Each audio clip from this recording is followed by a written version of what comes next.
Zhao Ming, an apprentice in an antique shop, purchased an ancient jade piece with a month's worth of his salary, moved by the plight of an elderly woman selling jade.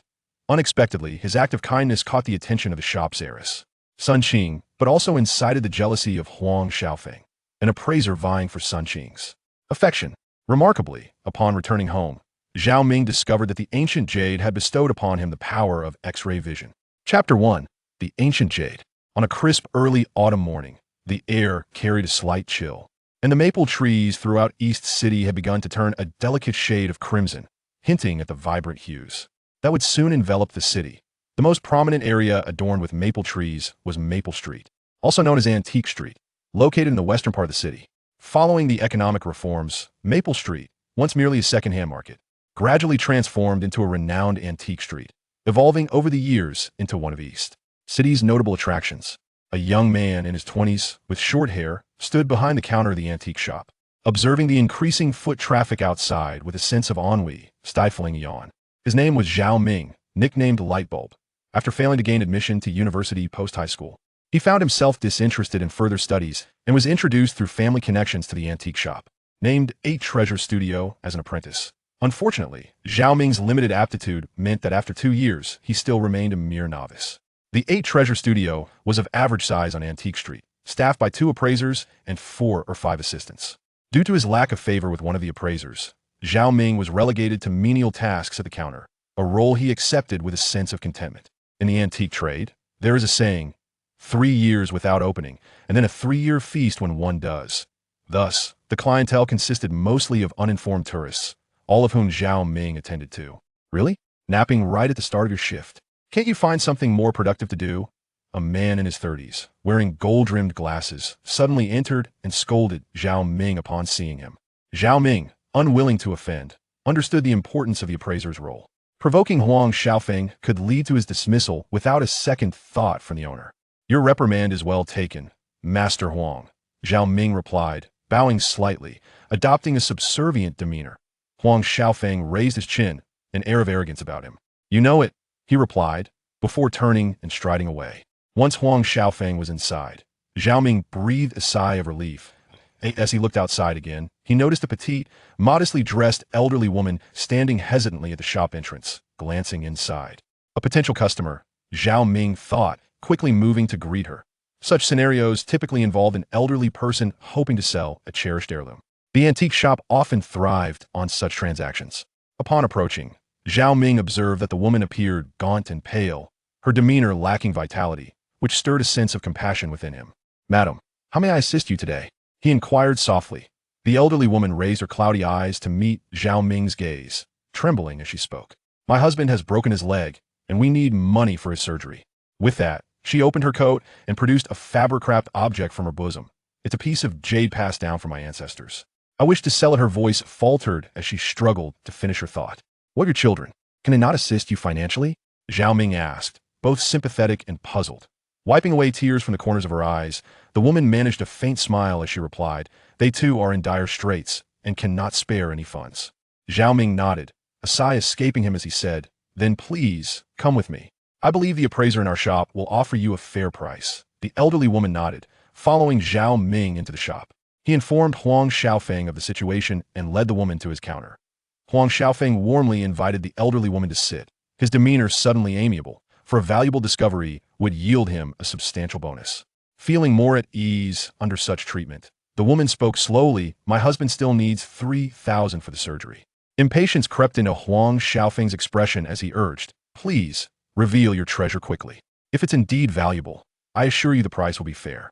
Only then did the woman nod, placing the fabric-wrapped object on the counter. As she unwrapped it layer by layer, the true form of the ancient jade emerged. It was a round, earthy yellow piece, roughly the size of a teacup, adorned with crude cloud patterns, its edges frayed, offering no hint of worth. Upon seeing the jade, Huang Shaofeng's expression darkened, his lips pressed tightly together as he pondered, while Zhao Ming felt a heaviness in his heart.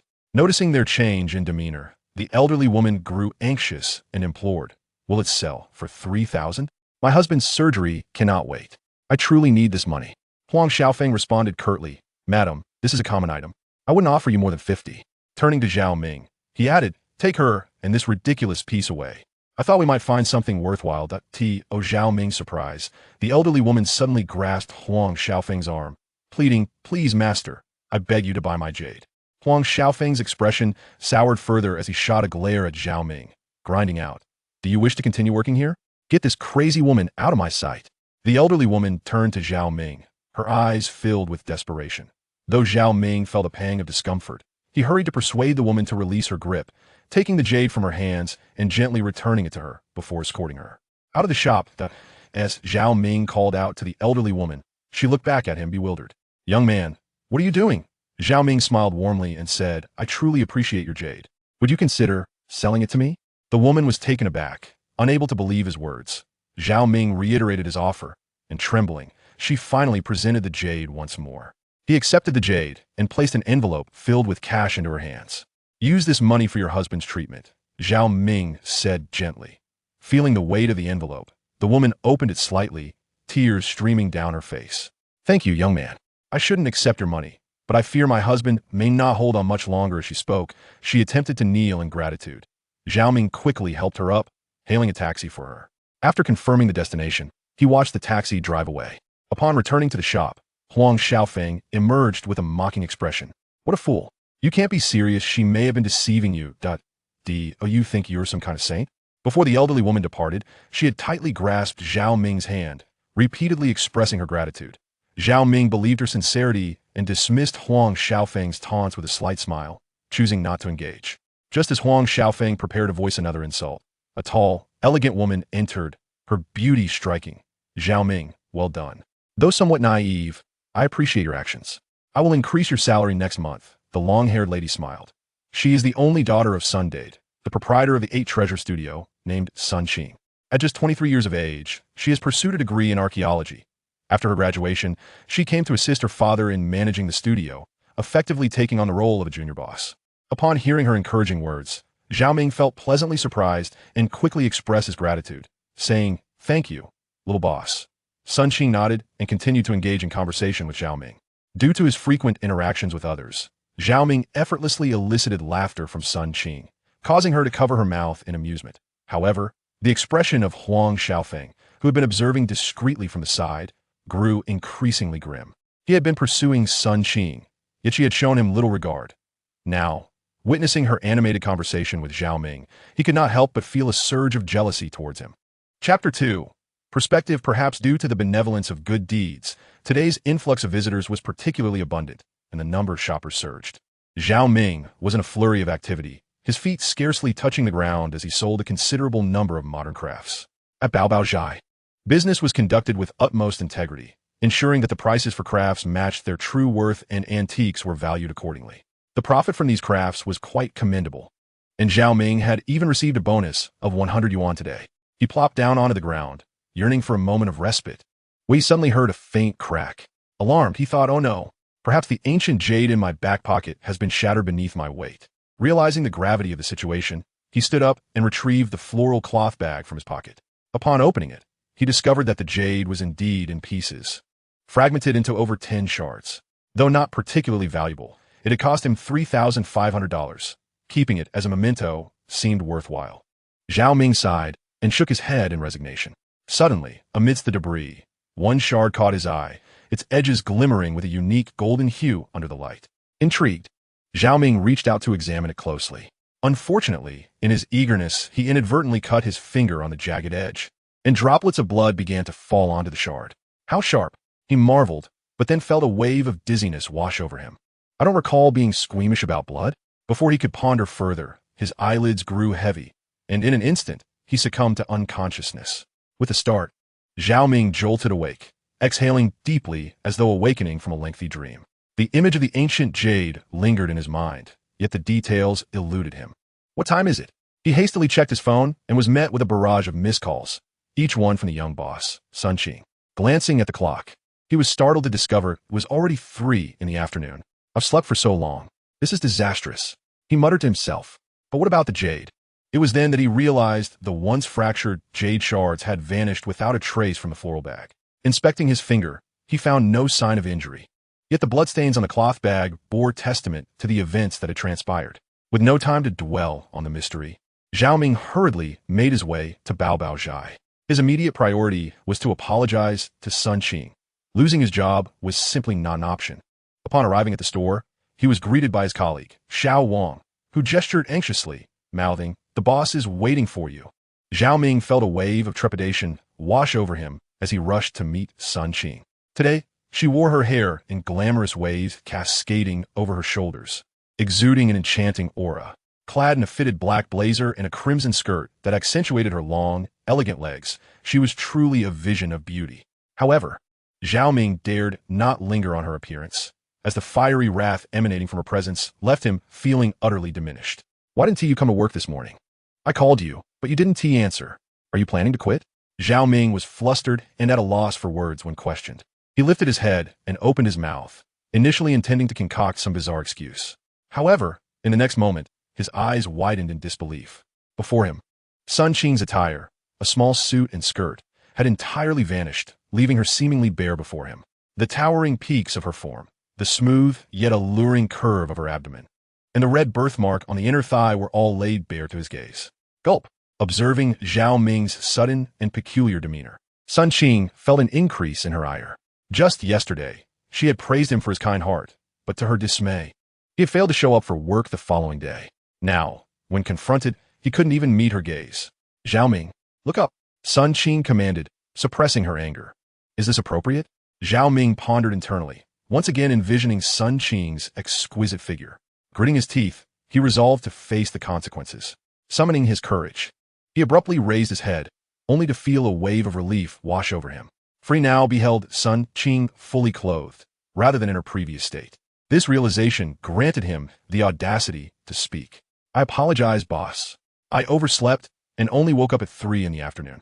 Clearly, this excuse did little to appease Sun Qing, who regarded him with a stern expression and began to reprimand him. However, after a few admonitions, she noticed that Zhao Ming seemed somewhat distracted. Could it be that he was genuinely unwell? Worry crept in her thoughts, prompting her to inquire, "Zhao Ming, are you all right?" Little did she know that Zhao Ming's heart was a tumultuous mix of confusion and exhilaration. In his mind, Sun Qing appeared once again as if unclad, an utterly captivating vision that nearly overwhelmed his senses. If he seemed distracted, it was merely the result of being dazzled by the alluring sight before him. "I'm fine," Zhao Ming quickly replied. Sun Qing nodded, deciding not to pursue her reprimand further. "You were absent today. That will incur a fine of 200. Do you have any objections?" With a pained expression, Zhao Ming replied, "No objections." He acknowledged the penalty as per the rules. Sun Qing waved him off, saying, "If you're fine, you may leave." Zhao Ming nodded, and, as he departed, he surreptitiously scanned Sun Qing once more before exiting.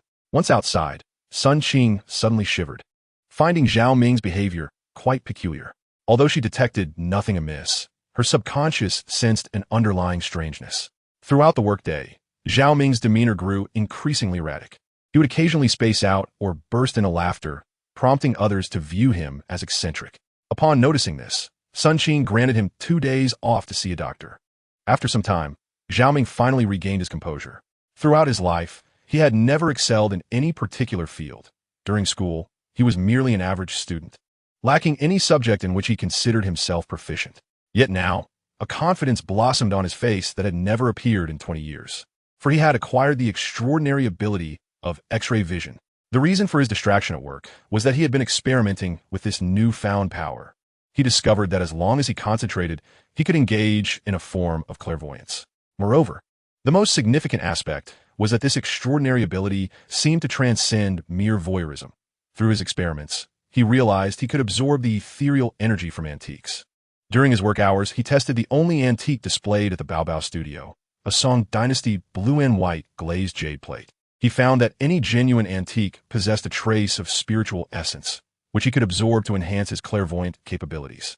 After several instances of using his ability, his eyes felt strained, but once they absorbed this spiritual energy, they instantly regained their brilliance, allowing him to use his powers once more. Zhao Ming had a premonition that his previously mundane life was on the cusp of a monumental transformation starting today. Chapter 3. Appraising Treasures. "Hey, Lightbulb, it's Gongzi. Aren't you working at the Antique Street? I need your help with something. I'll be waiting for you there at 9 this morning." Zhao Ming, still groggy from sleep, answered the call and, after identifying himself, fell silent. It wasn't until the call ended that he realized it was Lu Gang, his high school classmate and one of his closest friends. Lu Gang had recently opened a small factory in E-City and had become his own boss. According to him, working for someone else was out of the question. He attributed his success to his father's support, which allowed him, a rather aimless individual, to rise above mediocrity. Shaking his head, Zhao Ming couldn't help but smile at the thought of their friendship, which required no formalities. When Zhao Ming arrived at the antique street, it was precisely 9 o'clock. However, he did not see Lu Gang. While scanning the area, an SUV across the street honked loudly.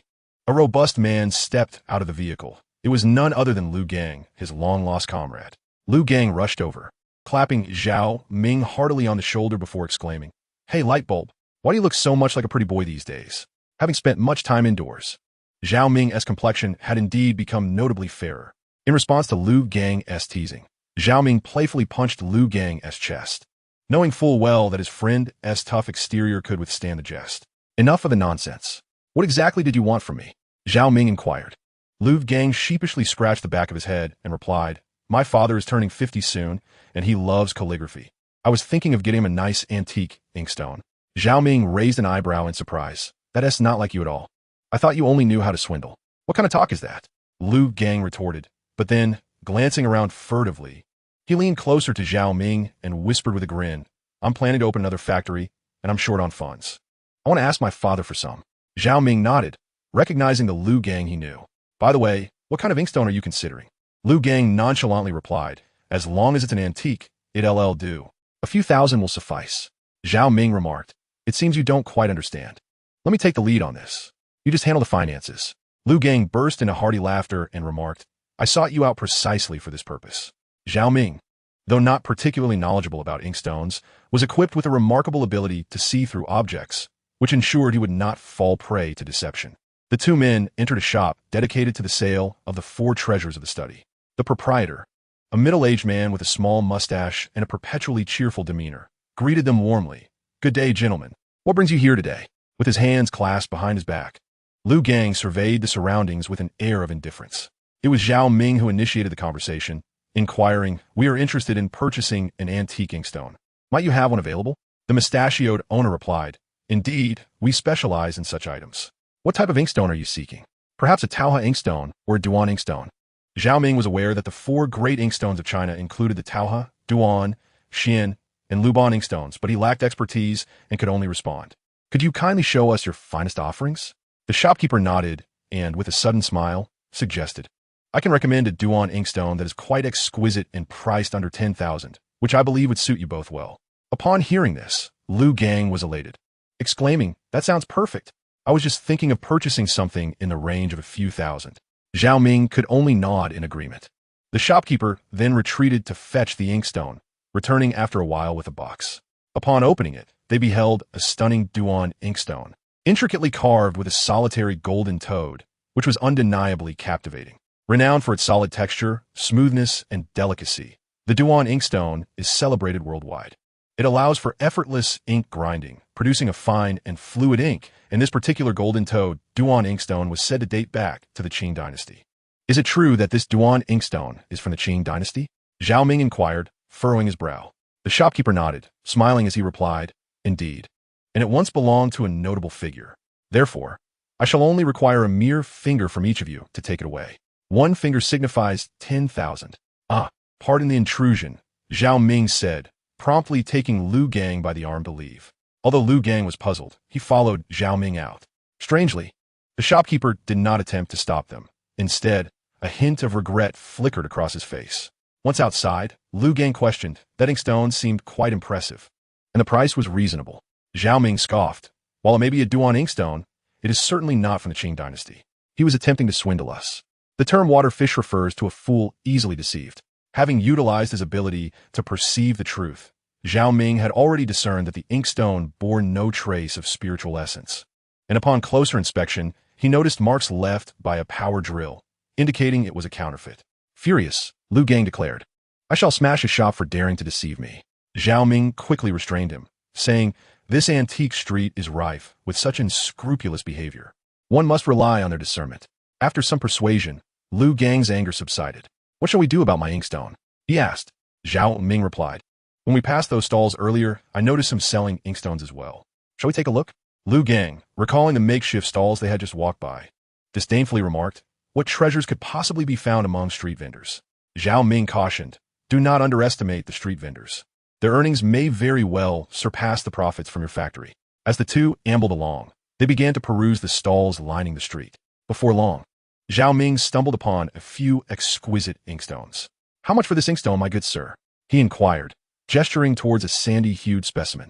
The inkstone was adorned with a dragon motif, which rendered it quite appealing. Having utilized his clairvoyance, he discerned a trace of spiritual energy within it, confirming its status as an antique, a perfect item for his purposes.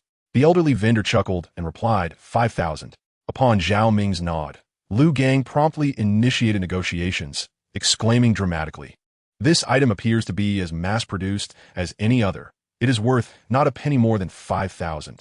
The old man scoffed, asserting, this inkstone was used by Qin Shi Huang himself, hence its higher price. Lu Gang retorted vehemently, you expect me to believe that? 5,000 for an inkstone once used by Qin Shi Huang? You must be jesting. 3,000 is the maximum. The old man stubbornly clung to his price of 5,000, refusing to budge.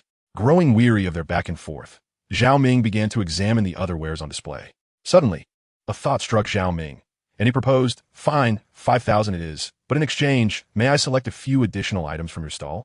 The vendor's face brightened slightly, but he feigned reluctance, saying, there are many fine pieces here, but I cannot part with the very best. Choose, and let me see what you select. Lu Gang, incensed, exclaimed, old man, do not push your luck. Observing Lu Gang's robust physique, the vendor finally relented, saying, all right, but I will not offer the finest pieces. He then pointed out a few larger items, indicating they could not be included as extras. Zhao Ming waved dismissively, stating, I only require these few items. He picked up an ancient mirror, a snuff bottle, and a fan, placing them before him. The vendor, curious, noted Zhao Ming's apparent fondness for the ancient mirror and quickly interjected, no, that mirror was used by Wu Ziqian. Its value exceeds that of the inkstone. He snatched it back from Zhao Ming's grasp. Zhao Ming's expression shifted multiple times as he urgently urged, I will add an extra 1,000. Will you part with the mirror? The vendor, astute and shrewd, promptly shook his head, indicating it was not for sale. Sensing Zhao Ming's keen interest, the vendor contemplated having the mirror appraised. Unwilling to sell it at a discount, Zhao Ming casually grabbed a handful of coins, along with the snuff bottle and fan. Lu Gang then handed over 5,000 to the vendor for the inkstone. Once they had distanced themselves, Lu Gang inquired hastily, did that mirror truly hold significant value? If so, I was considering purchasing it. Zhao Ming shook his head, chuckling softly. That was merely a ruse. The true treasure lies here. He extracted a tarnished copper coin from his collection, upon which the faint inscription of Xiantong could still be discerned. Chapter 4. The Xiantong Mysterious Treasure. Although Zhao Ming was unaware of the coin's dynasty, the spiritual energy he could draw from it was comparable to that of the exquisite Qingbai glazed jade plate from the 8 Treasure Studio, which was valued at a staggering 100,000. Thus, it was reasonable to conclude that this copper coin's worth would certainly not be negligible. Lu Gang casually took the copper coin, tossing it playfully, and inquired, can this coin truly rival a scholar's inkstone? Zhao Ming shook his head and replied, I am uncertain at the moment. I intend to visit Babao Zhai to seek an expert's opinion. The two then made their way to Babao Zhai. Zhao Ming, aren't you on leave today? Sun Qing, who was attending to a middle-aged gentleman, glanced at Zhao Ming with curiosity. Zhao Ming smiled and responded, while out with my brother to purchase an inkstone, I came across this intriguing copper coin and thought I might have it appraised. Sun Qing chuckled lightly. Oh, Zhao Ming, you've developed quite the knack for finding treasures. Do show it to me. Zhao Ming glanced at Lu Gang, who promptly tossed the copper coin to Sun Qing. She caught it deftly, laughing, your friend seems rather indifferent to your treasure. After a brief examination, Sun Qing's initially relaxed expression turned serious. She moved behind the counter to retrieve a magnifying glass for a more meticulous inspection. This sudden shift startled Lu Gang, who questioned, Lampshade, is your copper coin truly valuable? At that moment, Huang Shaofeng entered, and upon hearing the conversation, jested, if one could stumble upon treasures merely by wandering around, why would he even bother working here? Before he could finish, Sun Qing's astonished voice rang out, Xiantong Xianshi. Upon hearing this, Huang Shaofeng was taken aback, and the middle-aged man waiting nearby also changed his expression, both hurriedly leaning in to observe. Huang Shaofeng took the magnifying glass and scrutinized the coin for a while, before finally looking up with envy, stating, "This lad has truly struck it rich." Sun Qing nodded in agreement. "Indeed, Zhao Ming, you've come into a fortune." Curious, Zhao Ming smiled and asked, "Little boss, I am still unaware of the significance of this Xiantong Xianshi. Could you enlighten me?" Sun Qing explained, "Xiantong Xianshi is one of the 50 renowned ancient coins, regarded as the premier treasure of Tang coins. I recall that in 2005, its market value was approximately 50 to 60,000. Upon hearing this, Lu Gang was astonished, exclaiming, "Zhao Ming, you've done remarkably well. It's time to treat us generously." Suddenly, Huang Shaofeng approached Zhao Ming with a smile, proposing, "Brother Zhao Ming, I will offer 55,000. Will you sell me this Xiantong Xianshi?" Zhao Ming was taken aback, and, just as he was about to respond, the middle-aged man, who had been examining the coin, lifted his head and scoffed, "Master Huang, do you take him for a fool? This Xiantong Xianshi was worth 50,000 back in 05. After 4 or 5 years, you think an additional 5,000 will suffice to acquire this treasure?"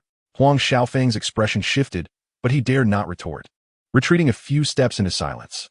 The middle-aged man smiled at Zhao Ming. "Young brother, I am Zhao Dizhus, the proprietor of the Golden Dragon Hotel. We are somewhat related." Lu Gang, astonished, exclaimed, "You are the Zhao from the only 5-star hotel in the East City, the Golden Dragon Hotel? My goodness, I'm seeing a living billionaire." Zhao Dizhus, upon hearing this, remained unfazed and continued, "In that case, I find this Xiantong Xianbao quite appealing. I am willing to offer 200,000. Would you be amenable to selling it to me?" Observing Zhao Ming's lingering indecision, Sun Qing hurriedly interjected, "Zhao Ming, this price is exceedingly fair. Even among antique coin collectors, you would be hard-pressed to fetch such a sum." Lu Gang urged Zhao Ming to acquiesce, exclaiming, 200,000. That is 4 times more than the 55,000. What more could you possibly desire? Little did they know, Zhao Ming was overwhelmed by the prospect of 200,000. With a monthly salary of around 3,000, it would take him 7 years of abstaining from all expenses to amass that amount. The thought that a mere copper coin could yield such a fortune was exhilarating for him. Zhao Dizhus nodded in agreement, then had a transaction agreement drafted. After both parties signed, he promptly transferred the 200,000 to Zhao Ming. Ding dong! A bank notification arrived. On the date of X year, X month, X day, a remittance of 2 million was received. Zhao Ming, unable to contain his excitement, found it hard to grasp his phone. Lu Gang, equally elated, insisted that Zhao Ming treat them. Zhao Dizhus, in a generous spirit, invited a few individuals to dine at the Golden Dragon Hotel. During the meal, Lu Gang presented a panlong inkstone for Sun Qing's appraisal.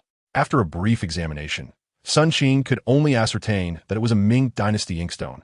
However, due to its abundance in existence, its value was merely 5,000 or so. Lu Gang was very pleased with this, considering it quite sufficient to present to his father. In a state of satisfaction, he lavished praise on Zhao Ming, even recounting how Zhao Ming had discerned the deception of the small mustached man. Huang Shaofeng, upon hearing this, scoffed. "It's merely luck. Perhaps what he had was genuine. What does an unskilled apprentice know?" Zhao Dizhus had always looked down upon Huang Shaofeng. His earlier attempt to deceive Zhao Ming in the Babao studio left Zhao Dizhus with a distaste for him. Thus, upon hearing Huang Shaofeng's derisive remarks, he huffed and retorted, "Master Huang, let us practice some decorum. I believe Zhao Ming here possesses more social grace than you." This display in front of everyone only served to further diminish Huang Shaofeng's standing. However, upon noticing the shift in the crowd's gaze, Huang Shaofeng harbored an even deeper resentment toward Zhao Ming. He dared not confront Zhao Dizhus, but instead directed all his animosity toward Zhao Ming. Lu Gang, observing keenly, leaned in and whispered to Zhao Ming, "Did you see that? The man named Huang harbors a deep-seated hatred for you. Should I find an opportunity to teach him a lesson after we finish our meal?" Zhao Ming shook his head, his expression as calm as a placid lake, and replied, "There is no need. He is but a petty individual, incapable of stirring any significant turmoil." After their meal, as Zhao Dizhus bid them farewell, he earnestly advised Zhao Ming, "Young brother, I perceive that fortune favors you. Should you come across any valuable items in the future, be sure to inform me." Zhao Ming smiled and nodded affirmatively, replying, "Certainly." As they parted ways, Zhao Dizhus presented Zhao Ming with a card, stating, "As family, feel free to visit my little shop for meals whenever you like." My goodness, Zhao Boss has even bestowed upon you an anonymous platinum membership card. With this card, one can enjoy a 30% discount at the Golden Dragon Hotel. May I borrow it? Lu Gang exclaimed dramatically. Zhao Ming smiled as he handed the card to Lu Gang, for he had no use for it. At that moment, his thoughts were entirely elsewhere, consumed by the events of the day. In the span of just a single day, his life had undergone a remarkable transformation, filling him with an exhilarating anticipation for the future. Chapter 5. Business arrives. When Zhao Ming began his workday, Sun Qing promoted him to a position where he could engage with the antiques in the store, no longer relegated to guarding the entrance. Though his salary remained unchanged, he was now exposed to a wealth of exquisite artifacts. Sun Qing recognized Zhao Ming's potential and intended to cultivate him into an expert appraiser for the establishment. To Zhao Ming's surprise, Sun Qing also entrusted him with several books on cultural relics, urging him to read them promptly. He felt both honored and astonished by this gesture. In the days that followed, Zhao Ming often accompanied Huang Shaofeng to appraise antiques. Despite Huang Shaofeng's disdain for Zhao Ming and his attempts to trick him into making mistakes, Zhao Ming, with his quick wit, was never fooled, which only served to intensify Huang Shaofeng's irritation. While Zhao Ming immersed himself in the literature on artifacts, he also gleaned appraisal knowledge from Huang Shaofeng's subordinates. Although Huang Shaofeng was often secretive, Zhao Ming's unique ability to see through objects enabled him to authenticate antiques even more swiftly than Huang Shaofeng. Merely a month later, Zhao Ming felt confident that he could entirely replace Huang Shaofeng. After independently appraising numerous artifacts, he found that, aside from a few pieces requiring further research, he was fully capable of handling the store's responsibilities. This development delighted Sun Qing immensely. With the previous appraiser still absent, the store was in need of an expert, and Zhao Ming's rapid progress was commendable. She raised his salary to 10,000, notably higher than Huang Shaofeng's current 15,000, which drove Huang Shaofeng to the brink of madness with jealousy. Yet he was powerless to alter the situation. One afternoon, as Zhao Ming examined a newly arrived batch of antiques, drawing in their essence to enhance his perceptive abilities, a young man entered, cradling a wooden box. Dressed in an exquisite suit and with impeccably groomed hair, he immediately surveyed the store before declaring loudly, "Is the owner present? I have a significant deal to propose." At the counter stood Xiao Wang, who, sensing the young man's impressive demeanor, did not dare to be dismissive. He promptly escorted the young man to the waiting area before approaching Zhao Ming and Huang Shaofeng. "This customer is here for the boss, who will arrive shortly. I am the chief appraiser. May I inquire about your treasure to save your time?" The young man merely nodded, scoffing as he glanced at the two, and arrogantly proclaimed, "It would be beneficial for you country bumpkins to witness what a true treasure looks like." With a chuckle, Huang Shaofeng led the young man to the appraisal counter, instructing, "You may place your item here." The young man frowned slightly but gently set the wooden box on the counter, stating, "Watch closely. I'll show you what a true treasure is." The tone was imbued with an unassailable arrogance. As he spoke, the young man had already opened the wooden box. With the lid lifted, Zhao Ming and his companion, who had been fixated on the box, instinctively ceased to breathe, their eyes glimmering with a trace of enchantment. Inside the box lay a Tang Sankai figurine of a camel, standing a height of 58 centimeters and a length of 41 centimeters. The camel's four legs rested upon a square, ceramic platform intricately adorned with cloud patterns, reminiscent of a trophy. Atop the camel's back was a platform covered with a checkered long carpet, featuring 8 musicians, 7 male and 1 female dancer. The musicians encircled the platform, each skillfully wielding different instruments: a flute, a kongho, a pipa, a sheng, a xiao, a clapper, and a pan flute, absorbed in their performance, while the female dancer gracefully stood among them, her long sleeves fluttering as she sang and danced. Most remarkably, the colors were vibrantly vivid, as though freshly fired, yet the jade-like patina revealed its historical lineage. Huang Shaofeng was left agape, while Zhao Ming found himself captivated by the beauty of this antique. He was astounded, realizing this was indeed a substantial treasure. Based on his readings over the past few months, he knew that a Tang Sankai of such exquisite quality and unique design would be valued at a minimum of 300,000. Zhao Ming quickly employed his ability to see through the layers, discerning a rich aura emanating from the Tang Sankai, affirming its authenticity. "This Tang Sankai is a precious heirloom from my great-grandfather in Xi'an. If it weren't for some business troubles requiring liquidity, I would not part with it," the young man declared, his tone laced with pride as he observed the captivated audience. It was only when Zhao Ming addressed her that the young lady came to her senses. "I am the owner of this establishment, Sun Qing. May I ask how to address you?" The young man, taken with the beauty of Sun Qing, responded, "I am Shinjun." I did not expect the esteemed owner to be so lovely. Sun Qing smiled and nodded, saying, Mr. Shun, this treasure is extraordinary. May we first appraise it? And once we have the results, we can discuss the price? Shinjun nodded eagerly, of course, as Zhao Ming was not a certified appraiser. Only Sun Qing and Huang Shaofeng would conduct the evaluation while he observed from the sidelines. Upon receiving permission, Huang Shaofeng quickly donned white gloves and took a specialized magnifying glass, meticulously examining the Tang Sankai. Sun Qing, too, was deeply focused on the appraisal. After more than 30 minutes of scrutiny, both appraisers lifted their heads simultaneously, concluding their evaluation. Huang Shaofeng wiped his brow and said to Sun Qing, little boss, this is undoubtedly from the Tang dynasty, and its exquisite craftsmanship makes it a top-tier example of Tang Sankai. Sun Qing nodded in agreement, stating, though my expertise does not lie in Tang Sankai, I once encountered a similar piece at the Xi'an Museum, which could be considered a national treasure. If we can acquire this Tang Sankai, our shop will undoubtedly gain renown. Upon hearing this statement, a flicker of inexplicable amusement appeared in Huang Shaofeng's eyes. Yet his visage remained inscrutable. Little boss, you must secure this treasure, he urged. Such an opportunity is exceedingly rare. Sun Qing approached Shunjun, saying, Mr. Shun, this artifact has surpassed our expectations. May I inquire what price you desire? A glimmer of avarice shone in Shunjun's eyes as he replied, I will be straightforward. For this Tang Sankai, the price is a flat 10 million. Upon hearing this figure, Zhao Ming was taken aback, while Sun Qing nodded in agreement, stating, Mr. Shun's price is quite reasonable, though I do require a moment to deliberate. Shunjun, however, shook his head, asserting, if Boss Sun cannot make a decision, I am confident that other shops will be more eager to acquire this treasure. Huang Shaofeng quickly interjected, little boss, do not hesitate. Secure this treasure at once.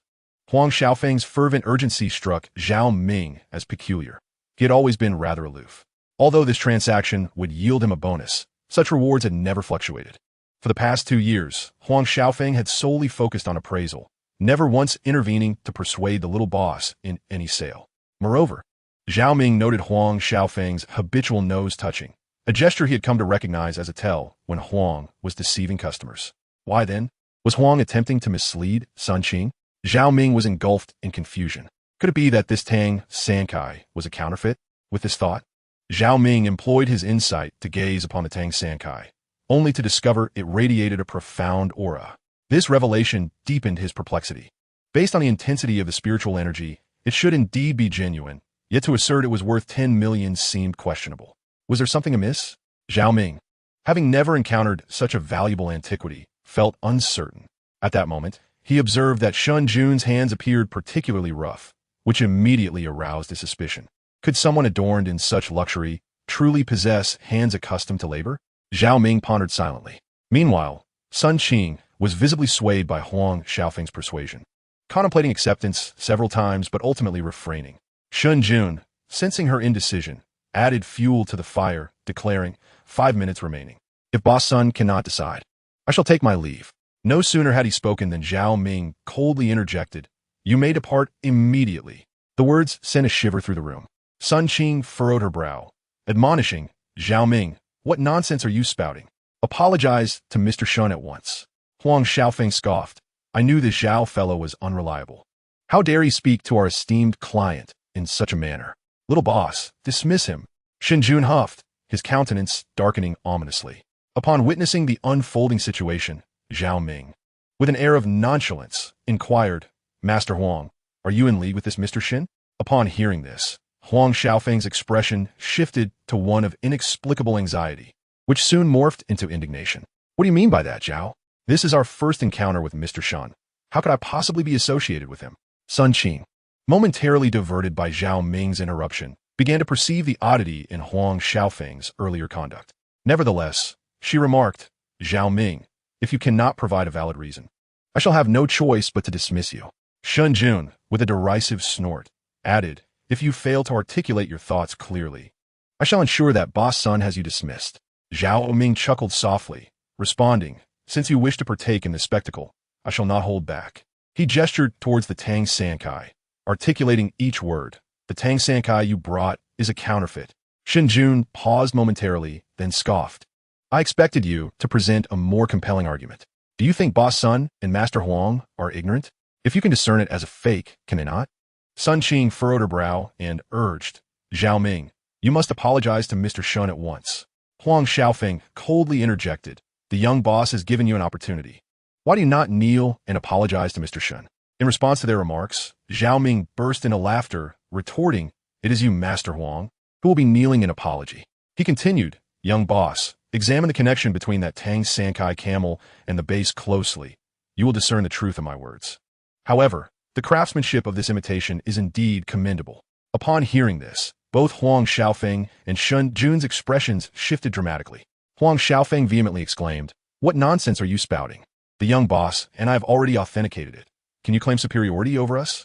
Shun Jun, increasingly restless, kept glancing towards Huang Shaofeng, noticing the change in their demeanor.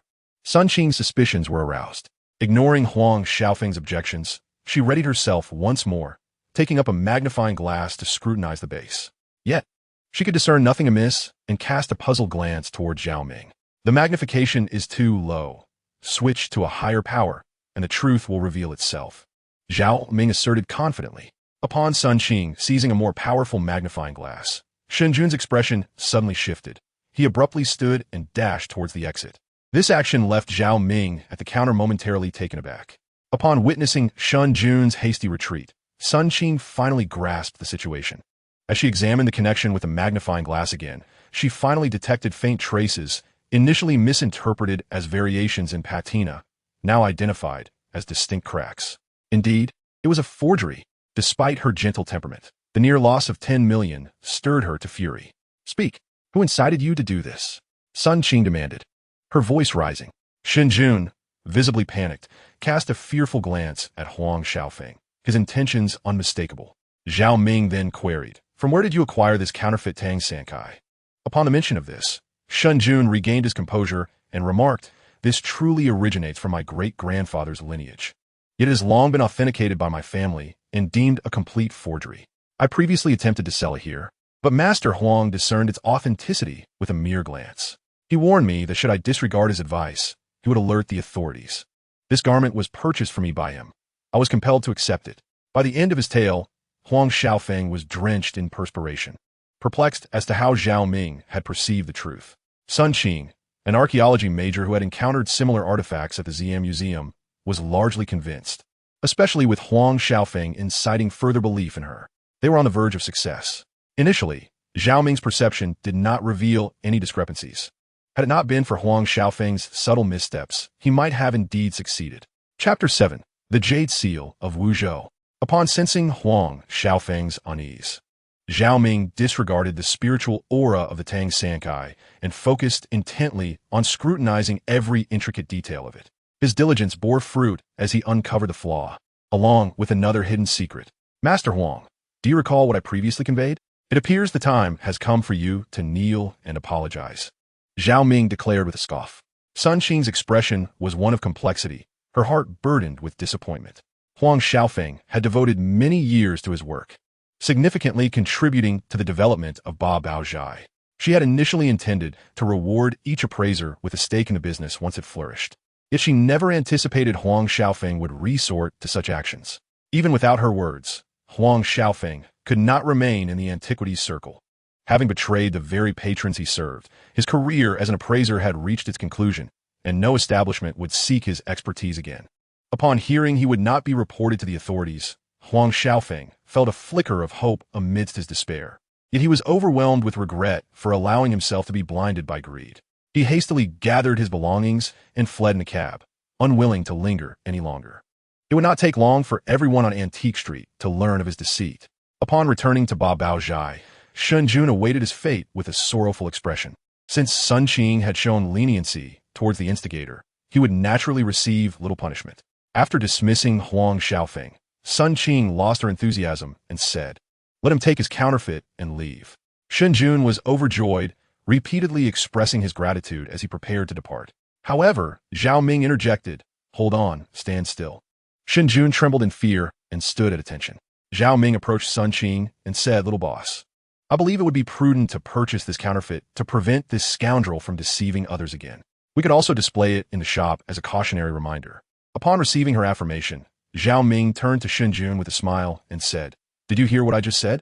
Shen Jun was elated, never expecting to sell the counterfeit after all, feeling he had struck a fortunate deal. Sun Jin rubbed his hands together and inquired, I wonder how much Boss Sun intends to offer. Zhao Ming extended a single finger and replied, this amount. A broad smile blossomed on Sun Jun's face. 10,000? That sounds reasonable. Zhao Ming scoffed and said, not even close. It's merely $1. Ah. Sun Jun's expression instantly fell, yet he was compelled to comply, even drafting a transaction agreement before departing with his solitary dollar in a rather dejected manner. Once the matter was settled, Sun Qing emerged, having fully regained her composure. She clapped her hands to gather everyone around and announced, I owe you all an apology for my carelessness during this incident. However, everyone performed admirably, particularly Zhao Ming, who excelled most of all. Therefore, I have decided that each of you will receive a bonus of 500 today. Upon hearing this, all the staff erupted in joyous cheers. After others resumed their tasks, Zhao Ming entered the office and said to Sun Qing, little boss, I have some delightful news to share. Sun Qing, intrigued, asked what good news. Zhao Ming smiled mysteriously and replied, it pertains to the matter of that Tang Sankai counterfeit.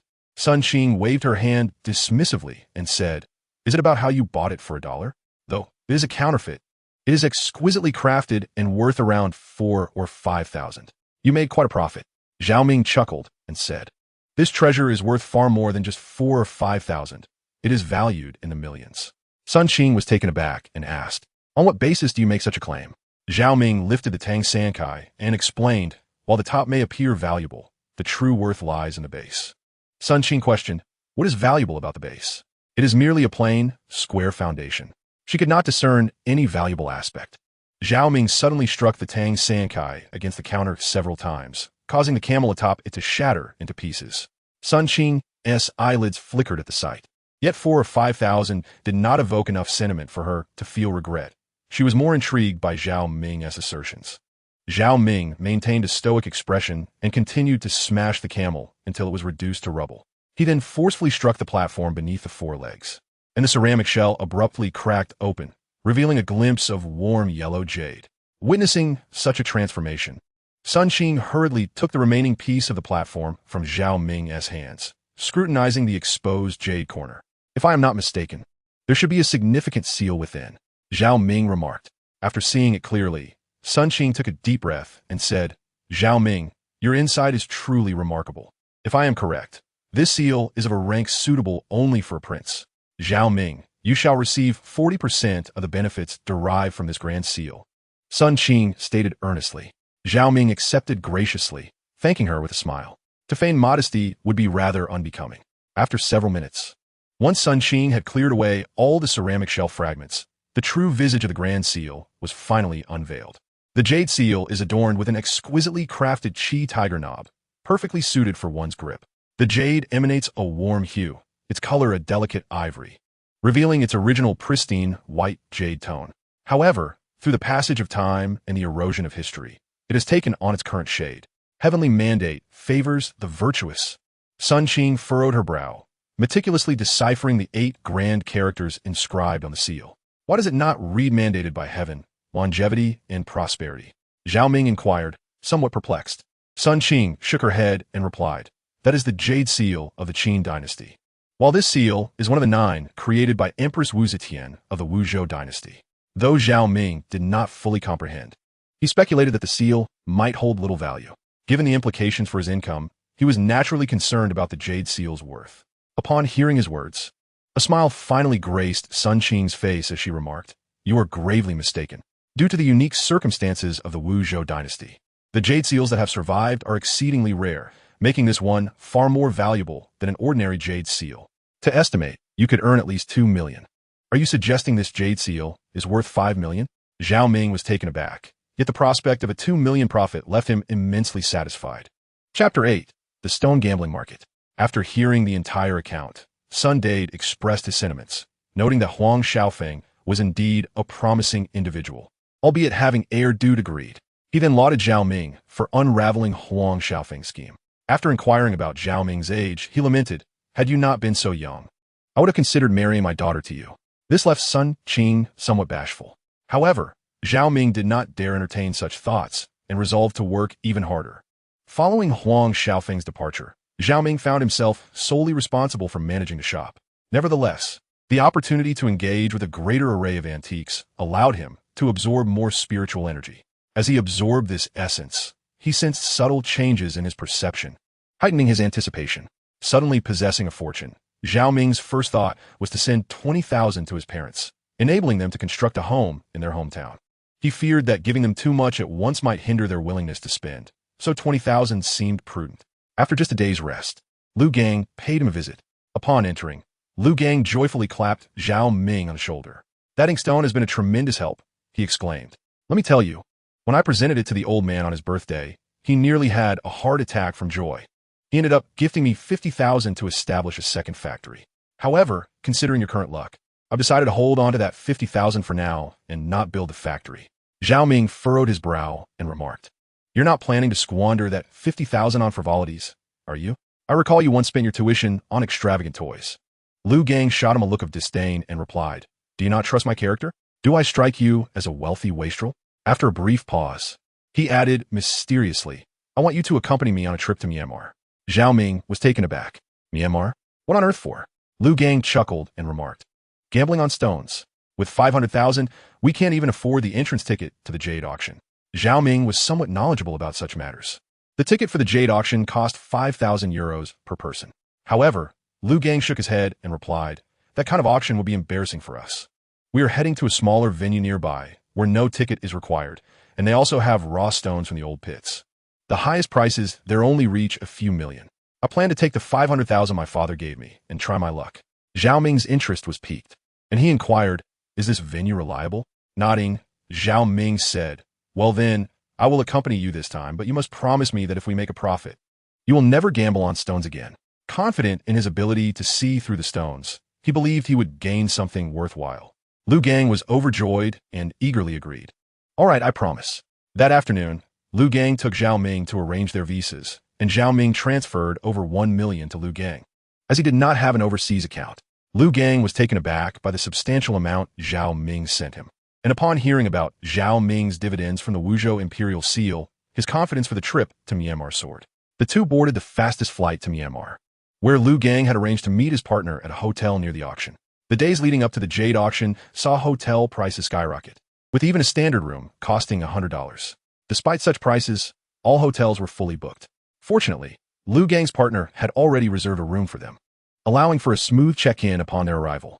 Lu Gang's partner was a bald, portly man from Fujian named Su Fu, who always wore a cheerful smile, resembling the Buddha of happiness. The current auctions had become increasingly stringent. Casual visitors like them had no eligibility to enter. Su Fu brought them to the auction entrance and gazed enviously, saying, "We really have no chance of getting in." Lu Gang chuckled and replied, "Let us first make a few million from nearby stones, and then we'll be qualified for entry into the auction." Zhao Ming nodded in agreement. "Exactly. If we manage to sell 7 or 8 small jade pieces, we'll be millionaires, and then the auction will be open to us." Hearing their exaggerated claims, Su Fu cast a dismissive glance at Zhao Ming and retorted, 7 or 8 pieces of jade. Do you think they grow on trees?" Initially unaware that Lu Gang would be bringing someone along, he felt a tinge of dissatisfaction. If Zhao Ming had remained silent, Su Fu would have let it go. But the boastful words prompted him to speak up. Lu Gang quickly intervened. "It's getting late. We should hurry, or all the good stones will be taken by others." Su Fu scoffed, but led them to a car. After a 10-minute drive, they arrived at a warehouse guarded by several burly men, alleviating any concerns about security. Upon entering the warehouse, they were greeted by an array of raw stones of various sizes, some weighing as much as 800 pounds, while others were lighter, around 50 to 60 pounds. Additionally, there were quite a few individuals in their 30s and 40s examining the stones. Gambling stones possess a distinctive characteristic. The majority of those engaged in this pursuit are individuals in their 30s or 40s, while those in their 50s or 60s are a rare sight. A significant reason for this trend is that as one ages, there tends to be a greater inclination towards stability. When it comes to acquiring raw stones, a mere raise of the hand will summon the owner of the stones to negotiate prices. Su Fu glanced at the individuals standing around the central table in the warehouse and remarked. Upon hearing this, Lu Gang earnestly turned to Zhao Ming and said, "Light bulb. Whether we strike it rich this time hinges on your discernment." Before Zhao Ming could respond, Su Fu scoffed. "Someone who has never set foot here before expects to uncover treasures?" Chapter 9. the continuous emergence of jadeite. Lu Gang observed Su Fu's 2 disparaging comments, which clearly showed a lack of respect. Therefore, he interjected, "Boss Su, it seems you might be mistaken this time. My brother is well-versed in the field of antique appraisal, and his discerning eye is far superior to that of an average person." Su Fu, looking at the composed Zhao Ming, shrugged and remarked, "Gongzi, I'm not saying this lightly, but antiques and gambling stones are worlds apart. No matter how skilled an antique expert may be, when it comes to gambling stones, one must still pay their dues." Lu Gang wished to say more, but Zhao Ming waved his hand and smiled. "As a newcomer, it's only natural to pay some tuition. Gongzi, I believe I see something promising over there. Let's take a closer look." With that, he pointed towards a raw stone on the right and pulled Lu Gang along. Su Fu watched as they departed, a hint of derision in his eyes. "Ah, it seems I have stumbled upon a naive fool. The area they are heading towards is filled with new pit varieties. It would be remarkable if anything of worth emerged from there." With that, he turned to stroll towards the older pit varieties on the left. In the realm of gambling stones, the value of older pits invariably surpasses that of newer ones. Even if a new pit produces green gems that are superior, the price of older pit varieties is often tenfold, if not more. Lu Gang found it peculiar that there seemed to be no one observing the stones on their side, while the left side was bustling with people. Zhao Ming chuckled. "Isn't that perfect? We can freely select the raw stones we desire without the worry of others bidding against us." Lu Gang nodded, acknowledging the wisdom in Zhao Ming's words. As Zhao Ming wandered through the raw stone area, appearing to meander aimlessly, he was, in fact, discreetly employing his vision to scrutinize the surrounding stones. Unlike antiques, these raw stones lack any inherent spiritual essence, thus requiring more time to assess thoroughly. Initially, Zhao Ming focused on stones priced at around 1 million, allowing both he and Lu Gang to invest 500,000 each, with profits to be shared equally. However, after inspecting several stones, he discovered that they contained nothing but rock, with not even a hint of jadeite. At that moment, Lu Gang approached, speaking in hushed tones. "Light bulb, come quickly. I believe I have found a stone that shows promise." He then led Zhao Ming to a particular raw stone. This stone was as large as a square dining table and had already been partially opened. From the exposed surface, a faint glimmer of green could be discerned. However, this green hue was reminiscent of drifting fluff, lacking continuity. "Did you see it? This stone possesses a hint of green, yet due to the intermittent nature of the hue, no one dares to purchase it. The last time I visited, this stone was priced at 1.5 million, but now it is merely 1 million. Come take a look. If you find it satisfactory, we shall acquire this raw stone." Zhao Ming nodded and slowly approached the stone, ostensibly examining its surface texture. But in truth, he had activated his X-ray vision to scrutinize the interior. "Oh, there's something within." Peering through the rough exterior, Zhao Ming discovered 4 jade pieces, each the size of a fist, nestled inside like duck eggs in a nest, separated yet connected by a thread of green essence. "What do you think?" Lu Gang inquired. Zhao Ming exhaled, addressing the anxious Lu Gang beside him. "Let us raise our hands. We shall purchase this raw stone for 50,000 each." Lu Gang nodded, as was his usual demeanor, and Zhao Ming resolved to handle the payment. It had been the same with the inkstone previously, and this time would be no different. He raised his hand high. From a central platform of the warehouse, a dark-skinned man approached briskly. "I'm the owner of this raw stone. Are you interested in purchasing it?"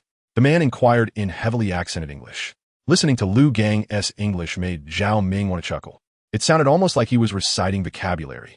Nevertheless, the dark-skinned man understood. $200,000, he stated, which translates to 160,000 RMB. However, Lu Gang was not one to be easily swayed.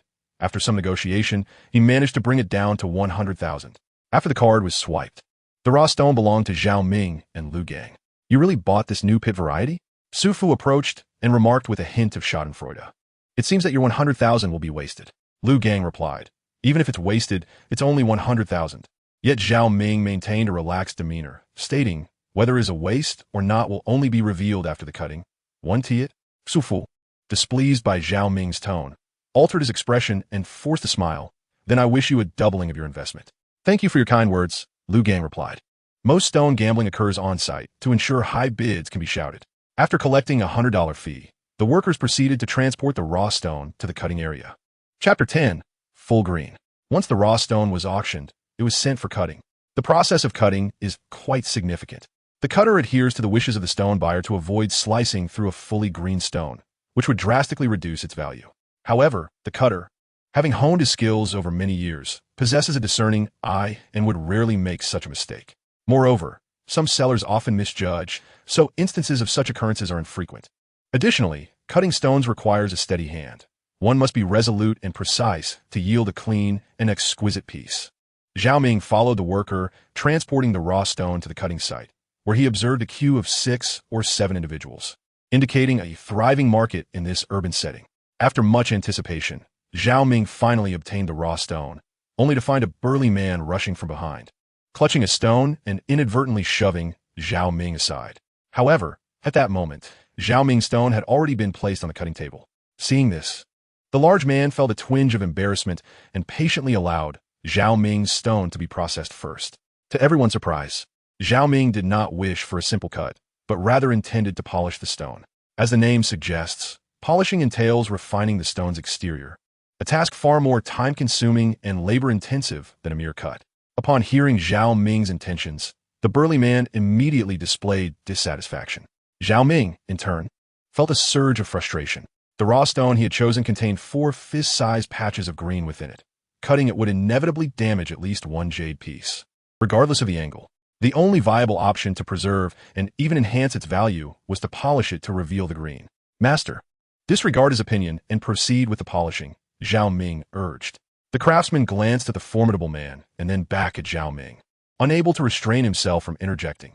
Young man, you purchased this raw stone for $1 million, correct?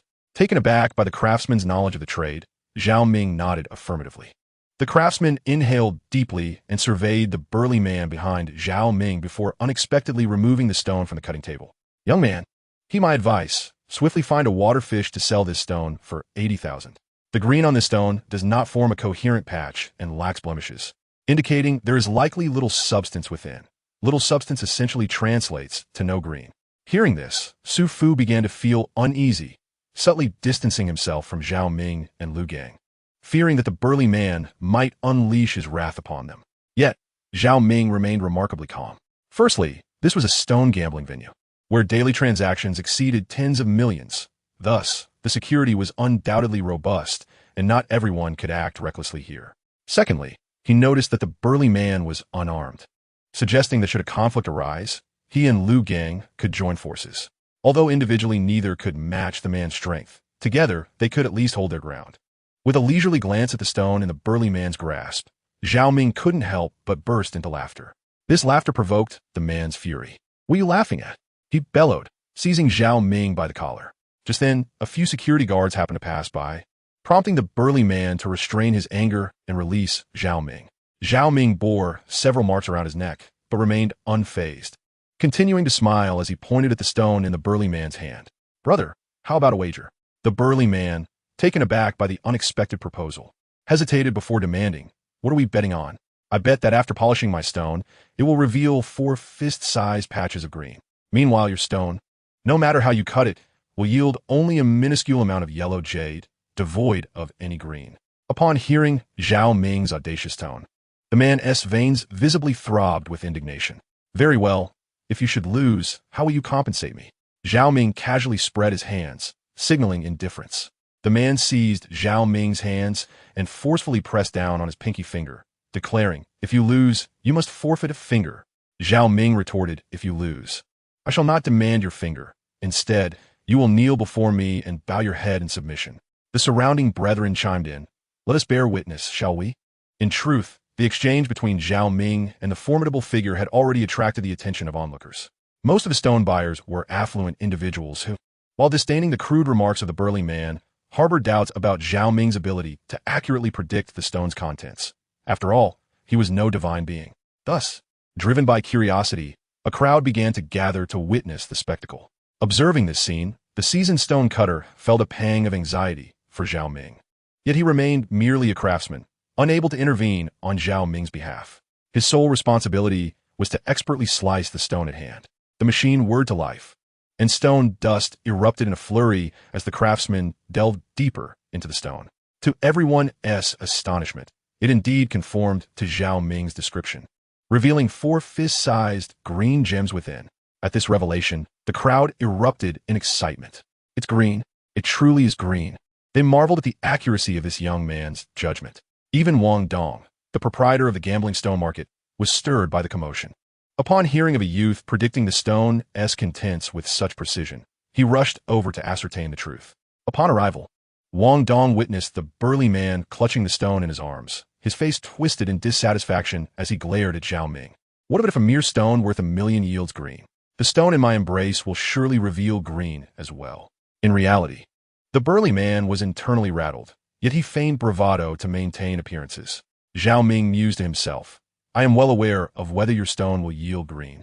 However, he refrained from voicing this thought, although his sight was remarkably keen, revealing such an extraordinary ability could invite peril. Quit stalling. Tall fellow, hurry up and cut your stone, shouted the crowd. Yes, didn't you claim your stone contained green? Let's see it. The towering man hesitated, clearly irked, yet reluctant to provoke the crowd's ire. With a furrowed brow, he reluctantly placed the stone on the cutting table and handed it over to the craftsman.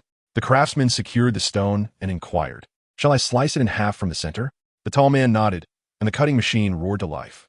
After a cacophony of sounds lasting several seconds, the stone was cleaved, yet to everyone's dismay, it revealed no trace of green. Amidst the laughter of the crowd, the burly man's face turned a deep shade of crimson as he realized the futility of his endeavor. Just moments ago, he had splurged over 3 million on a piece of rough stone, only to discover it had yielded nothing of value. When faced with disgrace, he insisted that the stone cutter slice the remaining halves once more. The cutter, unwilling to defy his wishes, complied, yet this only served to deepen the man's humiliation. Once the stone was cleaved, it revealed an absence of the sought-after green, with the only treasure being a meager piece of yellow jade, scarcely larger than a fist. It appeared that Zhao Ming's earlier predictions had proven unequivocally accurate. Come now, kneel and bow your head, and we shall let you be, Lu Gang exclaimed with a hearty laugh. We all witnessed it. My brother's words were without error. The imposing man trembled with fury, reaching a boiling point.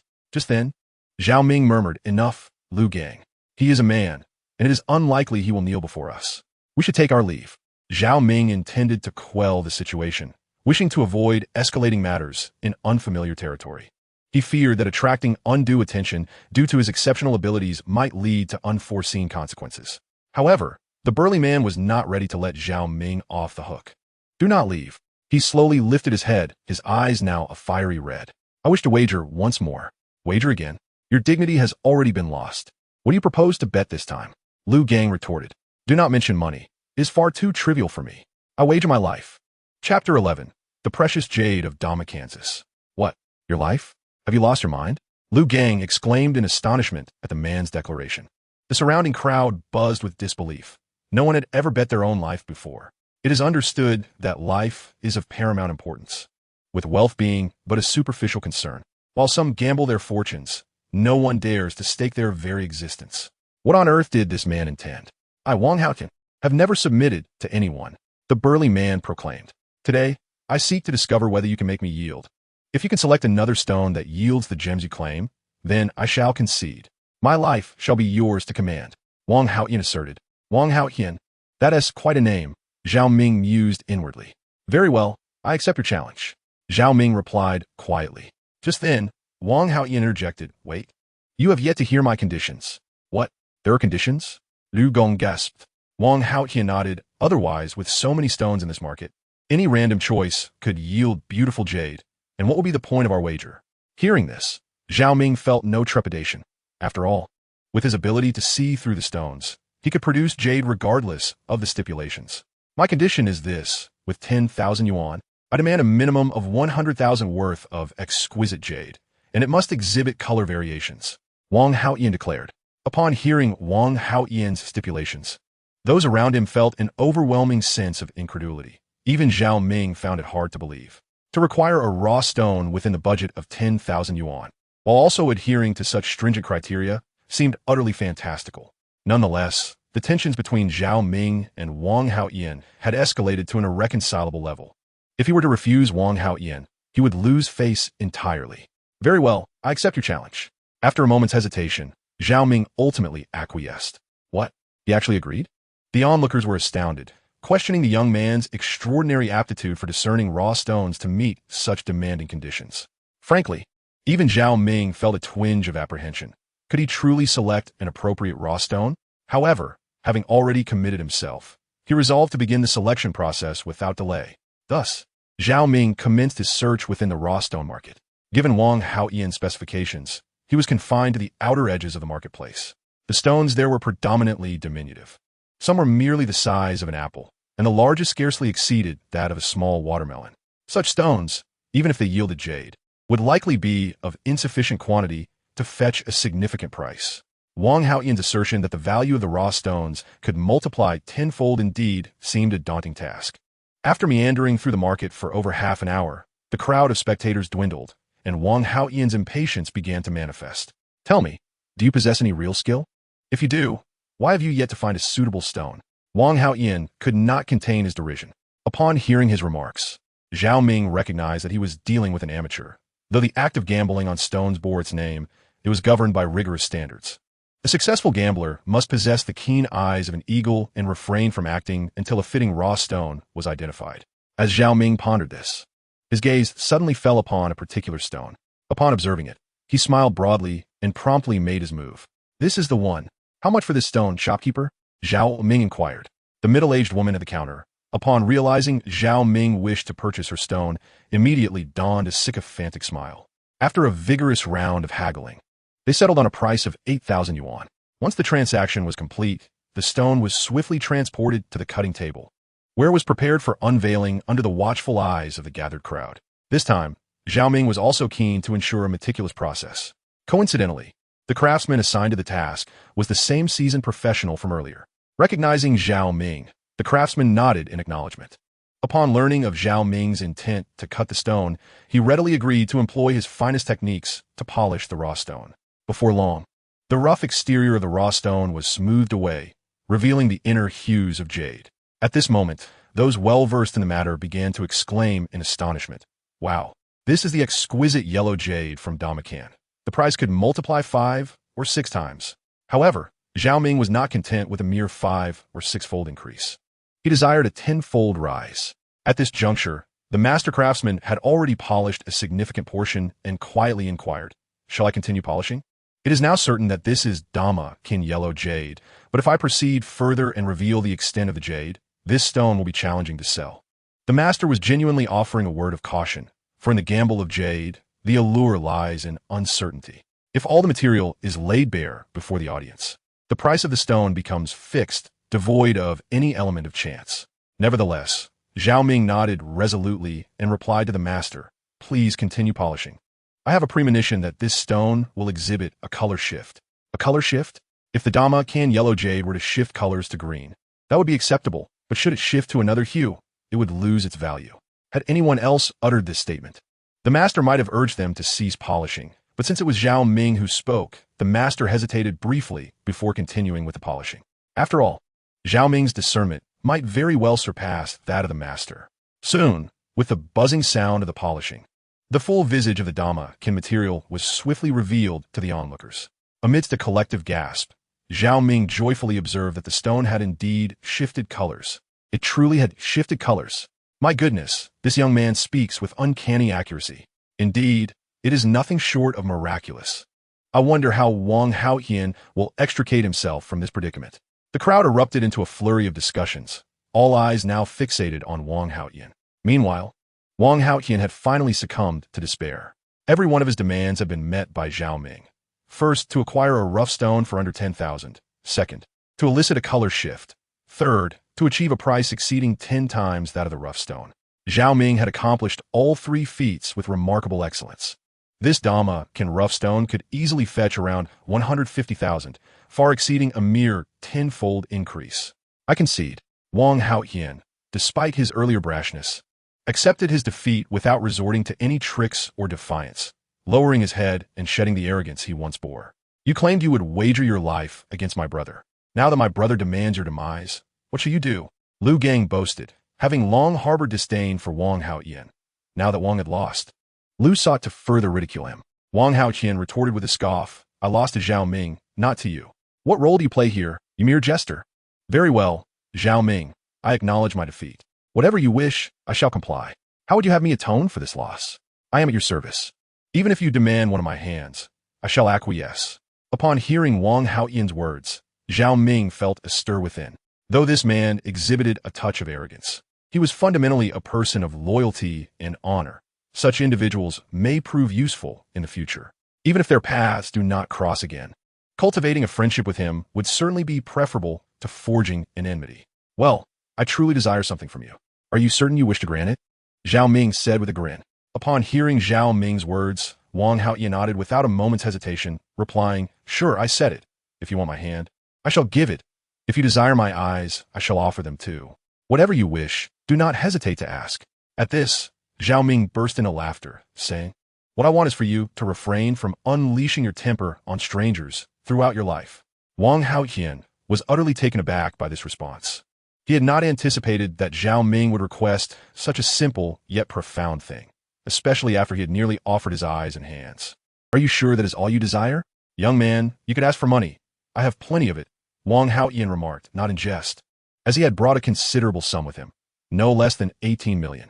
"I only wish for you to control your temper toward strangers. This is ultimately for your own good. You see, we have no enmity between us. We are merely acquaintances in the stone business, yet here we are, on the verge of a conflict that could lead you to offer me your eyes and fingers. Is that not perilous?" Zhao Ming gently advised. Upon hearing Zhao Ming's words, Wang Haoyan felt his face flush and his eyes moistened. He had never encountered someone who, after besting him, would still offer words of concern for his well-being. Deeply moved, he readily agreed. "Very well. I, Wang Haoyan, promise you that from this day forth, I shall temper my arrogant nature and will no longer unleash my wrath upon strangers." Zhao Ming nodded in acknowledgement, and just then, the owner of the gambling stone market approached to mediate the situation. "My friend, your ability to appraise treasures is truly remarkable. I shall acquire this large stone from you for 200,000, considering it a gesture of friendship. Additionally, I will give you another stone for free. Choose whichever you fancy, and should it yield jade, I will purchase it at high price. What say you?" Amused by this offer, Zhao Ming replied, "Right, but we cannot let the casino owner incur a loss. Let us purchase this stone at its rightful value. Half of the cost for the stone shall be borne by each of us, and any profits from its sale will likewise be split equally," Zhao Ming proposed. His words were straightforward, and both the casino owner and Wang Haoyan nodded in agreement. Thus, Wang Haoyan led Zhao Ming as they began to wander through the gambling stone market. After about 20 minutes of meandering, Wang Haoyan's attention was drawn to a particular stone. Brother, is this stone worth purchasing?" he inquired. Zhao Ming could not suppress a chuckle. The stone in question was merely a mediocre piece, inferior to one Wang Haoyan had previously selected. Realizing Zhao Ming's amusement, Wang Haoyan acknowledged his lack of discernment, rubbed his nose, and fell silent, continuing to follow Zhao Ming in their search. After some time, Zhao Ming finally selected a stone of significant size, roughly the dimensions of basketball, filled with jade and undoubtedly valuable. Once chosen, the stone was promptly sent to the cutting table. Due to the fact that the stone is entirely filled with precious material, it cannot be directly sliced. Doing so would compromise its artistic value. Thus, it must be meticulously polished. After a period of diligent work, the exquisite jade within the stone was revealed, astonishing all who beheld it, for this was indeed exceptional jade. The clarity of this jade was unmistakable, resembling glass with no impurities whatsoever. It could easily be valued at several million. The onlookers whispered in admiration, envious of Wang Haoyan and Zhao Ming. At that moment, Wang Haoyan unexpectedly made a remarkable decision. "Brother, this stone's fortune is entirely yours. I shall only take 20% of the profits, while the remaining 80% is yours. It is a privilege to know you," Wang Haoyan declared. Upon hearing this, Zhao Ming was equally exhilarated. This stone was worth at least 10 million. Thus, 80% amounted to over 8 million, which would enable them to participate in the public auction directly. Observing this, Su Fu could not resist interjecting, "Brother, is there a share for me?" Before Zhao Ming and Lu Gang could respond, Wang Haoyan seized Su Fu by the collar and lifted him off the ground. "What do you mean by appearing now? Where were you when we were about to fight? Now that there's potential gain, you show up. What do you think you are?" Seeing this unfold, both parties were quite satisfied. Wang Haoyan had initially intended to persuade Zhao Ming to gamble on more stones. But Zhao Ming contemplated that he had already made a significant mark in the gambling stone market and should not reveal too much of his capability, lest he be remembered. Being remembered could lead to complications. Consequently, Zhao Ming and Lu Gang departed from the gambling stone market, with Wang Haoyan accompanying them. expressing a desire to take them out for entertainment. The mention of leisure brought joy to Lu Gang, who relished such activities. However, Zhao Ming appeared somewhat indifferent, having grown up in poverty and thus unfamiliar with the pleasures of recreation.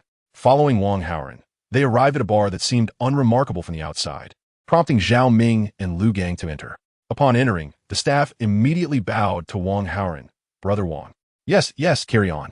Oh, by the way, these two are my brothers and will henceforth be esteemed guests here. Bring Mimi to attend to them, especially this young master Zhao Ming. Wang Haoren instructed. It was evident that Wang Haoren was well acquainted with the underworld. Upon hearing his words, the bartenders immediately greeted Zhao Ming and Lu Gang with deep respect. Young Master Zhao, Young Master Lu, please come this way. The two bartenders ushered them inside. Once inside, they were led to the basement, which was several times larger than the bar itself and lavishly decorated, appearing even more opulent than the bar above. The basement was filled with numerous bunny girls, clad in revealing outfits, complete with fluffy tails and long bunny ears, creating an atmosphere of delightful amusement. In Zhao Ming's eyes, all of this was as inconsequential as air. However, he felt a twinge of embarrassment about activating his X-ray vision in this place. Surrounded by bunny girls, merely gazing at them was already a feast for the eyes, rendering the need for any supernatural sight unnecessary. It was at that moment that Zhao Ming and Lu Gang discovered that this basement was a casino. Suddenly, a scene at one of the gambling tables caught their attention.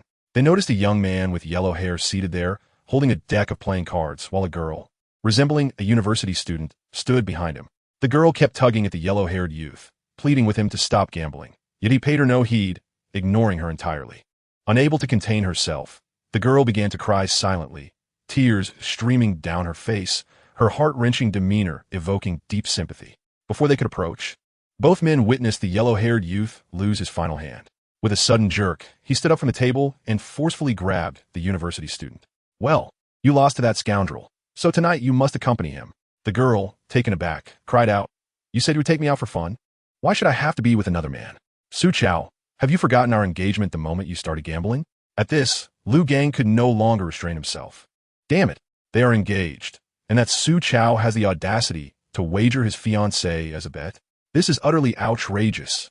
At that moment, Zhao Ming also felt compelled to intervene. He approached the corpulent man who had won the girl and said, Sir, I would like to challenge you to a bet. May I? The rotund man dismissed Zhao Ming and Lu Gang with a glance.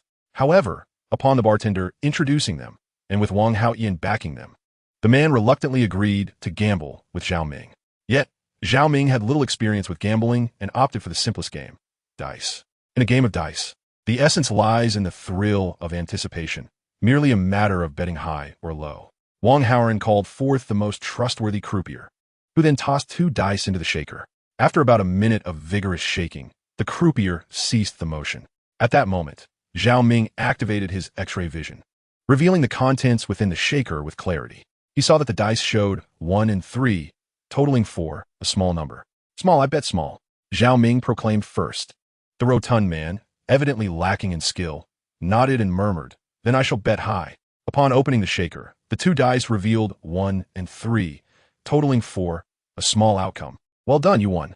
Lu Gang exclaimed as he looked at Zhao Ming. Zhao Ming had naturally anticipated this situation. Thus he approached calmly, intending to take the girl away. However, at that moment, the portly middle-aged man suddenly exclaimed, Wait a moment. What is it? Lu Gang cast a cold glance at the man, suspecting he was attempting to play tricks. Just then, Wang Haoren also arrived. If a dispute were to arise, Wang Haoren could certainly confront the man. Yet, astonishingly, the man uttered words that left everyone astounded. I have given 3 million for this woman to spend a night with me. Now that you have won a game of dice, you think you can simply take her away? I find this rather inappropriate. 3 million? That blonde fellow lost such a substantial sum? Zhao Ming was momentarily incredulous. That blonde youth hardly appeared to be a scion of wealth. If he were an ordinary person, how could he possibly squander 3 million overnight? However, I have a condition, Zhao Ming murmured. The stipulation is that you must sever ties with this blonde youth and never contact him again in this lifetime. Upon hearing this, the blonde youth became indignant, leaping up to indignantly point at Zhao Ming, exclaiming, Who do you think you are to meddle in our affairs? Chapter 13, A Plot Against Me. What do you mean by never contacting her again? You think you can have her for a lifetime? Hearing such brazen words from the blonde youth, Lu Gang was the first to express his displeasure. Pray tell, which mountainous toad has transformed into a human to covet a swan. Have you even looked at yourself in the mirror? What do you resemble, and what is she? Do you truly believe you are worthy of her? Moreover, the money her parents saved for a wedding home has been squandered by you. Do you still have the audacity to linger around her? This barrage of words struck the blonde youth like a thunderbolt, leaving him momentarily stunned. At that instant, Huang Shaofeng charged forward, and upon seeing Huang Shaofeng's imposing physique, the blonde youth finally wilted, retreating in disgrace. After the blonde youth departed, the girl began to weep softly. Zhao Ming stepped forward to console her, saying, "It's all right. That scoundrel has left. You should feel relieved. You are fortunate to be free from such a rogue for the rest of your life." "What do you wish to gamble on?" Zhao Ming inquired. The man hesitated for a moment before deciding on blackjack. This was quite fortuitous, as Zhao Ming and Lu Gang had played it before. Zhao Ming nodded and began to gamble against the man. During the game, he activated his X-ray vision to discern the cards in the man's hand. If the man's cards were superior to his own, Zhao Ming would fold. If his card were likely to win, he would continue to play. After approximately an hour of gambling, the chips before Zhao Ming had accumulated to a height reminiscent of a small mountain. He assessed the chips. While they might not total 3 million, they should amount to over 2 million. This sum would suffice. Zhao Ming nodded, called an end to the game, converted all the chips into cash, and alongside Huang Shaofeng, escorted the girl to a bank to securely deposit the funds. Having completed all of this, Zhao Ming wished to depart. However, at that moment, the girl softly implored him to escort her to the hotel. Upon hearing her plea, both Zhao Ming and Lu Gang found it quite reasonable and thus accompanied the young girl to her hotel room, leaving their phone numbers with her, instructing her to call should she require assistance. Afterward, Zhao Ming and Lu Gang took their leave. Just before departing, Zhao Ming felt a pang of thirst and noticed a vendor selling coconut juice by the roadside. "Lu Gang, would you be so kind as to fetch me a coconut juice? I have never tasted this before," Zhao Ming jested. Having recently acquired a substantial sum of money, Lu Gang had no grounds to refuse and readily agreed, taking the money to purchase the coconut. Lu Gang, seething with anger, contemplated confronting that yellow-haired individual to clarify matters. Yet, in contrast to Lu Gang's fury, Zhao Ming remained remarkably composed. "Let it be. Even if we find that scoundrel, he would never admit to anything. Moreover, what can we possibly do? Should we physically assault him? I shall simply consider it as having been bitten by a dog." Upon hearing Zhao Ming's words, Lu Gang felt a surge of indignation. But what good would anger do? As Zhao Ming had said, if they could not locate that yellow-haired man, they could only accept it as though they had been bitten by a dog. Once Su Fu realized Zhao Ming's formidable nature, he hesitated to leave, yet Lu Gang, with his unwavering principles, ultimately compelled Su Fu to depart in discontent. After Su Fu's exit, Zhao Ming and Lu Gang resumed their participation in the stone gambling. They arrived at the public auction, paid the entrance fee, and entered the venue. Upon entering, they were instantly awed by the opulence and grandeur of the auction. Unlike ordinary stone markets, every stone here was valued at over $1 million, and each stone's surface had been sliced open, a technique referred to in the trade as opening a skylight. Through these openings, one could glimpse the brilliant jade or crystal within. At this sight, Lu Gang felt overwhelmed, his mouth agape as he gazed at the stones, occasionally pointing to one and querying Zhao Ming, "What about this one? How about that one? Is that one filled with meat?" Meanwhile, Zhao Ming was utilizing his ability to perceive the contents of these stones. It must be said, the public auction indeed hosted remarkable stones.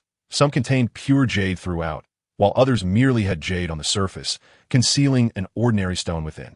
It appeared that stone gambling at the public auction demanded a discerning eye, for a misjudgment could result in a loss exceeding $1 million. Soon, the public auction commenced.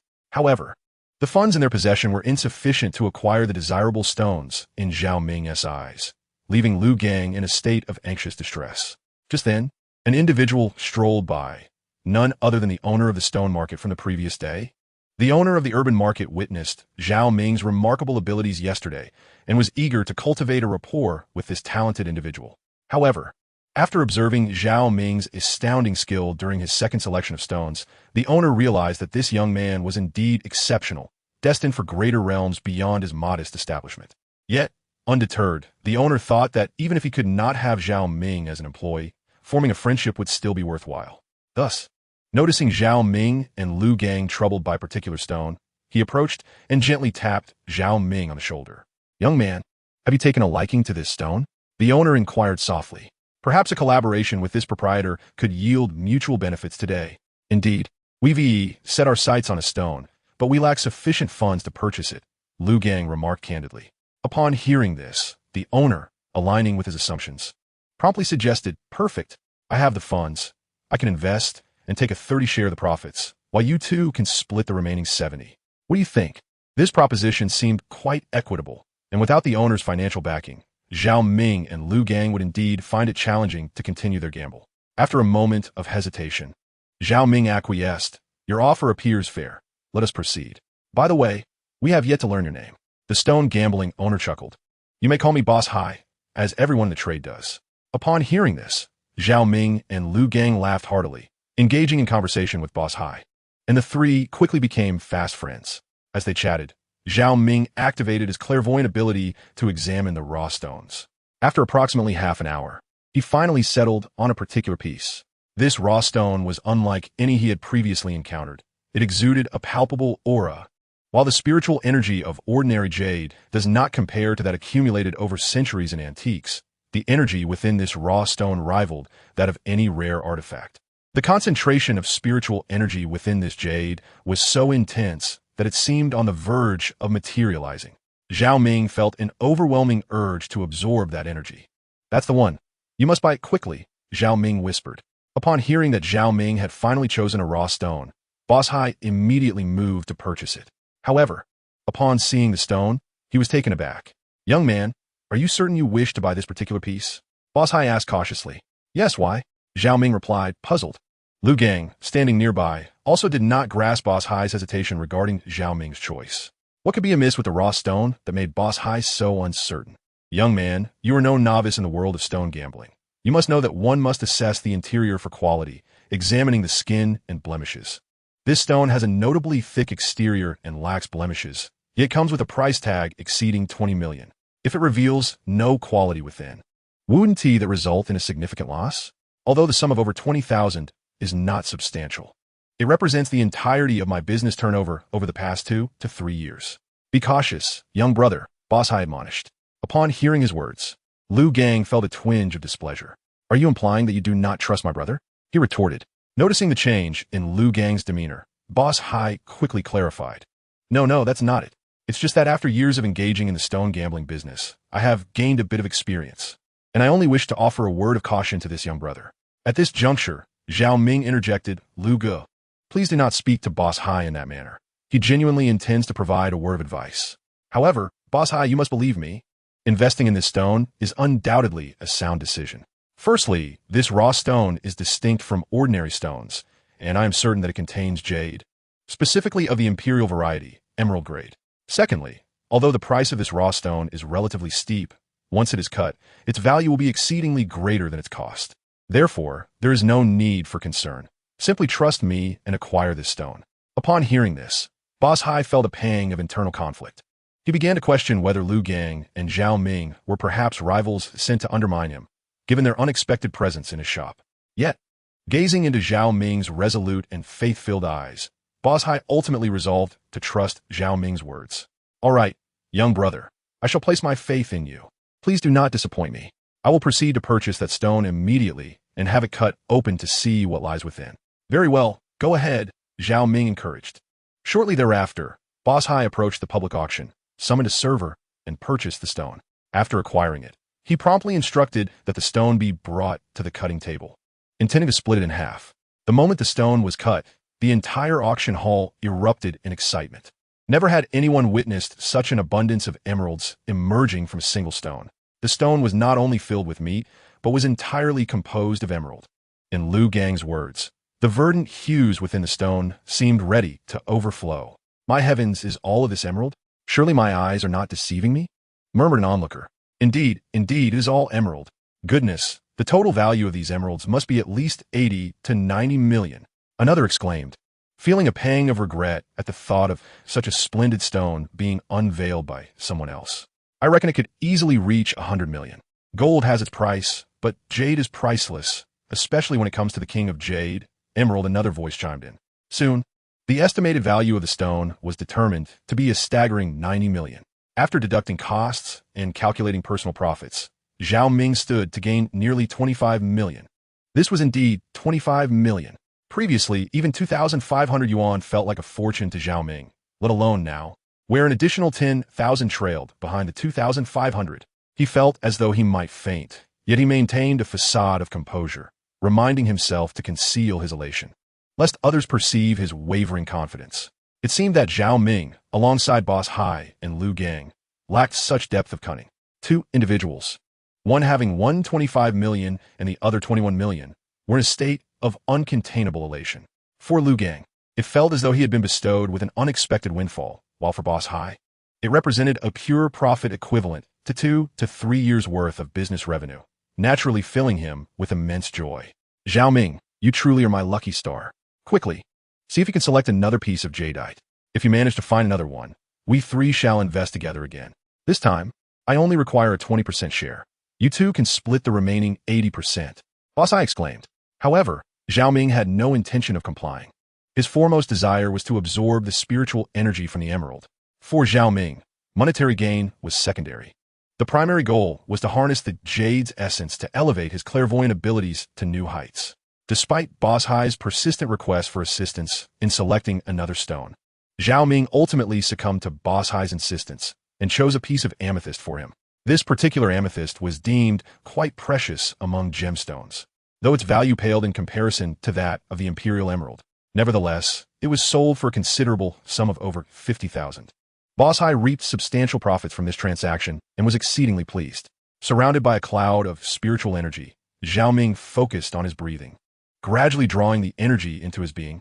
After a considerable time, he opened his eyes, revealing a faint glow of spiritual energy within them. He felt his clairvoyance had intensified significantly. He could even faintly perceive Lu Gang watching television beyond the walls. It appeared that with a bit more absorption of the energies from antiques and gemstones, he would be able to see through walls entirely. This thought filled Zhao Ming with delight. Eager to share his exciting news with Lu Gang, he stepped out of the room, but upon the words forming on his lips, he hesitated. Such a rare ability could lead to complications if divulged to Lu Gang, who might inadvertently let it slip. Perhaps it was wiser to keep this secret. With that in mind, Zhao Ming merely smiled and patted Lu Gang on the shoulder, only to find Lu Gang on a call with his father. Hello, Dad. I didn't take that money for frivolous activities. I'm working on something serious with Zhao Ming. Lu Gang exclaimed. What serious business could we possibly be engaged in? We are indeed doing something substantial. We made quite a bit of money. His voice brimmed with excitement, the veins on his forehead visibly pulsing. Stating outright that he had earned money through business might not convince his parents, as they knew he was not the entrepreneurial type. If he claimed that Zhao Ming had gifted him the money, his parents would likely be hesitant to spend it freely. This posed a dilemma. Zhao Ming pondered for a long time, but could not arrive at a solution.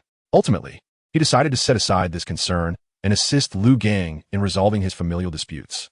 After hanging up the phone, Lu Gang was still fuming, muttering about how his father did not believe in his worth. Zhao Ming chuckled and remarked that it was only natural for his father to doubt him, given his previous misdeeds. Upon hearing Lu Gang's words, Zhao Ming grinned and added that not all large stones are the best. There are many nuances to consider.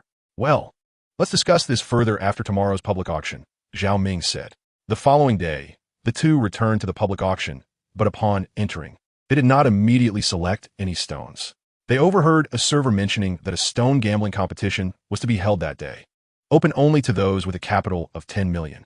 The winner would receive a staggering prize of 300 million. 300 million. What an incredible amount. Zhao Ming was momentarily stunned, and Lu Gang was equally taken aback. Ultimately, spurred on by Lu Gang, Zhao Ming decided to participate. Although the 10 million entry fee was substantial for him, the prospect of winning 300 million rendered it insignificant. Once entered, the competition format was straightforward. Each participant was assigned a number, and those with adjacent numbers formed pairs. Each pair faced 2 stones, tasked with determining their contents and estimating their respective values. In the end, the host would cut open both stones, and the one whose description was more accurate would emerge victorious. This challenge posed no difficulty for Zhao Ming. In the first round, Zhao Ming's opponent was a middle-aged man who appeared to be a scholarly type, sporting a goatee and studying the 2 stones with a serious demeanor. He leaned in closely, almost as if he wanted to press himself against the stone. In contrast, Zhao Ming observed from distance. After absorbing spiritual energy the previous day, his vision had significantly improved, allowing him to sense the stone's spiritual qualities even from afar. Soon, he was able to assess the stone's quality, while the old scholar continued his meticulous examination. As time ticked away, just before the deadline, the old scholar finally arrived at a conclusion that was entirely opposite to Zhao Ming's. This made Zhao Ming chuckle softly. When the moment arrived to cut the stones, the one Zhao Ming had chosen was filled with crystals, while the scholar's stone contained only a small amount of yellow jade. Yellow jade, being less valuable and rarer than jadeite, was certainly inferior to the crystals. Thus, the old scholar had to depart in defeat, tears in his eyes. After the scholar's exit, Zhao Ming continued to triumph over several more competitors, securing a spot among the top 4. However, as they reached the semifinals, his opponents were no longer mere amateurs, but formidable contenders with strength comparable to his own. "Sir, contestant number 17 will be your opponent," the courteous server announced. And to Zhao Ming's surprise, his next adversary turned out to be a young woman. The girl appeared to be quite young, no more than 23 or 24 years of age. She possessed long, flowing black hair, elegantly styled in voluminous waves that cascaded enticingly over her chest, accentuating her figure in a captivating manner. As Zhao Ming gazed upon her, he found himself momentarily entranced, torn between the desire to activate his perceptive abilities and the hesitation that accompanied such an action.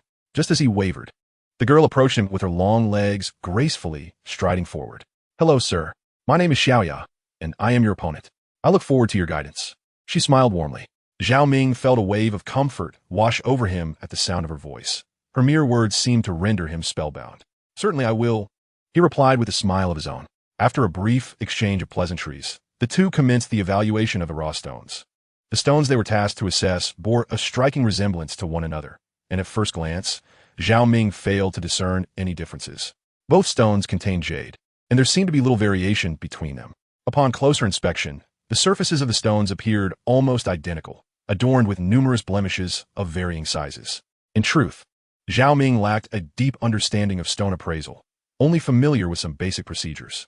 As he observed both stones containing jade, he found himself at a loss as to how to differentiate between them. He was momentarily taken aback, only to notice that the charming Xiaoya appeared poised and self-assured, as if victory were already within her grasp.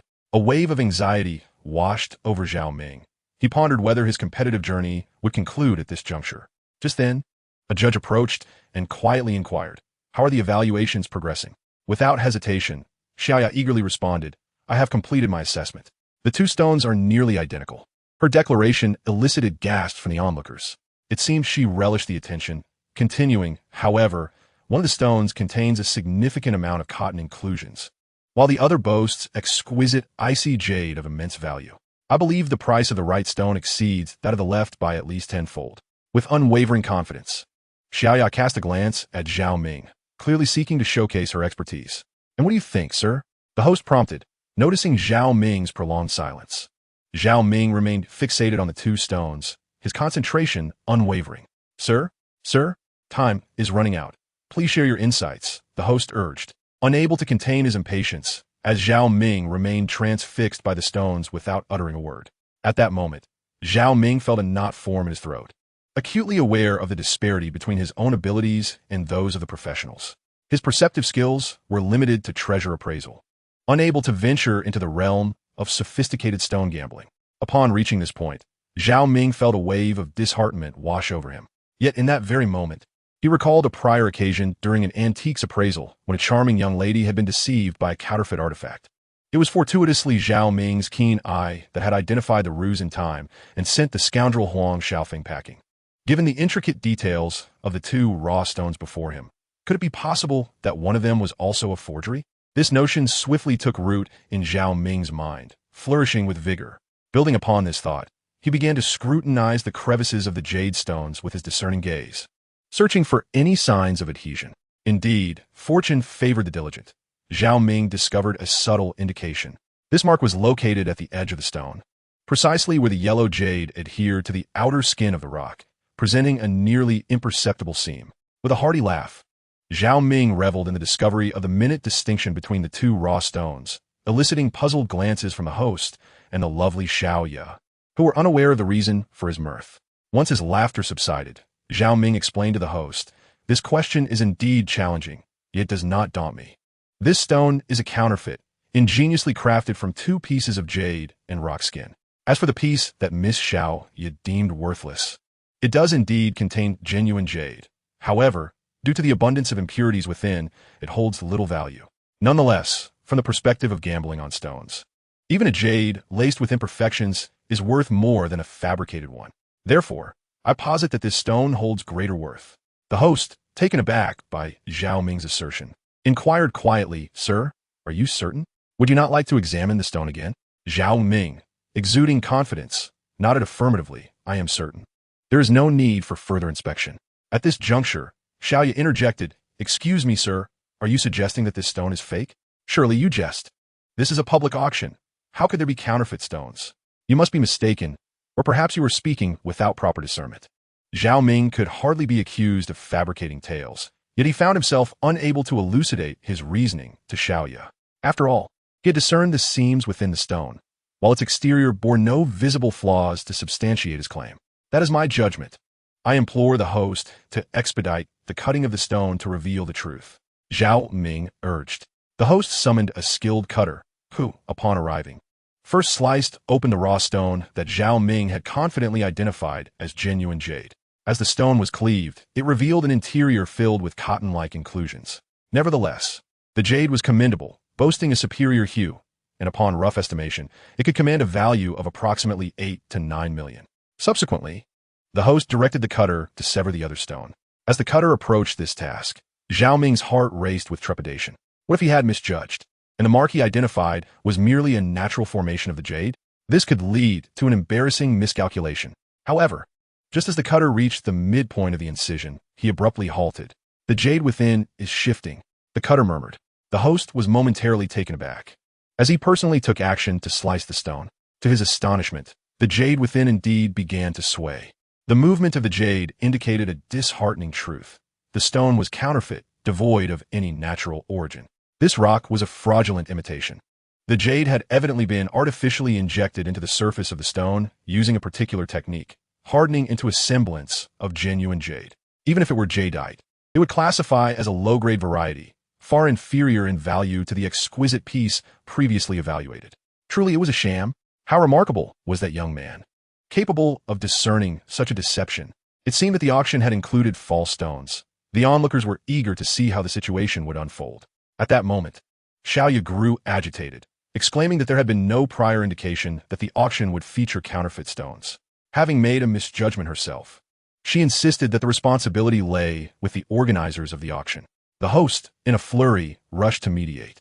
He first reassured Xiaoya, praising her keen insight in identifying the characteristics of the two stones. He lauded Mr. Zhao Ming as an expert in discerning raw stones, emphasizing that even the auction specialists had been deceived by this counterfeit, which had evaded her eagle-eyed scrutiny. He acknowledged that the incident was undoubtedly a fault of the event organizers, who would devise an appropriate resolution to appease both Zhao Ming and Xiaoya. Upon hearing this conclusion, both Zhao Ming and Xiaoya nodded in agreement. After approximately 20 minutes of urgent discussion, the competition finally arrived at a resolution. There were two proposed solutions. The first was to compensate Miss Xiaoya with 10 million and refund her entry fee, allowing her to be declared the third-place winner. The second option was to permit her to continue competing for the championship alongside another Group S winner and Zhao Ming. However, at that moment, Zhao Ming advised Xiaoya it would be wiser for her not to continue in the competition, as victory was assuredly his. Continuing would risk losing her own 2 million. It would be more prudent for her to depart now with the 2 million in hand. Hearing this, Xiaoya was infuriated. Her brows knitted and her sharp eyes widened as she glared at Zhao Ming. Chapter 16. Winning a fortune of 300 million. Yet, since Xiaoya was unwilling to heed his counsel, Zhao Ming felt there was little he could do. He contemplated as he approached the competition stage. At that juncture, participants beneath the platform had begun placing bets, with spectators eagerly pulling out their money to wager on either Zhao Ming's victory or that of last year as champion. Zhao Jun. Few were betting on Xiaoya, but there were still some. Suddenly, Lu Gang emerged, calling out to Zhao Ming, "You better make me proud. I've wagered all the money we won yesterday on your victory. If you win, the payout will triple." Zhao Ming's expression darkened at this declaration. Could Lu Gang not remain quiet for a moment? Friends from those days were friends for life. Upon hearing that familiar voice, Zhao Ming paused for a moment before realizing it belonged to the previous champion from the last betting event, Zhao Jun. Although Zhao Jun was the champion of the previous competition, his arrogance is truly astonishing. How could he dare utter such words to the seemingly limitless potential of Zhao Ming? Just as Zhao Ming prepared to retort, Zhao Jun spoke again. And you, young lady, this is no place for you. A woman should depend on a man to live. What worth is there in seeking the limelight? Just look at you, with that shameless demeanor.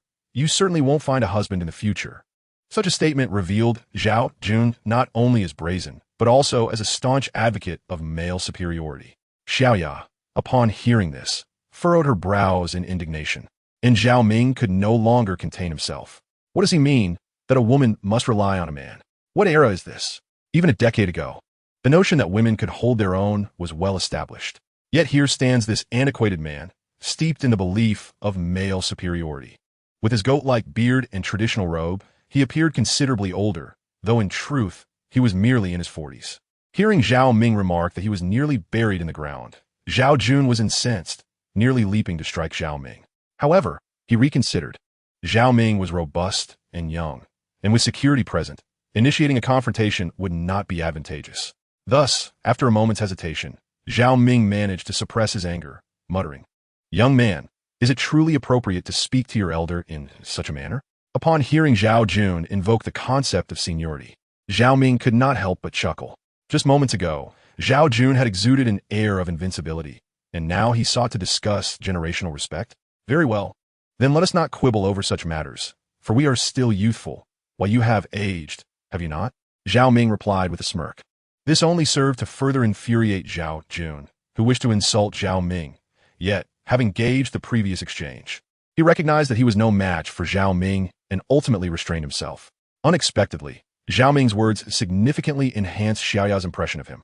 Initially, she perceived him as nothing more than an arrogant fool, but witnessing him advocate for women's perspectives, she regarded him with newfound respect. Soon, the competition commenced in earnest. The audience had already placed their bets, the majority wagering on Zhao Jun's victory, followed by Zhao Ming, with Xiaoya last. The raw stone was encased in an opaque glass dome, rendering it invisible to onlookers. During the contest, participants were required to reach through 2 circular openings in the glass to touch the stone and discern its nature. Due to the stringent requirements, only one raw stone was available. The contestant who could accurately identify its contents would emerge victorious. Furthermore, to prevent any potential copying between competitors, the competition was divided into 2 distinct rounds. In each round, contestants were to jot down their assessments on paper. After the stone was cut, one participant would be eliminated, leaving the final 2 to contend for the championship. As the competition commenced, Zhao Jun fumbled with the stone for an extended period before confidently stepping down from the platform. As Xiaoya gazed at Zhao Ming, she initially intended to let him go first. However, concerned that Xiaoya would feel anxious being the last to touch the stone, Zhao Ming graciously gestured for her to proceed ahead. Xiaoya expressed her gratitude with a fleeting glance at Zhao Ming and ascended the stage to begin her exploration. She delved into the task for what felt like an eternity, approximately 20 minutes, before finally nodding and descending from the stage, biting her lip. At last, it was Zhao Ming's turn. Although he was the last contestant to take the stage, he exuded the utmost confidence and composure.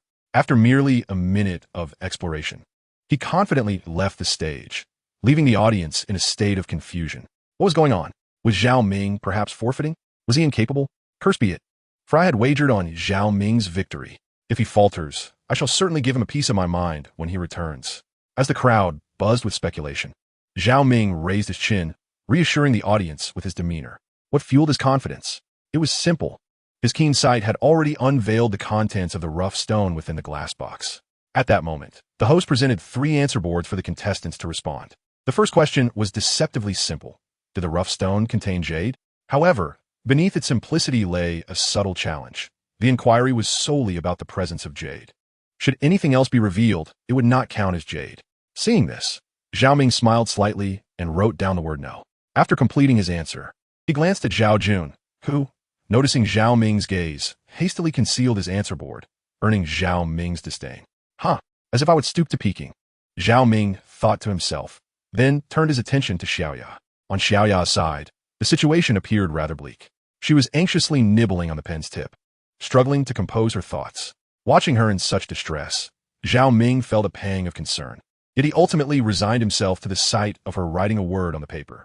Soon after, the rough stone was sent for cutting, and the results were swiftly revealed. Indeed, something was found within the stone, but it was not jade. It was crystal. Consequently, Xiaoya faced elimination. Xiaoya exhibited little surprise, as if she had anticipated her fate, though a hint of regret flickered in her eyes. At that moment, Zhao Ming interjected to console her, suggesting she should have opted out of the competition, as that would have spared her 2 million. Xiaoya smiled softly and replied, "Thank you for your consolation. However, 2 million is not a substantial amount for me. I shall return next year, and I hope to see you again to compete together. But next time, I shall not yield so easily to you."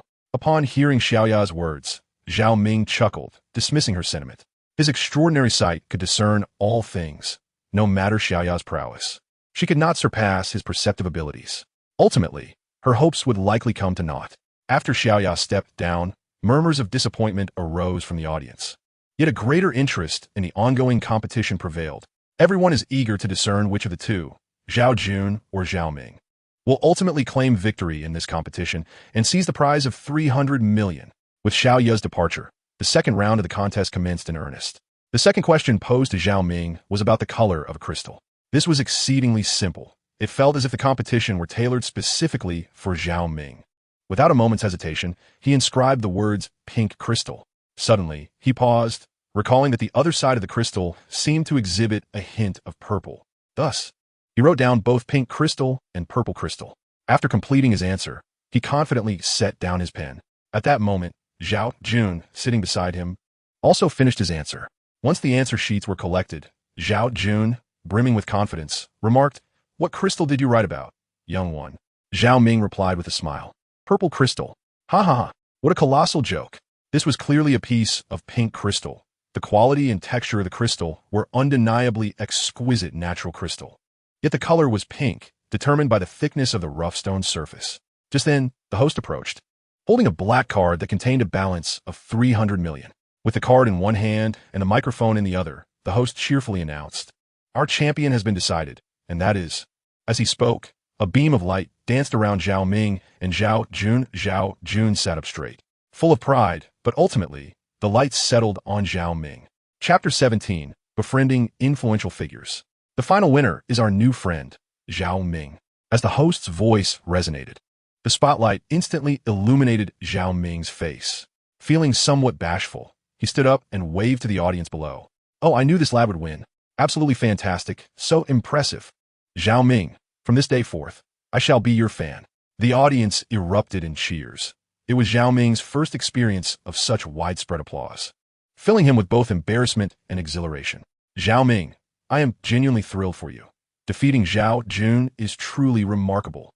At this moment, Xiaoya also cheered for Zhao Ming's victory, while no one noticed the sinister expression forming on Zhao Jun's face in the corner. "How could someone surpass me, Zhao Jun? There must be something amiss." Zhao Jun thought grimly to himself. The host cast a disdainful glance at Zhao Jun and quietly remarked, "Sir, I suggest you refrain from making a fool of yourself. This year's champion has been determined, and it is this gentleman. If you're interested, you may return to participate in our competition next year." However, before the host could finish, Zhao Jun interrupted. "I refuse to believe it. I refuse to accept that Zhao Ming could have bested me. I demand to inspect his answer sheet, and I must examine the rough stone that was just cut. I need to ascertain whether any deception has occurred." Zhao Jun declared loudly. Once again referred to as an old man, his feelings were indescribable.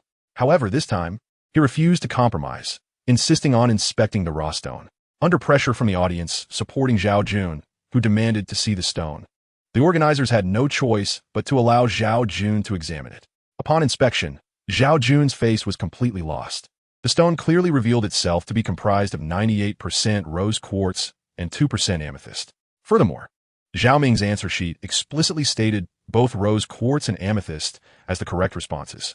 Zhao Jun was left utterly embarrassed, and even his supporters began to ridicule him for his lack of discernment. With no other option, Zhao Jun retreated in disgrace. After leaving the stage, he harbored resentment towards Zhao Ming, vowing to seek revenge at the next opportunity. Upon returning to the hotel, Zhao Ming was filled with joy. He had won 300 million, an astonishing sum. Such wealth would suffice to sustain him for the latter half of his life without the need to work again. Nevertheless, Zhao Ming was not the type to squander his fortune. He had already devised a plan for the future. The first step was to absorb the spiritual energy inherent in antiques.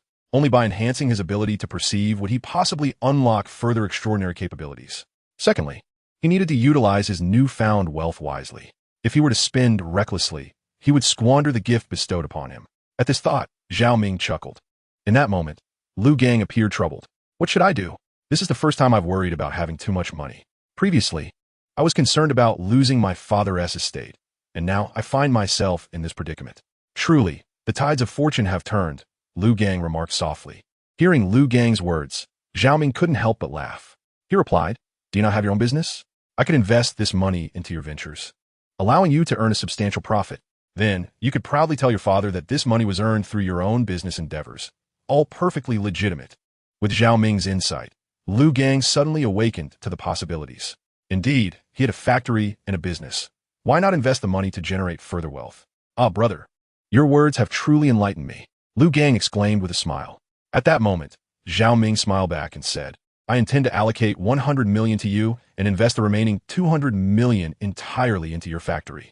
What? Lu Gang was momentarily stunned. Did I hear you correctly? You're not spending this money frivolously, but investing it all in my factory? He inquired.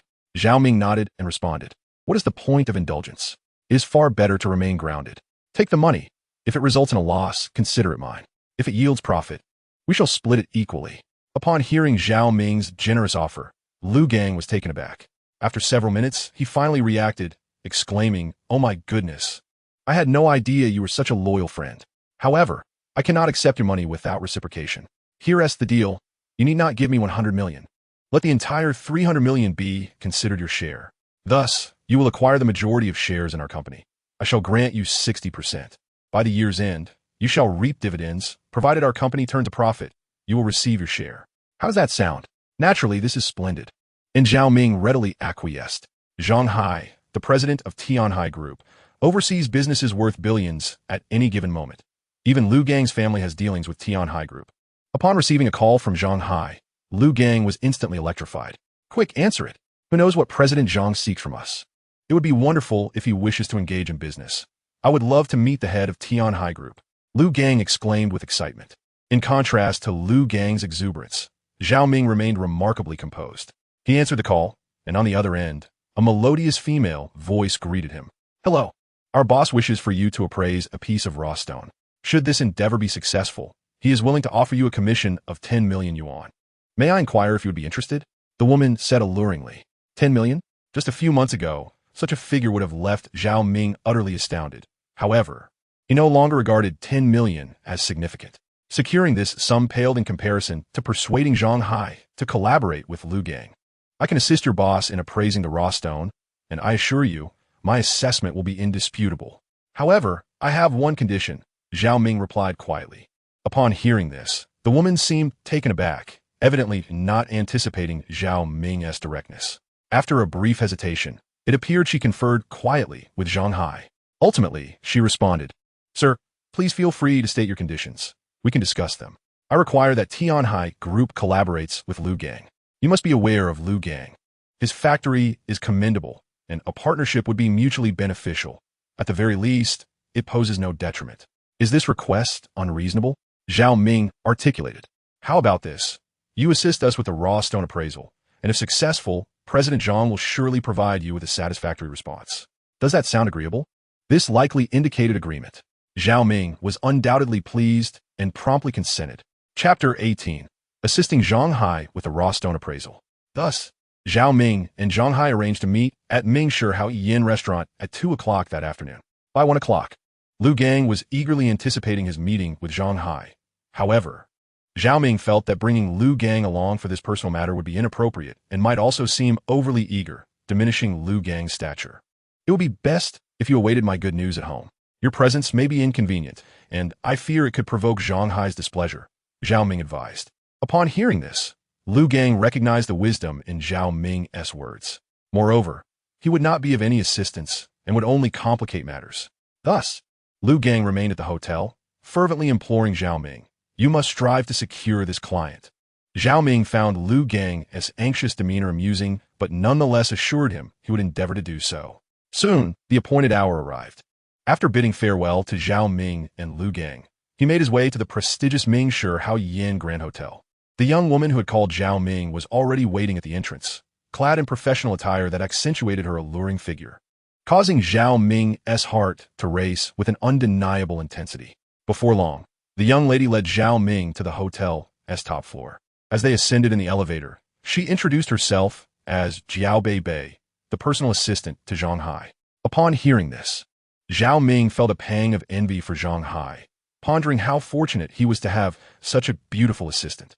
Merely gazing at her uplifted his spirits, let alone the prospect of spending extended time in her company. The elevator reached the top, revealing an entire luxurious suite. To access this exclusive space, one needed to swipe a black card, a privilege Zhao Ming realized he might never have enjoyed were it not for Zhang Hai. Exiting the elevator, he followed Jiao Bei into one of the lavish rooms, where he awaited Zhang Hai's arrival. After a brief interval, Zhang Hai entered in a hurried manner, accompanied by none other than Zhao Jun. "Ah, young man, what a surprise to see you here. How did you find yourself in such a place?" Cao Yun remarks, his displeasure evident upon spotting Zhao Ming. However, in the presence of Zhang Hai, he refrained from expressing his irritation, mindful of maintaining decorum before his superior. "Why shouldn't I be here? It was Zhang Hai who invited me," Zhao Ming replied softly.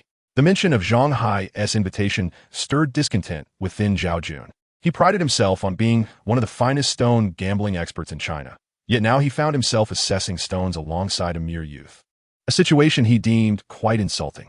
Bound by his duty to Zhang Hai, he suppressed his frustration and awaited the unveiling of the raw stone. "Haha, I have heard of the slight discord between you two during the stone gambling competition, but let bygones be bygones. Moving forward, the three of us must collaborate harmoniously," Zhang Hai declared. True to his stature as a commanding figure, his words resonated with both Zhao Jun and Zhao Ming. Shortly thereafter, Jiao Bei presented a raw stone, along with 2 flashlights and 2 magnifying glasses. For ordinary appraisal experts, these tools were indispensable.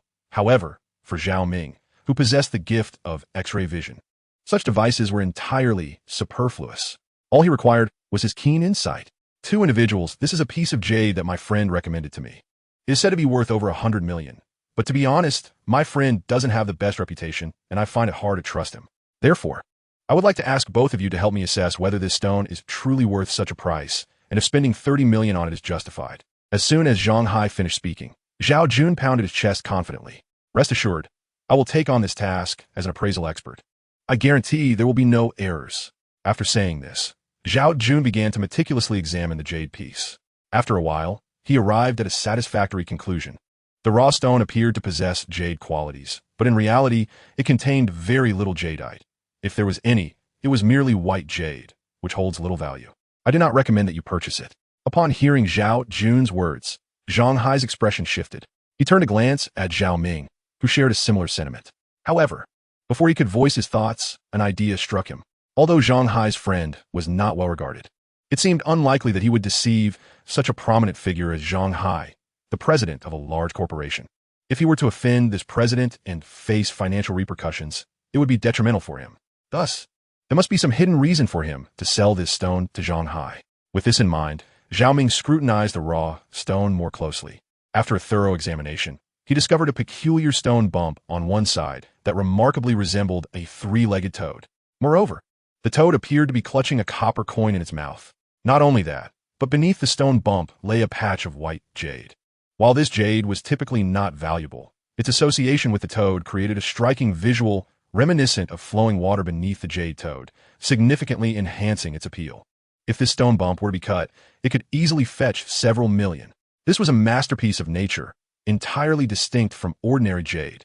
Feeling exhilarated, Zhao Ming stood up abruptly and pointed at the raw stone, declaring, "Purchasing this raw stone for 30 million is undoubtedly a wise investment. It contains a 3-legged toad." "What? A 3-legged toad? Young man, surely you jest. How could a toad possibly be inside a stone?" Zhao Jun scoffed. Not only Zhao Jun, but even Zhang Hai looked perplexed. Therefore, Zhao Ming had to explain to both individuals that there was indeed a stone bump within the raw stone that bore a striking resemblance to a 3-legged toad, which was holding copper coin, a symbol of prosperity. If Zhang Hai were to extract this stone bump from the raw stone, under the auspices of the 3-legged toad, he would surely find fortune. Upon hearing this, Zhao Jun expressed his skepticism, muttering, "How can you claim to see what lies within the stone?" Just because there's a bump. How can you deduce its form? That seems rather extraordinary. Young man, are you merely seeking to draw attention? Upon hearing Zhao Jun's words, Zhao Ming felt a pang of anxiety. It is imperative to acknowledge that Zhao Ming's expertise in discerning raw stones is considerably inferior to that of Zhao Jun.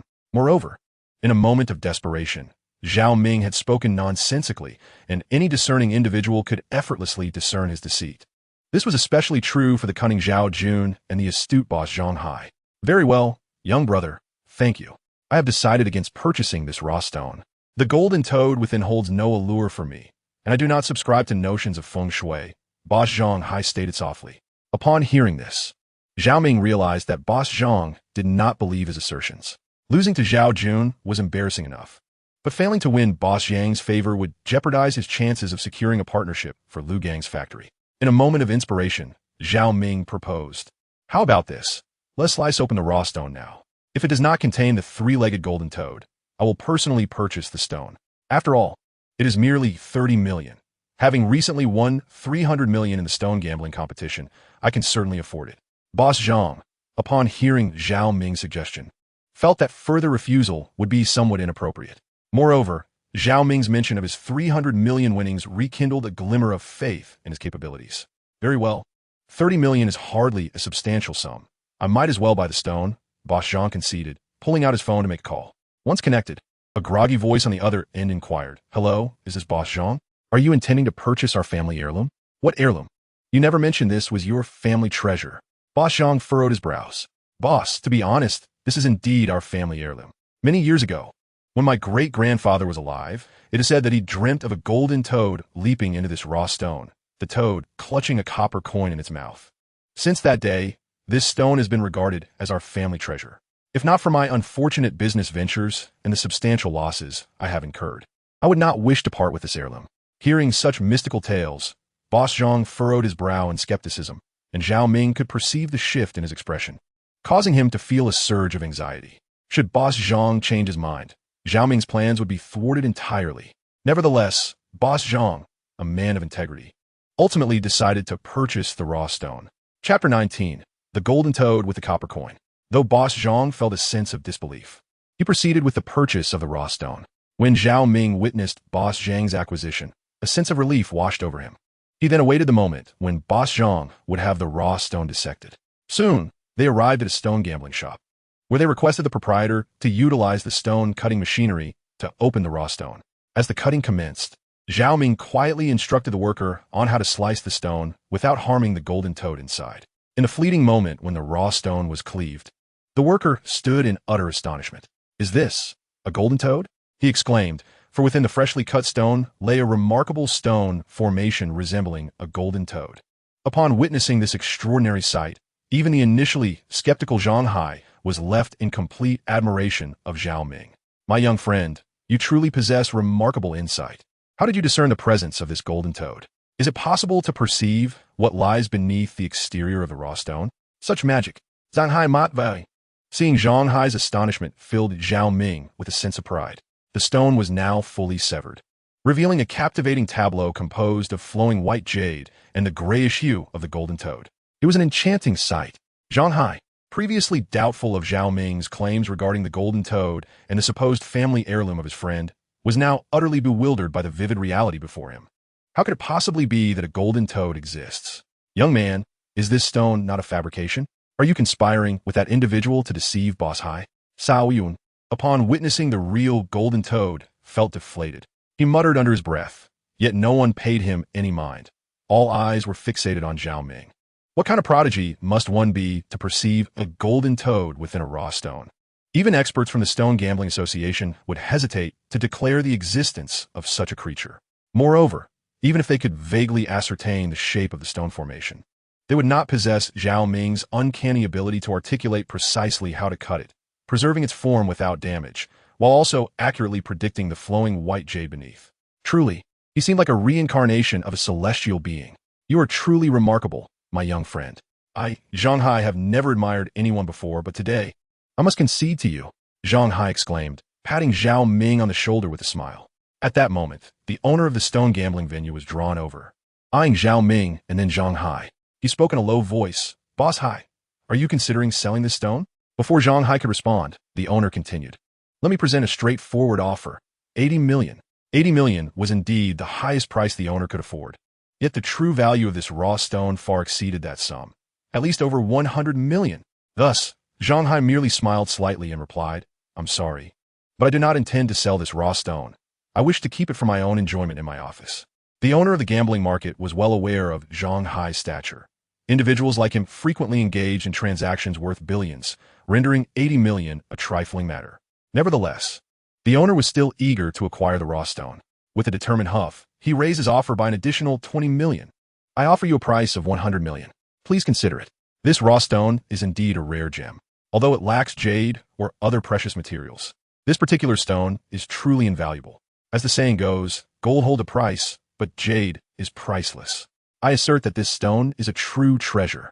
The proprietor of the gambling stone market whispered. Upon hearing this, Mr. Zhang Hai began to feel intrigued.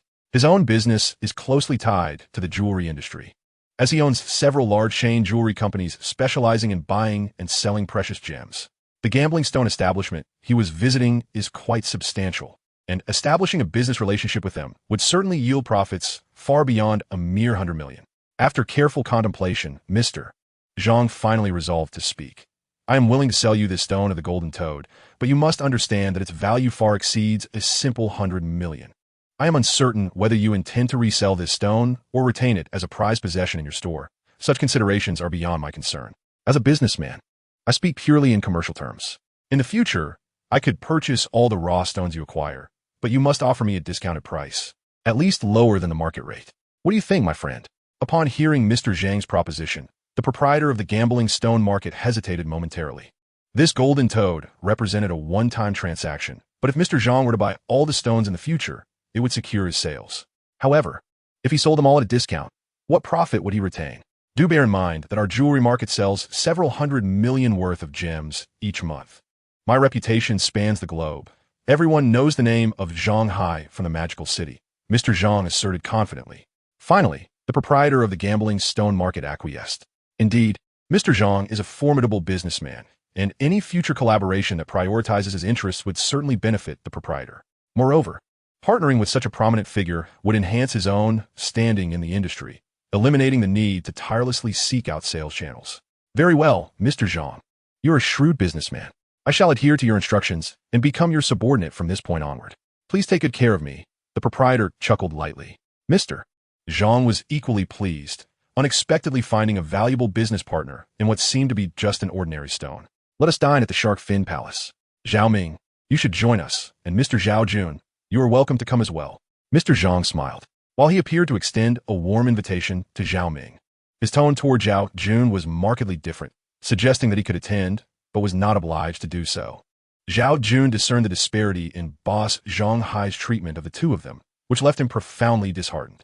Yet, he felt powerless to voice his thoughts, especially given that he had previously deemed this particular stone worthless, only to witness it being sold for an astonishing sum of 100 million. In a subdued tone, Zhao Jun remarked, I have matters to attend to at home, so I shall not join you for dinner.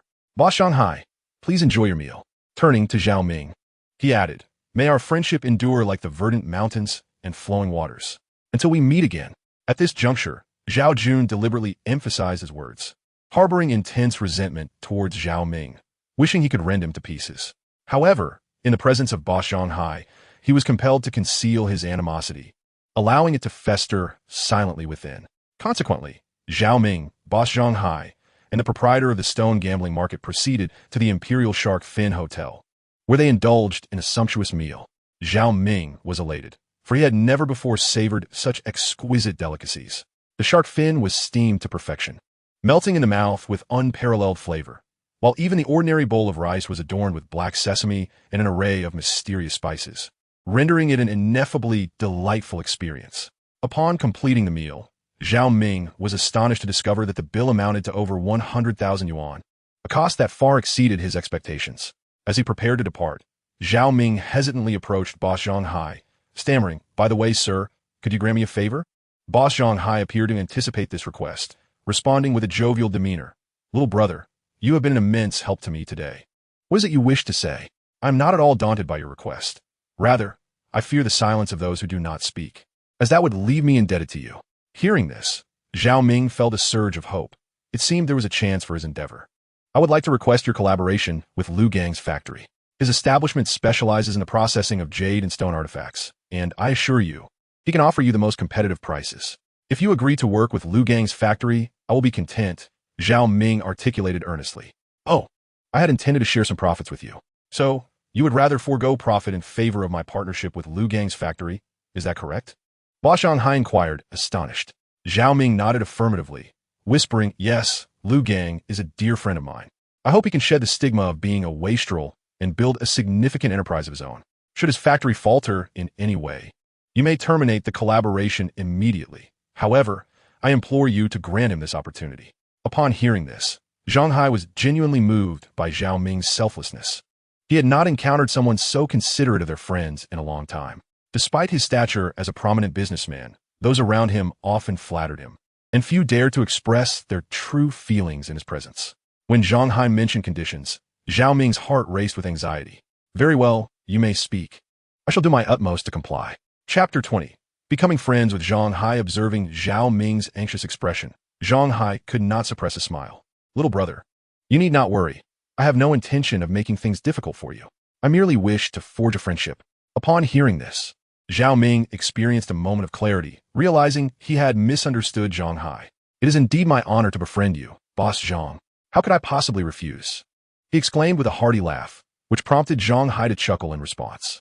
It is worth noting that although Zhang Hai is a scion of a wealthy family, he possesses remarkable character and values deep emotional connections, especially with his brothers, and places great importance on the kindness shown to him.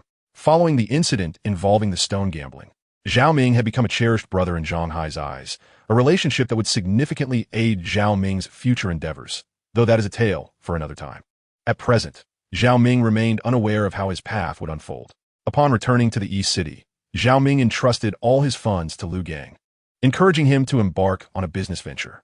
Lu Gang, shedding his previous demeanor as a carefree second-generation rich kid, transformed into an ambitious and diligent young man. He would even visit factories for business worth several thousand yuan. Witnessing Lu Gang's transformation brought Zhao Ming great joy. Following this event, Zhao Ming continued to work at the Babao studio. He was no longer just an ordinary security guard, but had taken the place of Huang Shaofeng, becoming a renowned appraiser at Babao studio. Many individuals, having heard of Zhao Ming's reputation in urban circles, sought him out to appraise their antiques. Zhao Ming welcomed this, as it allowed him to earn a higher salary. Although he no longer relied solely on a fixed income, a little extra money brought him delight, as is natural for any person. Moreover, it afforded him the opportunity to absorb the spiritual essence of the antiques, which was beneficial for his perceptive abilities. After absorbing the energy from several jade stones, Zhao Ming could faintly perceive the scenes behind the walls and believed that with more spiritual energy, he would fully unveil the mysteries hidden beyond. One day, as torrential rain poured down, typically a time when few ventured to the jewelry market, Zhao Ming found himself idly scrolling through his phone in the shop. Suddenly, there was a knock at the door. The attendant promptly opened it, admitting an elderly man. The old man held a tattered package containing unknown jade artifacts. He glanced at Zhao Ming and softly said, "Young brother, could you assist me in appraising these? I unearthed them from the ground."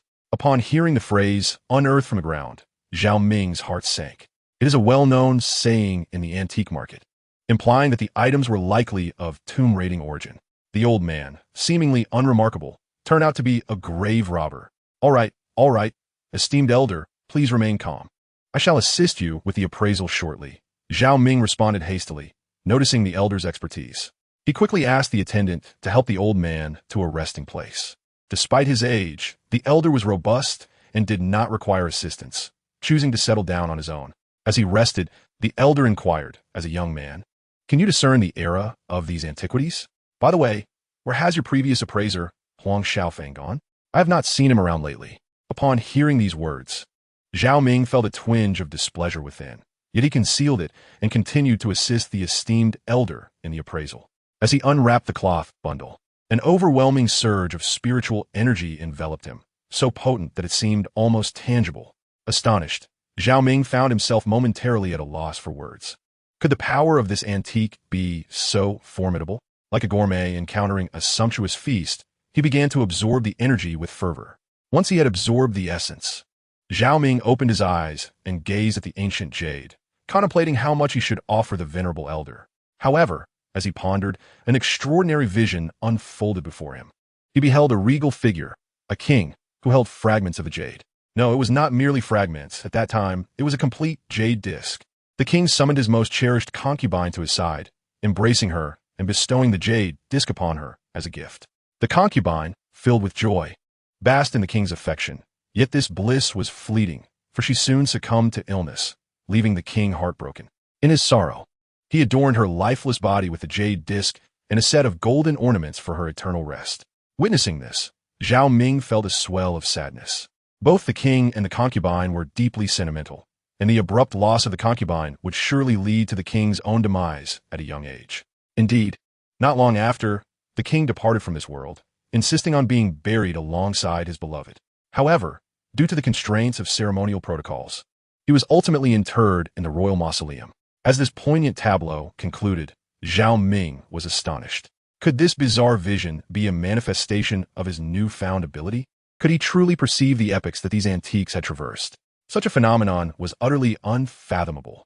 Hey, young man, have you completed your appraisal? If you cannot determine its value, please do not waste my time, the elder tomb raider interjected suddenly. His voice, though low, carried a robust resonance, indicating his seasoned expertise. At that moment, Zhao Ming, brimming with confidence, approached the elder with the jade disc fragments in hand. Esteemed elder, these appear to be fragments of a jade disc, albeit incomplete. If there were intact pieces, we could certainly reassemble them using gold inlay, potentially fetching several million. Several million? The elder's demeanor shifted, clearly displeased. Do you possess the acumen to appraise these? A mere few million? I would assert they are worth at least 10 million. In response, Zhao Ming chuckled lightly, esteemed elder. The lady must have adorned herself with some golden ornaments, correct? The worth of those ornaments far surpasses that of this jade. If you are sincere about selling, do bring forth the set of golden jewelry, and I shall offer you a fair price. However, for just these jade fragments, I cannot possibly pay you 10 million. Upon hearing this, the elder was momentarily taken aback. How do you know the female corpse was adorned with golden jewelry? Have you ventured into that tomb? Impossible. It cannot be. I did not see you then. You could not have been with us. Upon hearing this, Zhao Ming chuckled softly. Oh, esteemed elder, how could I possibly have been part of your tomb raiding expedition? At best, I am merely an appraiser of antiquities in an antique shop. I lack the prowess you possess. Then how do you know? The elder inquired earnestly, gazing at Zhao Ming in bewilderment, perplexed by his remarkable capabilities. Yet, Zhao Ming could not disclose his ability of clairvoyance. Should his gift be revealed, he feared his days would no longer be peaceful. Thus, he jested, explaining that he deduced the era and the sovereign associated with the jade disc based on its age and provenance. The sovereign had been particularly fond of a young concubine and had intended to be interred alongside her. However, due to certain ceremonial matters, he ultimately could not be buried with her. Nonetheless, he ensured that she received a grand burial befitting a noble consort, which included a golden threaded jade garment. The elder was thoroughly impressed by Zhao Ming's extensive knowledge, unaware that it was all newly acquired. Young man, your scholarship rivals that of Huang Shaofeng. I'm truly in awe of you. As it happens, I am merely here to gauge the expertise of potential appraisers for this jade disc. Since you have demonstrated your ability, I shall also bring forth a set of golden threaded jade garments. You must offer us a fair price. With that, the elder departed, leaving behind a shard of the jade disc as a deposit. Zhao Ming, elated by the fragment, promptly called the proprietor of Babao Zhai, Sun Qing. Hello, boss. I have splendid news to share. Zhao Ming exclaimed with a hearty laugh. It was the time for a midday nap, and Sun Qing was roused from slumber, feeling quite irritable. Yet, upon realizing it was his capable assistant, Zhao Ming, calling, his annoyance dissipated. Oh, Zhao Ming, what is it? Sun Qing inquired. Zhao Ming swiftly recounted the events to him, and Sun Qing's drowsiness vanished immediately. What? Someone is selling antiques at our shop, treasures unearthed from the earth, and they wish to sell a set of golden threaded jade garments? My goodness, this is exceptional. I have been in search of such a set. Sun Qing was indescribably thrilled. Having recently contacted an auction house owner who required a set of golden threaded jade garments, but had been unable to procure one. This opportunity would allow Sun Qing to earn a commission of several million. Young man, you have brought me immense fortune. I must reward you handsomely, he proclaimed with a hearty laugh. The following day, Sun Qing personally brought his daughter, Sun Qing, to the shop. Upon seeing her, Zhao Ming felt an indescribable joy within him. Sun Qing donned a striking red dress, the hemline delightfully short, revealing her long, graceful legs, which added to her allure. Upon catching sight of her, Zhao Ming felt an irresistible urge to activate his X-ray vision, yet after a moment's reflection, he refrained from doing so. Chapter 21. The Tale of the Golden Silk Garment. Shortly thereafter, the seasoned Tomb Raider indeed arrived, albeit fashionably late, bearing a bag that piqued Zhao Ming's curiosity. It was quite amusing that such a precious artifact as the Golden Silk Garment was concealed within a simple woven bag. Even with his extraordinary vision, Zhao Ming would have failed to discern its contents without close examination. Initially puzzled by the elder's peculiar choice, Zhao Ming soon grasped the wisdom behind it. This clever ruse led others to assume the bag contained nothing of value, thus deterring any potential thieves. Zhao Ming chuckled inwardly. Acknowledging the elder's cunning, the elder soon entered the shop and revealed the golden silk garment. Zhao Ming stepped forward eagerly to examine the exquisite piece. After a thorough inspection, he confirmed its remarkable quality and activated his vision once more, eager to uncover the history entwined with the garment. Upon activation, he beheld the golden silk garment adorning a youthful maiden, who was none other than the king's concubine from the previous day. Clad in the splendid garment, she danced gracefully, her movements as enchanting as those of a celestial being. Zhao Ming was momentarily entranced by her mesmerizing figure. Unbeknownst to those around him, Zhao Ming's apparent daze was due to his extraordinary sight, while others merely assumed he was captivated by the garment itself. Sun Jade, intrigued, gently tapped Zhao Ming's shoulder and whispered, "Brother, what captivates your attention? Are you appraising the golden silk garment? In my years of collecting antiques, I can assure you, it is undoubtedly a genuine treasure, worth its weight in gold." However, at that moment, Zhao Ming was engrossed in a pivotal scene, paying no heed to Sun Jade's remarks. He continued to observe as the concubine completed her dance, gracefully spinning toward the king and nestling into his embrace. The king chuckled softly and retrieved a small jade disc from his bosom. Yet, curiously, this jade disc was absent from the golden silk garment. Given that the king had bestowed the disc upon the concubine, it would have inevitably accompanied her to the grave. How could this seasoned tomb raider have secured the entire golden silk garment while neglecting such a seemingly trivial piece? Zhao Ming felt a sense of unease. Could it be that the elder thought the jade disc was of significant value and thus chose to keep it hidden? Just as Zhao Ming's thoughts swirled with uncertainty, the elder spoke. "Young man, what occupies your mind?" "Esteemed elder, I was pondering whether this golden silk garment should indeed be accompanied by a corresponding jade disc." Zhao Ming replied softly. Upon hearing his words, the elder paused in surprise before breaking into applause. "Young man, I'm truly impressed. You discerned, merely from the golden silk garment, that it must be paired with a jade disc. I once laid eyes upon that piece of jade pendant. Yet it was but a defective specimen, and I deemed it of little worth." "A defective piece? Absolutely impossible. If it were indeed flawed, it would not possess such potent spiritual energy." Zhao Ming mused inwardly, though he feigned nonchalance and softly remarked, "Esteemed elder, as a connoisseur of antiquities, you are undoubtedly aware that the true value of an item often lies in its ensemble. Although this jade pendant may not be intrinsically valuable, when paired with the golden threaded jade garment, it can truly unveil its maximum worth." Upon hearing this, the venerable elder nodded in agreement, and then, from his bosom, he produced a jade disc, softly stating, "This jade disc is composed of yellow jade, which itself holds little value. I refrained from presenting it earlier, fearing you might perceive the golden threaded jade garment as diminished in worth. However, since you have discerned its significance, I shall gift you this jade disc. Yet, for the golden threaded jade garment, I expect a fair price in return." Zhao Ming, upon hearing the elder's words, was elated to the point of nearly soaring with joy. However, to allay any suspicion from the elder, he maintained an air of composure. "Thank you for your kind offer, esteemed elder. We shall certainly compensate you generously. Yet we must adhere to proper procedures, requiring you to sign a sales contract before any payment is rendered." Upon hearing this, the elder nodded and waved his hand, saying, "I understand these matters well. No need for further elaboration. However, prior to signing the contract, I have one condition." "Very well, 10 million it is. I shall additionally present you with a few more antiques, which you may sell elsewhere or keep for your own enjoyment. Consider it a gesture of friendship, and should you acquire further treasures, I hope you will return to my establishment for future transactions." Sun Jade remarked with a smile. The elder nodded in agreement, expressing his delight. What a forthright proprietor. "In the future, I shall certainly seek your assistance whenever I require it. The elder's satisfaction was palpable, and Zhao Ming's heart swelled with joy. Not only had he facilitated a significant transaction for Sun Jade, but he had also acquired a jade pendant of immense value. This pendant was not merely about its monetary worth. It was the spiritual energy it possessed. Having absorbed such energy would undoubtedly lead to a remarkable enhancement in his perceptive abilities. Seeing both parties so content, Sun Qing was equally elated, and her admiration for Zhao Ming grew. She too had studied archaeology and frequently engaged in the appraisal of antiquities, yet with the vast array of artifacts in the world, how could she possibly know the appropriate pairings? Conversely, Zhao Ming had effortlessly identified the connection between the golden threaded jade garment and the jade disc, earning her newfound respect. Once the elder departed, Sun Qing quietly approached Zhao Ming from behind and softly inquired, "Zhao Ming, tell me honestly, how did you know that the golden threaded jade garment required a jade disc?" Her question sent a tremor through Zhao Ming's heart, a mix of surprise and joy, for he was delighted that Sun Qing had taken the initiative to speak with him.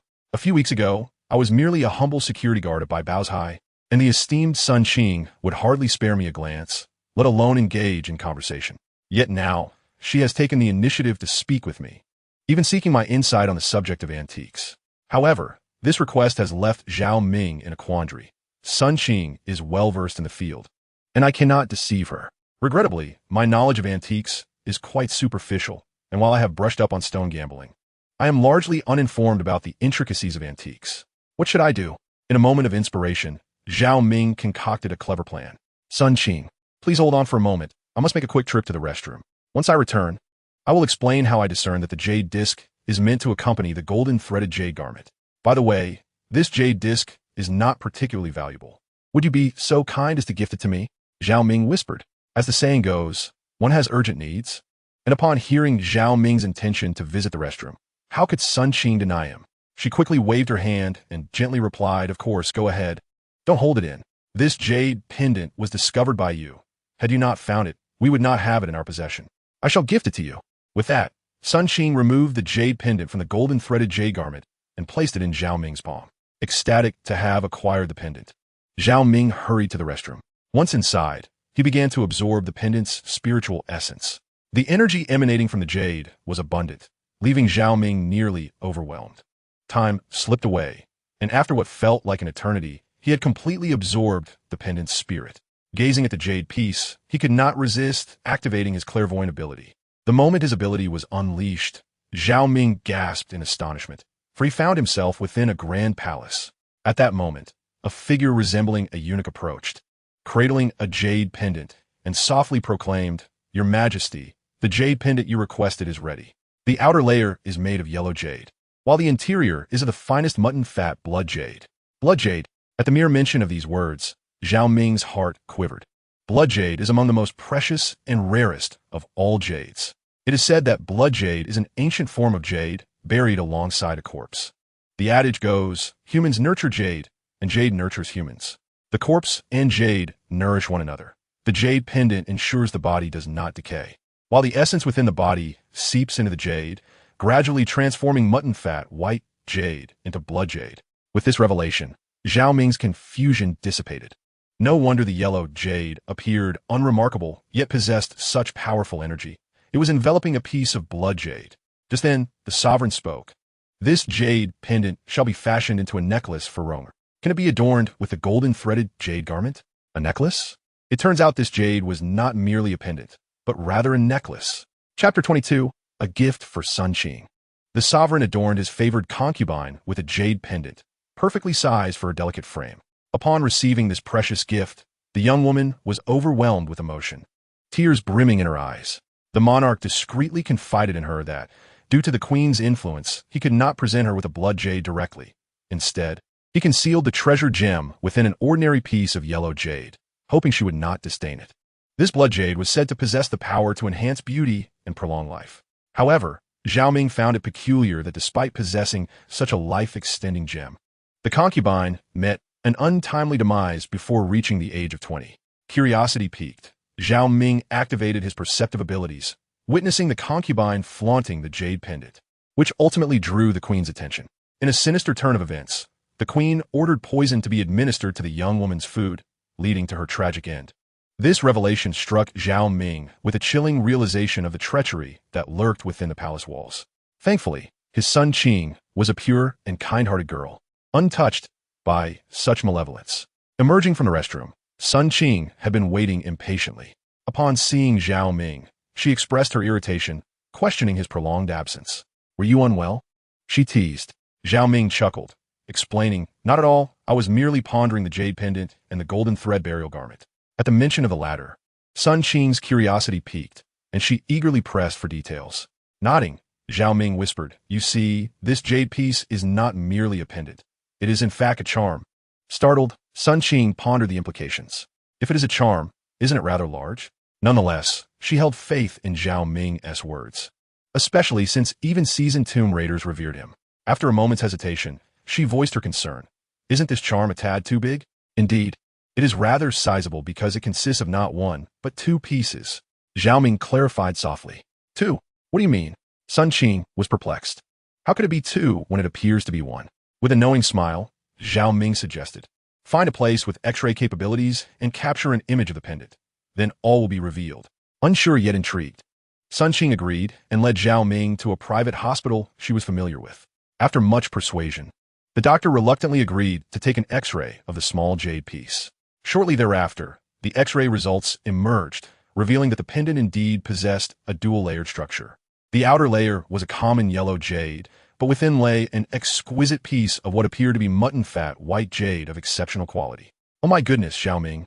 How did you discern that this jade pendant encases a piece of mutton-fat white jade? Such exquisite jade is indeed far more valuable than butter," Sun Qing exclaimed in astonishment. Zhao Ming chuckled. Not only did he know that there was jade within, but he was also aware that it was not mutton-fat white jade, but rather mutton-fat blood jade. This was quite simple, for if the emperor cherished this young consort so deeply, he would never bestow upon her such a large piece of yellow jade. Yellow jade itself is of little worth, and even a large specimen holds little value, especially one that lacks refinement. The emperor would never present such a cumbersome gift to his favored consort, unless, of course, there was something concealed within that yellow jade. Thus, I deduced that there must be another piece of jade inside, and to my surprise, I was indeed correct. At this point, a look of delight graced Zhao Ming's face, for he noticed the admiration glimmering in Sun Qing's eyes. "Zhao Ming, you are truly brilliant. How did I not recognize your intelligence before?" Sun Qing remarked. "By the way, given your keen intellect and expertise in antiques, why did you previously content yourself with being a mere security guard at the 8 Treasure Studio?" Sun Qing inquired, puzzled. "What reason would I have to blame you?" she added, still bewildered. Upon hearing her words, Zhao Ming smiled and replied, "In truth, it was my affection for you that led me to work as a security guard at the 8 Treasure Studio. Initially, I aspired to be an appraiser, but at that time, the studio already had 2 appraisers, and my presence would have been superfluous, so I settled for the role of guard. Later, I discovered that Huang Shaofeng harbored ulterior motives, and I felt compelled to warn you and protect you, which ultimately led me to become an appraiser at the 8 Treasure Studio." Upon hearing Zhao Ming's confession, Sun Qing felt an indescribable joy. She had never imagined that Zhao Ming harbored feelings for her, and being pursued by such a talented young man was bound to bring happiness to any girl. "Is what you say true? Do you genuinely like me?" However, after a moment's reflection, Sun Qing began to doubt Zhao Ming's sincerity, for she was merely the daughter of an antique shop owner. Even if the shop were sold, it would fetch no more than 80 to 90 million at best, while Zhao Ming already possessed 300 million and could easily earn millions from stone gambling in the future. Could he truly be interested in someone like her? Seeing Sun Qing's previously bright eyes dimming, Zhao Ming felt a pang of distress. Did she not reciprocate his feelings? Did she not wish to accept him? "I truly do care for you, Sun Qing. I would stake my very life on my love for you," Zhao Ming declared, thumping his chest in earnest. Hearing his heartfelt vow brought Sun Qing a measure of comfort. After all, it was evident that Zhao Ming's pursuit of her was genuine. It had not transpired overnight. For someone as capable as Zhao Ming, earning money was hardly a challenge, and his willingness to humble himself by working as a security guard at the 8 Treasure Studio was a testament to his determination to win her affection. Upon hearing Zhao Ming's words, Sun Qing couldn't help but chuckle. "You, with your sweet-talking ways, I shall not converse with you any longer." Sun Qing was blushing from Zhao Ming's teasing, her shyness stirring something within him. It seemed that Sun Qing did not harbor any aversion towards him. In fact, He mused that perhaps she even held a slight affection for him. How splendid that would be. Sun Qing, I wonder if you're free tomorrow. Would you like to accompany me to the amusement park? It has been quite some time since I last visited, and I yearn for a bit of fun. Don't girls typically enjoy riding the Ferris wheel? It will be delightful for us to share that experience together, Zhao Ming inquired softly. Upon hearing his words, Sun Qing felt a flutter in her heart. Was Zhao Ming extending an invitation for a date? If she agreed, wouldn't that mean she was accepting a date with him? After a brief moment of hesitation, she resolved to follow her heart. She, too, was fond of Zhao Ming and wished to go on a date with him. Zhao Ming was elated to hear her agreement. Splendid. Let us meet at the amusement park at 11 o'clock tomorrow. It's a promise, he exclaimed with excitement. Sun Qing nodded. Her delicate face flushed with embarrassment. Thus, they arranged to meet the following noon. That evening, after finishing work, Zhao Ming hurried to a clothing store, calling upon his good friend, Lu Gang, for advice on what to wear. Initially, Zhao Ming imagined he should don something quite formal for their first date. But Lu Gang advised against it. He suggested that, although it was their first outing, Zhao Ming had now established himself and should dress more casually to convey a sense of ease. However, casual did not imply slovenly. After much deliberation, Lu Gang selected a sky blue casual shirt and a pair of dark gray trousers for him. The shirt exuded cleanliness and sophistication, perfectly complementing the trousers. Touched by Lu Gang's thoughtful assistance, Zhao Ming embraced his friend's suggestions. Chapter 23. A thrilling day at the amusement park. Upon seeing Sun Qing, Zhao Ming felt as though his eyes might pop out of his head. Today, she wore a pink dress adorned with countless ivory butterflies, intricately embroidered in 3 dimensions, making her resemble a goddess. Zhao Ming's heart swelled with joy at her adorable appearance, and he took her hand, to which she offered no resistance. They enjoyed every attraction at the amusement park, including the Ferris wheel. While on the Ferris wheel, Zhao Ming mustered all his courage and gently kissed Sun Qing's cheek. Her face instantly flushed crimson, and she shyly covered her face, yet did not show any signs of disapproval. This revelation brought immense happiness to Zhao Ming, as it felt akin to Sun Qing silently consenting to be his girlfriend. After disembarking from the Ferris wheel, the 2 individuals decided to take a moment to rest. At that moment, Sun Qing suddenly noticed someone nearby, selling ice cream and cotton candy. Eager to indulge, she asked Zhao Ming to procure some for her. Zhao Ming, ever obedient, promptly set off to fulfill her request. However, on his way to buy the cotton candy, he inadvertently stumbled upon a revelation that would irrevocably alter the course of his life. In an unforeseen turn of events, Zhao Ming activated a peculiar ability. Granting him the power of perception, he discerned that a man nearby was concealing a firearm within his bag. The man's demeanor was menacing, and he was holding a young girl in his arms, whose tear-streaked face bore the marks of distress. In that moment, Zhao Ming comprehended the gravity of the situation. It was a kidnapping. The audacity of the man to abduct such a defenseless child was utterly despicable. Resolutely, Zhao Ming vowed to rescue the innocent girl. Stealthily, he followed the man until they reached the vicinity of a haunted house. Just then, the wailing of police sirens echoed throughout the amusement park. Law enforcement had arrived. It appeared that not all officers were merely reactive heroes. Some could indeed arrive in a timely manner. Zhao Ming felt a surge of relief, but his sense of security was short-lived as the man made an astonishing move.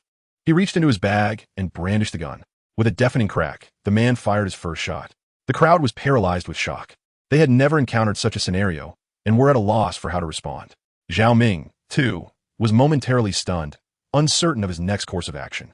If he rushed forward, he risked being shot, yet if he hesitated, the girl's life hung precariously in the balance.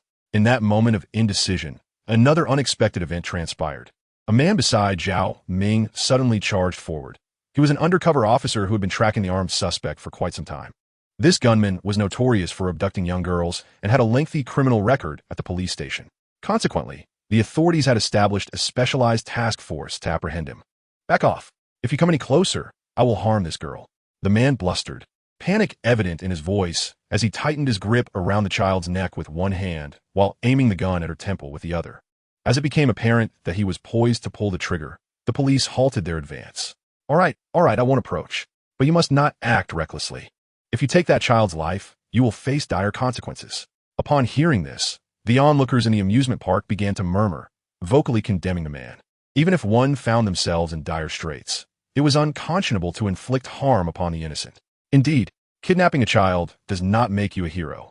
If you possess any courage, drop the gun and face me in a fair fight."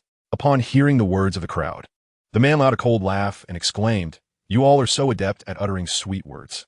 It is not that I lack the desire to earn a living through my own efforts, but has society ever granted me such an opportunity? Absolutely not. Society has cast me aside, and if I do not seek retribution against it, what other path remains for me? Enough with the idle chatter.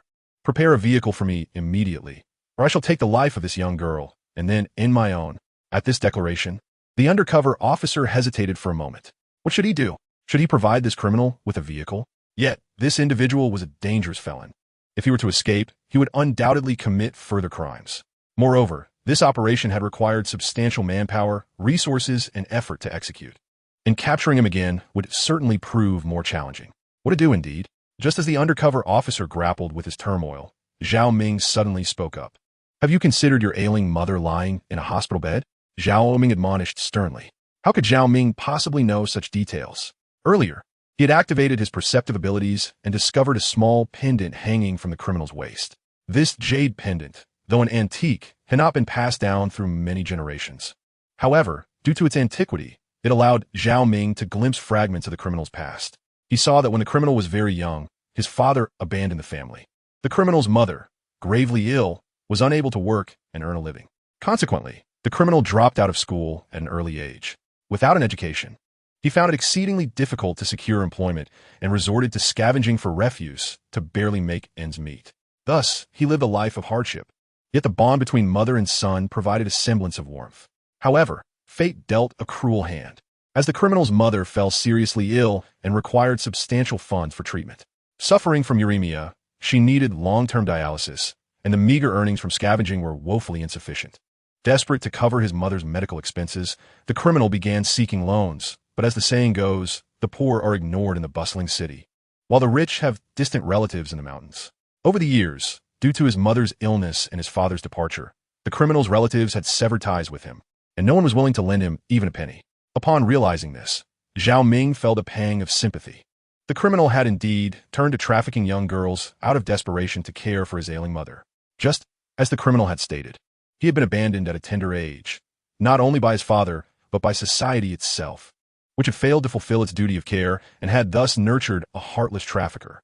Upon hearing Zhao Ming's words, the man was momentarily taken aback.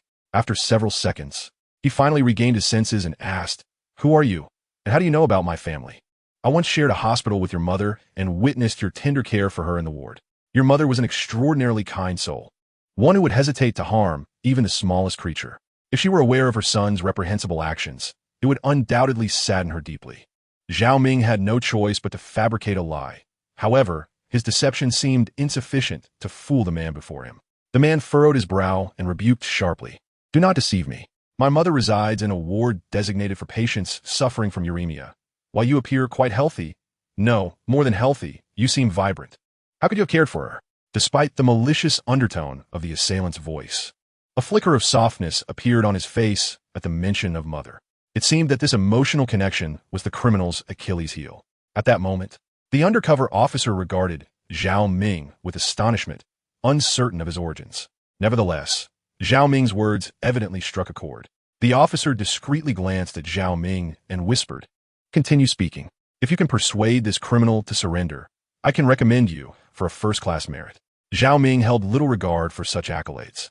His primary concern lay with the plight of the young girl, recognizing that even the criminal possessed a tragic backstory. He understood that if he remained passive today, two outcomes loomed. Either the sniper would eliminate the criminal and rescue the girl, or the criminal would take the girl's life and then end his own. Neither scenario was one Zhao Ming wished to witness. Thus, he resolved to make every effort to persuade the criminal, believing that doing so would be a noble act. "I, too, have suffered from uremia," Zhao Ming began, adopting the persona of a seasoned actor as he wove a fictitious past. "I know you because you spoke loudly in our ward and smoked. On one occasion, a nurse approached, and you both had a heated argument." Chapter 24, Persuading the Kidnapper. In truth, Zhao Ming had gleaned these details from the jade pendant that hung at the criminal's waist, yet he repurposed them as his own experiences.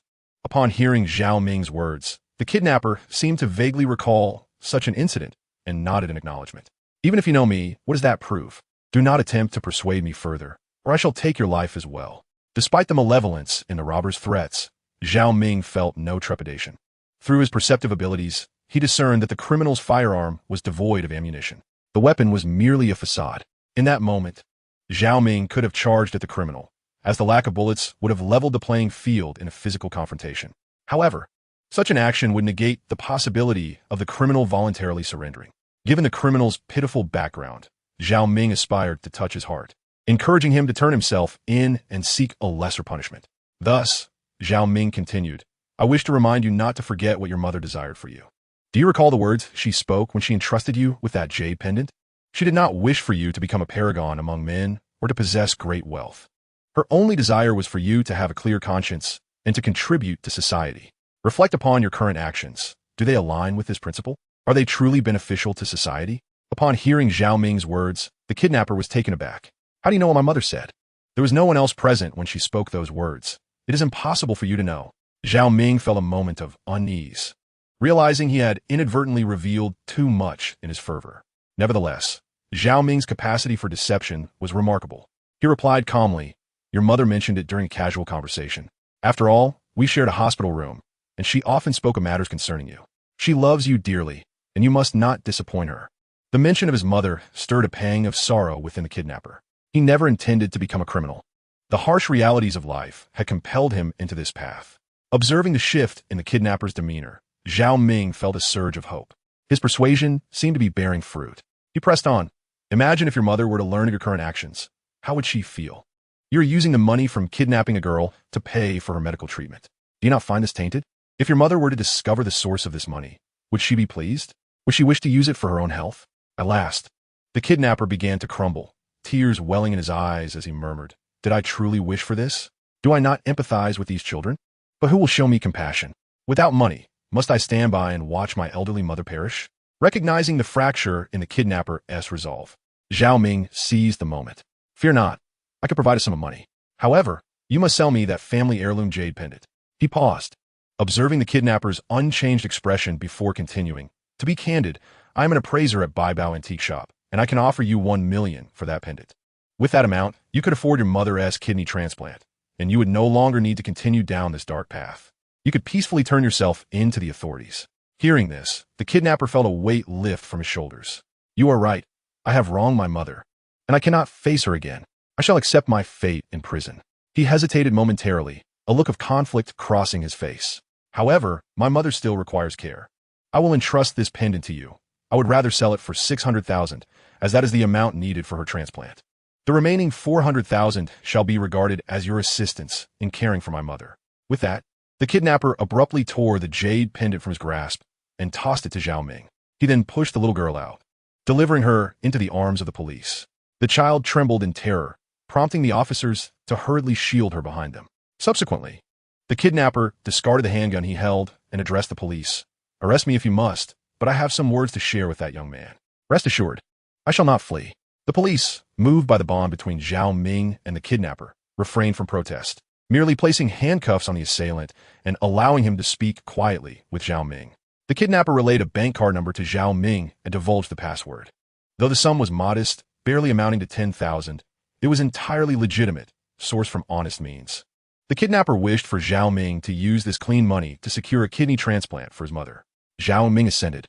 As he departed, the kidnapper leaned close to Zhao Ming's ear and whispered, "I know well that you are not a patient suffering alongside my mother. I distinctly remember that the patient sharing her room was a woman with only one daughter, who ultimately succumbed to her illness. I am uncertain why you chose to assist me, but I am profoundly grateful. You have granted me a chance to reclaim my humanity. If fate allows upon my release, we may yet become friends." We are already friends. Worry not. I shall ensure our mother is well cared for. Each month, I will pen a letter to keep you informed of her condition while you are in prison," Zhao Ming replied, smiling. His words dispelled the last remnants of the kidnapper's doubt, prompting a hearty laugh as he climbed into the police vehicle. Once the kidnapper had departed, Sun Qing approached Zhao Ming, softly remarking, "You have accomplished another great deed. Indeed, the kidnapper is quite pitiable. Had he been shot by the police, his mother would have faced certain death. My intervention not only facilitates his voluntary surrender, thereby lessening his culpability, but also preserves his mother's life. For me, it is not a difficult task. Why would I not seize the opportunity?" Such an easy task? How did you articulate those words? How did you know about the conversation between the kidnapper and his mother? Sun Qing inquired. Zhao Ming was momentarily taken aback. He contemplated revealing his extraordinary ability, but hesitated, fearing disbelief. After a moment's indecision, he chose to remain silent. That is a secret. In time, you will come to know, he replied with a grin. Respecting his wish for secrecy, Sun Qing refrained from pressing further, marveling at Zhao Ming's remarkable nature, sensing a burgeoning potency within him. Zhao Ming, in turn, recognized that his evolved ability of perception had become exceedingly useful, advancing far beyond the mere transparency he once possessed. Originally, Zhao Ming believed that this matter had come to a close. However, unexpectedly, Sun Qing snatched the jade pendant from Zhao Ming's hands. This pendant, worth not even 100,000, certainly not 1,000,000, why would you deliberately state such an inflated price? Are you not afraid of incurring a loss? Sun Qing inquired. Hearing this, Zhao Ming chuckled and replied, 60,000 is merely the price of a gamble on a stone for me. Yet for an ordinary person, it represents years, even decades of hard-earned labor. Since I possess surplus funds, why not assist those in need? Furthermore, without my words, how could the kidnapper possibly lower his final defenses and seek redemption? Upon hearing Zhao Ming's sentiments, Sun Qing truly began to appreciate his greatness.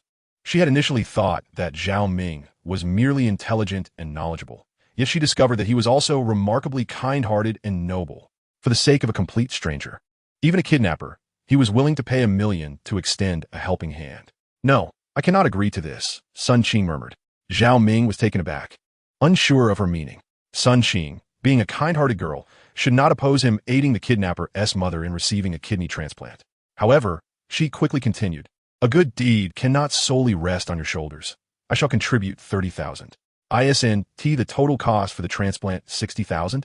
We will share the burden equally. Hearing her words warmed Zhao Ming's heart. It seemed he had misjudged this benevolent young woman. A few days later, at the Babao Zhai, Sun Jade prepared an extraordinary celebration to honor Zhao Ming for earning a staggering 10 million for the establishment. He reduced the prices of all items in the store by 10%, and for every item sold, Zhao Ming would receive a 1% commission. Although this was not a significant sum for Zhao Ming, it represented the owner's heartfelt gesture, which moved him greatly. Unfortunately, that day, the shop remained closed until evening. Just as Zhao Ming was about to close up, anticipating that no one would come to purchase antiques at night, someone walked in from outside. Zhao Ming recognized the individual immediately. It was Huang Shaofeng. Huang Shaofeng, what brings you here? How did you find this place? Upon seeing Huang Shaofeng, Zhao Ming felt a surge of joy, as if greeting a long-lost friend, longing to embrace him. Huang Shaofeng, equally pleased to see Zhao Ming, informed him that he had acquired a fine item and intended to sell it in the antique market, only to find himself inadvertently entering Zhao Ming's Babao Zhai. However, upon observing Zhao Ming still working as an appraiser, Huang Shaofeng was perplexed. I say, brother, you are a billionaire. Why are you still working as an appraiser here? You earn barely 10,000 a month in a dead-end salary. What is your motivation? Huang Shaofeng questioned. Chapter 25, Because I Love Her. Upon hearing Huang Shaofeng's inquiry, Zhao Ming could not help but chuckle. My friend, one must not solely recognize wealth, but also the value of people. Indeed, I have amassed considerable riches. Yet what does that signify? I have yet to win the affection of the girl I hold dear. Without her love, my life cannot be deemed complete. Upon hearing Zhao Ming's words, Huang Shaofeng experienced a moment of clarity. Ah, I understand now. The girl you adore works in this very establishment, correct? It seemed there was no error in his deduction, and thus Zhao Ming nodded with a grin. Indeed. However, she excels in her profession far beyond my modest role as an appraiser. She is the daughter of the shop's owner. Good heavens, the owner's daughter. You, my friend, are akin to a frog aspiring to dine on swan meat. Or rather, you are not the frog. The owner ought to rejoice for having secured a golden son-in-law. Huang Shaofeng jested further. After a leisurely exchange, Huang Shaofeng finally produced his inkstone. This inkstone cost me a fortune. The seller claimed it was used by an emperor of the Qing dynasty, and it bears the emperor's own inscription. It appears authentic to me, so I decided to purchase it. Could you appraise its value for me? I acquired it for over 3 million, Huang Shaofeng remarked. Upon hearing this, Zhao Ming promptly nodded, beginning to assess the inkstone. In truth, when Huang Shaofeng first extracted the inkstone from his pocket, Zhao Ming sensed a faint aura emanating from it. However, the aura was not particularly strong, prompting him to dismiss it from his mind. The lack of potency suggested two possibilities. The first, and most likely, was that the antique was not very ancient, as the Qing dynasty is relatively recent in the grand timeline of history, thereby explaining the subdued aura. The second possibility was that the artifact was a counterfeit. Yet, Zhao Ming felt the likelihood of forgery was low, for the inkstone possessed a certain aura. How could something with such vitality be false? However, after scrutinizing the inkstone thoroughly, Zhao Ming was drenched in cold sweat. Huang Shaofeng had indeed overpaid. This inkstone is a forgery, Zhao Ming declared. Upon hearing this, Huang Shaofeng's heart sank. Please, examine it again. How could it possibly be a fake? I purchased it from a knowledgeable individual, a certified appraiser I employed, who should not deceive me. He replied, anxiously. Zhao Ming, too, wished to be mistaken, hoping fervently that Huang Shaofeng's inkstone was genuine. Yet, upon activating his discerning vision, he immediately spotted a conspicuous seam on the inkstone, indicating a recent adhesive application. Clearly, the inkstone was only half authentic, while the other half was a replica. How could this be? He pondered. Zhao Ming felt a sense of strangeness, prompting him to activate his clairvoyant abilities to delve deeper. Soon, his surroundings transformed into a grand palace, where he beheld a monarch sitting majestically upon his throne, casting a formidable gaze upon the assembly below. Beside the emperor rested an inkstone. A minister approached to offer counsel, but unbeknownst to him, his words provoked the emperor's ire. In a fit of rage, the emperor hurled the inkstone at the minister's head. However, the inkstone did not strike him. Instead, it fell to the ground, shattering into two pieces. After the inkstone's destruction, the minister, witnessing the emperor's fury, refrained from further counsel and retreated from the court in disgrace. At this juncture, Zhao Ming finally comprehended why the inkstone was incomplete. Originally, it had been a genuine artifact, but its diminished form rendered its spiritual essence feeble. Yet, due to the mix of authenticity and forgery, Huang Shaofeng had been deceived when attempting to sell it. Upon closer inspection, the counterfeit portion of the inkstone was crafted with remarkable clumsiness. Huang Shaofeng had mentioned enlisting the help of an expert for appraisal. Surely, such an expert should have discerned the truth. Whom did you ask for assistance? Zhao Ming softly inquired of Huang Shaofeng. Huang Shaofeng furrowed his brow in contemplation before responding quietly. It seems I engaged a middle-aged man named Huang Shaofeng. He appeared cultured and trustworthy, which led me to appoint him as my appraiser. Huang Shaofeng? He was once our appraiser, but due to fraudulent behavior, he was dismissed by our boss's daughter, Sun Qing. Now he has resorted to swindling. It is truly despicable. Upon hearing this, Huang Shaofeng experienced an epiphany. So you have a history with that wretched Huang Shaofeng? No wonder when I sought him out, I mentioned your name, asserting you were also a renowned appraiser. Yet, unable to locate you promptly and fearing to waste your time, I turned to Huang Shaofeng. It seems this was the reason he knew of our acquaintance and intentionally set a trap for me. Zhao Ming, too, felt a surge of indignation. For Huang Shaofeng, 300,000 was not an insignificant sum. Every penny is hard-earned. So why should it be taken so easily by Huang Shaofeng in collusion with that fraud? Brother, it seems you have devised a plan? How shall we deal with Huang Shaofeng and the swindler who deceived me? Huang Shaofeng asked with keen interest. Zhao Ming chuckled, leaning in to whisper his strategy into Huang Shaofeng's ear. Days later, in a tavern, Huang Shaofeng was leisurely sipping his drink when suddenly, two burly men approached from behind and firmly restrained him. Startled, he nearly spat out his drink.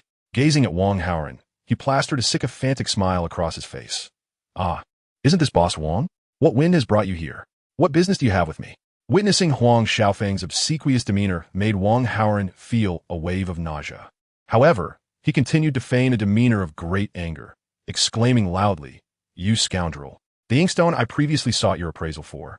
I have my brother, Zhao Ming, evaluated as well. He claims that half of it is genuine, yet the other half is counterfeit." Upon hearing Huang Shaofeng's words, Huang Shaofeng instantly wilted, yet he strove for one last desperate attempt. Perhaps Zhao Ming lacks the proficiency to discern its authenticity? I'm a certified appraiser. My assessments are infallible. Upon hearing Huang Shaofeng's plea, Huang Shaofeng chuckled inwardly. The bait had been taken. Impossible. I consulted several appraisers, all of whom affirmed that half of that inkstone is fake. In a fit of rage, I have since shattered it, yet I believe you have swindled my money, and I shall not allow you to evade justice so easily. I think you must face some consequences. As Huang Shaofeng spoke, he signaled to two individuals nearby, who promptly restrained Huang Shaofeng's hand upon the table. Huang Shaofeng drew a knife from his waist and slammed it onto the table with a thud. Let us part with a little finger. This will suffice to quench my ire. What say you? He proposed. Upon hearing this, Huang Shaofeng turned pale with fear. No, no. Please do not do this. I rely on these hands to make a living. Hearing Huang Shaofeng's pleas for mercy, Wang Haoren smirked inwardly and continued. Then what do you propose we do? Let me be frank. I only profited 50,000 from deceiving you regarding that inkstone. I will return this 50,000 to you. For the remaining sum, seek out the individual who sold you the inkstone. All right? I assure you, I have no more to give. Huang Shaofeng beseeched. Upon hearing this, Wang Haoren pretended to ponder, then nodded in agreement. Very well, we shall proceed as you suggest. But I warn you, if I cannot locate that individual, I shall hold you accountable. Huang Shaofeng turned pale at this pronouncement, yet what choice did he have but to comply obediently? Just then, Huang Shaofeng's gaze fell upon a jade pendant hanging from Wang Haoren's neck, a vibrant green ornament marred by a conspicuous crack. At this sight, Huang Shaofeng's mind began to devise a scheme. I do not mean to pry, but regarding the jade pendant you wear. What is pendant? It was a gift from my brother. Upon noticing Huang Shaofeng's attention on the pendant, Wang Haoren felt a surge of joy within. His plan was progressing splendidly. That pendant bears a crack. It is wise to refrain from wearing such a flawed piece. As the saying goes, jade nurtures a person, and a person nurtures jade. This pendant possesses a certain spirit. It can shield its owner from calamity. However, it has already protected you once. Wearing it again would be inappropriate, would it not? Huang Shaofeng remarked. Upon hearing Huang Shaofeng's statement, Wang Haoren feigned great astonishment. No wonder. This pendant belonged to my brother. Upon seeing its vibrant hue, I inquired its worth, and he claimed it was of little value, saying I could take it if I admired it. Seeing my brother's generosity, I initially assumed that the jade pendant held little value, only to discover it had once shielded him from calamity. Chapter 26. Returning the favor in kind. No wonder he wished to bestow this pendant upon me. Was it not an omen of misfortune? How could I possibly bear such an item? Wang Haoren feigned anger, tearing the pendant from his neck with the intent to smash it. However, Huang Shaofeng swiftly intervened, whispering, "Oh dear, why would you destroy this jade pendant? It still possesses some worth." Worth? Did you not assert that this pendant, having served as a talisman against disaster, is inauspicious? Wang Haoren retorted, maintaining his facade of indignation. Huang Shaofeng quickly clarified, though this pendant carries a hint of bad luck, it still holds value. Perhaps you might consider selling it to me? I could offer you a modest sum. He spoke cautiously. Indeed, the jade was of fine quality, albeit marred by a crack. Nevertheless, the size of the piece suggested that if it were cut and fashioned into rings, it would yield considerable profit. Wang Haoren's eagerness to destroy the pendant indicated his ignorance of its true worth, providing Huang Shaofeng with a golden opportunity. Let us consider this. It was indeed my fault earlier. How about I purchase this pendant from you? I find it quite appealing, despite its inauspicious nature. Upon hearing Huang Shaofeng's proposition, Wang Haoren detected the bait had been taken. With a sly grin, he replied, "Very well then. You may acquire it for 5 million. Not a penny less. 5 million? Huang Shaofeng was momentarily taken aback, yet his mind quickly recalibrated as he calculated the implications. All right, I shall pay 5 million, considering it a means to forge our friendship. Should you ever require assistance, rest assured, I shall not deceive you again." Wang Haoren could not suppress a smirk at Huang Shaofeng's willingness to comply. He nodded affirmatively, agreed, 5 million it is. Let's draft the contract now. Curse it. Surely, Zhao Ming's wretched counterfeit scheme conspired with Wang Haoren against me. 5 million. That was a lifetime savings for Huang Shaofeng, now dissipating in an instant, nearly causing him to choke with rage. At that moment, an unexpected phone call interrupted him. It was Zhao Ming. "Hello, Huang Shaofeng. I trust you are well." Zhao Ming's voice was laced with amusement. Hearing Zhao Ming's tone, Huang Shaofeng felt an intense urge to leap through the phone and throttle him. Yet, he restrained himself, concealing his fury beneath a veneer of smugness. Zhao Ming, I wonder where you are now, serving as a security guard? Would you care to join me as one at my residence? I could offer you a generous salary." Though his face bore a smile, his heart bled profusely. "I am currently quite well, working as an appraiser at Babao Zhai, having taken your position, haha. By the way, I shall not beat around the bush. That piece of jade pendant was purchased by me for a mere few hundred yuan at a street stall, which I then dyed and intentionally marred with a crack. I gifted it to Wang Haoren, betting that you would take a liking to this jade. I am aware of your lack of experience with jade, but I possess such knowledge myself. Thus, I instructed Wang Haoren to deceive you. This should not be deemed an outright deceit, as you had already misled Wang Haoren first." Huang Shaofeng, I advise you to tread the righteous path henceforth and refrain from straying into malevolence, for it will only lead to mutual destruction. Upon hearing Zhao Ming's words, Huang Shaofeng felt a surge of anger that could nearly rupture his lungs. Yet what could he say? He could only maintain a facade of a smile and retort. My affairs are none of your concern. However, from this day forth, our enmity is sealed. It would be best if we do not cross paths again. Should we meet, it shall be a matter of life and death. Given Huang Shaofeng's declaration, Zhao Ming felt no need to uphold any pretense of civility. He softly replied, Huang Shaofeng, your words are somewhat unjust. You are well aware of who initiated the wrongdoing between us and who first sought to harm the other. Very well. Since you have spoken so frankly today, I shall respond in kind. From this moment on, it is best for us to avoid each other, for should we meet again, it shall be a matter of your demise or mine. Upon hearing Zhao Ming's retort, Huang Shaofeng momentarily fell into a daze.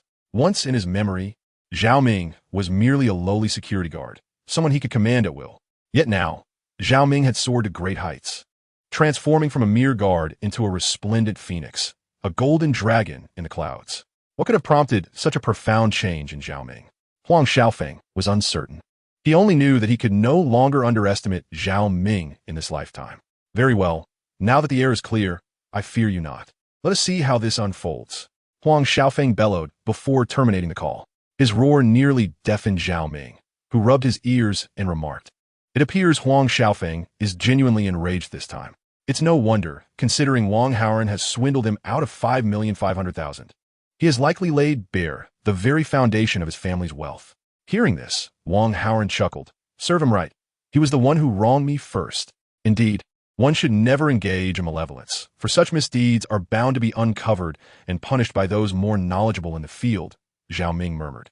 On that day, both dressed formally, they ventured to the largest five-star hotel in the East City, the sole five-star establishment, the Golden Dragon Hotel, for a meal. Upon arrival, after they were seated, a server approached them.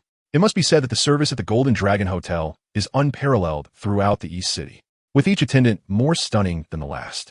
The server standing before Zhao Ming and Wang Haoren possessed an alluring figure and a face so striking it could rival that of a young celebrity. Good sirs, may I take your order? Indeed, sir, our restaurant is hosting a delightful little event today. Would you care to participate? If you win, your meal will be complimentary, and you will also receive a voucher for a romantic couple's meal. The alluring waitress proclaimed in a melodious voice. The sound sent shivers down the spines of both Wang Haoren and Zhao Ming. What kind of event is it? If you don't share the details, how can we join in, dear lady? Isn't that so? Wang Haoren said, gently taking the waitress's hand.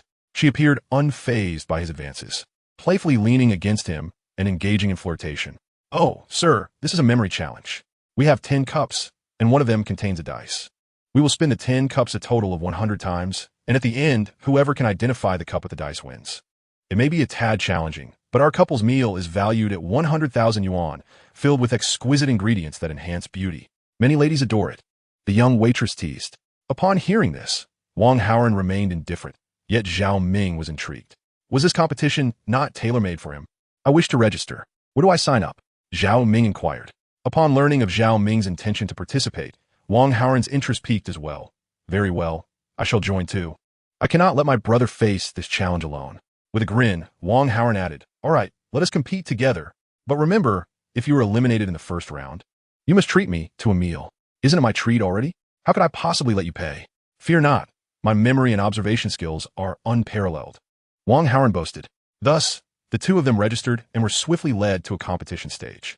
Upon arrival, a lady clad in a blue qipao approached, holding a beautifully crafted dice that appeared to be made of ivory. Ladies and gentlemen, welcome to our competition.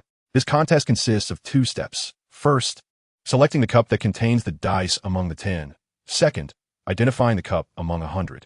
The winner will receive a special gift prepared by the Golden Dragon Hotel. Please prepare yourselves, as the competition is about to commence. Zhao Ming and Wang Haoren rubbed their hands together in excitement. Zhao Ming took the lead, followed closely by Wang Haoren, as they each stood at a table. The woman in the blue qipao placed the dice into one of the cups, and the host began to spin the cups with remarkable speed. Clearly, she was a master of her craft. Goodness, her skill surpasses mine by leaps and bounds. She truly is a seasoned expert. Wang Haoren could not help but exclaim, as the female attendant offered him a gentle smile in gratitude. Chapter 27. winning the couple's meal voucher. The attendant in the blue qipao elegantly bowed to Zhao Ming after shaking the sieve cup, and then softly addressed him, "Good day. Sir, you may now select a sieve cup." Zhao Ming chuckled softly and replied, "I choose this one." He pointed to a particular sieve cup, and the attendant's face displayed a look of surprise. "Sir, are you certain this is the one you wish to choose?" she inquired, astonished that someone like Zhao Ming, who lacked striking features, could select the correct sieve cup so swiftly. "Absolutely, I am a man of my word," Zhao Ming smiled confidently. He then lifted the sieve cup, revealing a beautifully crafted ivory die resting quietly inside. He toyed with the die, admiring its exquisite craftsmanship. The attendant then softly announced, "Sir, you have advanced to the next round, but your competitor has yet to make a decision, so you will need to wait a moment. How about this? Since you enjoy handling the dice so much, let us engage in a game of dice while we wait." With time to spare, Zhao Ming agreed to the attendant's suggestion, and she fetched another ivory die, handing it to him. They each took a sieve cup, and soon both began to shake their dice. The clattering sound was incessant, and before long, they had completed their rolls. Zhao Ming immediately activated his X-ray vision to discern the number rolled by the attendant. To his astonishment, she had rolled a perfect 6, while he had rolled the lowest possible number. What to do now? Losing to this attendant was trivial, but being looked down upon by her was a far more serious matter. Zhao Ming's mind raced, and he quickly devised a brilliant plan. Why simply compare the numbers? Let us guess the number each of us rolled instead, he proposed. At that moment, with a slight smile, he declared, "You rolled a 6, which brings good fortune, while I rolled a 1, indicating smooth sailing. Am I correct?" Upon hearing this, the attendant was momentarily taken aback, her delicate hands clutching her blue qipao, palms slightly damp with sweat. Confused thoughts swirled in her mind, and just as she lost her composure, Zhao Ming calmly and leisurely lifted his sieve cup, revealing indeed a 1. The attendant, seeing this, could only open her own sieve cup, which undeniably displayed a 6. "I concede. I failed to discern the number in your sieve cup," the attendant in the blue qipao murmured. Zhao Ming chuckled softly and replied, "You have lost to me. What shall your forfeit be?" "Sir, let us do this instead. This die, crafted from precious ivory, is a personal possession of mine. There are 10 in a complete set, and I would like to offer you one as a memento," the waitress murmured. "However, please do not mention this to anyone else." Upon hearing her words, Zhao Ming felt a stir within him. He was indeed fond of the die. Not only was it exquisitely made, but it also featured intricate hollow designs, allowing for the concealment of small items. Keeping this die by my side might prove to be quite advantageous, Zhao Ming pondered. Thus, he retrieved his bank card and handed her one containing 10,000 yuan. "Since this die is dear to you, and you are giving it to me, it is only fair that I compensate you. I cannot allow you to suffer a significant loss. Consider this money as my purchase of your die. I am unsure if it is sufficient, but it represents my heartfelt gesture. Please accept it." The waitress was taken aback by Zhao Ming's words, but soon a wave of gratitude washed over her. "Sir, you need not pay me. This is my voluntary gift to you. The die is your voluntary gift to me, and the money is my voluntary gift to you. Since we are both acting of our own accord, let's not decline any further," Zhao Ming replied with a smile. Hearing this, the waitress was thoroughly impressed by Zhao Ming's remarkable capabilities and generosity. She tore off a piece of paper, wrote down her name and phone number, and handed it to him. "Sir, I have a slight reputation in gambling. My name is Xiaoyan, and my friends in the circle call me Little Swallow. Perhaps we could become friends, and if fate allows, we might meet again," Xiaoyan suggested. Zhao Ming chuckled. "Very well. Little Swallow, that is indeed a delightful name. I shall remember you. If we have the opportunity to meet again, I must invite you to a proper game. If you win, I might even give you a card of mine." Xiaoyan recognized Zhao Ming's jest, yet she could not help but admire his talent and generosity. He was a rare gem. If only my boyfriend could be like Zhao Ming, she mused internally. She then stood on her tiptoes and gently kissed Zhao Ming on the cheek. "Swallow, what are you doing?" Zhao Ming was momentarily taken aback, startled by Xiaoyan's unexpected action. Xiaoyan smiled softly and replied, "I like you. I want to give you a kiss. Is that so wrong?" After her confession, Zhao Ming felt an overwhelming sense of regret. Xiaoyan was undoubtedly a wonderful girl, but he was already devoted to Sun Qing. He could not betray her trust, even if Sun Qing would never know of Xiaoyan's existence. Engaging in any form of ambiguity would tarnish his pure love. Sorry, Xiaoyan, I am already in love with someone. Let's remain friends," Zhao Ming gently told her. Xiaoyan froze for a moment, then realized how abrupt her previous action had been. "I apologize, Zhao Ming. I hope my earlier gesture did not cause you any discomfort. The little swallow's face flushed a rosy hue as she softly spoke. Zhao Ming waved his hand dismissively, saying, I cannot do this, but let us remain good friends. As long as you do not overstep your bounds, we shall always be friends. Upon hearing Zhao Ming's words, the little swallow felt a mixture of disappointment and warmth. The disappointment stemmed from the knowledge that Zhao Ming already had a girlfriend, while the warmth arose from his consideration for her delicate and tender heart. Refraining from uttering harsh words, although Zhao Ming had firmly declined, a seed of affection had already taken root in the little swallow's heart. At this moment, the other competitors had finished their matches, and only 3 individuals qualified for the next round. Among them was a burly man and a refined middle-aged woman, who appeared to be an intellectual of high standing. Dressed impeccably, she wore gold-rimmed glasses that lent her an air of comfort and sophistication. Let's get started. Why on earth is it taking so long?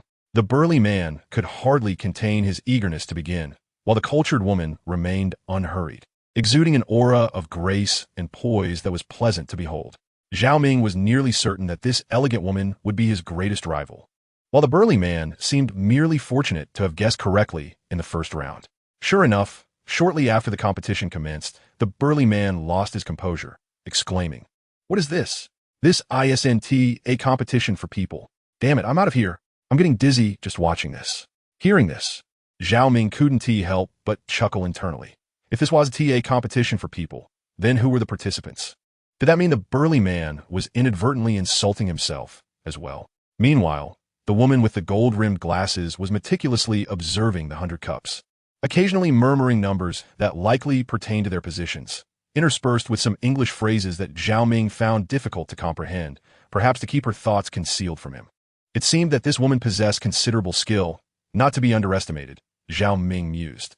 Soon, the shaking of the cups came to an end, and Zhao Ming and the woman almost simultaneously pointed to the same cup, number 43. Wow, both of you answered correctly. What are we to do now? We only prepared 1 meal voucher, the little swallow said, momentarily at a loss.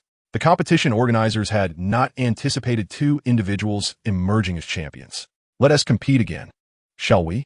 I'm game for another round, the cultured woman said to Zhao Ming with a smile, her eyes filled with admiration for him.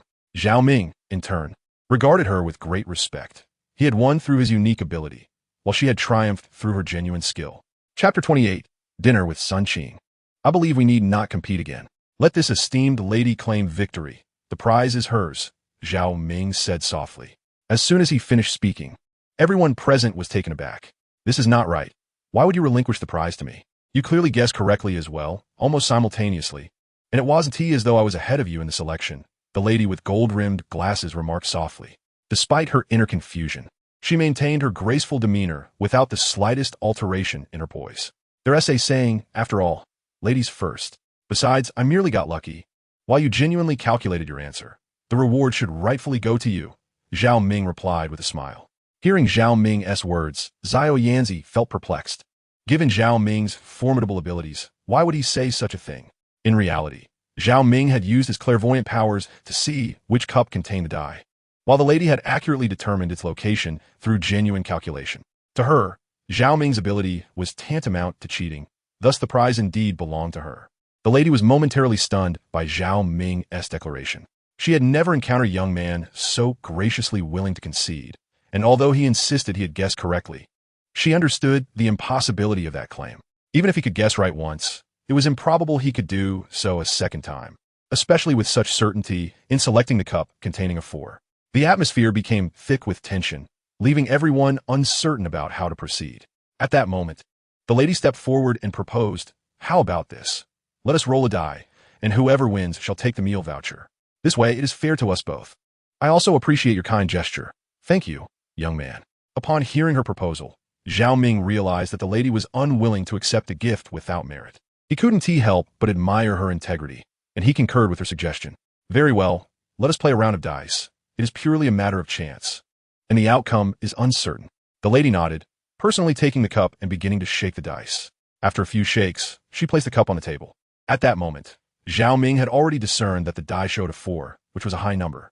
He softly inquired, "Madam, would you prefer to choose high or low?" Internally, Zhao Ming had resolved that if she chose high, he would unhesitatingly select low.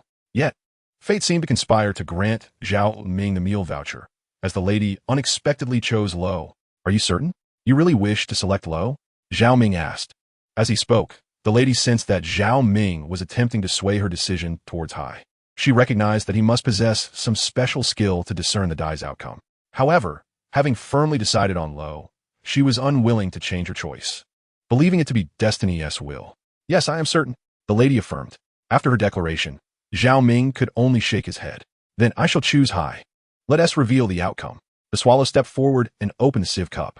With the motion of the young swallow, everyone present clearly saw that inside the cup was a 4-pointed star. Young man, you have won. This is the will of heaven. Do not be modest. Accept this dining voucher and enjoy a splendid candlelit dinner with your beloved. Of course, I wouldn't mind. Please go ahead, Zhao Ming replied. The lady watched as Zhao Ming received the voucher before following him to the booth. Wang Shaofeng, unfamiliar with the lady's identity, observed Zhao Ming's respectful demeanor towards her and thus treated her with similar deference. Young man, I wish to share something with you. I am actually a mathematician. In truth, I have somewhat cheated today. I discerned the pattern in their shaking of the sieve cups, which enabled me to select the cup with the number 43. However, you are different. I noticed that you did not seem to calculate at all, nor did I hear you muttering calculations, the lady remarked. Could you enlighten me on how you achieved this? Well, I can tell you that I simply fix my gaze upon the moving sieve cup and discern the outcome. I understand that you arrived at your conclusion through calculation, which I must admit requires more technical skill than my method. Thus, you are more deserving of the voucher to enjoy a romantic dinner with your husband, Zhao Ming replied. The reason he refrained from disclosing his ability for clairvoyance was twofold.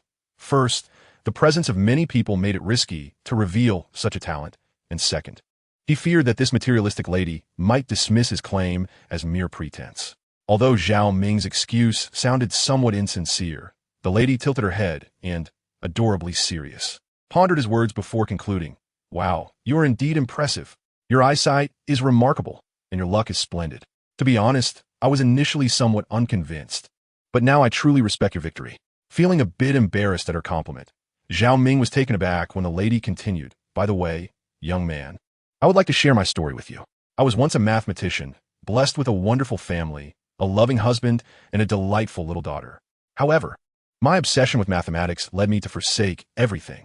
One day, in pursuit of solving a mathematical problem, I neglected to pick up my daughter from school.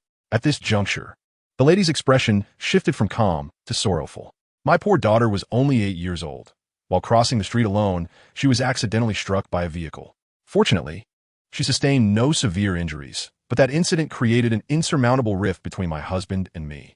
He ultimately divorced me and refused to reconcile. Recalling her daughter's misfortune shattered the lady's heart. Her eyes glistened with unshed tears, reflecting the deep sorrow within. Youngster, what I wish to convey is that regardless of your capabilities, please promise me that you will cherish those around you. It is only those close to you who can truly bring you joy, an essence of happiness that no amount of talent can procure. The lady softly produced a silk handkerchief to dab the tears at the corners of her eyes as she spoke to Zhao Ming. Upon hearing her words, Zhao Ming found himself deep in thought. Indeed, even if he possessed the ability of foresight, what would it matter? The one he cherished was Sun Qing. Yet their relationship had not yet been firmly established. The mere thought of this filled him with unease. Sun Qing's demeanor towards him remained perpetually ambiguous. Would he ever become her official boyfriend? Madam, I comprehend your sentiments. To be candid, I had hoped to invite my girlfriend for a candlelit dinner this evening. Although we have yet to formally define our relationship, I worry she may be reluctant to accept me as her boyfriend, Zhao Ming confessed, his gaze dimming with uncertainty. He remained unsure whether Sun Qing had a boyfriend or if she would even entertain the notion of him being hers. Young man, everything is achievable through determination. If you earnestly pursue your desires, I am confident that the girl you admire will sense your sincerity, the lady reassured him. With that, she rose to bid farewell to Zhao Ming and his companion. After finishing their meal, Zhao Ming clutched the meal voucher for quite some time before finally resolving to seek out Sun Qing. That day, Sun Qing happened to be at the Babao restaurant, idly toying with a piece of jade Zhao Ming had gifted her. Upon seeing him, her face lit up, and she greeted him with delight. Zhao Ming, you've come? Please, take a seat. I'll fetch you some fruit. The warmth of her welcome filled Zhao Ming with joy, though he couldn't shake the feeling that he discerned a flicker of sorrow in her eyes. Sun Qing, what troubles you? You seem to be worried about something. Zhao Ming inquired softly. Furrowing her brow, Sun Qing replied quietly, It's just that a certain scoundrel is on his way. What scoundrel? I didn't realize anyone dared to stir trouble at Babao restaurant. Isn't your father, Sun Qing, capable of handling that person? Zhao Ming questioned, perplexed. However, he has been contacting me constantly, saying he wants to come to East City to find me. It's quite distressing. I don't know how to proceed. Lin Yu wishes to reconcile, and I am at a loss for what to do, she lamented. Isn't the solution simple? Zhao Ming suggested, a plan forming in his mind. Why not consider finding a boyfriend? That way, he can protect you and help you stand against Lin Yu. At this, Sun Qing's eyes brightened momentarily before dimming once more. But who would I choose as my boyfriend? If I simply select anyone, Lin Yu would surely see through it. With a playful grin, Zhao Ming patted his chest and said, if you wouldn't mind, let me be your boyfriend. What do you say? Chapter 29, Becoming Sun Qing's Boyfriend. He chuckled and said to Sun Qing, Sister Qing, I was merely jesting. In truth, I came today to invite you to a meal at the Golden Dragon Hotel. Dining at the luxurious Golden Dragon Hotel is a notion that likely only Zhao Ming could articulate. After a moment's hesitation, Sun Qing nodded in agreement. Very well. Let us dine at the Golden Dragon Hotel. I have matters I wish to discuss with you. Thus, Sun Qing and Zhao Ming embarked on their journey to the hotel, their laughter and conversation flowing freely along the way. Sharing similar interests and being of comparable age, the two young individuals found an abundance of topics to engage in. As they conversed, the Golden Dragon Hotel came into view. Zhao Ming, displaying remarkable courtesy, bowed slightly to Sun Qing and remarked, Esteemed Miss Sun Qing, it is an immense honor for me, Zhao, to have the pleasure of your company for dinner. Sun Qing couldn't help but be amused by Zhao Ming's comical gesture. Following him into the hotel, being the only five-star hotel in East City, the Golden Dragon Hotel was rather pricey. Sun Qing had only visited once with her father and was not particularly familiar with its ambience. Upon entering, Yanzi eagerly approached Zhao Ming, smiling as she greeted him. Zhao Ge, are you treating your girlfriend to a couple's meal? At the mention of girlfriend, Sun Qing's cheeks tinged slightly pink, while Zhao Ming nodded affirmatively. Indeed, could you kindly show us to a nice table? Absolutely, leave it to me. Although the revelation of Zhao Ming's girlfriend brought a hint of sadness to Yanzi, she nevertheless guided them to the finest table available. This particular spot, adjacent to a grand floor-to-ceiling window, offered a picturesque view of the outside scenery, a truly splendid location within the Golden Dragon Hotel. Yanzi, thank you for securing such an exquisite table for us, Zhao Ming expressed, genuinely touched. Yanzi's eyes glistened with unshed tears, yet she feigned a cheerful demeanor. No problem. Zhao Ge, enjoy your time with your girlfriend. She then proceeded to instruct the kitchen on the dishes to be served for their candlelit dinner. Once Yanzi departed, Sun Qing glanced in her direction and whispered to Zhao Ming, that girl seems to have a fondness for you. What? Sun Qing, you cannot be serious. We only met this morning. How could she possibly like me? Zhao Ming exclaimed, astonished. Sun Qing burst into laughter at his incredulity. You are quite amusing. As a woman, I possess a sixth sense. We often perceive things with greater accuracy than you men do. If I assert that girl likes you, then she surely does. No, you cannot accept Yanzi's affections. Sun Qing insisted, her excitement palpable. Zhao Ming was taken aback by her sudden fervor and couldn't help but inquire, why not? I am neither in a relationship nor married. Is it not permissible to engage in romance? At this juncture, Zhao Ming began to realize the underlying truth. Sun Qing must indeed harbor feelings for him, prompting her fervent protest. However, although Zhao Ming cleverly discerned the meaning behind Sun Qing's words, he wished for her to express her affection for him openly, as that would render the moment far more intriguing. You. Sun Qing hesitated for a moment, her demeanor shifting from bashful to indignant. Zhao Ming hastily interjected. Since you haven't agreed to be my girlfriend, how about this? I shall be your boyfriend, thus providing me with a valid reason to reject Yanzi. What do you think? Upon hearing Zhao Ming's proposition, Sun Qing's heart felt a slight calm, yet soon her jealousy surged again. Why would someone like you attract a girl like Yanzi? Tell me, when I'm not around, do you flirt with other girls? Zhao Ming, upon hearing Sun Qing's words, could only chuckle helplessly. How could I possibly flirt with anyone? I'm hardly handsome. I lack the charm to flirt with girls. Sun Qing, amused by Zhao Ming's modesty, replied, You're not unattractive. Otherwise, I wouldn't have chosen you as my boyfriend. Zhao Ming was nearly beside himself with joy upon hearing her words. So, does that mean you've agreed to let me be your boyfriend? Seeing Sun Qing nod in affirmation, he could scarcely believe that this moment was indeed real. Thus, they enjoyed a delightful night together. The following morning, Zhao Ming was still indulging in slumber when he was abruptly awakened by a series of insistent phone rings. Irritated, he answered the call. Who on earth is disturbing my peaceful dreams at this hour? On the other end was the voice of the owner of the Golden Dragon Hotel. Zhao Ming, what time do you think it is? Are you still asleep? Instantly, Zhao Ming felt a surge of anxiety upon recognizing the voice. Oh, it's you, boss. I had a bit of business last night. What can I do for you? Well, I know you're the finest appraiser at Babao Zhai. We are organizing an auction event at the Golden Dragon Hotel and would love for you to participate. There will be considerable appraisal fees for you. Hearing this, Zhao Ming became instantly alert. He quickly sprang out of bed and said to the hotel owner, No problem, don't worry. I will handle this matter diligently. By noon, Zhao Ming arrived at the Golden Dragon Hotel. Upon entering, he noticed flower baskets adorning the entrance and a banner proclaiming, Warm congratulations on the opening of the first treasure appraisal conference in E-City. What a formal affair. Zhao Ming couldn't help but marvel inwardly. He wondered if they would invite some distinguished appraisal experts. He, as merely a humble appraiser for Babao Zhai, felt uncertain about how his discernment would compare against that of the esteemed professionals. As he pondered, he entered the hotel, where Yanzi warmly greeted him. You're here.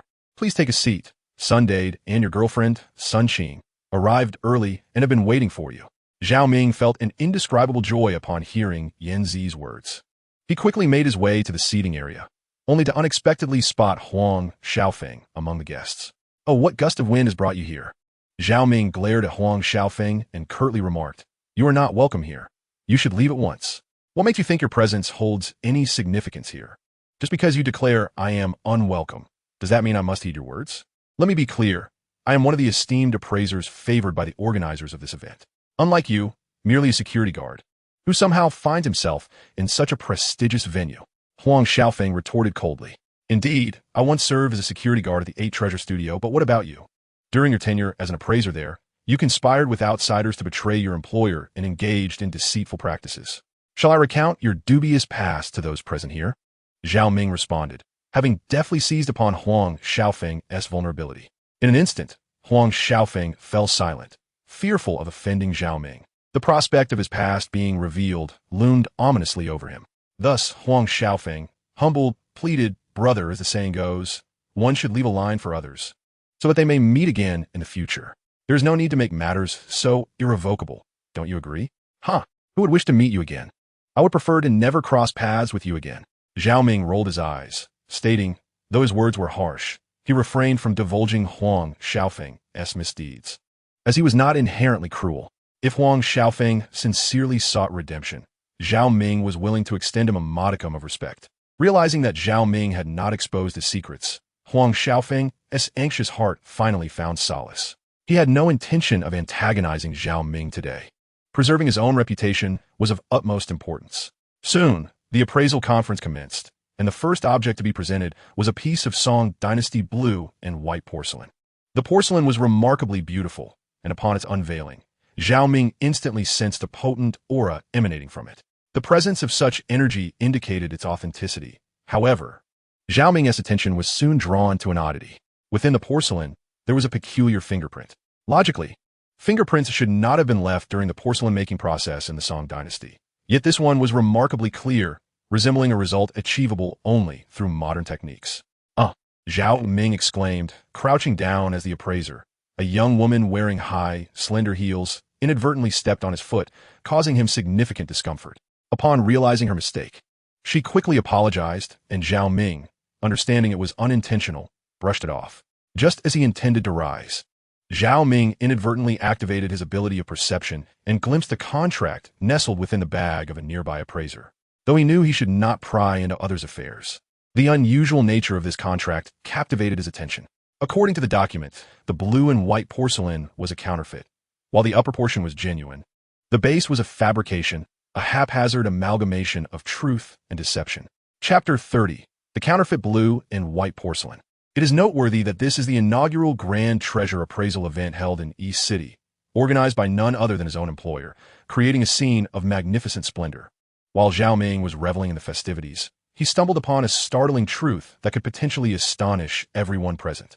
Just as I suspected, the fingerprints on the blue and white porcelain must have been deliberately affixed, while the ethereal piece of porcelain outside likely constitutes the genuine artifact. Zhao Ming pondered this in his mind, yet he struggled to accept the reality of the situation. After all, if such a massive event were to be exposed for fraud, the repercussions would be unfathomable. Who possesses the audacity and capability to perpetrate such a deception? Hey, what are you thinking about over there? Are you secretly admiring some young lady? Sun Qing, observing Zhao Ming's vacant gaze, assumed he was distracted by a beautiful hostess nearby. Huh, what's wrong? Zhao Ming, engrossed in contemplating the implications of his discovery, had overlooked Sun Qing's presence, almost forgetting that he was currently her boyfriend. If I knew it. You must be ogling at some beauty. Sun Qing pouted, visibly sulking at the side. Zhao Ming couldn't help but chuckle at her reaction. Look at you. You're truly shameless. What is so amusing? Sun Qing, witnessing Zhao Ming's laughter, felt her irritation intensify. No, I wasn't looking at any beauty. Let us be honest, among all the women present, who could possibly compare to you? Zhao Ming hurriedly reassured her, surprised by how endearing she looked when upset. I'm laughing at how adorable you are when you're angry, he said, covering his mouth and stifling his laughter. Zhao Ming realized that Sun Qing's jealousy indicated her affection for him. This thought filled him with joy, alleviating his earlier tension. By the way, may I ask you something? Do you know which edition of the treasure appraisal event this is? Zhao Ming discreetly inquired, lowering his voice to avoid being overheard. Of course, it's the first edition. Are you losing your mind?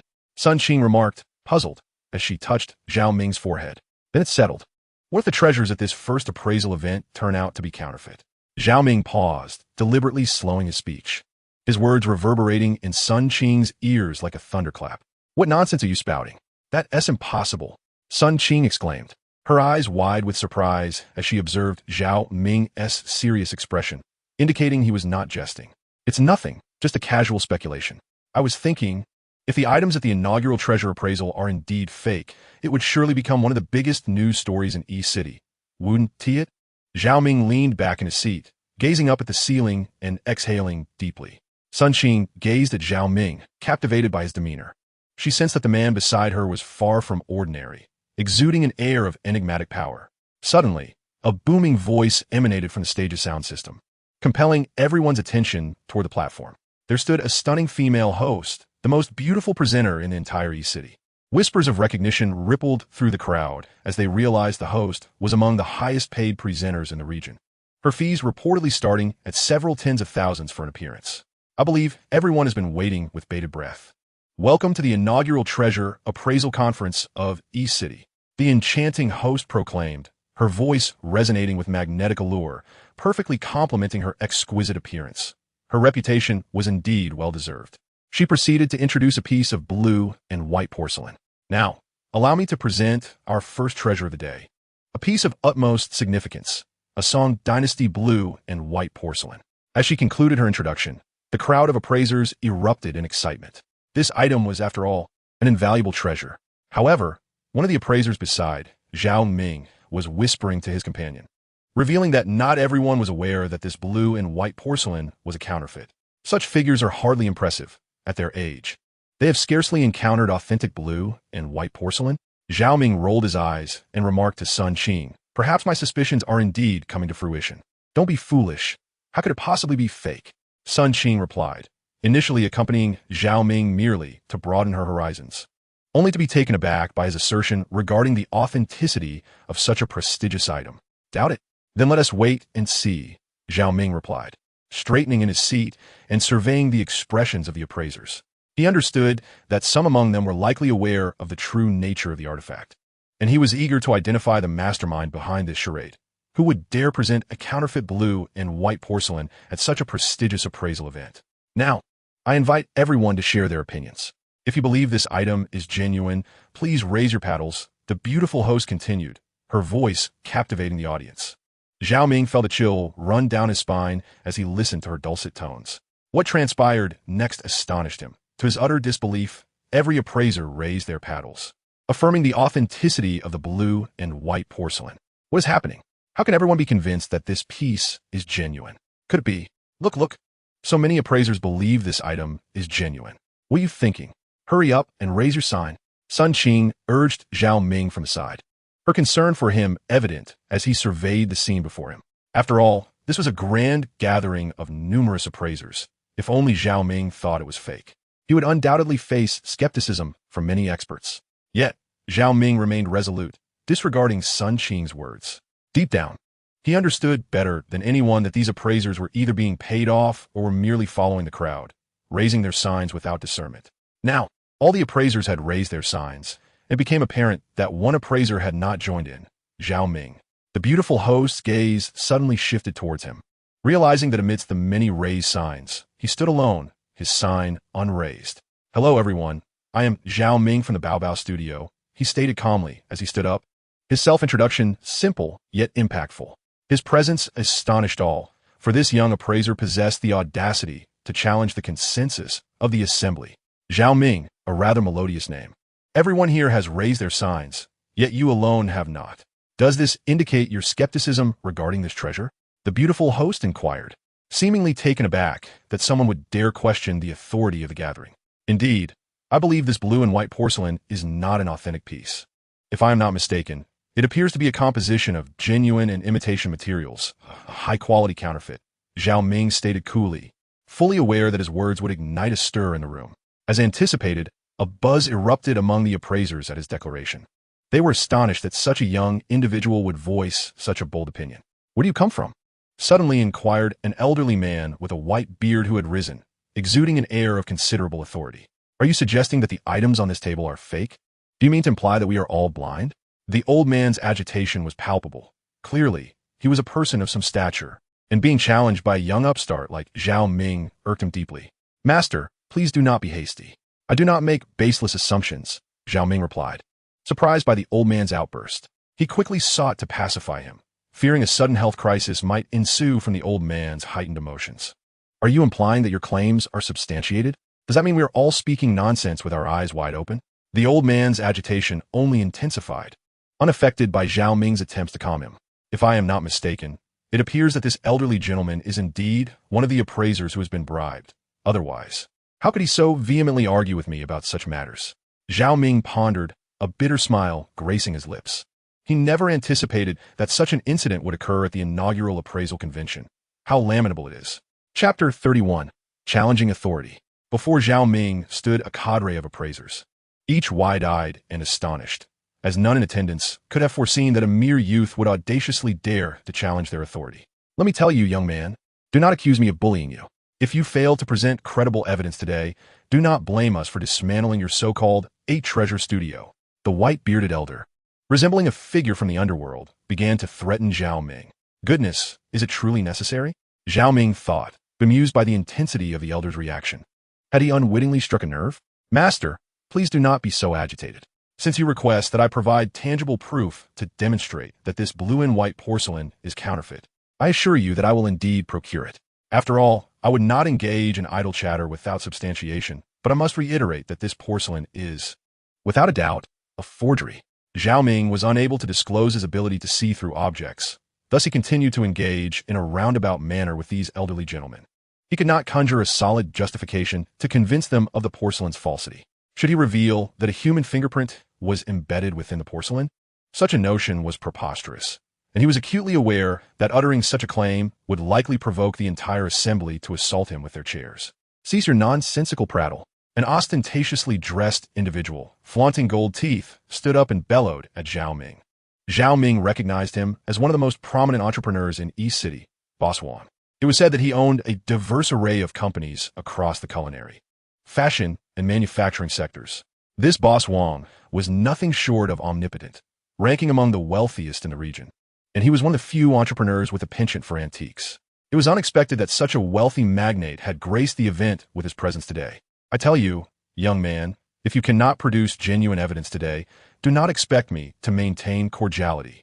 Boss Huang adjusted the gold necklace around his neck, which Zhao Ming discerned was indeed a piece of considerable age. Faced with the skepticism of two individuals of such high status, Zhao Ming found himself at a loss for how to navigate this predicament.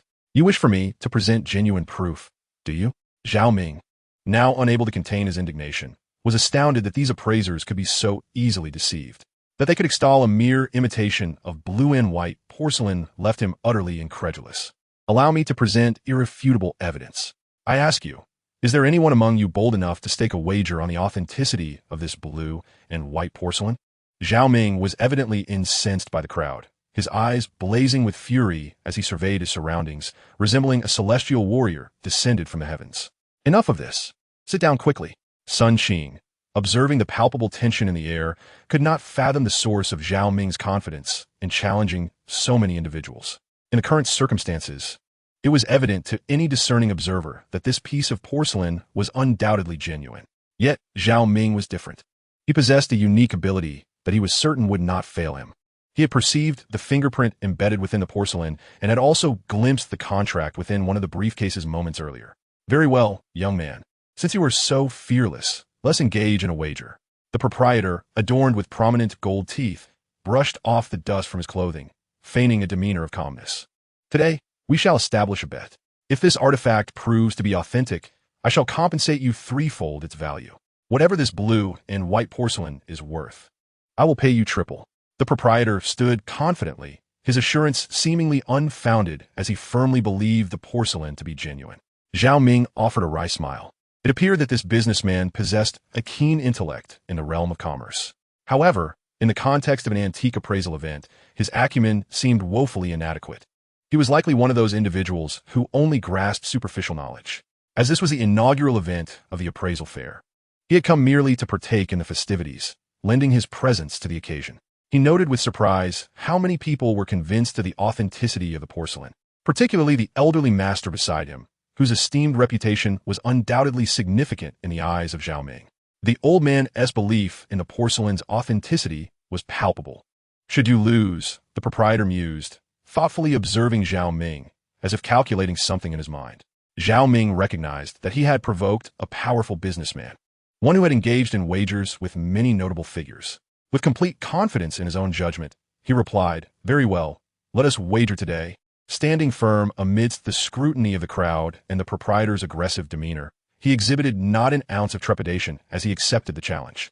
Should this blue and white porcelain prove to be genuine, I hereby solemnly declare that the Babao studio will officially close its doors.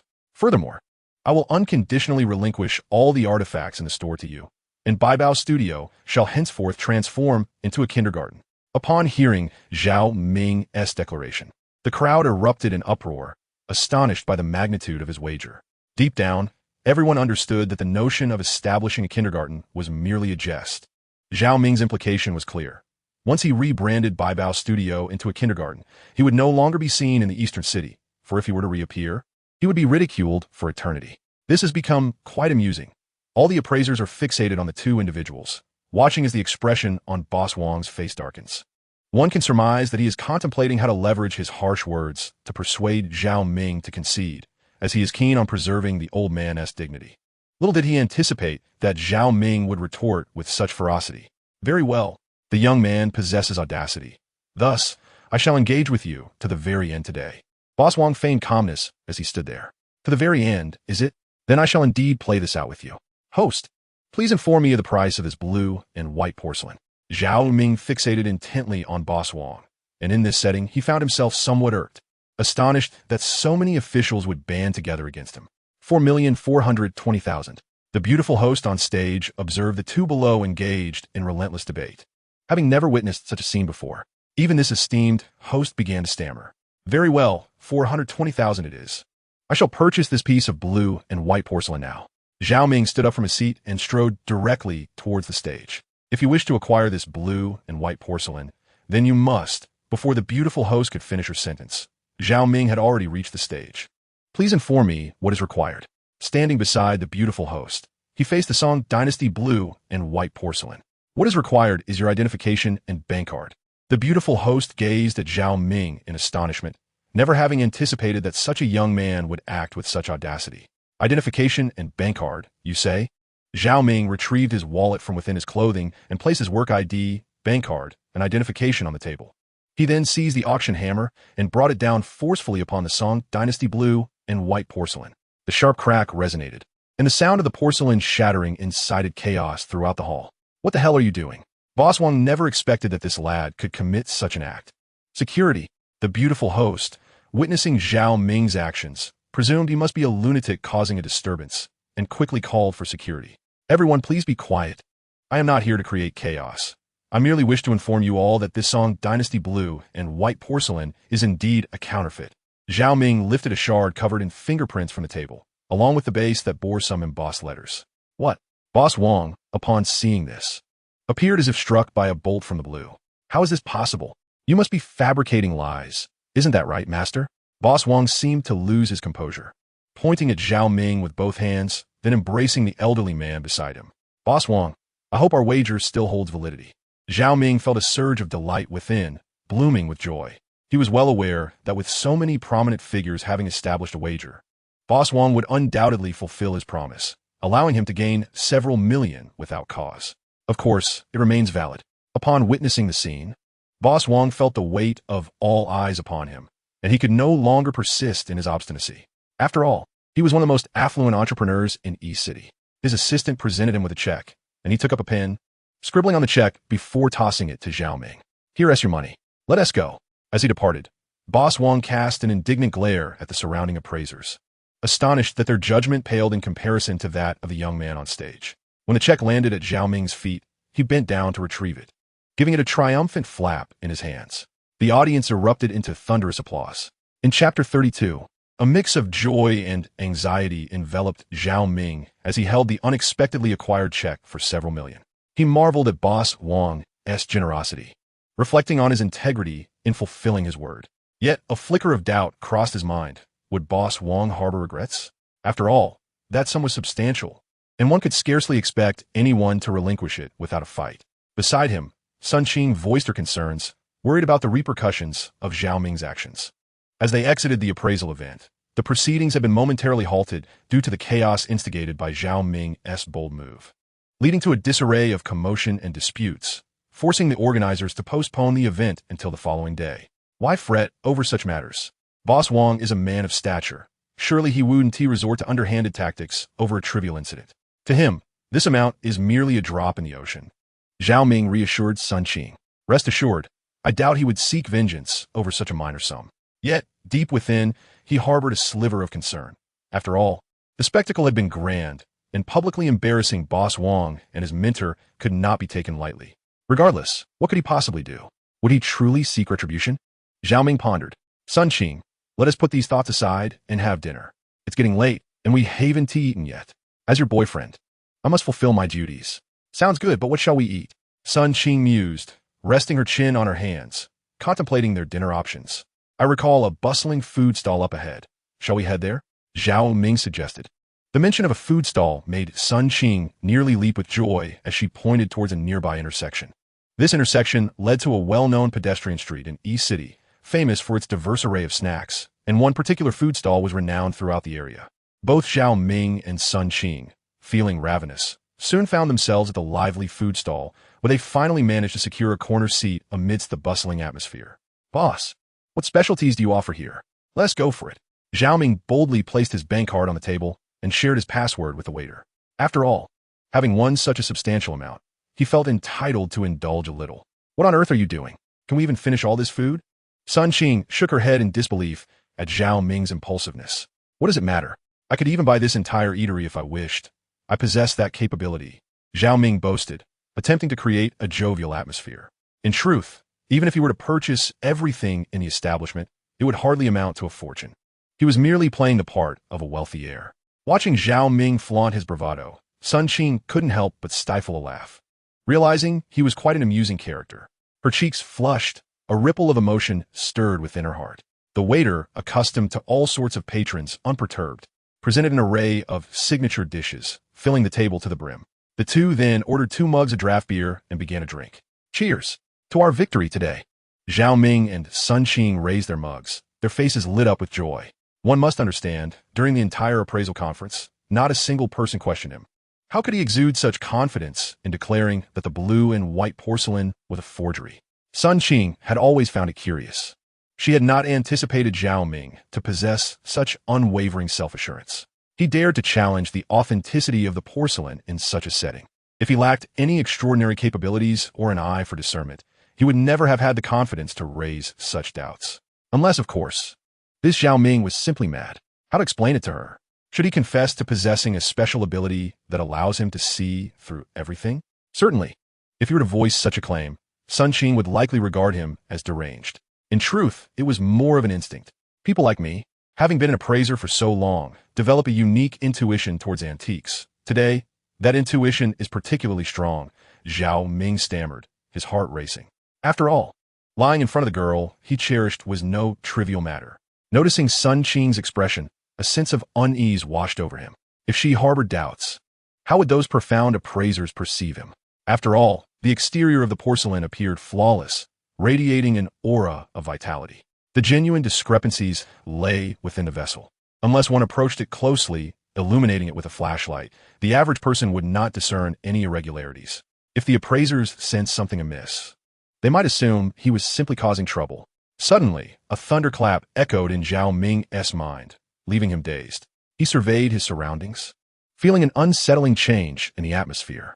Otherwise, let us conclude our meal for today and continue another day, Zhao Ming suggested, gripping Sun Qing's hand.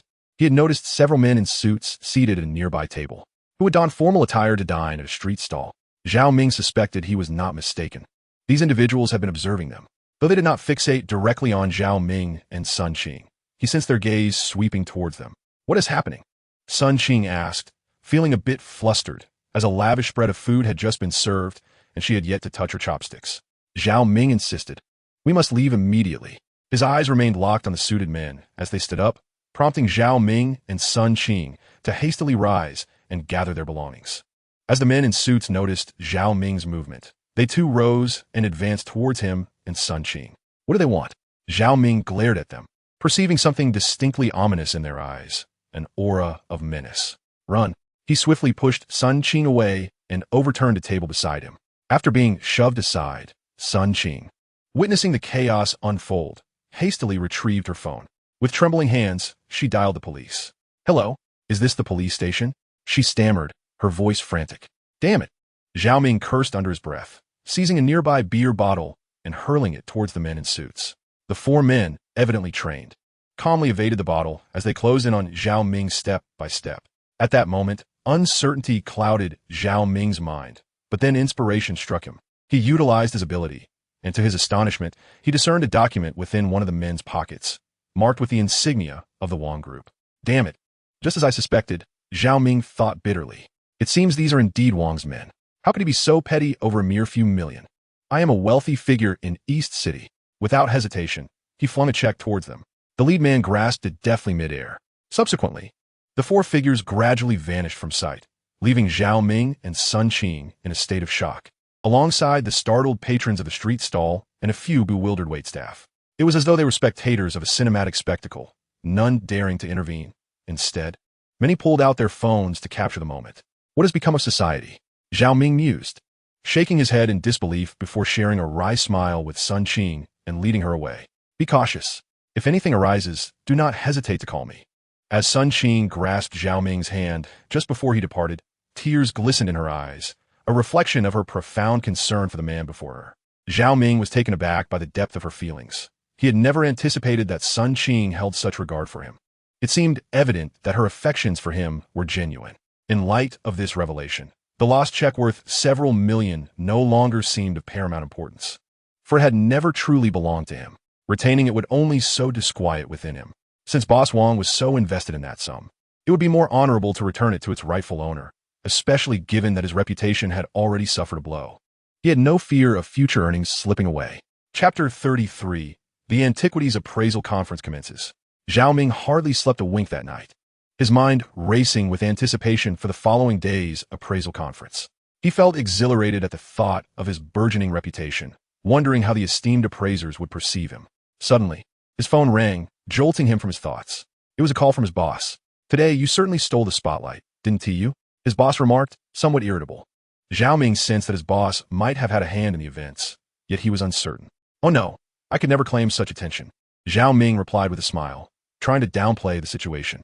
"Are you really going to pretend you didn't make a scene? You nearly drove Boss Wang to his wit's end." His boss retorted, clearly annoyed by Zhao Ming's modesty.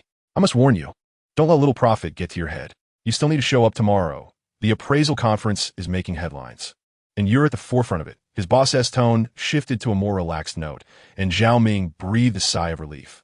Realizing the call was merely to discuss this matter, He had initially thought his boss was involved in the unfolding drama, and indeed, making the front page of Dongqing News was a significant achievement for the Golden Dragon Hotel. Throughout the night, sleep eluded Zhao Ming as he pondered how to present himself at the appraisal conference. He surmised that if the blue and white porcelain had been tampered with, such an event would surely be extraordinary, fraught with unexpected occurrences. The next day, Zhao Ming arrived early at the Golden Dragon Hotel. As he entered, the crowd buzzed with whispers, their fingers pointing in his direction. Could this be the young man? An elderly appraiser remarked, gesturing towards him. Zhao Ming possessed an acute sense of hearing, and as he discerned the murmurs, he strove to maintain his composure as he made his way to his seat. The beautiful host remained on stage, beside her a red cloth concealing an object of intrigue. The impression Zhao Ming had left the previous day was indelible, and he marveled at the audacity of this fledgling who dared to stand among the seasoned appraisers. Ignoring the chatter around him, Zhao Ming's focus remained unwaveringly fixed on the mysterious item hidden beneath the red cloth on the stage. Zhao Ming focused intently, his gaze fixed upon the crimson cloth. As he harnessed his abilities, the attention of all the gem appraisers converged upon him, their collective eyes trained on Zhao Ming. Naturally, everyone was curious about what had captured his focus. What is this lad up to? One of the appraisers inquired of his companion. At last, Zhao Ming discerned the object concealed beneath the red fabric. It was a piece of raw jadeite. Once more, he concentrated, peering deeply into the essence of the stone. Astonishingly, he nearly gasped as he beheld the superior quality of mutton-fat white jade encased within. It is worth noting that mutton-fat white jade is quite rare, and when sculpted by skilled artisans, can fetch astonishing prices. Thus, this material is indeed a rare find. Now, let us introduce the first item of today's Gem Appraisal Conference. The beautiful host, noticing Zhao Ming's indifference, promptly shifted the topic to maintain the flow of the event. This is a piece of raw jadeite, which has been examined by numerous experts who could not ascertain its contents. Some claim it harbors exquisite jade, while others believe it to be merely an ordinary stone. The host continued, to the untrained eye, this raw jadeite appears as just another common rock. In folk tradition, there exists a profession known as stone gambling, where many make their livelihoods. However, stone gambling is inherently a high-risk venture. Some have lost their fortunes, while others have become overnight tycoons. It is fair to say that stone gambling has both made and broken many lives. Now, we invite the gem appraisers to take turns coming forth to examine this piece of raw jadeite, the host declared. One by one, the appraisers approached the stone, but the majority merely shook their heads, for such items remain inscrutable to all but those like Zhao Ming, who possess extraordinary talents. Having completed their evaluations, the host invited everyone to raise their placards to express their opinions. Observing the murmurs around him, Zhao Ming noted that most lacked the confidence to ascertain the stone's true nature. Many appraisers were utterly perplexed, as such matters posed significant challenges for them. Only the most experienced jade experts could unveil the secrets hidden within this piece of raw jadeite. However, to Zhao Ming's eyes, the stone's exterior appeared remarkably ordinary. Even seasoned gamblers would likely lack the certainty to determine its nature merely by viewing it on stage. At that moment, a middle-aged man seated in the front row rose to his feet, prompting a flurry of whispers among the audience. Isn't that the renowned stone gambling master from East City, Lu Tian? Suddenly, a gem appraiser beside Zhao Ming exclaimed in surprise. Upon hearing the name Lu Tian, Zhao Ming couldn't help but feel a jolt of astonishment. Lu Tian's identity was indeed remarkable. He had spent his early years in the jade business and ultimately transitioned into the realm of stone gambling. With years of experience in jade, he thrived in the gambling stone market, establishing an extraordinary reputation. Lu Tian once purchased a rough jade stone for what seemed an exorbitant sum of 2 million. Many deemed him insane, for that 2 million represented his entire fortune at the time. Undeterred by the warnings of others, Lu Tian insisted on acquiring the rough jade stone at that staggering price. On the day of cutting, he discovered a remarkable piece of Hetian jade within. Astonishingly large in size, this pivotal gamble propelled Lu Tian to wealth and made him a renowned figure in the eastern city as the gambling stone king. Today, the owner of that rough jade stone sought the opinions of the audience. The beautiful host continued her introduction and invited Lu Tian to share his insights. She lowered the microphone and gestured for him to begin speaking. If I'm not mistaken, the price at which this rough jade stone was purchased is likely to be substantial. This stone exhibits some characteristics that suggest the possibility of a valuable jade within. Lu Tian paused, raised a microphone high, cleared his throat, and declared, "However, there is nothing within this rough jade stone." Lu Tian spoke with unwavering confidence. As soon as his words echoed through the hall, murmurs began to ripple through the audience. After all, this was the gambling Stone King of the Eastern City. His assertion implied that the rough jade stone could not possibly contain anything valuable. Such a prominent figure had reached this conclusion, silencing any dissent. Nobody dared to contradict Lu Tian, for to do so would risk being ridiculed by the assembled gem appraisers should they prove mistaken. Well then, Lu Tian said, "It appears that the owner of this rough jade stone must reconsider." The beautiful host regretfully conveyed the news to the audience. A collective sense of disappointment swept over the crowd. After all, this was the inaugural gem appraisal conference in the Eastern City. Following the appearance of a counterfeit blue and white porcelain piece yesterday, today's discovery of a hollow stone was disheartening for those who had come with eager anticipation. Just then, Zhao Ming, having absorbed Lu Tian's words, recognized that his opportunity had arrived. Who was Zhao Ming? He was a person with extraordinary abilities. Calmly, he rose to his feet, raised the sign he held high towards the heavens, and, taking the microphone, addressed the entire hall. "If I am not mistaken, this rough jade stone is a rare find, likely concealing within it a jade of immense value." Zhao Ming's confident voice echoed throughout the hall, and he was acutely aware that upon uttering these words, the so-called experts would likely become restless once again, much like the previous day. However, he remained oblivious to whether this jade stone had been tampered with. If it had, then he would apologize. Zhao Ming was, after all, a person capable of seeing through everything. In Chapter 34, The Priceless Jade Stone, Zhao Ming stood there, proclaiming the potential treasures concealed within the jade stone. The audience began to murmur in excitement. Wasn't this the same young man from yesterday? How dare he question once more? Did he even realize whom he was challenging today? That was none other than Lu Tian, the revered master of stone gambling in the East City. One of the appraisers, seated nearby, regarded Zhao Ming as though he were deranged. Everyone had witnessed Zhao Ming's performance the day before, and even those who hadn't seen it had heard about it through the news. Today, this prodigious youth stood before them again, daring to question none other than the illustrious gambling king of East City, Lu Tian. "What do you mean? Are you suggesting that this jade stone contains not only jade, but also a piece of priceless jade?" Lu Tian surveyed the crowd, observing their whispers, then turned his gaze back to the audacious young man before him.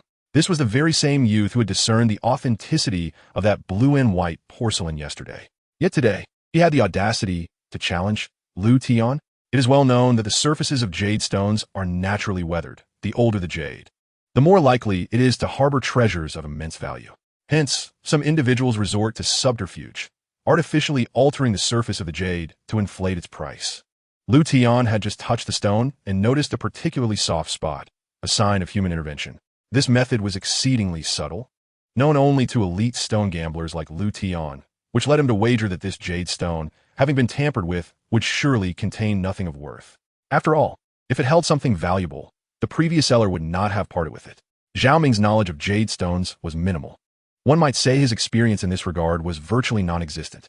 Yet, he possessed an extraordinary ability to perceive that within this stone lay a piece of exquisite mutton-fat white jade. Thus, he brimmed with confidence, utterly unaware of Lu Tian's conviction that the stone held no value whatsoever. I recognize you. You are the one who exposed the true nature of that blue and white porcelain in front of everyone yesterday." Lu Tian scoffed, as if looking down upon Zhao Ming. It was essential to note that Lu Tian's standing in East City was unassailable.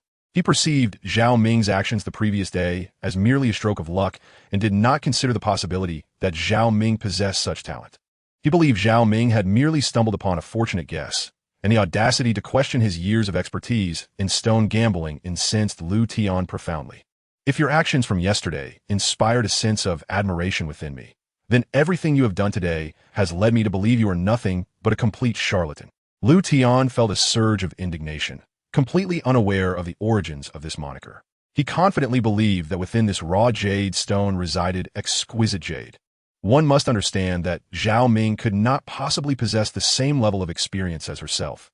Seasoned experts in stone gambling, or those magnates of the trade, were all well known to her. Yet, within the bustling jade market of East City, Lu Tian had never encountered Zhao Ming, nor had he ever heard of his name. "If you believe that this raw jade stone contains fine jade, then I implore you to provide me with a justification for your assertion." Lu Tian had never trusted intuition. He relied solely on the wealth of experience he had amassed over the years. At that moment, he harbored no belief that Zhao Ming had any valid reason to assert that this stone held valuable jade. Although the exterior of the raw jade appeared to be of great worth, any seasoned individual would recognize that such a stone, presented on such a grand stage, must have been tampered with. He could not possibly possess such audacity to challenge him in front of so many, based solely on the stone's appearance. If this was not monumental arrogance, it bordered on insanity. Upon hearing these words, Zhao Ming recognized Lu Tian's growing anger. Faced with such palpable fury, he found himself momentarily at a loss for words, lacking any compelling argument to sway others. Young man, your youth is no excuse for your missteps. I shall inform you that if you cannot present a suitable rationale in this setting today, I will demand an apology from you. One that must be made publicly to the reporters and on television. Lu Tian had never endured such an affront. Confronted by a mere youth with no justification for his insolence. I merely express my opinion. Why are you so enraged? Zhao Ming sensed something amiss. Why was Lu Tian so incensed? After some contemplation, he realized that Lu Tian's outrage stemmed from a concern for his own pride. Zhao Ming held in disdain such so-called elites, individuals who wielded their social status as a means to belittle the words of the younger generation. They often dismissed their statements as baseless, believing themselves to embody the very essence of truth. You wish for me to furnish you with irrefutable reasons? Zhao Ming felt no trepidation. Today, he intended to demonstrate to Lu Tian that one should never consider oneself the ultimate arbiter of truth. One must recognize that anything is possible in this world. Let us not elevate ourselves too highly. Today, we shall summon someone to slice open this raw jade stone. Zhao Ming's proclamation elicited gasps of astonishment from the audience. Goodness, this young man is at it again. Everyone was perplexed by the remarkable confidence exhibited by this fledgling. Just yesterday, he had boldly claimed he would pay a hefty price for that blue and white porcelain, which, as fate would have it, had indeed turned out to be a counterfeit. However, today is markedly different. Should one continue to expend resources in acquiring this jade stone raw material, it could very well result in a futile endeavor. This is not akin to an antique. The intricacies may harbor subtle differences, and no one can ascertain what lies within. Thus, this young man may be wagering his very life. I must tell you, young man, you must take responsibility for your own words. Upon hearing Zhao Ming's remarks, Lu Tian was taken aback, astonished by the audacity of this youth. Could it be that he was indeed mistaken? Lu Tian shook his head. How could that be? I distinctly observed the artificial aging marks on it. I am certain of my assessment. With this thought, Lu Tian regained a measure of confidence. You must understand, should this jade stone raw material be cut open and reveal nothing, according to the conventions of our gambling stone community, you would be obligated to compensate the owner of the stone at double its value. Lu Tian elaborated on the rules. There exists an unwritten rule in the gambling stone realm. Anyone who expresses unwavering confidence in another's jade stone raw material must take responsibility if, upon being cut, it reveals nothing. The compensation required is double the value of the jade stone raw material, unless, of course, one voluntarily purchases it. In such a case, if it yields nothing, the responsibility rests solely on the buyer. Should one guarantee to another that the stone contains nothing, and it turns out to be false, they are likewise liable for double the price. Indeed, I am aware of your so-called regulations. Therefore, to demonstrate my conviction to you and to everyone present today, I shall sever this jade stone raw material. If it contains nothing, I will compensate the owner twice the price. Zhao Ming, with his hands in his pockets, looked confidently at the stone on the stage. His arrogant demeanor ignited a sense of irritation among the onlookers, who found it hard to fathom his audacity. I have not partaken in such thrilling gambling for quite some time. Let me indulge today and allow the others to revel in it as well, Lu Tian proclaimed, raising his hands to applaud as if celebrating a personal victory. You are the epitome of arrogance. Zhao Ming wished fervently that Lu Tian would vanish into oblivion, leaving him, the so-called gambling stone king, unable to face anyone. Zhao Ming was inherently a challenger of authority, and now, endowed with extraordinary abilities, his desire to prove himself intensified. He sought to convey to those in positions of power that their proclamations were not absolute truths, and that they held no authority to judge the validity of his assertions. As Zhao Ming strode onto the stage, Lu Tian stood beside him, fixated on the movements of Zhao Ming's hands. Lu Tian sensed an unsettling disquiet. He could not fathom where this impetuous youth derived his confidence, and felt an instinctual apprehension that the situation was far from straightforward. Thus, his gaze remained fixed on Zhao Ming for a fleeting moment, as he feared that the young man might resort to some form of deceit. However, the subsequent events led Lu Tian to realize that he had been overly apprehensive. Zhao Ming produced a specially crafted pen and began to draw several lines on the stone. Could this lad truly discern the location of the jade within? Lu Tian gasped. Chapter 35, Mutton Fat White Jade. Throughout his many years in the gambling stone industry, Lu Tian had never genuinely feared anything. Yet, at today's treasure appraisal conference, a person named Zhao Ming stood up, towering above others, questioning Lu Tian's assertions, a phenomenon he had never encountered before. Initially, Lu Tian believed this young man to be nothing more than a mere jester seeking attention. However, now Zhao Ming was illustrating something on the raw jade stone with his pen. Lu Tian was taken aback. The youth was not sketching arbitrary designs. He was precisely marking the spot where the jade would soon be cut. Only someone with exceptional confidence would dare to depict such intricate lines on a raw stone, unless, of course, it was an exposed piece. This young fellow had somehow deduced the location of the jade within, a notion that would be deemed unbelievable by anyone else. He recognized that among the treasure appraisers present, very few possessed a true understanding of gambling stones, and thus the audience quietly observed Zhao Ming's performance. "Please, master, cut along my lines," Zhao Ming stated after completing his drawing, gazing intently at Lu Tian, his expression reminiscent of death confronting a soul on the brink of demise. "This is impossible," Lu Tian exclaimed, utterly dumbfounded. He looked at Zhao Ming, who was so confidently gazing back at him. Under ordinary circumstances, Lu Tian would have thought Zhao Ming mad. Yet what was at stake? This was the inaugural treasure appraisal conference, and the previous day, this young man had accurately identified the authenticity of blue and white porcelain, casting doubt on Lu Tian's own abilities. "All right, please wait a moment." The beautiful host, evidently perplexed by the implications of the drawn lines, hastily summoned the master craftsman. The craftsman approached the stage, tools in hand, gazing in awe at the raw jade stone. "Is this where I should cut?" he inquired, looking at Zhao Ming with disbelief. After all, the craftsman had been in the trade for so long that he had never witnessed anyone draw such precision without knowing what lay inside. "Indeed, master. Should anything unexpected occur, I will take full responsibility," Zhao Ming replied, his confidence unwavering as he directed the craftsman to proceed. The craftsman, upon hearing Zhao Ming's words, fell silent. Skillfully, he began to slice away at the surface of the raw jade stone, and as time ticked by, he suddenly removed his mask, astonished at the jade stone before him. "What is it? What has happened?" Lu Tian stood behind his master, unable to discern the situation clearly. Upon seeing his mentor, he suddenly removed his mask, standing there in a daze, and felt an unsettling sensation. Pushing aside his master, Lu Tian fixated on the cut of the jade stone, where he beheld the raw stone had been cleaved in two. To his astonishment, a piece of exquisite mutton fat jade emerged from within. Good heavens! Lu Tian's mouth fell agape, unable to believe that it was indeed a superb piece of mutton fat jade.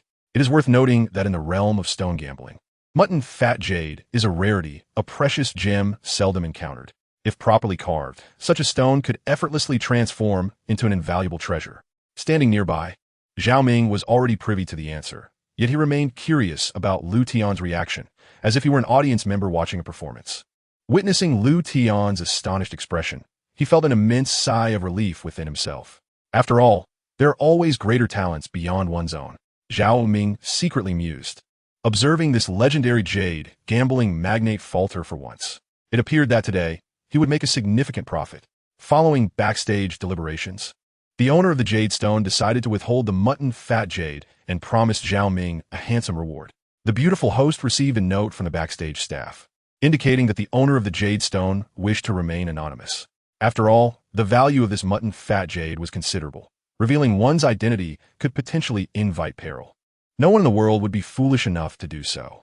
Hearing this, Zhao Ming felt even more elated, astonished by the owner's generosity. "I will transfer the money to your account," Lu Tian stated, acknowledging the outcome, knowing it was unwise to say more. He then turned to Zhao Ming and walked towards the stage. "Brother Lu, I shall forego the money," Zhao Ming replied. In truth, both had wagered a substantial sum, and Zhao Ming was indeed eager for that amount. However, ever since being outmaneuvered by Boss Wang the previous day, he understood deeply that he was merely a minor errand boy at the 8 Treasure Studio. With no real power, it was prudent to avoid drawing attention to himself. Thus, He chose to do Liu Tian a favor, ensuring he would not attract trouble, a scenario that benefited both parties. You have a bright future ahead. Liu Tian expressed his gratitude upon realizing Zhao Ming's refusal of the money. Zhao Ming, speaking quietly to preserve Liu Tian's dignity, whispered in his ear, showing consideration for his feelings. The emergence of the mutton-fat jade left the appraisers in the audience speechless, all abuzz with discussions about the prodigious talent on stage. Who would have thought this young lad possessed such remarkable skill? A middle-aged man wearing sunglasses exclaimed in frustration. The middle-aged man, named Tai Man, is the president of the East City Appraisers Association. The elderly man with a white beard from yesterday was one of his most capable subordinates. Tai Man was one of the earliest appraisers in East City, having entered the field at a young age. His early exposure and innate talent made him one of the foremost appraisers in the region. Eventually, he established the East City Appraisers Association, assuming the role of president. However, from the moment the association was founded, his focus shifted towards the pursuit of wealth. Tai Man has since transformed into a shrewd businessman. In his eyes, the task of appraising treasures can be entrusted to his subordinates. Instead, he is more interested in orchestrating schemes to deceive the affluent. His insatiable thirst for money has never waned. "President, it's this fellow," said a man in a suit, resembling a bodyguard, whispering in a Tai Man's ear. "How dare you claim that you could not handle such a simple task?" Upon hearing this, Tai Man's face contorted with anger, clearly displeased with their handling of the blue and white porcelain matter from the previous day. "Never mind, it's not entirely your fault. This young man seems to possess some talent." He scoffed, regarding Zhao Ming as a mere pawn. With the esteemed title of president of the East City Appraisers Association, he believed it would be effortless to eliminate such a minor obstacle. Unbeknownst to many, Tai Man had already set his sights on the upcoming appraisal conference. He had sought out foreign experts to fabricate a replica of the blue and white porcelain from yesterday. Additionally, he had bribed numerous renowned appraisers to ensure that all present would deem the porcelain authentic. After the conference, he planned to hold an auction. Just imagine, this being the inaugural East City Appraisal Conference, with so many appraisers affirming its authenticity, and after some promotion, the auction price of the porcelain would soar. Numerous wealthy individuals would undoubtedly vie for it. However, he never anticipated the grim news that arrived last night. A brash young man had managed to unmask the counterfeit porcelain. This revelation kept Tai Man awake all night, as he knew that if the porcelain were properly marketed, coupled with the operations of their association, reaching a valuation in the millions would be within reach. What should have been a straightforward endeavor had suddenly encountered an unexpected obstacle in the form of Zhao Ming. Today, upon hearing that Zhao Ming would attend, he made a point to be present himself. To his astonishment, Zhao Ming had discerned the jadeite's exquisite quality. This revelation left Tai Man utterly astonished, realizing the existence of such a discerning eye in the world. As he gazed at the young man on stage, his eyes brimmed with resentment. In his heart, Tai Man brooded darkly. "Ah, young lad, why is it that you have chosen to cross paths with me, Tai Man? I, Tai Man, have a particular admiration for those endowed with talent. However, Zhao Ming has obstructed my avenues of profit. My feelings toward Zhao Ming are a complex blend of love and hatred. I ponder that if Zhao Ming were to join my association, our collective strength would undoubtedly amplify. Yet, alas, he has chosen to oppose me. I shall not easily let go of anyone who stands in my way and hinders my financial pursuits. Rest assured, this time, I shall not err again." The individual posing as a bodyguard, with his head bowed, resembles a mere dog at my side. It appears that this bodyguard is indeed the executor of this scheme, glaring at Zhao Ming on the stage, his teeth clenched. Were it possible for one's gaze to be lethal? Chapter 36, Renowned in East City. Zhao Ming could scarcely anticipate that, following the appraisal conference, his reputation would resonate throughout the antiquities industry in East City. On the very next day after the conference, the most renowned antique street in East City was abuzz with discussions of a young man. "Have you heard? At yesterday's appraisal conference, a piece of exquisite mutton-fat jade was unveiled," remarked a shopkeeper donning a duckbill cap. Indeed. It is said that this young man is the most gifted among the appraisers," the antique shop owner exclaimed in admiration. Meanwhile, within Babao Zhai, Zhao Ming gazed at the front page of the newspaper, boldly proclaiming that the finest jade, mutton-fat jade, was identified by the discerning eye of a young lad. He set the newspaper down and lit a cigarette. Zhao Ming meticulously examined his hands, breaking into a smile. "If only I possessed such a golden touch," he mused, for he was endowed with the extraordinary ability of X-ray vision. This remarkable gift is undoubtedly the aspiration of every appraiser, yet it is Zhao Ming alone who possesses it, echoing the adage that good deeds are rewarded. "Excuse me, is this Babao Zhai?" A voice suddenly resonated from the entrance. Zhao Ming turned to see a young man in his 20s standing at the door, surveying the surroundings as though in search of someone. "Ah, I am here to find someone. I heard there is an individual named Zhao Ming here, correct?" The young man inquired politely, displaying great courtesy. Zhao Ming pondered for a moment, perceiving no ill intentions in this young man. After all, his newfound fame made him wary of those with ulterior motives who might seek him out, potentially causing unnecessary trouble. "I am he. May I ask what brings you here?" "My friend?" Zhao Ming responded, feeling at ease with the young man and harboring no suspicion. "Greetings, so you are Zhao Ming. It is a pleasure to finally meet you," the young man said, clasping his fists in a gesture of respect, which left Zhao Ming somewhat unaccustomed. "I am Li San, an associate of Boss Li. Recently, Mr. Li, a prominent figure, acquired a remarkable treasure and wishes to invite Mr. Zhao Ming to inspect it. It is said that this treasure is exceedingly rare, and even numerous appraisers have been unable to ascertain its true nature. Our esteemed Mr. Li is willing to offer a handsome reward for your assistance." Mr. Li San, a straightforward individual, conveyed all the details to Zhao Ming. Upon hearing Mr. Li's name, Zhao Ming felt a flicker of recognition, as if he had encountered it before. "Is your employer not the steel magnate from East City, Mr. Li Chong?" Zhao Ming inquired thoughtfully. "Indeed," Li San affirmed with a nod. "Our boss is indeed in the steel business. Mr. Li Chong is renowned as one of the wealthiest individuals in East City, having amassed his fortune through the steel trade. It is rumored that he has a penchant for antiques, with a dedicated room in his home filled with various collectibles, making him an aficionado of antiquities." However, Zhao Ming felt a twinge of discomfort regarding such matters, as his reputation was just beginning to flourish. To publicly assist someone in appraising a treasure could potentially provoke the ire of more esteemed appraisers. It seemed that the treasure Mr. Li had acquired harbored significant mysteries. "Very well, but please allow me a moment to prepare and inform my employer," Zhao Ming replied to Li San before turning to head inside. He approached the door of Mr. Sun Jade, knocked, and upon entering, explained the situation. "You may proceed, but do ensure that our Babao Studio's reputation remains intact, Mr. Sun permitted, adding a light-hearted jest as Zhao Ming departed. Zhao Ming had recently gained a modicum of fame within Babao Studio, a fact attested by his performance at the appraisal conference. Seated in the luxury vehicle provided by Mr. Li Chong, Zhao Ming soon arrived at the entrance of the opulent mansion. Upon disembarking, he gazed at the magnificent residence, internally marveling at the lavish lifestyle of the affluent. The mansion's price was undoubtedly astronomical, a figure beyond his reach. With a wry smile, he shook his head, pondering how many antiques would be required to purchase such a grand estate. The mansion's expansive courtyard was impressive, and he observed servants diligently maintaining the premises, nearly salivating at the sight. "Mr. Zhao, my employer awaits you on the second floor," Li San informed him as he entered.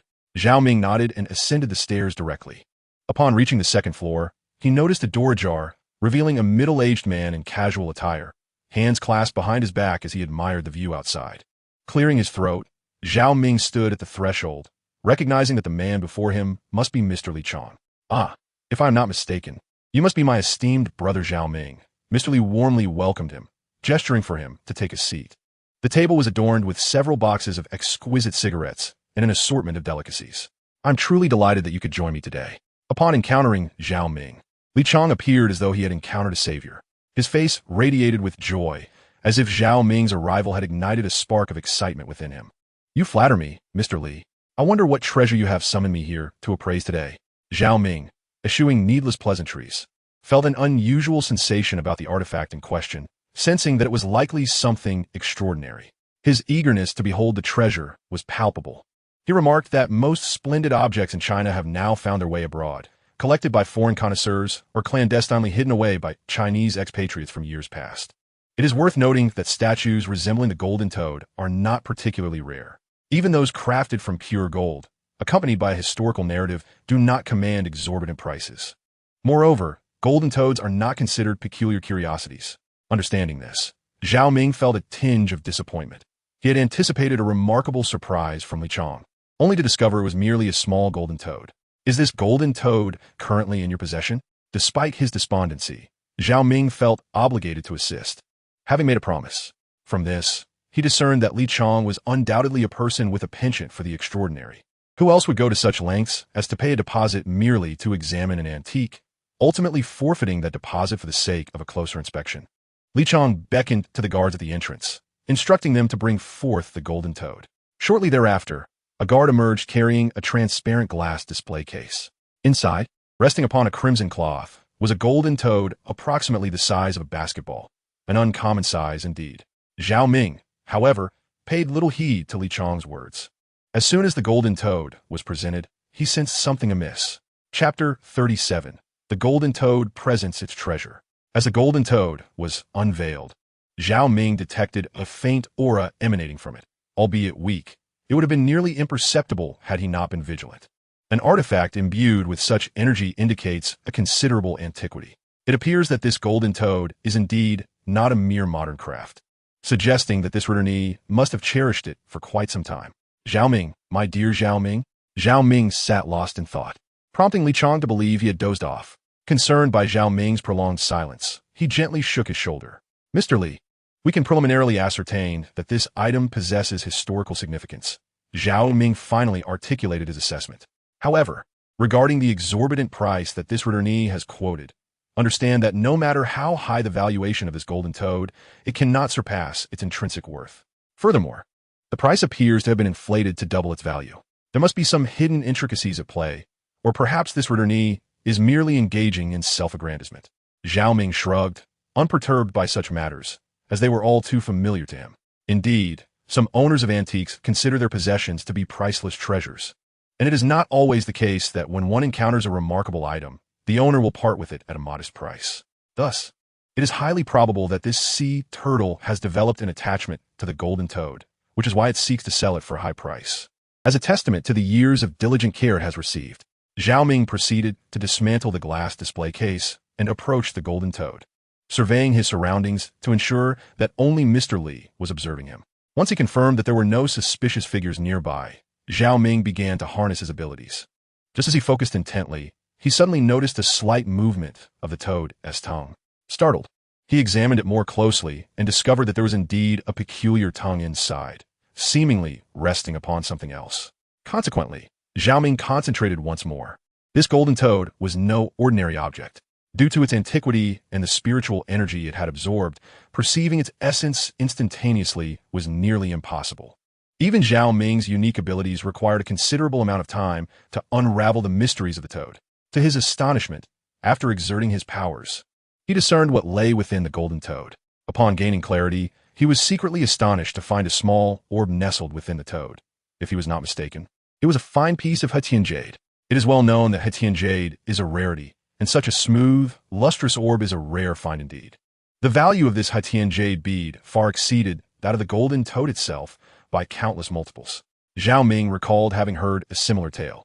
Master Wang had once recounted a story to him.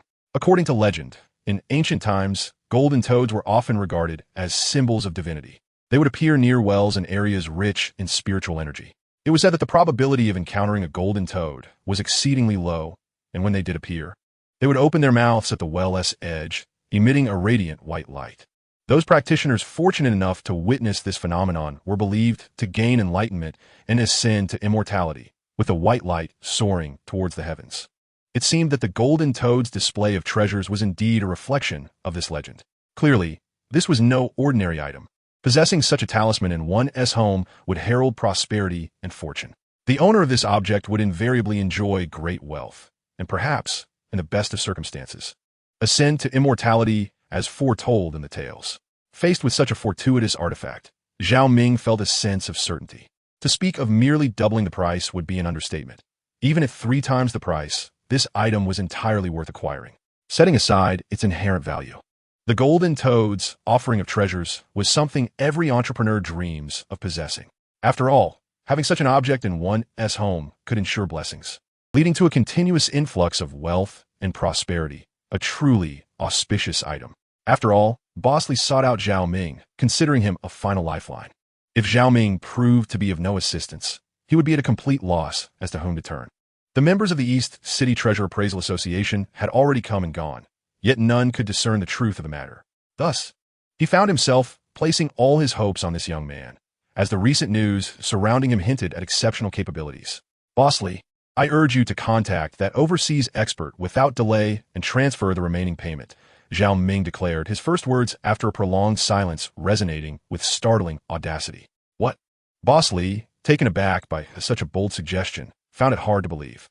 Why should he be compelled to transfer every last cent based solely on this young man's confidence? It seemed rather absurd without a sound justification for such an investment in the Golden Toad. Boss Li, surely you have heard the tale of the Golden Toad offering treasures. Have you not? Allow me to be frank. This Golden Toad may very well be the key to your future success, Zhao Ming replied, still reveling in the awe of encountering an antique that mirrored the legends he had heard. I have indeed heard of the Golden Toad's legend, but, dear Zhao Ming, you must provide me with a reason. You have examined it for but a moment. How can you be so certain of its worth? Boss Li expressed his concerns. Despite his wealth, he was not a fool to part with money without substantial evidence. Recognizing Boss Li's lingering skepticism, Zhao Ming grasped the Golden Toad. Boss Li, I understand your doubts. Allow me to demonstrate, he said. The moment he lifted the toad, Boss Li was rendered speechless. What is this? It's an antique. Zhao Ming handled it as though it were a mere toy, twisting its limbs nonchalantly. Boss Li felt a mix of urgency and helplessness. Just as he was about to intervene, a sudden, crisp click echoed as Zhao Ming manipulated the toad. Boss Li's attention was instantly captivated. He watched as Zhao Ming grasped the toad's hind leg, pulling it upward. To Boss Li's astonishment, the toad's mouth gradually opened. He had not anticipated such intricate mechanics within such an ancient artifact. As the mouth of the Golden Toad slowly parted, a long tongue extended, revealing a small box nestled beneath. The box itself was no ordinary craft. It appeared to be fashioned from sandalwood, renowned for its ability to retain spiritual energy. Zhao Ming retrieved the small wooden box from beneath the toad's tongue and presented it to Boss Li, who stood in utter disbelief. He had never encountered such a cleverly designed mechanism before. As I beheld the moment when Boss Li frequently opened his mouth, I realized the profound admiration he held for Zhao Ming. Despite the multitude of members from the East City Antique Appraisers Association present, none had ever fathomed the existence of such a mechanism. However, with Zhao Ming's emergence, Boss Li was undoubtedly rescued. He gingerly accepted the small sandalwood box, and with trembling hands, he opened it to reveal a petite bead of Hetian jade nestled within. Being well-versed in such matters, Boss Li instantly recognized its significance. The tactile warmth of the Hetian jade bead was exceedingly pleasing, and its surface shimmered like milk. Under the sun's radiant glow, the tiny bead emitted a luminous white light. This was an exceptionally rare piece of Hetian jade. Though diminutive, it held the potential to fetch an impressive price, undoubtedly far surpassing the offer made by that overseas returnee. What is this? Boss Li stammered, utterly unable to believe the reality before him. The ancient artifact of the Golden Toad possessed such intricate craftsmanship, concealing something so extraordinary within. It appeared that locating Zhao Ming to make this final bid was indeed a fortuitous decision. Zhao Ming, my dear brother, today I have truly broadened my horizons.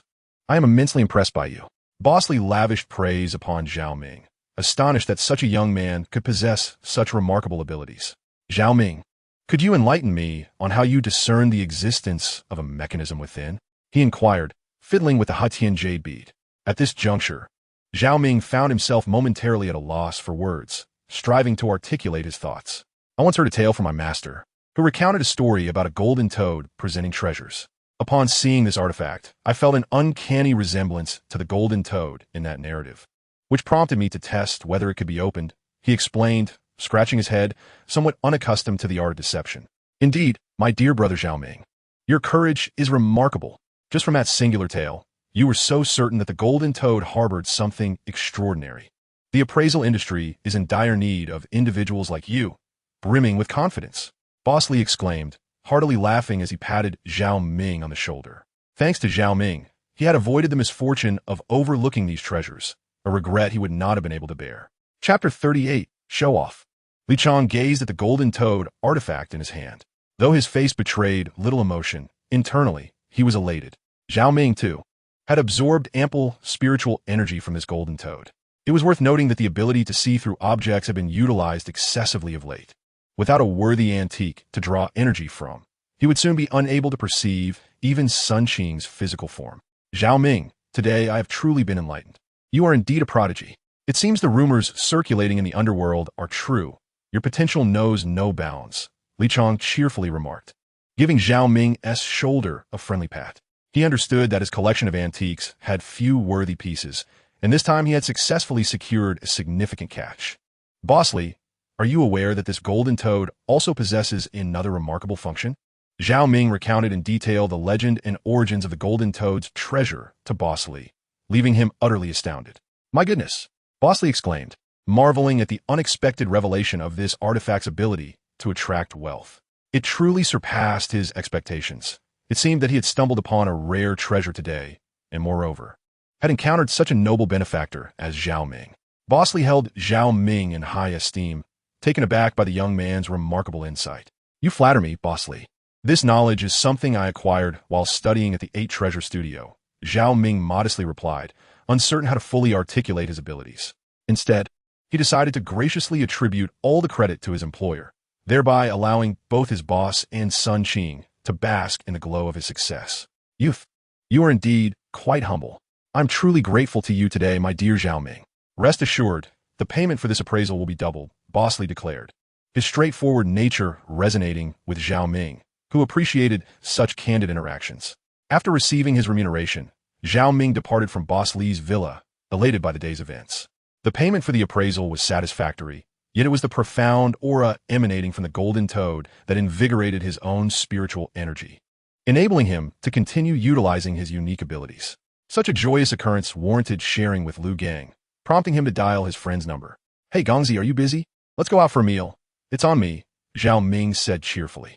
Have you struck gold again? Your luck is truly remarkable, Lu Gang responded, sensing Zhao Ming's elation over the phone, indicating that he had indeed encountered some fortuitous fortune. What do you mean? I'm merely sharing my happiness with you, Zhao Ming replied with understated modesty. Don't play coy. You're just eager to show off, Lu Gang chuckled. Just wait. Today I'll make you spend fortune. We're going to the city's finest food stall. Zhao Ming nearly burst out laughing, having assumed Lu Gang intended to treat him lavishly, only to find he was simply suggesting a popular eatery. All right, let us not miss each other, Zhao Ming concluded the call, promptly hailing a taxi to the city's premier food stall. The two friends met as planned, seated under the open sky, ordering an abundance of dishes and toasting with 2 cases of beer. Can you guess what happened today? Guess who I ran into? Zhao Ming asked, stuffing his mouth with skewers. You always love to keep me in suspense. Did you encounter the Supreme Lousy? Lu Gang retorted playfully, recognizing that Zhao Ming must have experienced something extraordinary to be in such high spirits. I'll tell you, I was summoned to Li Chang's home today, Zhao Ming declared, downing his beer in one gulp. Li Qiang, the one from the billionaire list? Lu Gang nearly choked, unable to fathom that Li Chang had sought out Zhao Ming. Zhao Ming subsequently recounted the events of the day in meticulous detail to Lu Gang, of course omitting any mention of his extraordinary abilities. As he listened, Lu Gang's mouth hung agape, unable to fathom the extent of Zhao Ming's supernatural prowess. So, the golden toad's treasure now belongs to that Li Chang? Honestly, you really are a simpleton. Why not seize the opportunity to make some money from him? Lu Gang mused, his thoughts ignited by the tantalizing prospect of the invaluable Hetian jade bead. He pondered when he might also acquire such a treasure, envisioning ample startup capital for his business, perhaps even leading to a public offering. We ought not to behave in such a manner. Isn't that akin to taking advantage of someone in distress? We should simply perform our duties. After all, Li Chang is already indebted to us for such a significant favor. Surely, he will assist me when I require his help. Zhao Ming advised Lu Gang, urging him to adopt a broader perspective and refrain from succumbing to immediate greed. All right, you make valid points. Given your elation today, I shall indulge myself by treating you generously, Lu Gang declared, summoning the waiter. Bring me 2 lobsters, the 3-pound variety. He thought to himself that today would be an occasion to humble Zhao Ming. Meanwhile, in the office of the East City Appraisers Association, Tai Man sat with a furrowed brow, his gaze fixed intently on the phone. Suddenly, it rang, and he hastily answered. Hello, what is the update? Is the previous information accurate? You must tell me at once. Tai Man's demeanor was grave, as though something catastrophic had transpired. Boss, it's true, came a mournful voice from the other end, prompting Tai Man to hang up the phone. It was as if a decade had been added to his age in that instant. He leaned heavily against the back of his chair. Indeed, the golden toad's treasure contained Hetian jade. A deep sigh escaped Tai Man's lips, his heart pierced by a sense of despair, leaving him slumped in his chair. Is Zhao Ming truly that formidable? We dispatched numerous appraisers, yet none discerned the truth. How could that young man uncover such a gem? His assistant, equally incredulous, struck his thigh in frustration. In the end, it seems our knowledge is lacking. This young man is destined to be our greatest rival. Tai Man sat up, exhaling heavily and shaking his head. The Hatian jade bead, described by our people as a once-in-a-century masterpiece, had slipped right under our noses. Tai Man lamented, a man deeply enamored with wealth and antiques, unable to suppress his sorrow at witnessing such a treasure evade their grasp. Boss, I suggest we eliminate this young man, the assistant said, a fierce expression crossing his face as he spoke. Refrain from such frivolous chatter. The gaze of the entire East City is now fixated upon that young man. Do you comprehend the chaos that would ensue should we eliminate him? Tai Man hastily gestured for his assistant to dismiss such thoughts entirely. Moreover, in this day and age, to even contemplate silencing someone through murder is utterly archaic. You must learn to adapt and progress with the times, Tai Man admonished his youthful aide. A thought struck me. Do not the affluent hold extravagant banquets each month? Let us sponsor this hotel and host the event a day earlier, tomorrow, in fact. Follow my lead, Tai Man whispered conspiratorially to his assistant, a triumphant smile gracing his features. Meanwhile, Zhao Ming and Lu Gang were enjoying their revelry at a local eatery, engaged in light-hearted banter from all corners of the world. Suddenly, Zhao Ming's phone rang. In a slightly inebriated state, he answered the call. Is this Zhao Ming? Inquired Li Chong on the other end. Ah, Mr. Li, Zhao Ming exclaimed, startled by the familiar voice. Good evening, sir. How may I assist you at this late hour? He wiped his mouth and gestured to Lu Gang to quiet down. Zhao Ming, tomorrow there will be a grand banquet among entrepreneurs, where we shall showcase our most prized antiques. Since you have been such a tremendous help today, I would like to invite you to accompany me. Your expertise in elucidating the origins and values of these antiques would be invaluable, Li Chong requested, his tone unusually deferential, a rarity for someone of his stature. Upon hearing the array of exquisite antiques that would grace the event, Zhao Ming nearly drooled with anticipation, just envisioning such a magnificent affair, brimming with rare treasures, filled him with exhilaration. Rest assured, Mr. Li, I am free tomorrow. We shall meet without fail, he replied, barely containing his excitement. Splendid. It is settled then. I shall send a driver to collect you, Li Chong responded, his spirits lifted by Zhao Ming's agreement. Having such a knowledgeable companion at his side would undoubtedly enhance his standing. Chapter 39. Behind the banquet that evening, Zhao Ming and Lu Gang indulged to excess. But Zhao Ming harbored no fear of the upcoming banquet. Ever since acquiring his newfound ability of insight, his physical prowess had markedly improved. Absorbing the energies from the antiques rendered him impervious to intoxication. After all, the attendees would be the elite of East City. He could not afford to appear disheveled, as that would be unbefitting of his new status. Contemplating this, a sly smile crept across Zhao Ming's face. It seemed as though his life had undergone a profound transformation since gaining his extraordinary ability. Had it been in the past, he could never have imagined himself gracing such high society banquets. Now, not only could he attend these gatherings, but he was also favored by the affluent of East City, a notion that would have been inconceivable to Zhao Ming in days gone by. The following day, as promised, Li Chong's chauffeur arrived to escort Zhao Ming. To his astonishment, the vehicle assigned to him was a Maybach, leaving Zhao Ming utterly flabbergasted. Good heavens! How substantial must the company's resources be? As he settled into the car, he surveyed the opulent interior with a tinge of envy. The driver navigated smoothly and swiftly, and in no time, Zhao Ming found himself at the venue of the banquet. The chosen location was a remote suburb far from the city center, a newly developed scenic area, the brainchild of an undoubtedly affluent individual who had erected a resort-like establishment there. The banquet took place in a luxurious villa at the heart of this resort. Upon disembarking, Zhao Ming observed the perfectly aligned luxury vehicles surrounding him. Feeling akin to a rural child entering the city for the first time, awestruck by the grand spectacle before him. Zhao Ming, we have been expecting you, Mr. Li has been waiting inside, said Li San, who had been standing at the entrance, with little time to admire the array of luxury cars. Zhao Ming followed Li San into the banquet hall. Here is your esteemed guest, Mr. Li, Li San announced, standing respectfully by Zhao Ming's side. Ah, my dear Zhao Ming, we have finally been graced by your presence. Li Chong exclaimed. Come, come, see what I have brought for you. He commanded his aide, who presented a covered display case draped in black silk. Zhao Ming pondered the purpose of the covering. Having absorbed sufficient spiritual energy and being unconcerned about the frequency of his clairvoyance, He focused intently and discerned that the object concealed beneath the black cloth was indeed the golden toad of treasures he had appraised the previous day. If I am not mistaken, you have brought the golden toad of treasures, have you not? Zhao Ming confidently remarked, his hands tucked into his pockets. Such keen insight. My young friend, you have deduced it perfectly, Li Chong replied, as he removed the black cloth to reveal the golden toad of treasures, which was markedly different from the one Zhao Ming had seen before. The mechanism had been activated, and Mr. Li had taken great care to arrange the display, placing the original small box of black sugar at the base and adorning the toad's outstretched tongue with a jade bead. The golden toad had been meticulously cleaned, its intricate patterns now vividly visible, exuding an air of opulence. It is clear that your boss has a genuine affection for this artifact, Zhao Ming mused, noting how pristine the object appeared. He must truly cherish this antique.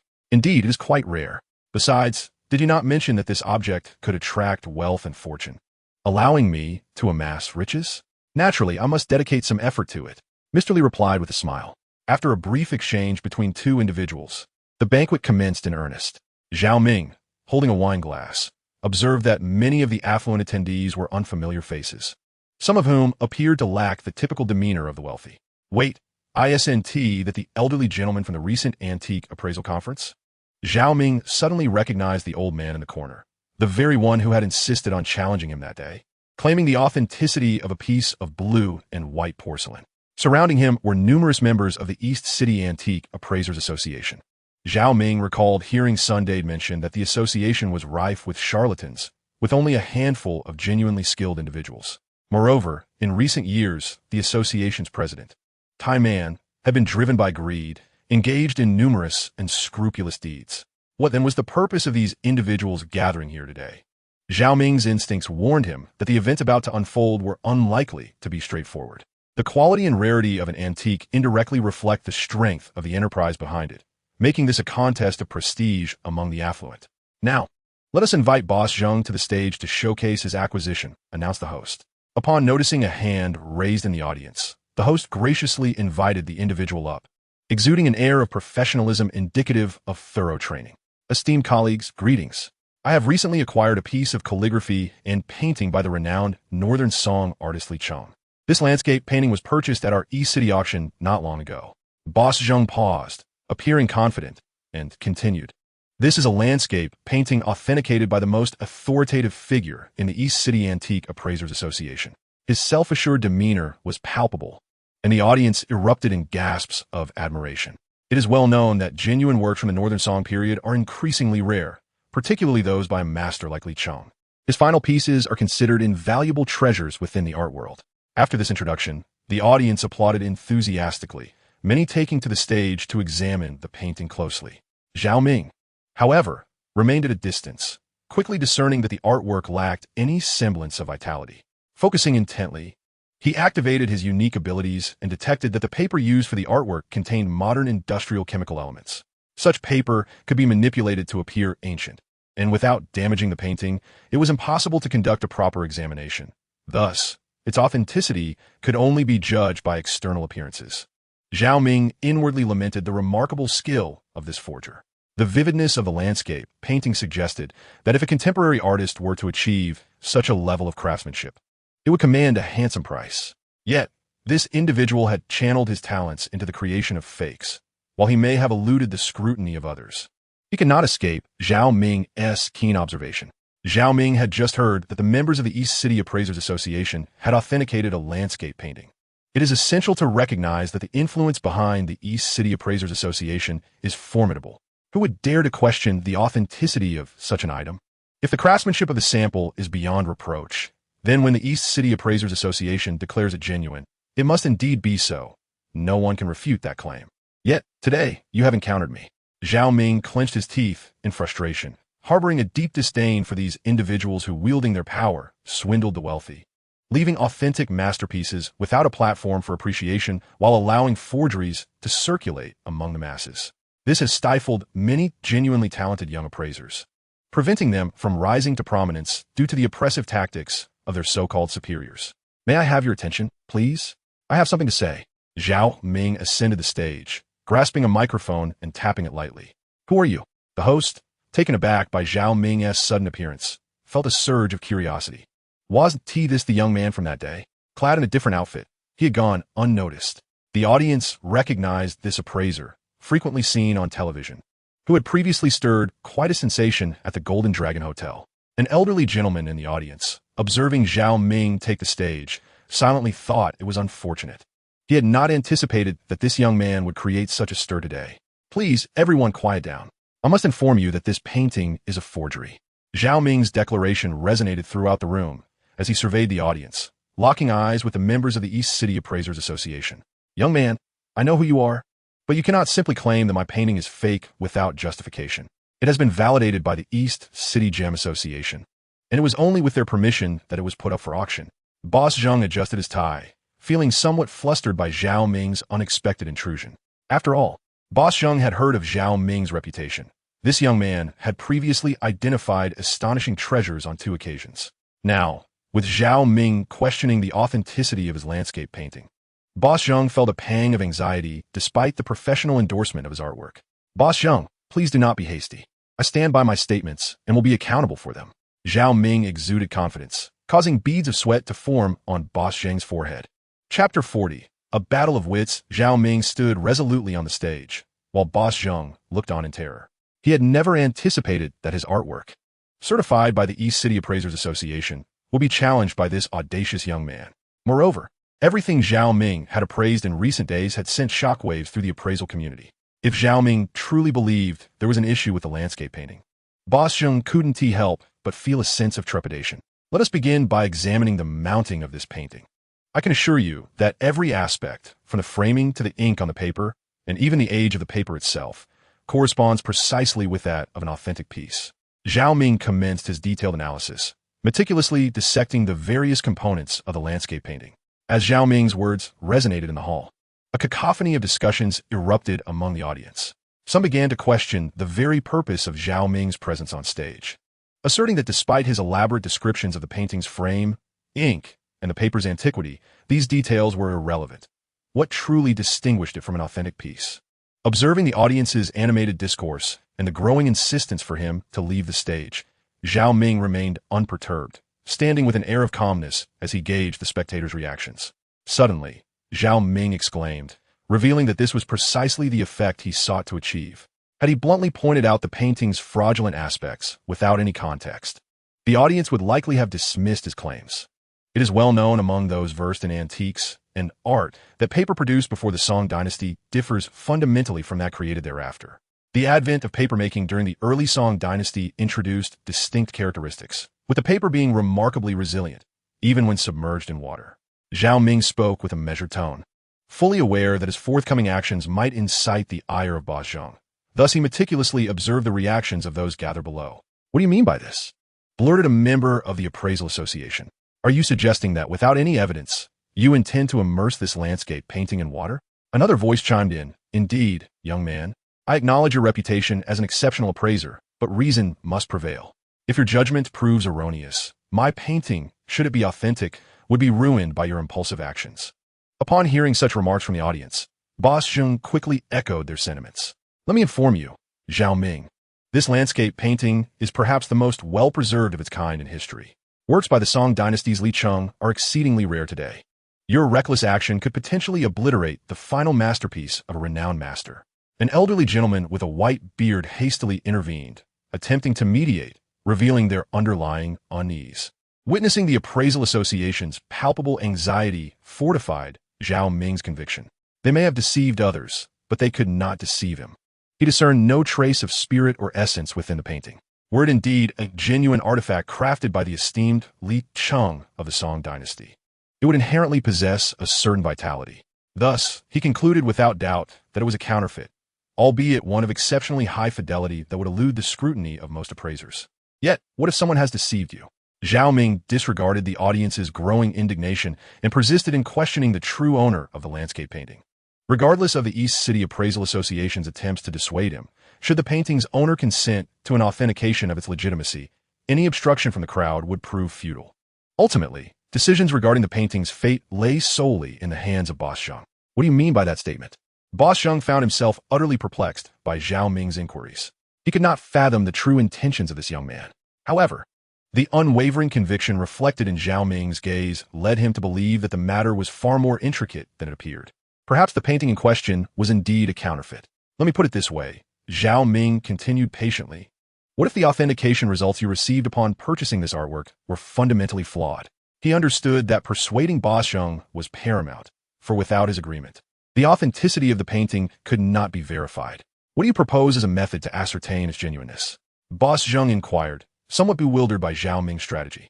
The young man suggested that to validate the authenticity of the landscape painting, it needed to be submerged in water, a notion that left Boss Zhang incredulous.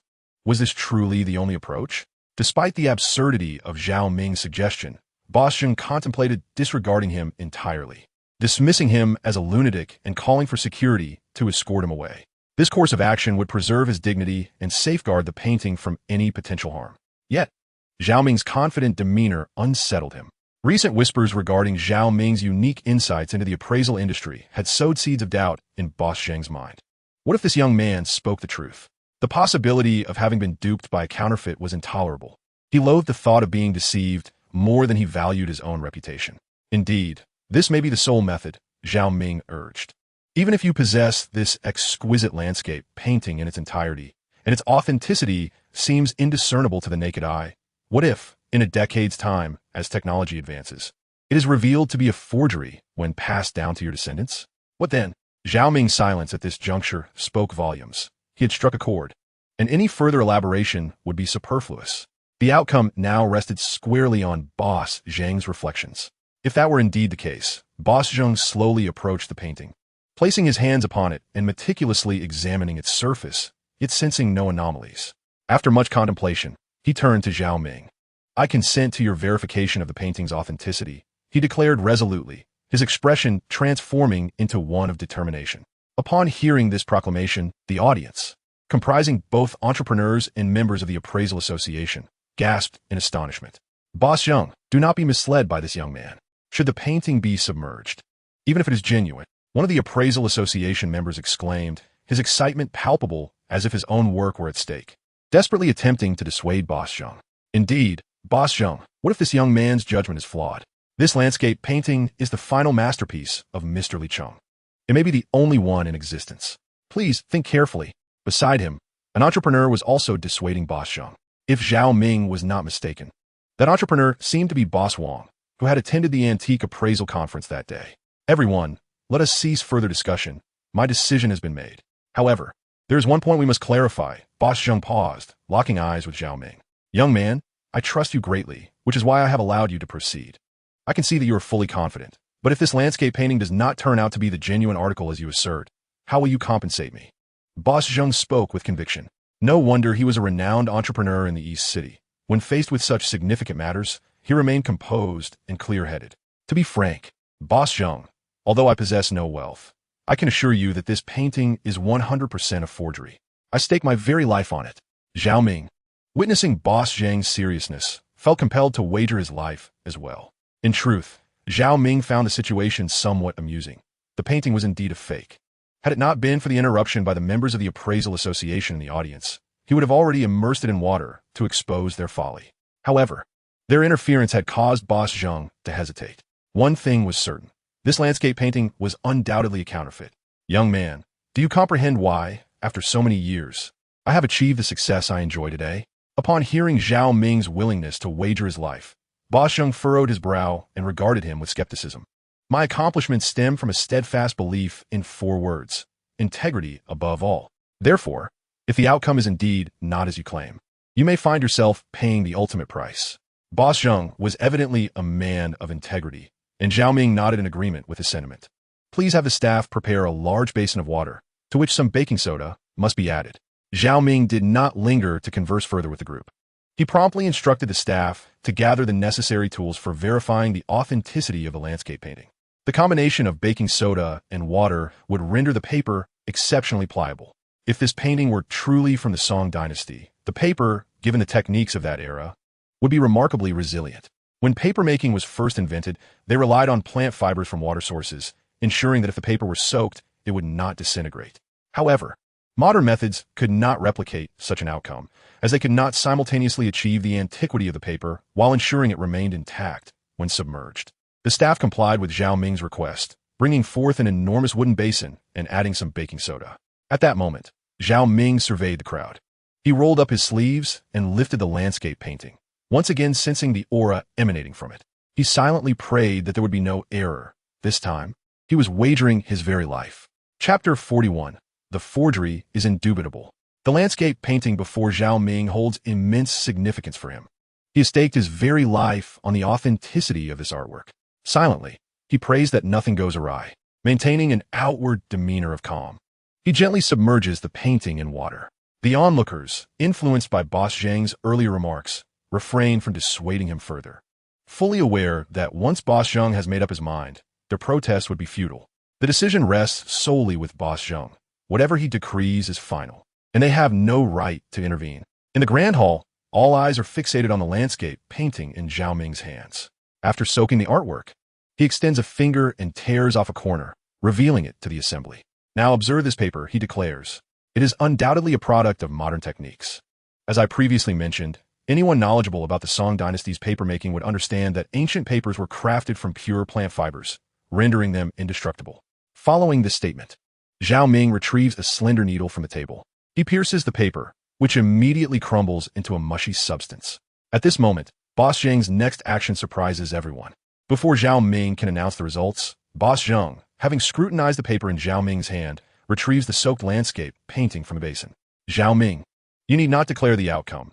Allow me to do so, he asserts, his brow furrowed, his gaze piercing into the crowd. Grasping the painting tightly, Boss Zhang tears it into shreds and discards it beneath his feet, trampling it with disdain as if it were mere refuse. It is a counterfeit, he proclaims, his voice resonating with conviction, directing his glare at the members of the Appraisers Association, who instinctively recoil, unable to meet his gaze. I will uncover the truth behind this matter.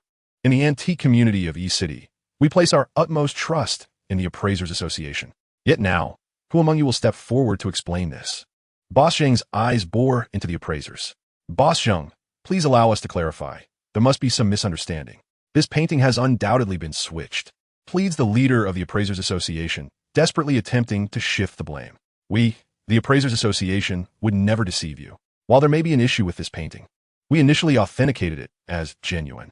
You may doubt our association, but can you doubt our president? The appraiser falls silent, resorting to invoking their president in a final bid for defense. Upon hearing the appraiser's words, Boss Zhang could not help but feel a stir of doubt within.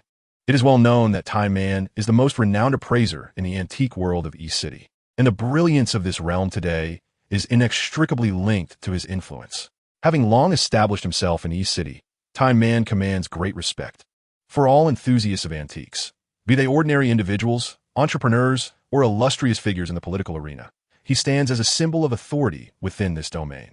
At that moment, Zhao Ming, who had suddenly appeared beside Boss Zhang, adjusted his tie and raised his head with an audacious demeanor. I would like to inquire of everyone present. The antiques in your possession, are they predominantly certified by the Appraisers Association? Zhao Ming had just astutely discerned the authenticity of a landscape painting, leaving a strong impression on all with his remarkable insight. The crowd murmured in admiration, acknowledging his extraordinary appraisal skills. Let's put it this way, esteemed business leaders. Please raise your hands if your antiques have been authenticated by the Appraisers Association or acquired through auction houses after their certification. Zhao Ming rephrased his inquiry, and the audience exchanged glances, slowly raising their hands. It appeared that indeed, most of them had their items verified by the association. Then it seems we have a straightforward matter at hand, Zhao Ming remarked, placing his hand on the back of his head as if pondering something profound. The leading appraiser sensed a shift in the atmosphere. Zhao Ming seemed to have assumed an authoritative role within this gathering, having established his credibility through the previous appraisal. What unsettled the appraisers most was the realization that the majority of the treasures in the hall had originated from their own hands. To attract wealth, Tai Man had sold high-tech replicas of antiques to affluent clients. It could be said that 90 of Tai Man's current assets were derived from these wealthy patrons, leveraging his status and expertise in forgery to build his vast empire. If you do not mind, may I examine your antiques? Zhao Ming gradually descended from the stage, handing the microphone to the host. The entrepreneurs exchanged apprehensive glances. Zhao Ming's words seemed to cast doubt on the authenticity of their possessions. Surely you jest. Are you questioning the capabilities of our Appraisers Association? One appraiser retorted weakly.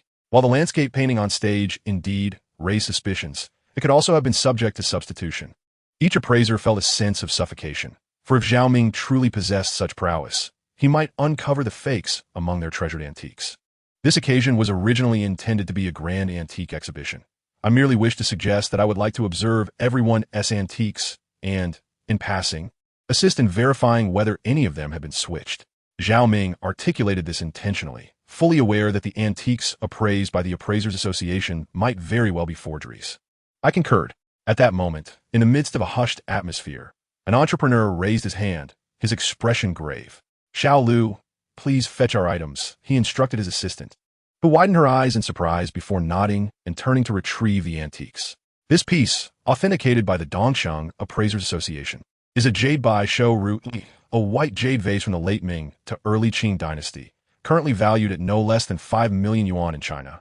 The entrepreneur stated nonchalantly, fully cognizant that his vase originated entirely from the hands of the Appraisers Association. If there were doubts regarding Boss Zhang's landscape painting, his vase could also be suspect. "Boss Zhang, this vase was personally authenticated for you by our association as president, who examined it directly from a seller. How can you still question its authenticity?" The white-bearded elder from the Appraisers Association retorted. Upon hearing Boss Zhang's remarks, the elder hesitated to say more, as there was no insinuation regarding their authority. If he were to intervene further, their motives might come under scrutiny. After all, the intent was merely for Zhao Ming to appreciate the piece, not to declare it a counterfeit. "Jade by Shou Ru, what a melodious name," Zhao Ming mused internally. When Xiao Lu raised the display cabinet, Zhao Ming activated his abilities. He concentrated his gaze upon the vase, and, to his astonishment, discerned a hint of spiritual energy emanating from it. Could it be that this jade by Shou Ru was indeed genuine? Such a piece, if placed in any major auction house worldwide, would hold its own without question. It seemed the Dongsheng Appraisers Association possessed remarkable skills in crafting forgeries. The vase's 13 sections were composed of genuine late Ming dynasty materials, yet these were purely superficial. The inner components remained unseen, indicating that they had fabricated the interior. This method concealed their deceit while preserving the vase's integrity. The cunning of these individuals was indeed profound. Had Zhao Ming not scrutinized closely, he might have overlooked the serial number inscribed within. Gazing at the spiritual essence of the late Ming dynasty, he could hardly contain his excitement.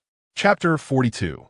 Jade by Shou Ru is worth noting that each time Zhao Ming employed his unique abilities, it drained his own spiritual energy, which could only be replenished from ancient antiques. The older the antique, the richer its spiritual essence. Thus, Zhao Ming could absorb more energy to sustain his capacity for usage. Before Zhao Ming stood a jadeite longevity rui, approximately half a meter tall, its lustrous green hue exuding a sense of warmth and comfort. Should this jadeite longevity rui be an authentic piece, its value could potentially soar far beyond 5 million, possibly reaching a level commensurate with that of a cultural relic. Zhao Ming was acutely aware of this. The fact that this item was presented for auction by the East City Treasure Appraisal Association indicated that it likely did not belong to the category of protected artifacts. Hence, it had not garnered the attention of the state. If this jadeite longevity rui had indeed been procured from some source, Zhao Ming was confident that the local government would swiftly locate the item, instituting proper measures to safeguard it. The name of this exquisite piece was melodious. If Zhao Ming was not mistaken, "Boss Zhang, you must have acquired this jadeite longevity rui from the East City Treasure Appraisal Association," he remarked. "Consider this. If you were to invest several million in a stock, you would undoubtedly seek a legitimate avenue for such a purchase. In East City, the Treasure Appraisal Association is deemed just that, a reputable entity. Moreover, this vessel had been securely stored in his family's secret vault, ensuring its integrity. Unless his home were to suffer a siege, no one could access that vault.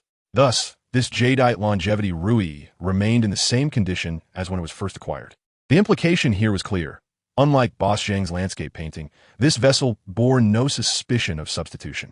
If the members of the East City Treasure Appraisal Association could claim that the landscape painting might have been tampered with, then Boss Zhang could confidently dismiss any such concerns regarding his vessel. Therefore, should any issues arise with this piece, it would fall squarely upon the shoulders of the East City Treasure Appraisal Association. Zhao Ming felt a quiet astonishment. How else could one explain Boss Zhang's status among East City's affluent? His mind was sharp, leaving no room for the appraisers to find excuses. Should any problems manifest with the vessel, it would likely implicate those very appraisers. What do you mean by that, Boss Zhang? Do you doubt the capabilities of our East City Treasure Appraisal Association? Interjected an elderly man with a white beard, brimming with confidence. Zhao Ming could surmise the source of the old man's assurance. Even through his unique ability of perception, he could sense the aura emanating from the vessel, affirming that its components were genuine. It was conceivable that, even if this piece from the late Ming dynasty were a forgery, the significant investment in its production would suggest an overwhelming confidence that no one would discern any trickery. Do not be hasty. What I mean to convey is that within the confines of my home, security measures are exceedingly stringent. Thus, the likelihood of my bottle being swapped is utterly implausible. I have never cast any doubt upon the capabilities of your esteemed association of appraisers. Moreover, I have always possessed unwavering confidence in the expertise of Tian Man in appraisal. Otherwise, I would not have been able to procure this exquisite jade longevity ruby at such a steep price years ago. Boss Zhang, with remarkable clarity of thought, meticulously elucidated to the elderly man with the white beard. That is well and good, the old man responded, having no further arguments to pursue, for Boss Zhang had articulated his point thoroughly. To continue debating would be akin to nitpicking. Young man, you may come closer to examine this bottle. Take a good look to discern if there is any issue, Boss Zhang invited. This bottle had not seen the light of day for the past 2 years. He placed his hand on the display case, his eyes filled with affection, clearly demonstrating his genuine fondness for this jade longevity ruby. At this sight, Zhao Ming felt a pang of compassion. If the truth were to be unveiled shortly, how heartbroken Boss Zhang would be. Very well, Boss Zhang. Zhao Ming's heart raced with exhilaration. He was finally able to engage closely with this counterfeit crafted from 13 genuine items. The aura emanating from it had long been a source of temptation for Zhao Ming. He had also discovered a fascinating correlation. The more ancient the antiques he encountered, the greater their value.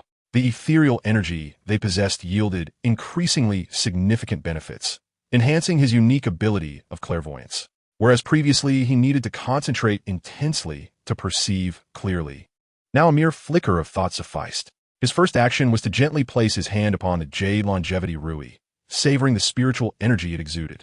While others could not perceive this ethereal essence, Zhao Ming's uniquely gifted eyes discerned the strands of energy weaving into his being. The comfort brought by this energy enveloped him in a blissful sensation. Young man, Boss Zhang observed Zhao Ming with his eyes closed, seemingly in a state of deep absorption. The onlookers shared puzzled glances, wondering what this lad was doing, as he wore an expression of pure enjoyment. Zhao Ming inhaled deeply and spoke to Boss Zhang in a soothing tone. Boss Zhang, if I'm not mistaken, this bottle is also a counterfeit. He glanced at Boss Zhang, a flicker of fear crossing his mind regarding any potential extreme reactions, considering the considerable worth of the item. Presently, as Mr. Chong had indicated, in the current auction climate, this jade longevity ruby could fetch a price around 5 million. Now, the prospect of it being a mere counterfeit, devoid of value, was a bitter pill for anyone to swallow. Young man, you merely close your eyes for a moment and presume this bottle is counterfeit? Mr. Zhang expressed his disbelief, as he had not witnessed Zhao Ming perform any of the professional actions typical of an appraiser. The appraisers in the audience seized the opportunity, fixating on Zhao Ming. Are you merely putting on a show here? What kind of appraisal involves such disregard? You didn't even examine the item closely. You merely touched it twice, closed your eyes, and suddenly discerned it to be fake? One particularly young appraiser seemed to have found a weakness in Zhao Ming, incessantly voicing his accusations. The overwhelming spiritual energy left his mind in a hazy state, indicating he needed time to process the information. Exactly. I believe you came here with the intent to stir trouble. Another appraiser chimed in affirmatively. Suddenly, the appraiser's eyes sparked with realization, and he exclaimed, "Could it be that the landscape painting was swapped by you?"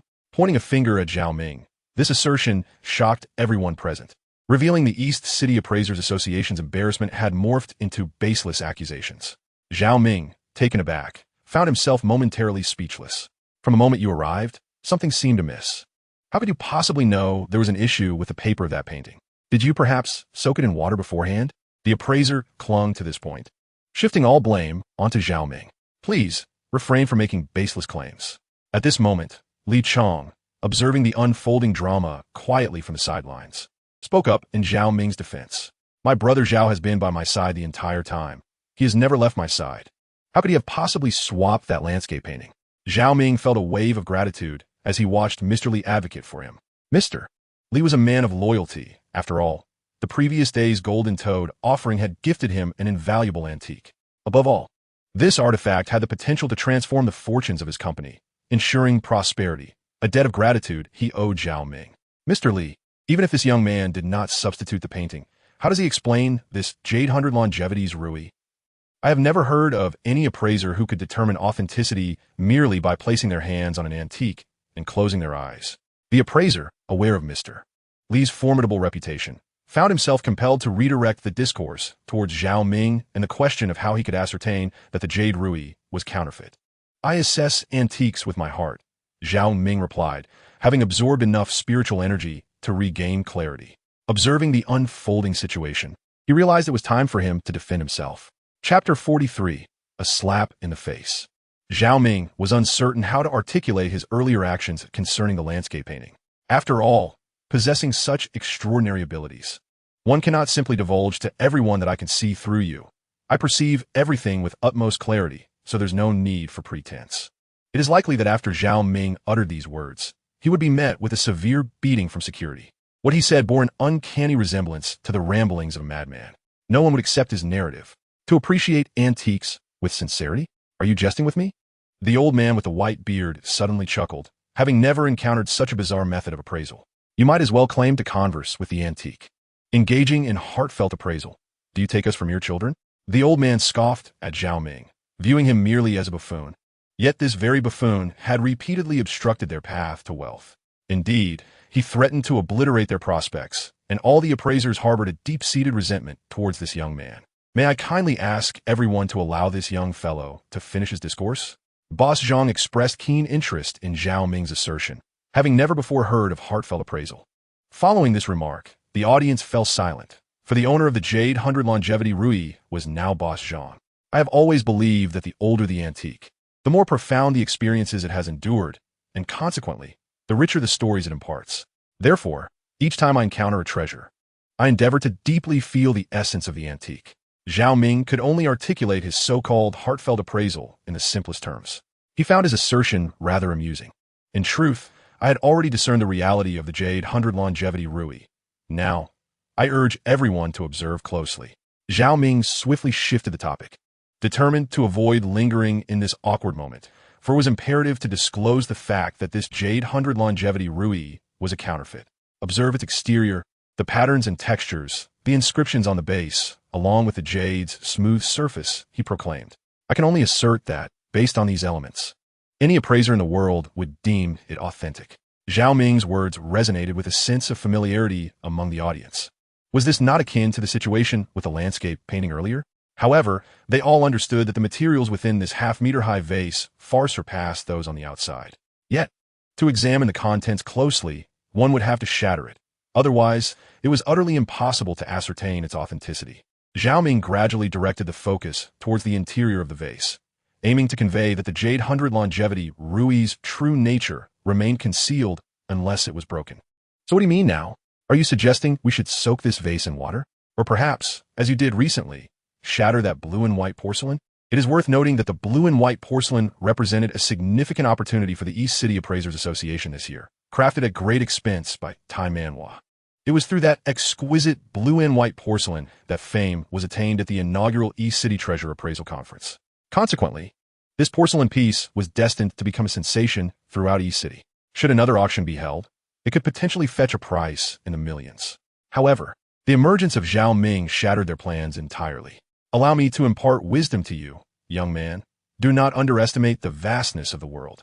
Are you aware of the immense value of this jadeite? By Shoryu, if it were to be shattered, there would be no second instance of such a masterpiece in existence. Do you comprehend that it is on the verge of attaining the status of a cultural relic? Upon hearing Zhao Ming's assertions, the elderly man with the white beard, recalling Zhao Ming's previous audacious actions, sought to leverage the value of this jadeite by Shoryu as a means to intimidate him. The old man contemplated using the price of this jadeite artifact as a threat to suppress Zhao Ming, for he himself was uncertain of the vase's flaws. Although Tai Man had previously informed them that the vase was indistinguishable from an authentic piece when it was sold, leaving no trace of imperfection, one could never be too cautious. Thus, the resolution of this matter required the judgment of Boss Zhang.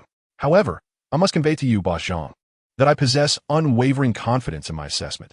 I assure you, my judgment will not falter, Zhao Ming declared earnestly to Boss Zhang.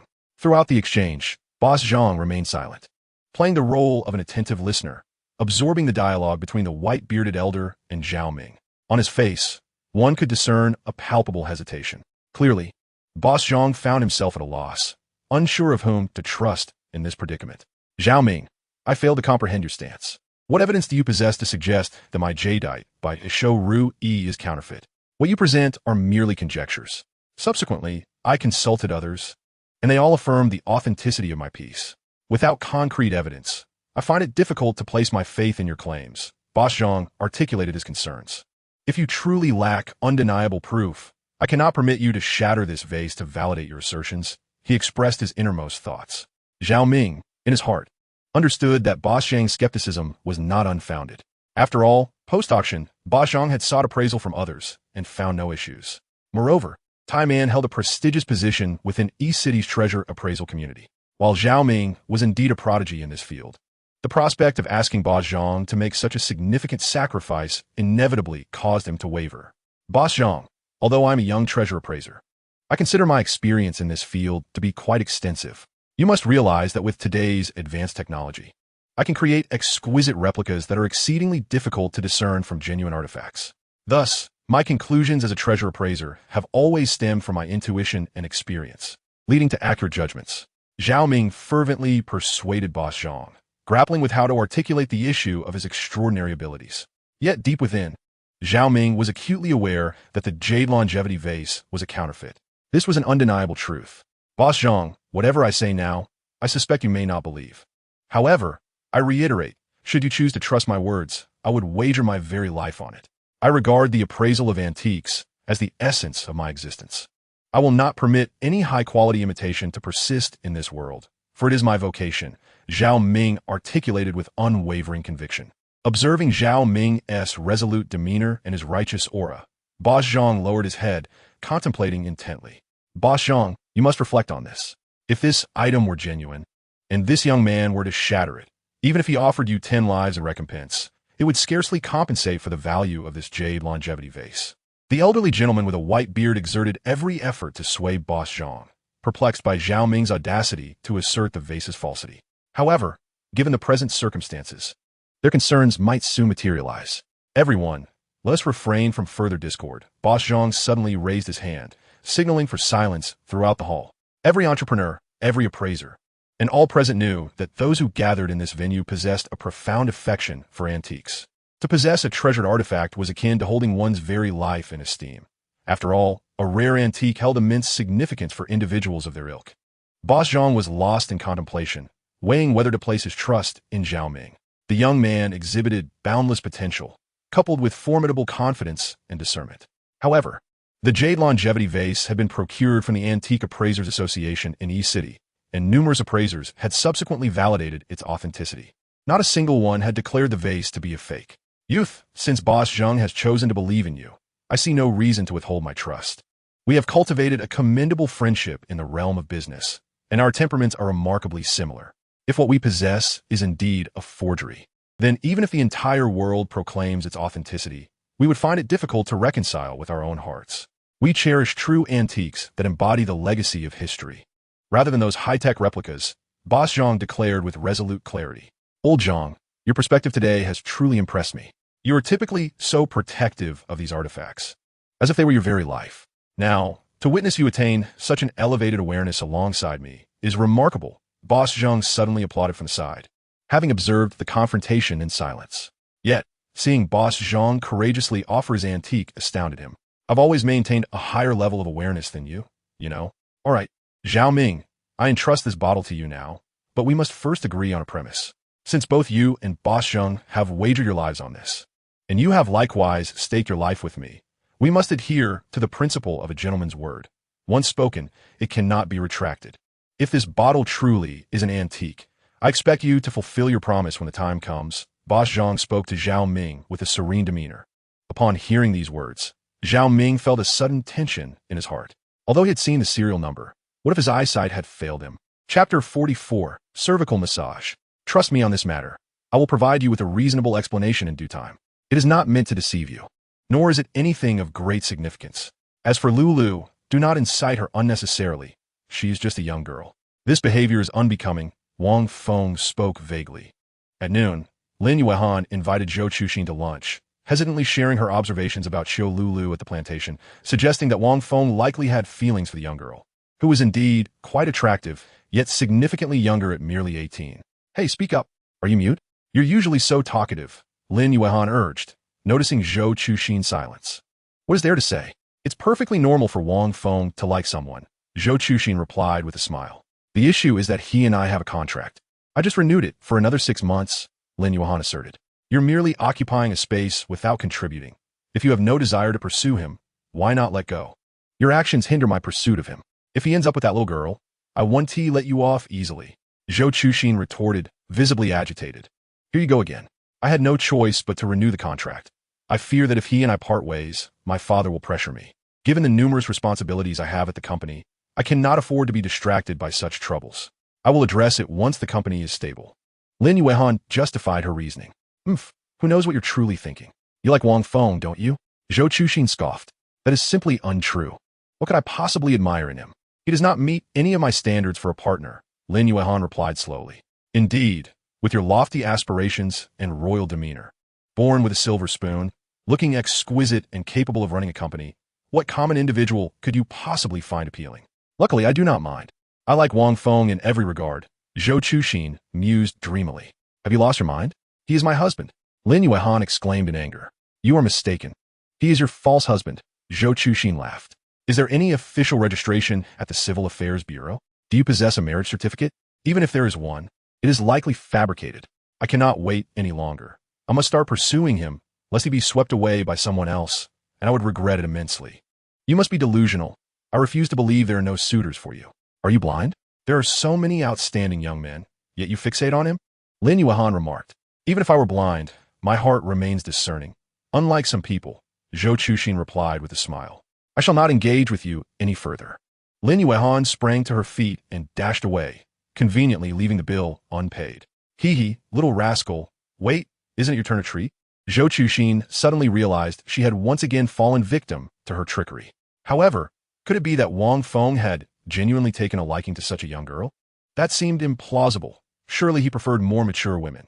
Like herself, Zhou Chuxin mused, feeling her cheeks flush. Wang Feng thought to himself, I am your husband, not your servant. Ever since I arrived, you've dismissed the maid out of fear of gossip, and now I'm just a plaything for your whims? Despite my willingness to cater to your every need, you still complain incessantly?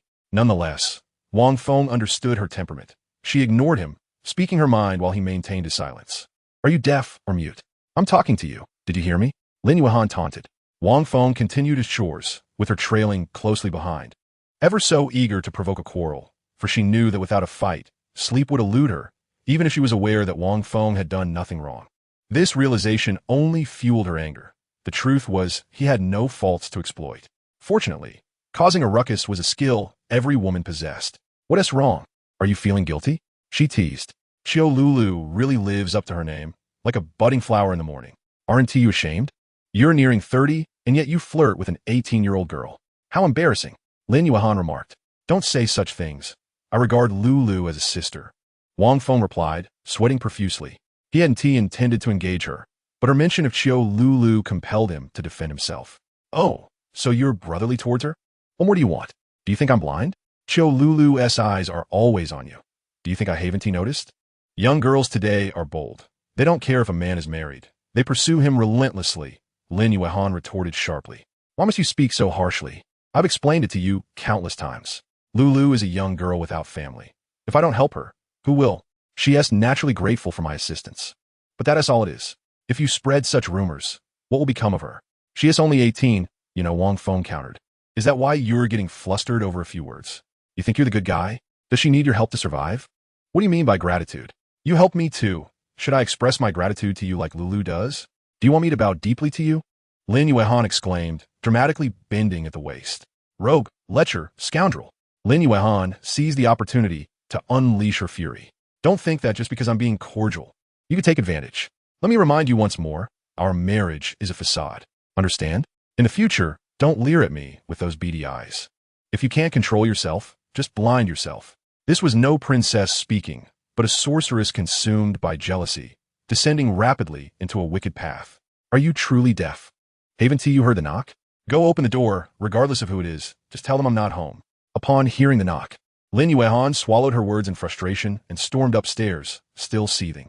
Alas, if you weren't here, I would have taken my leave. You are so loud that I could hear you from the yard. Zhou Chuxin stood at the door, a playful smile gracing her lips as she cast a fiery gaze upon the embarrassed Wang Feng.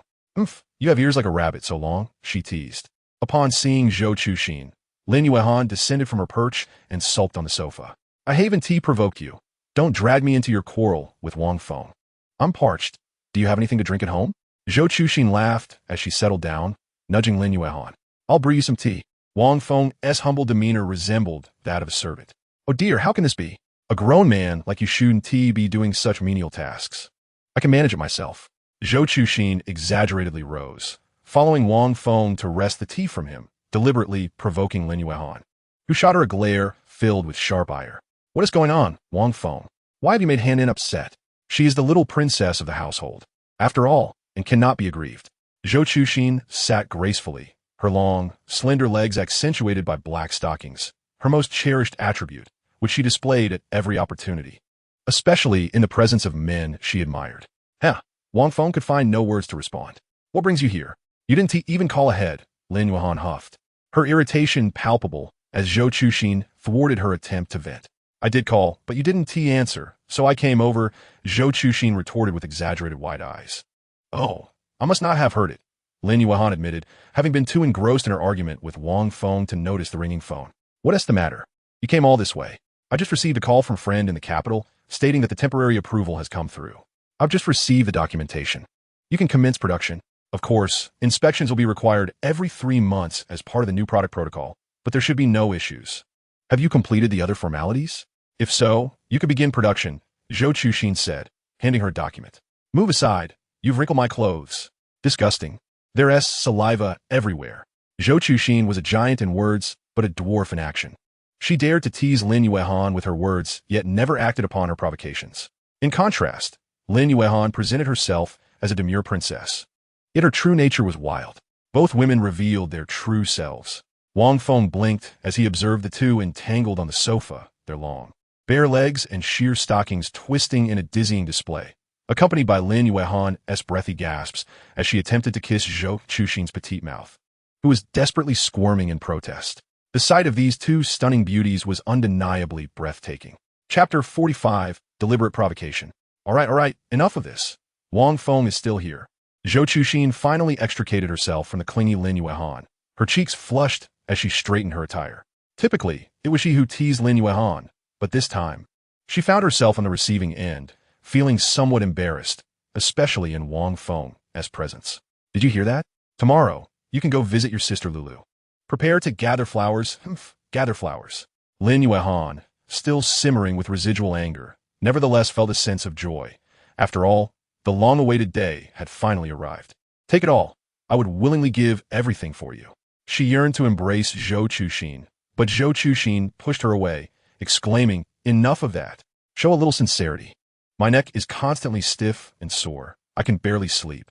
The doctor says it's cervical spondylosis, all due to the strain of working for you. How about you give me a massage? It would make my efforts worthwhile. Zhou Chuxin chuckled.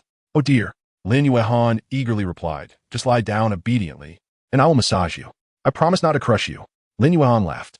She indeed got Zhou Chuxin to lie down, but she had no knowledge of massage techniques. Her small hands instinctively targeted Zhou Chuxin's ticklish spots, causing Zhou Chuxin to squeal in delight. Amid their playful banter, the awkward presence of Wang Feng seemed to fade. Perhaps no one regarded him as an outsider. Both women, typically high-achieving professionals, one a company executive and the other a leading attorney, were despite their youth distinguished figures in their fields, frequently gracing the media with their presence. They were often perceived as ethereal goddesses, the objects of many men's dreams. Yet in this moment, they behaved like two mischievous schoolgirls. I'll give it a try, Wang Feng said, unable to resist the urge to join in on the fun as he observed Lin Yuehan's antics. His medical skills were exceptional, particularly in orthopedics. If his master were the best in the world, he would surely be second to none. He noticed that Zhou Chuxin indeed had cervical issues. as she had been frequently shifting her neck since entering the room, a common ailment among young professionals who spend prolonged hours at computers. While not a severe condition, it was certainly uncomfortable and not easily treated. Feel free to give it a go. I am utterly exhausted, Lin Yuehan said, plopping down beside them. Wang Feng discreetly channeled his energy into his palms, finding the correct pressure points, slowly infusing his energy into Zhou Chuxin's body. His hands moved over her skin, guiding the energy deep within, gently kneading her long, stiff muscles and bones. As the energy flowed through the gaps in her vertebrae, a series of satisfying cracking sounds echoed. Ah! Zhou Chuxin couldn't help but exclaim. It wasn't pain, but rather a sensation of relief. However, the rapid onset of this comfort felt rather strange, prompting her involuntary outburst.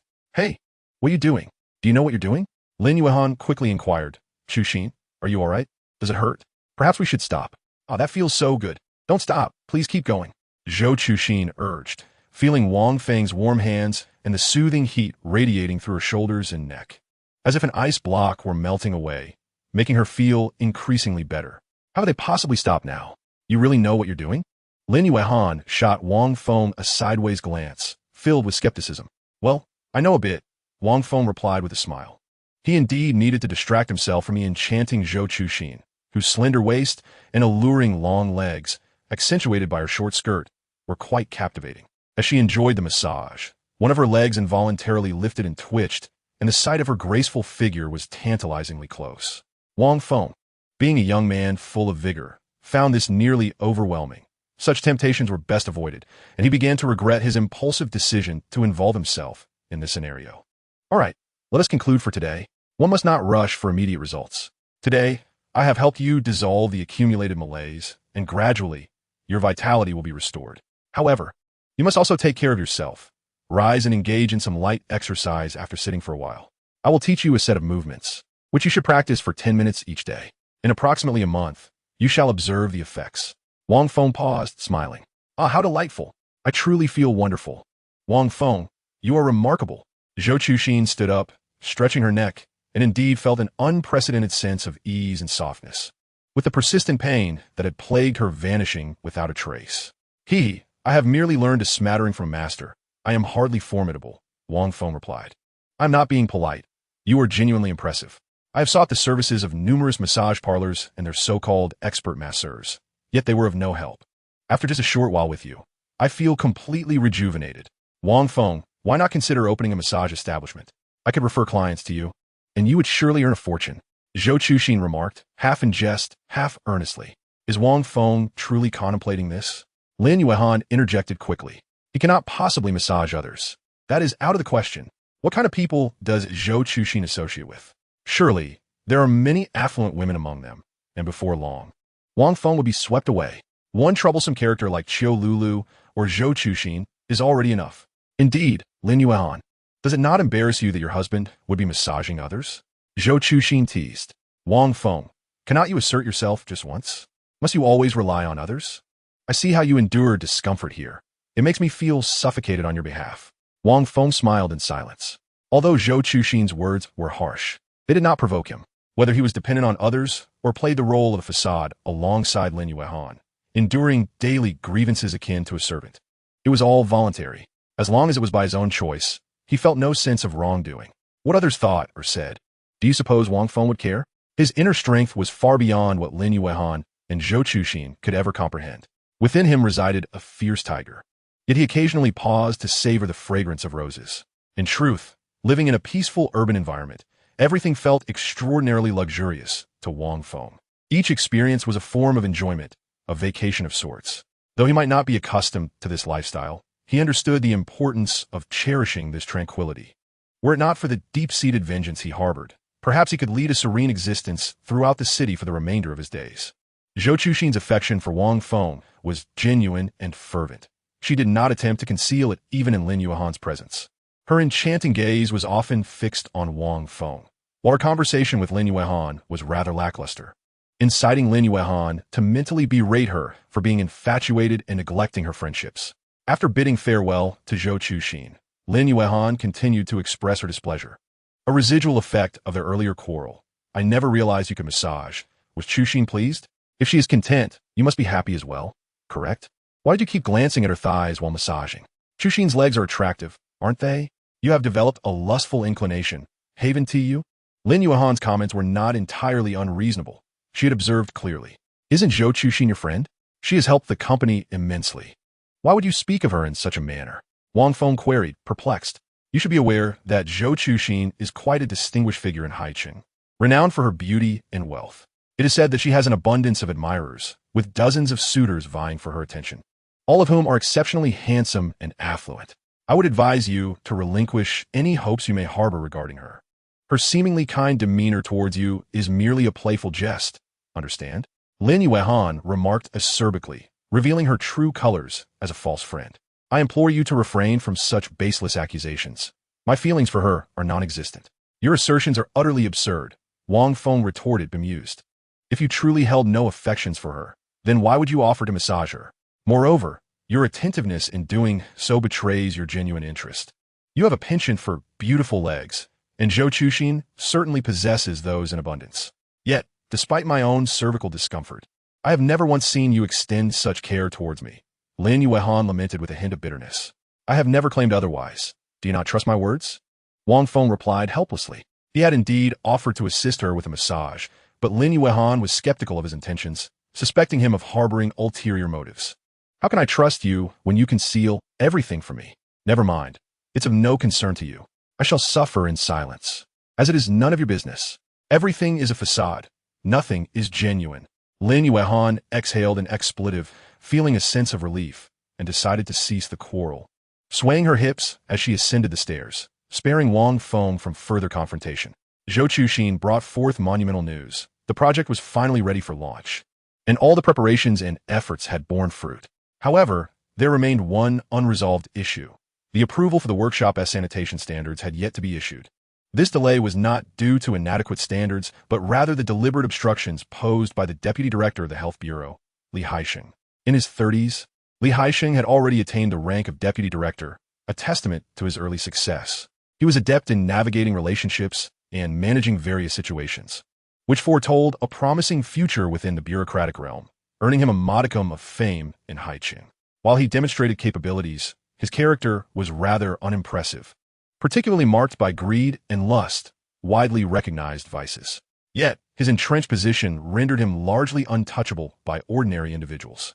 Lin Yuhan had approached him several times, only to be met with evasive rhetoric. He perpetually spoke of the need for further adjustments or compliance with regulations, offering no concrete answers. The report had long been submitted, and the relevant departments had already conducted their inspections. However, without his signature, the approval could not be realized, an utterly exasperating predicament. Lin Yuhan, well-versed in the intricacies of such dealings, had offered the necessary inducements, yet he remained obstinate. Eventually, he brazenly suggested that she accompany him for a night or even become his mistress, which infuriated Lin Yuhan immensely. What sort of individuals are these? First, there was Zhou Xiao and Now Li Ju, neither of whom are virtuous, and both are beyond reproach. While confronting these matters directly was a possibility, Lin Yuhan preferred not to sour these relationships. As a businesswoman, it was unwise to offend anyone. After all, harmonious relations foster prosperity. The more friends one has, the more pathways open, whereas more enemies only present additional obstacles. Moreover, reportingly Haixing would yield little benefit. At most, he might receive a reprimand or a minor disciplinary action, which would ultimately be of no consequence. Fear not the officials, but rather the bureaucracy. Lin Yuhan felt a mix of urgency and frustration, yet found herself devoid of any viable solutions. While her father's connections were available, they were not to be utilized. Zhou Chuxin could lend assistance, but she was reluctant to impose on her repeatedly. After all, this was her own company, not Zhou Chuxin's. Chapter 46. I shall resolve this. This matter must be addressed without delay. Early the next morning, Lin Yuhan withdrew a sum of money from the bank and had Wang Feng accompany her once more to the health bureau. She resolved to employ this resource as leverage, determined to extract a concession. To dissuade any unwarranted affections, she brought Wang Feng along, informing Li Haixing of her marital status, urging him to abandon any misplaced hopes. Upon hearing that Wang Feng was Lin Yuhan's husband, the ever-enthusiastic Li Haixing displayed a look of astonishment. Although he had known Lin Yuhan was married, he had never known the identity of her spouse. It was apparent that he was somewhat of a failure, otherwise, with Lin Yuhan's stature. Her husband's reputation would surely not be so obscure. Encountering the man in person naturally sparked a sense of surprise. Without revealing his thoughts, he exchanged pleasantries with Wang Feng, then turned to Lin Yuehan with a smile, remarking, "Mr. Lin, your husband is truly a remarkable individual. He must be quite accomplished. May I inquire as to his profession?" "Ah, Wang Feng has invested in a plantation," Lin Yuehan replied with a smile. "Indeed, quite commendable," Li Haixing responded, inwardly deriding Wang Feng as a mere layabout. What kind of plantation, after all, was nothing more than farming? It was perplexing how an astute woman like Lin Yuehan could find herself wed to such a man. A true waste of potential. "Director Li, we have now received the necessary permits from above, and our factory has been completed. We must commence operations immediately. Any delay would incur significant losses that our small company cannot withstand. Thus, I kindly request your signature on our report. I, Lin Yuehan, would be immensely grateful for your assistance," she stated, diving straight into the matter. "Ah, Ms. Lin, I have reviewed the report, and I find there are numerous areas in need of refinement. The safety standards for the cosmetics market are becoming increasingly stringent, primarily for the protection of consumers. I trust you understand this." Li Haixing leisurely sipped his tea as he spoke. "Please, Director Li, kindly point out what requires improvement, and we will rectify it promptly to meet your standards," Lin Yuehan replied earnestly. "Well, here's a thought. Director Li, what if we commence production while simultaneously addressing any necessary adjustments? Should any issues arise, we can communicate and resolve them as needed," Lin Yuehan suggested, a hint of desperation in her tone. The notion sounded like a ruse, especially after so many meetings and deliberations had elapsed. "Ha, that simply will not do, Ms. Lin. If any problems were to occur, we would bear the responsibility, compromising the interests of the public. No need to rush. A good meal is never late, after all." Li Haixing chuckled, his laughter underscoring an unwavering resolve. "Humph, you wish to impede my progress? Very well, let us engage in this game. I am not in any particular haste," she retorted. "All right, Director Li, I have brought you a selection of tea from my hometown. Do sample it. It is quite delightful." "Indeed of excellent quality," Lin Yuehan said, presenting a box of tea leaves, placing it on his desk. "Ha, General Lin, you are far too courteous. I shall express my gratitude."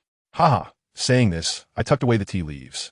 In this era, where the nation rigorously combats corruption, it is astonishing that some still dare to take such risks. It is not as if he is oblivious. I have inquired, and the Quality Inspection Department has assured me that there are no issues in our production workshops. Yet, without his signature, everything is in vain," Lin Yuehan lamented. "Do you hold a grudge against him, or what? Why would he make things so difficult for you?" "It makes no sense," Wang Feng remarked. "Humph. It is not a grudge. He simply desires money and seeks to control people." Lin Yuehan bit her lip in frustration. "Control people? Oh, I see. Leave this matter to me." Wang Feng initially hesitated to intervene, believing Lin Yuehan could resolve it herself. However, discovering that Li Haixing was coveting Lin Yuehan was utterly shameless. If he chose to remain uninvolved, who could foresee the consequences? After all, she is my wife. Does he disregard my existence? What do you intend to do? Please, do not act recklessly. This individual is not to be trifled with. Offending him could lead to numerous troubles for our company, and we cannot afford such a confrontation. Are you contemplating violence again? Relying on brute force to resolve issues is unwise. Perhaps I should seek assistance from Chu Xian, Lin Yuehan suggested. I have my own plans. Trust me, give me 3 days. If I fail, you may turn to Zhou, Chu Xian. This is my company as well. I would not act irresponsibly. Wang Feng smiled at Lin Yuehan. Very well, but if you mess this up, I shall hold you accountable. Lin Yuehan unexpectedly felt a sense of relaxation, perhaps due to his warm smile. He rarely smiled so warmly. Indeed, it seemed he seldom smiled at all. If Li Haixing were truly a man of integrity, Wang Feng would have no recourse. Yet he doubted the sincerity of this ostensibly virtuous individual. He was determined to uncover his true nature. To reveal whether he was a scoundrel or a cur, one must peel away the facade to discern the truth. Wang Feng granted the Yellow Fox 5% equity, yet the Yellow Fox complained it was insufficient, grumbling that Wang Feng was a miser. Such is the nature of true brotherhood. He bore no shame in receiving even a little. As for Wu Xiaojun, he was offered a monthly salary of 5,000, which he vehemently refused, deeming it excessive. With provisions and accommodation provided, he felt it inappropriate to accept such remuneration for minimal work. However, Wang Feng clarified that this was merely a basic salary, a temporary arrangement. He explained that the tasks ahead would be perilous, fraught with risks. You have a choice. Either work diligently here, and I shall offer you equity sufficient for a decent living, or follow me into danger. What say you? Without hesitation, Wu Xiaojun chose the latter. It was his true calling. Upon meeting Wang Feng, he recognized he was no ordinary person, and thus, there was nothing more to discuss. He would act. Wang Feng pulled Wu Xiaojun aside to delegate some tasks. Wu Xiaojun was brimming with excitement, appearing invigorated. However, when he learned that his task was merely to follow a deputy director of the Sanitation Bureau, his enthusiasm waned, feeling that such a simple assignment was akin to using a sledgehammer to crack a nut. Brother, I am a reconnaissance lieutenant, commonly known as the Soldier King, you know? If you want to follow someone, I will do it. It's certainly better than lying around sleeping, right? Wu Xiaojun thought. After inquiring about Wang Feng's opinion, he nodded in understanding of the task at hand. Wang Feng deliberated and decided to entrust the entire matter to Wu Xiaojun, both to test his capabilities and to assess his clarity of thought. The key points were conveyed clearly. First, no loss of life, and to avoid harming others as much as possible. Second, the objective was to compel compliance. Third, there must be no future repercussions. He then provided him with 10,000 yuan as operational funds. Wu Xiaojun, without any further frivolous remarks, listened intently and simply responded, "Understood. Aren't you going to take care of the matter? Why are you still here?" Lin Yuehan inquired. "I told you not to worry about this. It will definitely be resolved in 3 days, so rest assured," Wang Feng assured her. "Could you help me by massaging my neck a bit? I haven't felt comfortable all day," Lin Yuehan whispered. "Sure, just lie down on the bed. I'll wash my hands first," Wang Feng readily agreed. "Huh? Why on the bed? Couldn't you massage Chu Xin on the sofa?" Lin Yuehan's face flushed. "Zhou Chuxin is a guest, and I'm not that familiar with her. Would you have her on the bed? That would be quite awkward. It's much easier to operate on a bed," Wang Feng explained. Who knows if that's true? Though Lin Yuehan said this, she felt a thrill inside, thinking that despite Zhou Chuxin's affection for Wang Feng, he was still closer to her. Thus, she obediently ascended the stairs.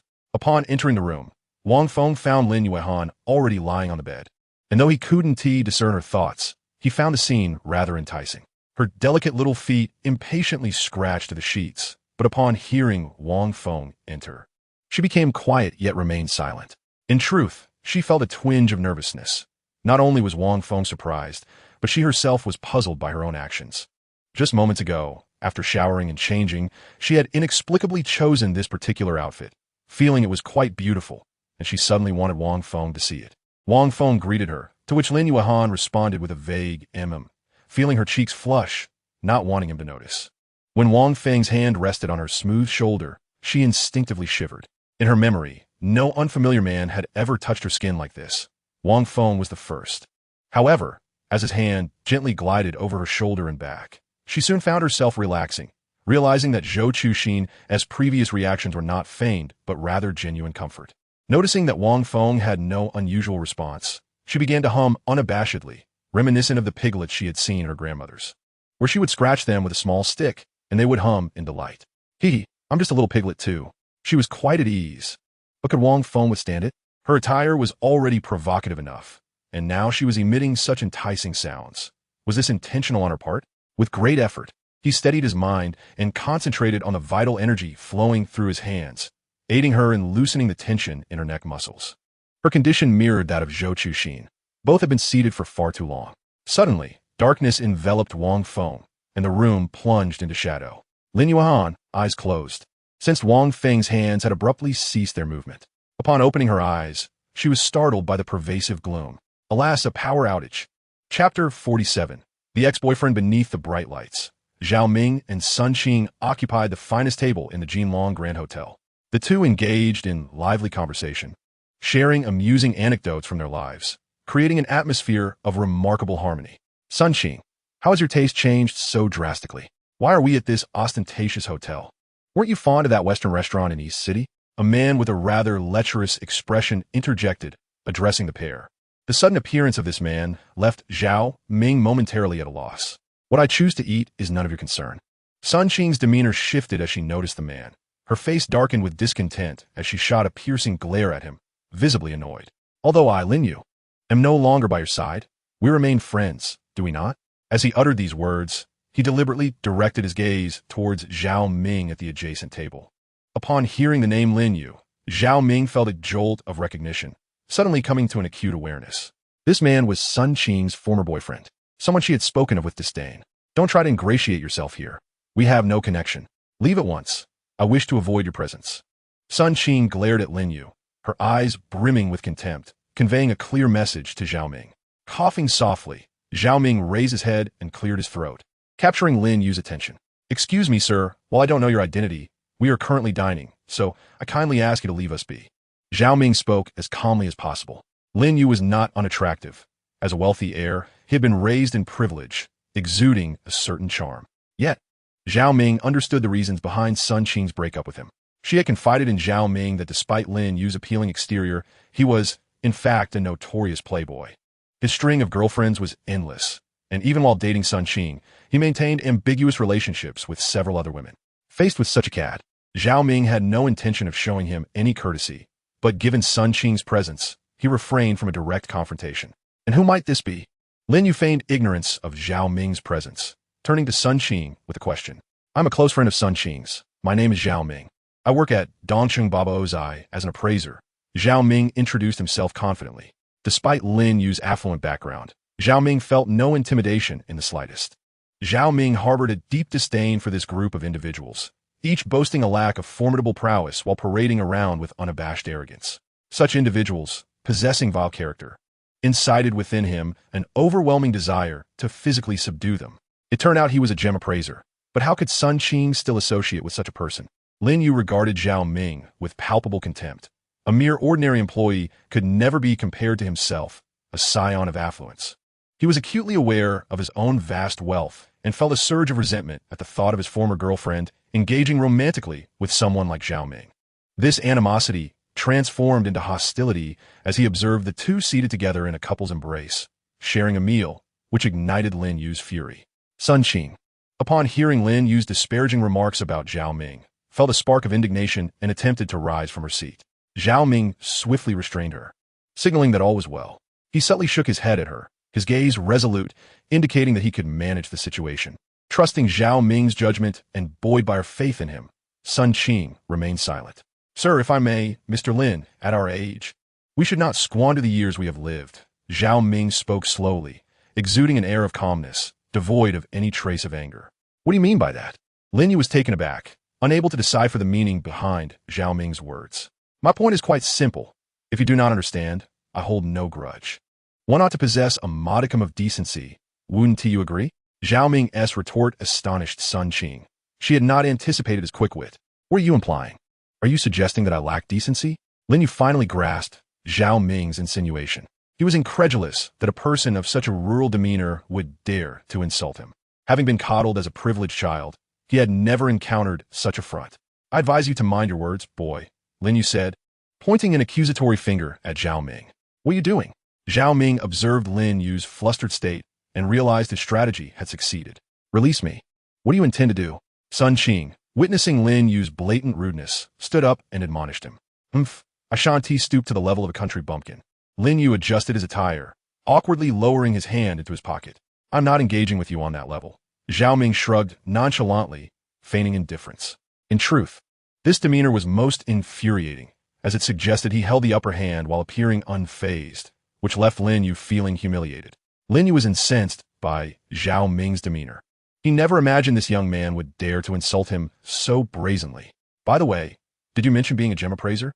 Lin Yu abruptly shifted the topic, realizing he needed to redirect the conversation to avoid further humiliation at the hands of Zhao Ming. Indeed, I am an appraiser of antiques. What of it? Does young Master Lin have anything he wishes for me to authenticate? Zhao Ming perched there, his curiosity piqued as he scrutinized Lin Yu. The antiquities I adorn are likely beyond the comprehension of a mere novice like you. Lin Yu scoffed, a haughty glint in his eyes that irked Zhao Ming immensely. He had not anticipated that this wealthy scion could be so brazen, behaving as if he were deity. Zhao Ming had seen countless antiques, and with his own unique ability to perceive, he was incredulous that this young man dared to boast before him. Since young Master Lin is so confident, why not present your treasures for our inspection? Allow me to broaden my horizons, Zhao Ming proposed with a smile. It is often said that one should not strike a smiling face under Sun Qing's watchful gaze. Lin Yu had little choice but to reveal something for Zhao Ming to behold. Initially, Zhao Ming presumed this affluent youth was all facade, But when Lin Yu produced the item, both Zhao Ming and Sun Qing were taken aback. A glass variety. It is well known that this type holds a premier status in the realm of antiques.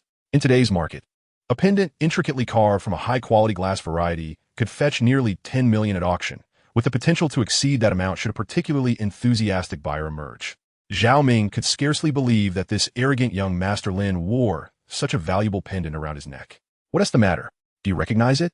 Little Lin stood there, brimming with pride as she toyed with a piece of jade, her smug demeanor inciting Zhao Ming's ire. Wait.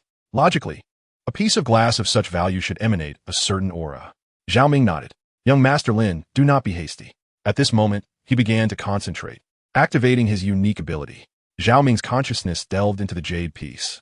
He found no trace of spiritual energy emanating from it, and suddenly, he opened his eyes wide, transported into a peculiar realm. In this disorienting place, he could see nothing clearly. Only a few high-tech instruments and several individuals clad in pristine work attire busily tinkering with something. It became apparent that this young man was merely a facade. Zhao Ming scoffed. Had it been genuine glass, he would have witnessed the events during the jade's creation. Instead, he saw only a cadre of modern researchers in white lab coats. It appeared this glass variety was indeed the latest innovation he had heard about, capable of producing replicas so convincing that only seasoned appraisers or masters with years of experience in the antique jade field could discern the truth. Why should I divulge anything to you? Who do you think you are? Let me inform you. The jade Buddha I possess is worth a sum that you could never hope to earn in your lifetime. Even if this amount were placed before you, it would appear as an astronomical figure. Lin Yu cast a disdainful glance at Zhao Ming, regarding him merely as an inferior appraiser of antiques. So this is the case. He exclaimed incredulously, I never imagined a counterfeit could fetch such a price. Zhao Ming intentionally raised his voice and declared loudly. Chapter 48, Glass Type. Lin Yu approached Zhao Ming and Sun Qing with great fervor, proudly flaunting the Buddha jade crafted from glass type. However, little did Lin Yu anticipate that this seemingly unrefined country bumpkin appraiser could audaciously proclaim that the Buddha jade on his chest was indeed a counterfeit. What are you saying? Lin Yu's eyes widened in disbelief at Zhao Ming's words. Did you not assert that this item was beyond my means? It has been quite some time since I last surveyed the prices of counterfeit items, and, to my astonishment, the words of the esteemed young master, Zhao, have revealed that the market for forgeries has surged to a level I can no longer afford. Zhao Ming spoke deliberately, and his remarks nearly infuriated Lin Yu to the point of apoplexy. What counterfeit? You insolent brat. I warn you, do not make such unfounded claims without substantial evidence. Lin Yu was visibly agitated. You, a mere appraiser, think you can discern the value of the glass type on my chest? Dream on. This piece is likely something you have never encountered in your life. It is no fault of yours that you do not recognize me. But please refrain from flaunting your ignorance here. Lin Yu hastily defended himself, fearing that Zhao Ming might expose his social standing. Is this truly the legendary glass type? Have I been out of touch with jade for too long? I do not recall glass type resembling this. Zhao Ming insinuated that Lin Yu lacked discernment, parading around with a sample while boasting about its worth. Sun Qing, observing the scene, felt a sense of doubt arise within her. Though she had not extensively studied jade, she was not entirely naive, unlike those who had spent years navigating the intricacies of the jade world. Nevertheless, glass type was renowned on the antique street. Sun Qing glanced at the Buddha jade on Lin Yu's chest, then took it in her hands for closer inspection. Zhao Ming, this is indeed genuine glass type. Sun Qing remarked after scrutinizing the piece under the light and nodding in agreement.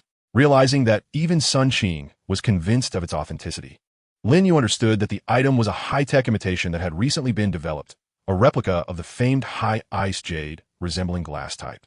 This creation was crafted using cutting-edge nanomolecular technology, rendering it virtually indistinguishable to the naked eye. Moreover, the similarities between high-ice jade and glass type, achieved by altering the molecular structure of high-ice jade, could produce a remarkably convincing forgery. However, the production costs were exorbitant. High-ice jade itself commanded a high market price, compounded by the complexity of the technology involved. Even so, a counterfeit could still incur costs amounting to hundreds of thousands, if not nearly 1 million. However, the considerable expense incurred in crafting a convincingly authentic piece of glass jade is deemed worthwhile, especially considering the soaring prices of modern glass jade. At numerous prestigious auctions abroad, pendants fashioned from glass jade command exorbitant prices. And the most reassuring aspect is that such advanced technology is known to only a select few. In a previous conversation, Master Wang inadvertently mentioned this to Zhao Ming, coupled with his own ability to see through illusions, deduced that the so-called glass jade Buddha was merely a high-quality imitation. Young Master Lin may still be unaware of this. In the realm of antique appraisal, we encounter an overwhelming influx of forgeries daily, which grants me an intuition regarding these antiques that is far from ordinary.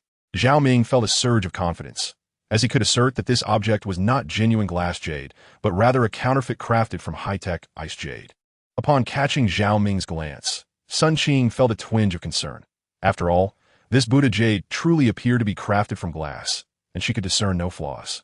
Nevertheless, due to her trust in Zhao Ming, she nodded in agreement with his assessment. Stop blowing smoke. What high-tech imitation are you talking about?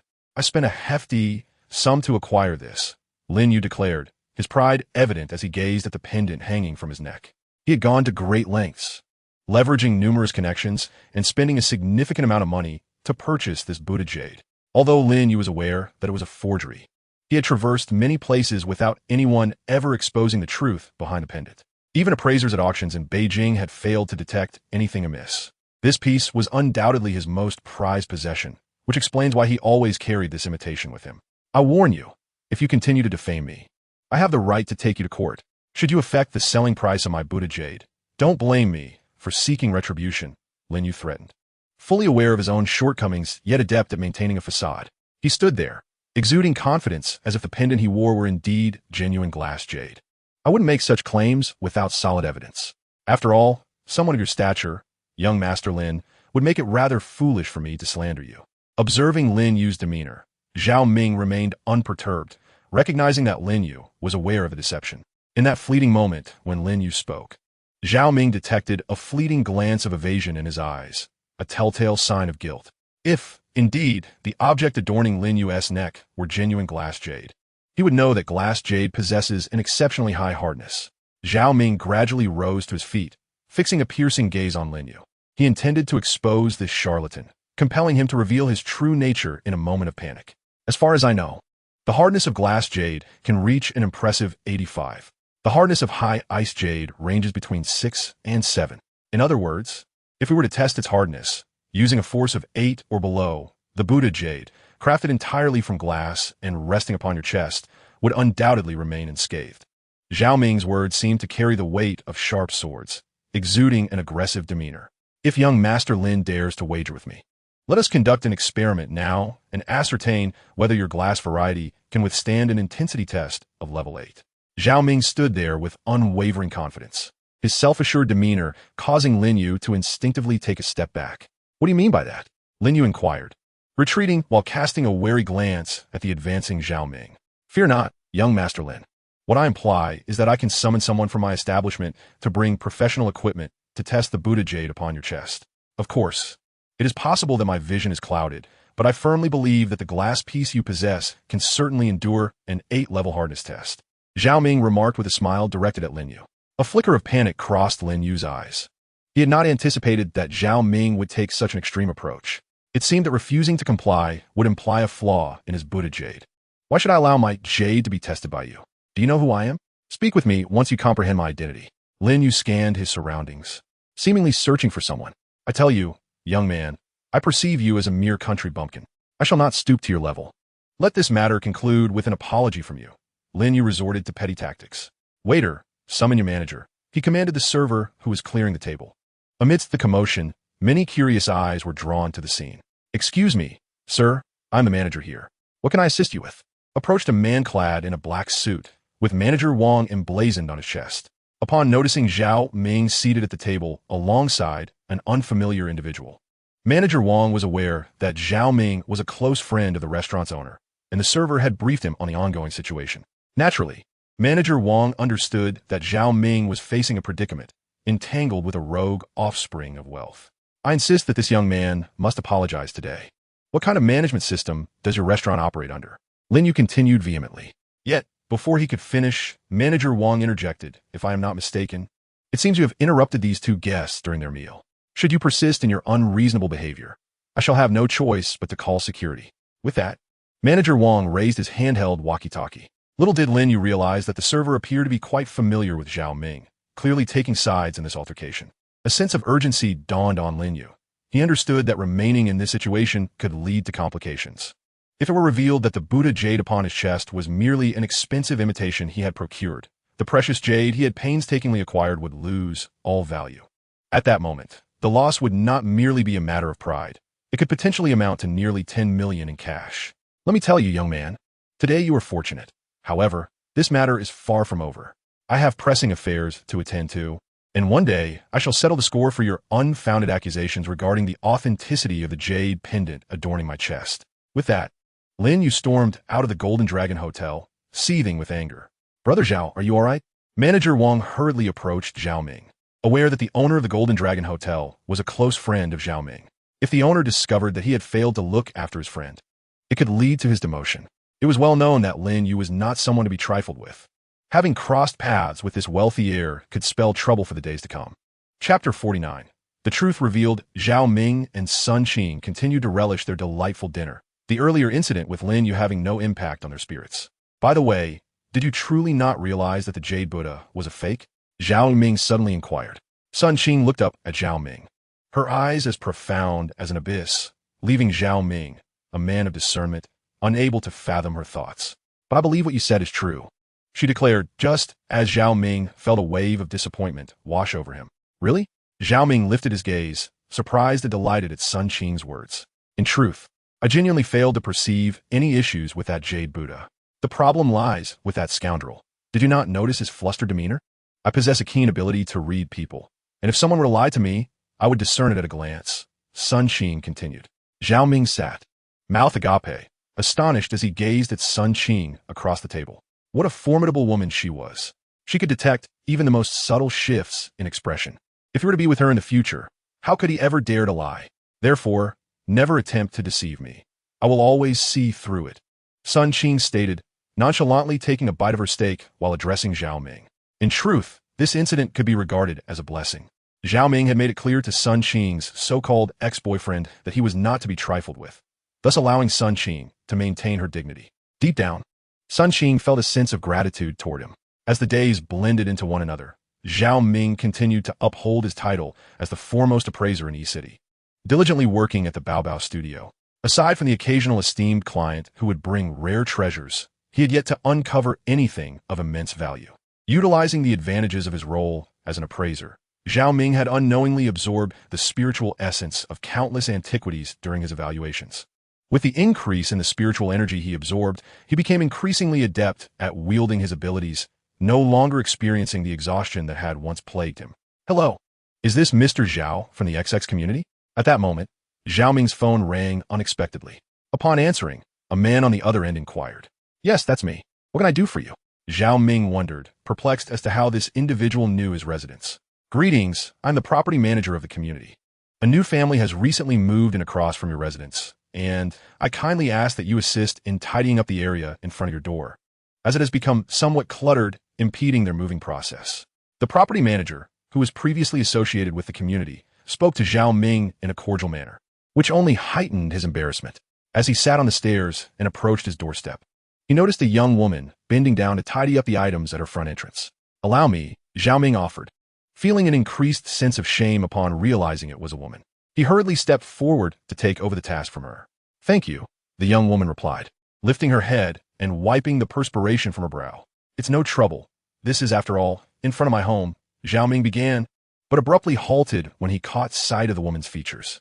Before him stood a vision in a floral dress, her delicate, oval face reminiscent of a beauty from an ancient painting, and her figure left him momentarily speechless. Involuntarily, Zhao Ming activated his ability, and the enchanting woman before him transformed in his perception, now adorned in elegant black lace. Her figure accentuated by statuesque silhouette and a slender waist devoid of any excess. Hello. Zhao Ming wished to continue his observation, but the captivating woman noticed his gaze lingering on her form and quickly called out to him. I apologize. You must be the new neighbor. I am your opposite. Zhao. Realizing he had been staring, Zhao Ming awkwardly extended his hand to ease the tension. When he looked up, he found the stunning woman gazing intently at his face, as if she recognized something remarkable about him. This left Zhao Ming perplexed. Could she possess the same ability? Was she scrutinizing him as well? Instinctively, he covered himself and extended his hand toward her. You bear a striking resemblance to someone, she suddenly remarked. Me? Who do I resemble? Zhao Ming responded, bewildered, although her eyes conveyed a familiarity that seemed to suggest otherwise. It's nothing, nothing at all. I must have mistaken you for someone else. By the way, my name is Jiang Shaoyan, she said with a warm smile. Her laughter was enchanting, stirring something within Zhao Ming, but he quickly quelled any inappropriate thoughts, reminding himself of his commitment to Sun Qing. Hello, I am Zhao Ming. Should you require any assistance, please feel free to call me. Zhao Ming, unsure of what else to say, retrieved his phone. Ah, all right, Jiang Shaoyan responded, providing her phone number. After Zhao Ming dialed it, she saved his contact information as well. Well, I must be on my way. I have called several movers who will arrive shortly to take away the clutter. I sincerely apologize for the inconvenience, she said, and Zhao Ming scratched his head, daring not to gaze at Jiang Shaoyan any longer. He feared losing control and unleashing his ability to see through things. Every glance he cast upon Sun Qing felt like an affront to her dignity. Last night, he recalled her words, "Never lie to me. I will always find out." Each time Zhao Ming thought of this, a wave of anxiety washed over him. Jiang Shaoyan, in a daze, nodded slightly before watching Zhao Ming step into the elevator. It turned out that Jiang Shaoyan had a younger brother who had tragically departed from this world 3 years ago in a car accident. She had cherished him deeply since childhood, and just as she was about to embark on her career after graduating from university, misfortune struck, stealing him away. This event plunged Jiang Shaoyan into profound sorrow, nearly leading her into the depths of depression. Today, upon seeing Zhao Ming's face, she was almost startled into a scream, for it bore an uncanny resemblance to her brother. For a fleeting moment, she entertained the notion that her brother was still alive, but through their ensuing conversation, she realized it was merely a coincidence of appearances. How could such a remarkable coincidence exist in this world? If Xiao Pong were still alive, he would likely look just like Zhao Ming now. Jiang Shaoyan smiled bitterly and shook her head, tears welling in her eyes. Since her brother's passing, she had been ensnared in her grief, unable to escape. At that moment, a little girl suddenly appeared behind her. What's wrong, dear? It turned out that Jiang Shaoyan had become a mother. In this move, she had brought her daughter along. I've tidied up the house. You should go see.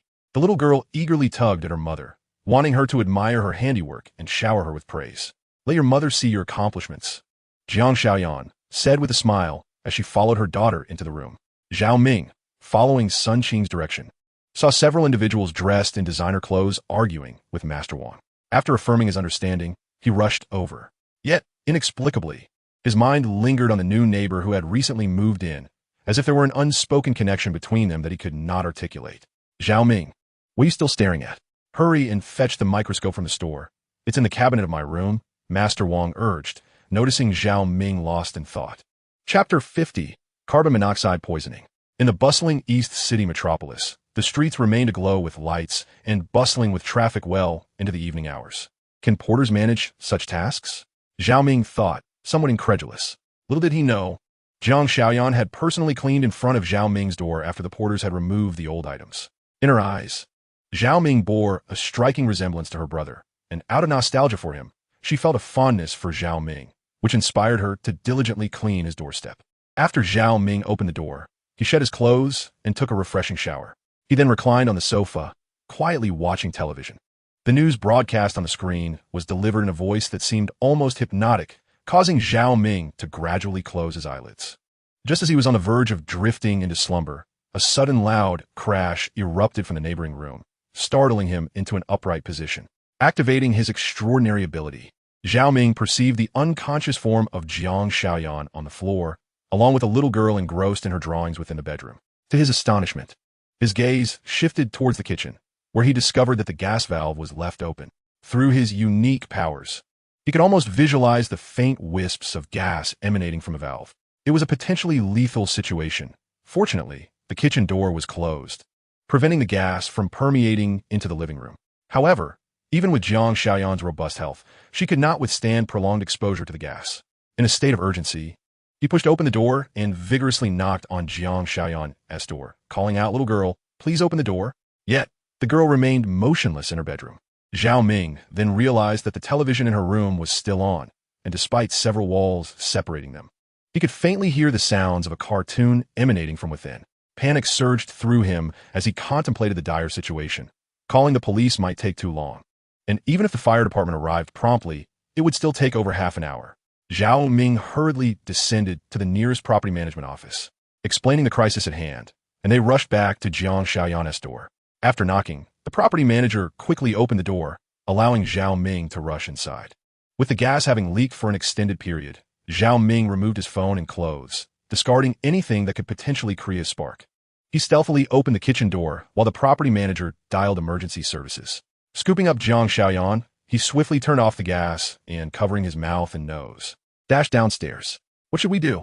He pondered, realizing that she had likely fainted from excessive gas inhalation. The property manager, shining a flashlight into Jiang Xiaoyan's eyes, noted that her pupils were mostly rolled back, indicating she was in a state of unconsciousness. What else can we do? We need to perform artificial respiration, suggested another property security officer who had just arrived. I've seen it on television. We need to act quickly, or her life could be at stake. The security officer, typically idle and watching television in the security room, now found himself in a critical situation. Zhao Ming, feeling a mix of embarrassment and determination, lowered his gaze to Jiang Xiaoyan's crimson lips. He took a deep breath and forcefully opened her mouth, exhaling fresh air into her. Suddenly, the sound of an ambulance echoed at the entrance of the community, prompting the property security officer to shine his flashlight towards the approaching vehicle. As emergency personnel began to arrive in the hospital, a voice called out, "Who is the family member of this lady?" Zhao Ming sat in the dimly lit corridor, observing as a doctor emerged from the emergency room. The doctor, removing his mask, inquired about the family. Zhao Ming understood the hospital's protocol. If he claimed not to be a relative, the doctor would withhold information regarding the situation. Jiang Xiaoyan's phone was also absent, and her young child sat quietly, engrossed in a toy. Fortunately, the patient had stabilized, thanks to someone administering artificial respiration, which allowed for timely intervention. Otherwise, the outcome could have been dire. The doctor, donning his mask again, gestured for Zhao Ming to proceed to the front desk to settle the medical fees. Provided no complications arose, the patient could be discharged after a night of oxygen therapy. After expressing his gratitude to the doctor, Zhao Ming made his way to the payment counter. At the bedside, a conscious Jiang Xiaoyan expressed profound appreciation upon learning that Zhao Ming had been her savior. It was nothing, really, just a small effort on my part. Zhao Ming modestly replied, scratching his head, acknowledging that anyone in his position would have acted similarly. After ensuring Jiang Xiaoyan was well, he returned home to prepare for work. Upon arriving at the shop, Sun Qing informed Zhao Ming about a phone call she had received the previous night. A batch of earth goods had reportedly come from Hunan, and samples were to be brought for their inspection. Zhao Ming raised an eyebrow, dubious about the reliability of this news. The term earth goods referred to items unearthed by tomb raiders from ancient burial sites, which often carried legal implications. Such items were considered highly sensitive, as tomb raiders were typically in urgent need of money, seeking quick buyers, such as small antique shops like theirs. Zhao Ming was aware that in recent years, archaeological discoveries had significantly dwindled. Even if some ancient tombs had been overlooked by the state or by tomb raiders, they tended to be obscure and unremarkable. With advancements in technology and the state's increasing commitment to preserving ancient sites since the 20th century, incidents of tomb raiding had become rare. The government had invested considerable resources into excavating undiscovered tombs, ensuring that most notable ancient sites were already protected. However, the market was rife with individuals claiming to be tomb raiders, peddling replicas as freshly unearthed treasures. Many of these so-called tomb raiders were merely selling high-quality fakes obtained from dubious sources, deceiving countless gem appraisers in small antique shops.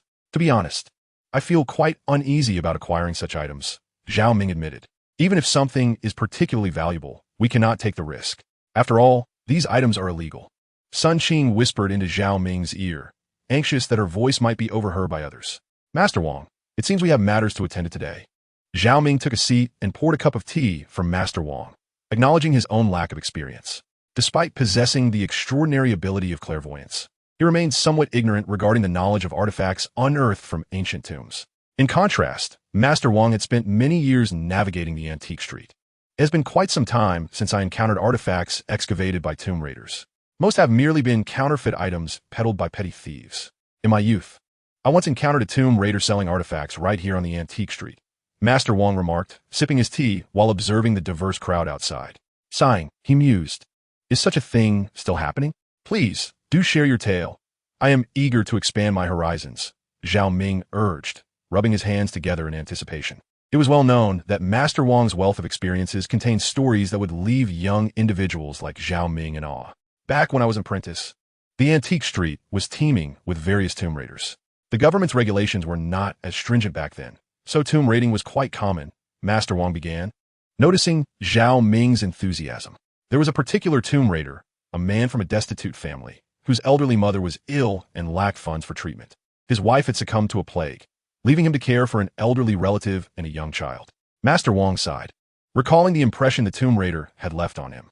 The young thief contemplated entering the realm of tomb raiding and, remarkably, managed to extract an artifact from an ancient tomb.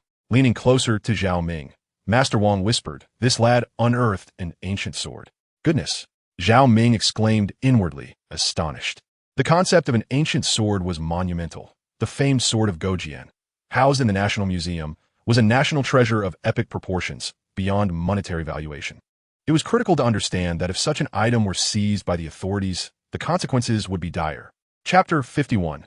Tomb Raiders on a scorching summer noon in East City. The sun seemed to exhaust its full might, scorching the very earth beneath.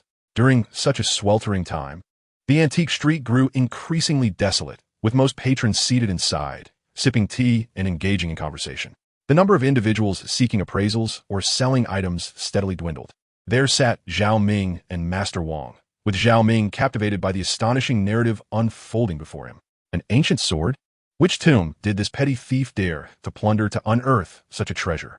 Zhao Ming marveled, his voice inadvertently rising in excitement. Master Wang promptly covered Zhao Ming's mouth, cautioning him, "If it were worth $1,000, wouldn't your boss be reaping immense profits?" Zhao Ming's face was adorned with an expression of envy, for it was an ancient sword. One could only speculate the astronomical figure it might fetch if it were to be auctioned abroad. Indeed, it was a point of discussion. However, when the owner first laid eyes upon the sword, he was acutely aware that possession of such an item could lead to a death sentence if discovered. Moreover, even if he had accepted it, he would have found himself unable to sell it, for it was akin to a hot potato. Master Wang sighed, and it seemed that even now, he harbored a sense of regret over that ancient sword. What became of it afterward? Zhao Ming inquired eagerly. The young thief had a rather pitiable background.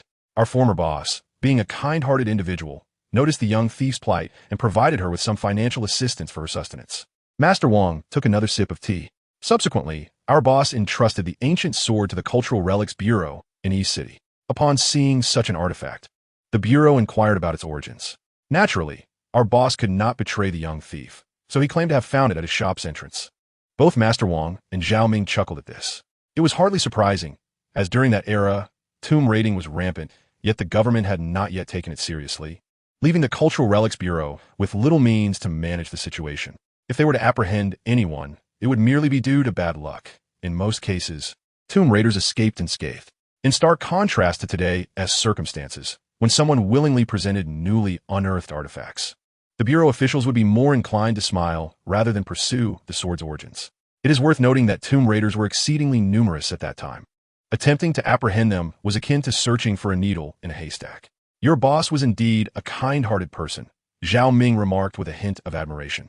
As in those days, human life was valued as little more than that of an ant, and acts of charity were rare. Exactly. One cannot afford to become cold-hearted. It is essential to remain attuned to the warmth and chill of human sentiments. Master Wang began to impart his wisdom. Had it been anyone else, Zhao Ming would have grown impatient. However, this was Master Wang, someone he held in high regard. As the two engaged in light-hearted conversation, a man clad in athletic wear suddenly entered the establishment. "Hello, boss. May I inquire if there is something I can assist with?" Zhao Ming, quick on his feet, promptly stood up to greet the newcomer. "I made arrangements with your boss yesterday. I am here today for an appraisal," the man stated, patting the backpack he held and winking at Zhao Ming. The man appeared to be in his early 30s, and upon seeing him, Zhao Ming recalled the individual Sun Qing had mentioned during their work hours, the one seeking to unearth goods. "Our boss has informed me about you. Please wait a moment. I shall fetch him," Zhao Ming replied before heading to the office to summon Sun Qing. After shaking hands with the man in athletic wear, Sun Qing took a seat. "Mr. Chun, I have gathered a general understanding of your situation. Therefore, we have prepared our finest appraiser to assist you in authenticating your treasure.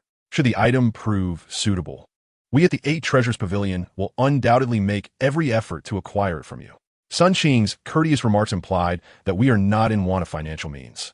Observing her demeanor, Zhao Ming recognized that his moment had arrived. He concentrated intently, activating his X-ray vision. Before he could fully employ his ability, the so-called Mr. Chen had already opened his backpack and produced an object resembling a pen holder. It is said that your kind are straightforward, and it appears to be true, Mr. Chen exclaimed joyfully. Individuals like him, who deal in local goods, are most eager to find those with genuine capacity to handle such hot potatoes as antiquities. To be candid, this item has only recently come to light. Please assess its worth. Mr. Chen glanced cautiously around him, clearly still on guard. After all, such matters could lead to severe consequences. The government's scrutiny of such dealings is no trifling matter. Zhao Ming could not help but admire Mr. Chen's audacity. In this day and age, to engage in such activities is indeed bold.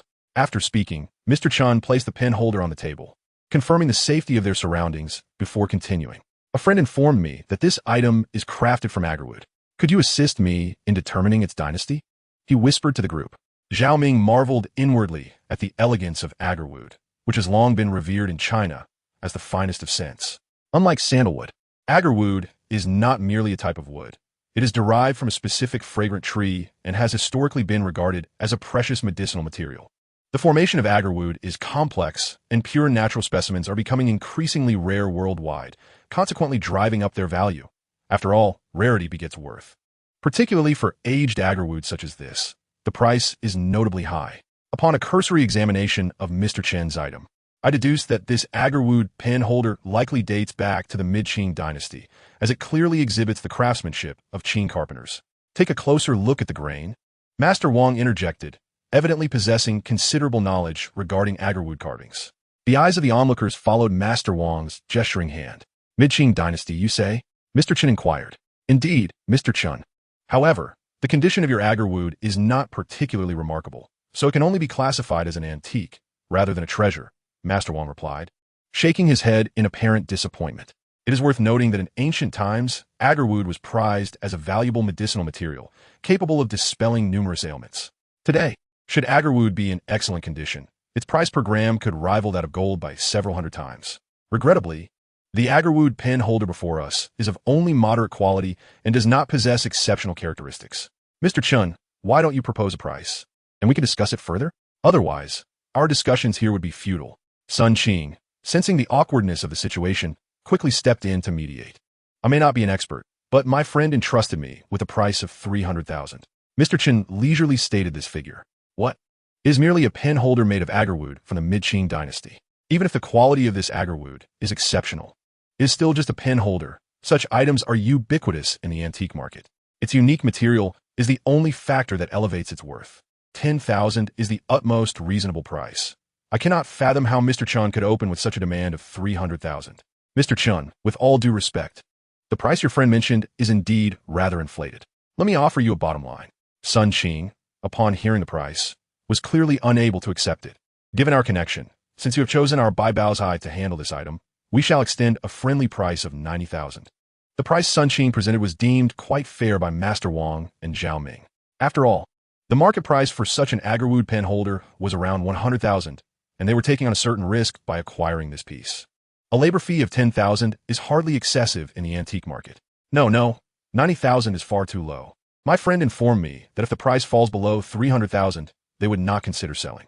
Mr. Chen shook his head, indicating that his friend had issued a firm directive. If he could accept around 300,000, I might be able to agree, as I'm also acting on someone else's behalf. The price of 90,000 is quite unacceptable. After all, the item belongs to someone else, and I must provide a satisfactory explanation. Mr. Chen appeared to be in a dilemma, then tactfully addressed the three individuals. Master Wang exchanged glances with Sun Qing, both understanding each other's unspoken thoughts. Zhao Ming, aware of their sentiments, recognized that had they encountered such a person in ordinary circumstances, they would have long dismissed him. An item worth approximately 100,000 should not be demanded at 300,000. If he were not delusional, he was simply here to disrupt the transaction. However, Zhao Ming sensed something amiss and decided to activate his perceptive abilities. Chapter 52. No visit without purpose. As the saying goes, no visit without purpose. The individual before them, entrusted to sell this hot item, appeared quite troubled. Zhao Ming suspected that the situation might not be as straightforward as they presumed. If a grave robber could demand a price of 300,000, It indicated that this agarwood pen holder held considerable value. Could it be that the secret lies within this pen holder? Zhao Ming focused intently, effortlessly activating his ability of clairvoyance as he scrutinized the sandalwood pen holder. Within the pen holder lay merely some aged sandalwood. Zhao Ming shook his head, wondering if he had misjudged. This wooden pen holder was nothing more than an ordinary antique from the Mid-Qing dynasty. However, as his peripheral vision swept across the base of the sandalwood pen holder, he was astonished to discover something remarkable. A delicate white micro-carving revealed itself before his eyes. To his surprise, this micro-carving exuded a significant amount of spiritual energy, leaving Zhao Ming utterly astonished. He had not anticipated that the bottom of this sandalwood pen holder concealed such extraordinary wonders.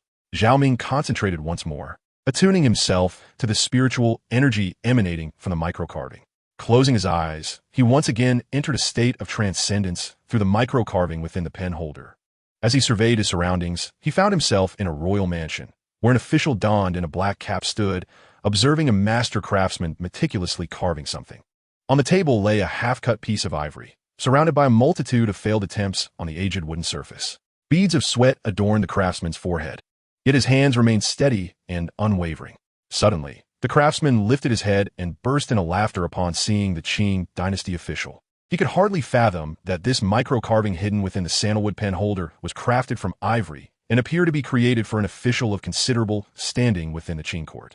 Regardless of the age of the sandalwood pen holder, the fact that this micro-carving was indeed fashioned from genuine ivory and achieved such lifelike precision during the Qing dynasty was exceedingly rare. Unbeknownst to Zhao Ming, should such a micro-carving resurface from the depths of obscurity, it could potentially stir the entire antiques realm. Mr. Chun, did you just mention 300,000? Zhao Ming broke the silence that had enveloped the room, addressing Mr. Chun, who was caught in a dilemma. Mr. Chun was taken aback by Zhao Ming's forthrightness. If you have any other remarkable items in the future, bring them to our Babao studio, and we shall offer you a satisfactory price. Consider the remaining 50,000 as a token of our acquaintance, Zhao Ming continued. Master Wang and Sun Qing stood by, utterly astonished. Have you lost your mind, Zhao Ming? The highest price for this pen holder could only be 100,000 at most, and you just added an additional 250,000. Sun Qing found it hard to believe Zhao Ming's offer, especially since he had clearly stated that even if Zhao Ming lacked knowledge, he could not possibly justify an extra 250,000 for this sandalwood pen holder. Indeed, you are inviting us to undertake a losing venture, Master Wang sighed, astonished that Zhao Ming had seemingly gone mad, and at the expense of 250,000 no less. Master Wang, boss Sun, you need not worry about this sum. The purchase is made with my personal funds, Zhao Ming quickly reassured them. This too was not surprising. After all, this agarwood is rather ostentatious, and its price appears to be quite modest, which is something any appraiser could discern. However, Zhao Ming's sudden and astonishing decision is indeed hard to believe. Master Wang seemed to have more to say, but Zhao Ming discreetly signaled him, and Master Wang immediately understood. It appears that this young man possesses knowledge of certain matters. Otherwise, he would not engage in such a loss-making transaction. Upon seeing Zhao Ming's indication, both Master Wang and Sun Qing ceased their chatter. It is worth noting that Zhao Ming has earned the reputation of being the foremost appraiser in the East City, and his appraisal skills should surpass those of the two of them. What a surprise it is to find such a principled individual within the 8 Treasure Studio. Mr. Chun was so delighted that he could hardly refrain from applauding. Knowing the price of this agarwood pen holder, anyone else would have refrained from offering a high valuation, indicating that Mr. Chen's friend's commission was indeed a challenging task. Now, Zhao Ming has generously offered an additional 50,000 yuan, which has filled Mr. Chun with immense joy. Young brother, your words will certainly reach my friend, as only those with discerning eyes would acquire such an item. It appears, young brother, that you are indeed the person my friend spoke of, Mr. Chun said, beaming with delight. You flatter me, Mr. Chun. Here is the check, please accept it. Without further ado, Zhao Ming picked up the check from the table, inscribed the amount of 350,000, and handed it to Mr. Chun. Seeing such humility and politeness in this young man, Mr. Chun could not help but feel fondness for him. After receiving the check and bidding farewell to the others, Zhao Ming began to admire the agarwood pen holder in his hands, entirely oblivious to the unusual atmosphere within the 8 Treasure Studio. Master Wang and Sun Qing stood with their arms crossed, staring intently at Zhao Ming. What are you two looking at me for? Zhao Ming felt an unsettling chill as he noticed their fixed gazes. What do you think? Can you explain how you discern this item to be worth 350,000? Sun Qing demanded, her expression one of irritation. Had it not been for Zhao Ming's previous experiences in appraisal, she might have dismissed him on the spot. It was only due to his title as an appraiser that she chose to believe him. Otherwise, she and Master Wang would have terminated the transaction right then and there. Haha, what are you laughing about? You rascal. Let me tell you, even if this agarwood pen holder is in excellent condition, it would only fetch a maximum of 200,000. How on earth could you offer 350,000? What were you thinking? Master Wang's face turned pale with anger. It is essential to note that Master Wang has imparted substantial knowledge about antiques and appraisal to Zhao Ming over time. Oh, it's nothing at all. I was just overwhelmed with joy. Come look at this. Upon encountering two individuals who were utterly flabbergasted, Zhao Ming ceased his playful banter and promptly attended to them, moving closer to meticulously inspect the sandalwood pen holder. Look closely, he urged. There appears to be something within this exquisite sandalwood pen holder. Zhao Ming retrieved a specialized flashlight and an expert magnifying glass from the Babao studio, inviting Sun Qing and Master Wang to scrutinize the contents of the pen holder. Is that a white object I see? Sun Qing exclaimed as she adjusted her angle for a clearer view. Goodness, she gasped, covering her mouth in astonishment. Clearly, she had discerned the ivory micro-carving from the Mid-Qing dynasty that Zhao Ming had earlier detected. What is happening? Master Wang could only observe from a distance due to the angle, waiting for Sun Qing to vacate the optimal viewing position before squinting to examine the pen holder closely.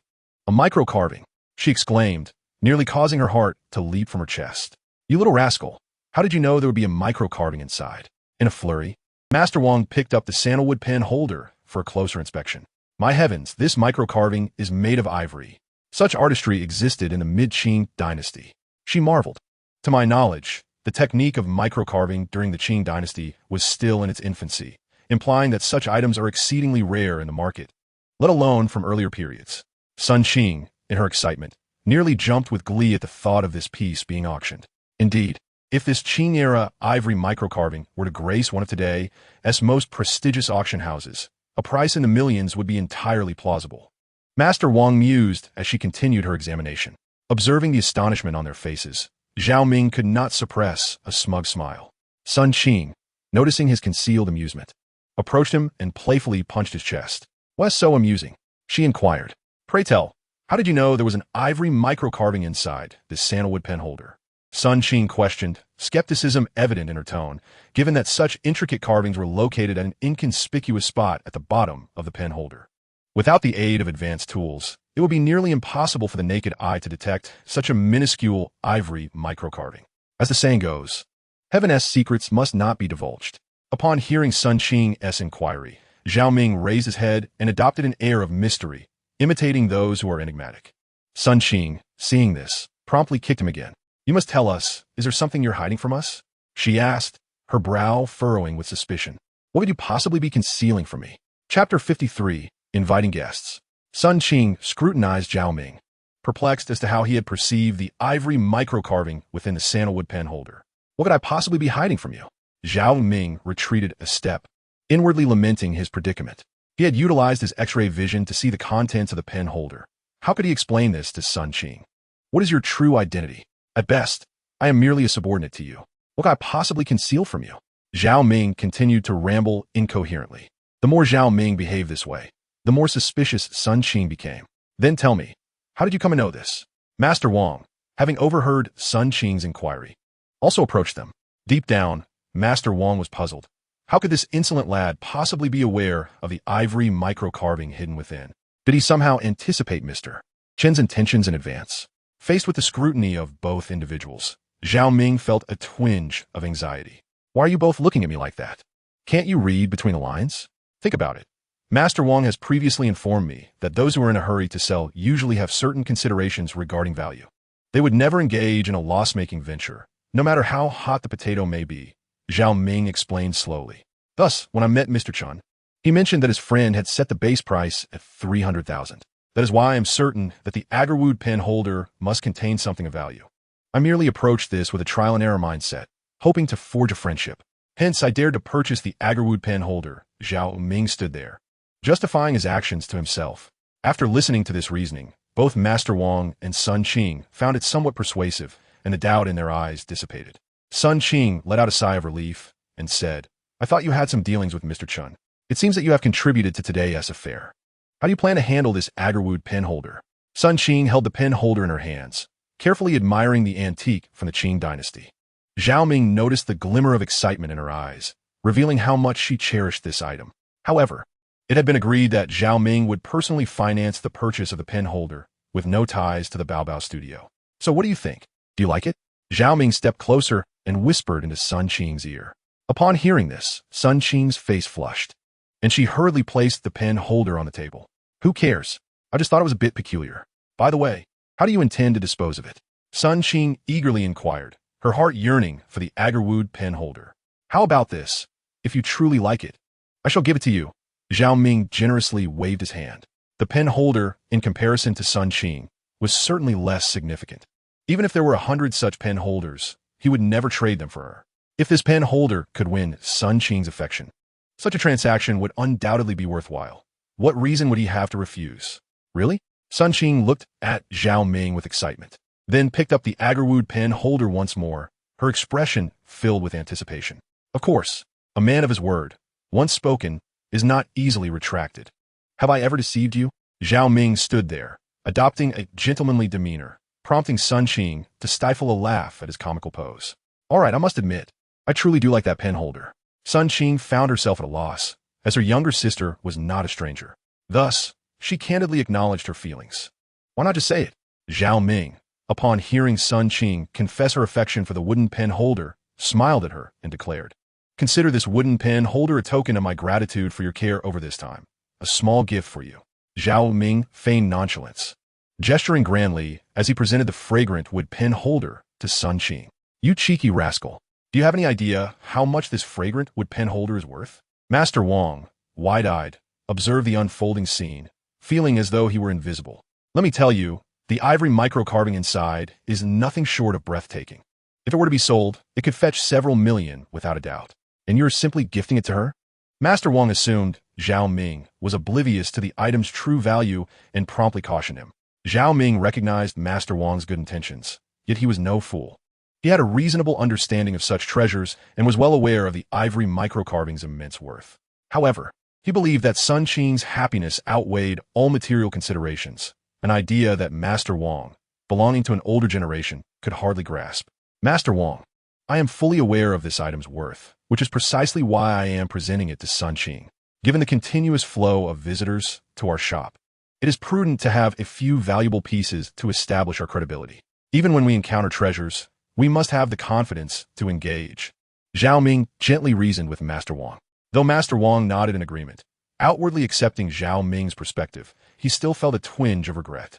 After all, this was not merely a trinket worth a few thousand or tens of thousands. It was an antique valued in the millions. "Well, thank you," Sun Qing exclaimed, excitedly cradling the fragrant wood pen holder before leaning in to plant a gentle kiss on Zhao Ming's cheek. This unexpected gesture left Zhao Ming momentarily stunned. He had not anticipated such joy from her. After the kiss, Sun Qing retreated to her office with the fragrant wood pen holder, leaving Zhao Ming blushing and standing alone, while Master Wang shook his head in disbelief. Just then, a familiar voice pierced the air. Turning around, Zhao Ming was astonished to see Jiang Shaoyan standing at the entrance. Neither had noticed when she had arrived. "What brings you here? Are you feeling better?"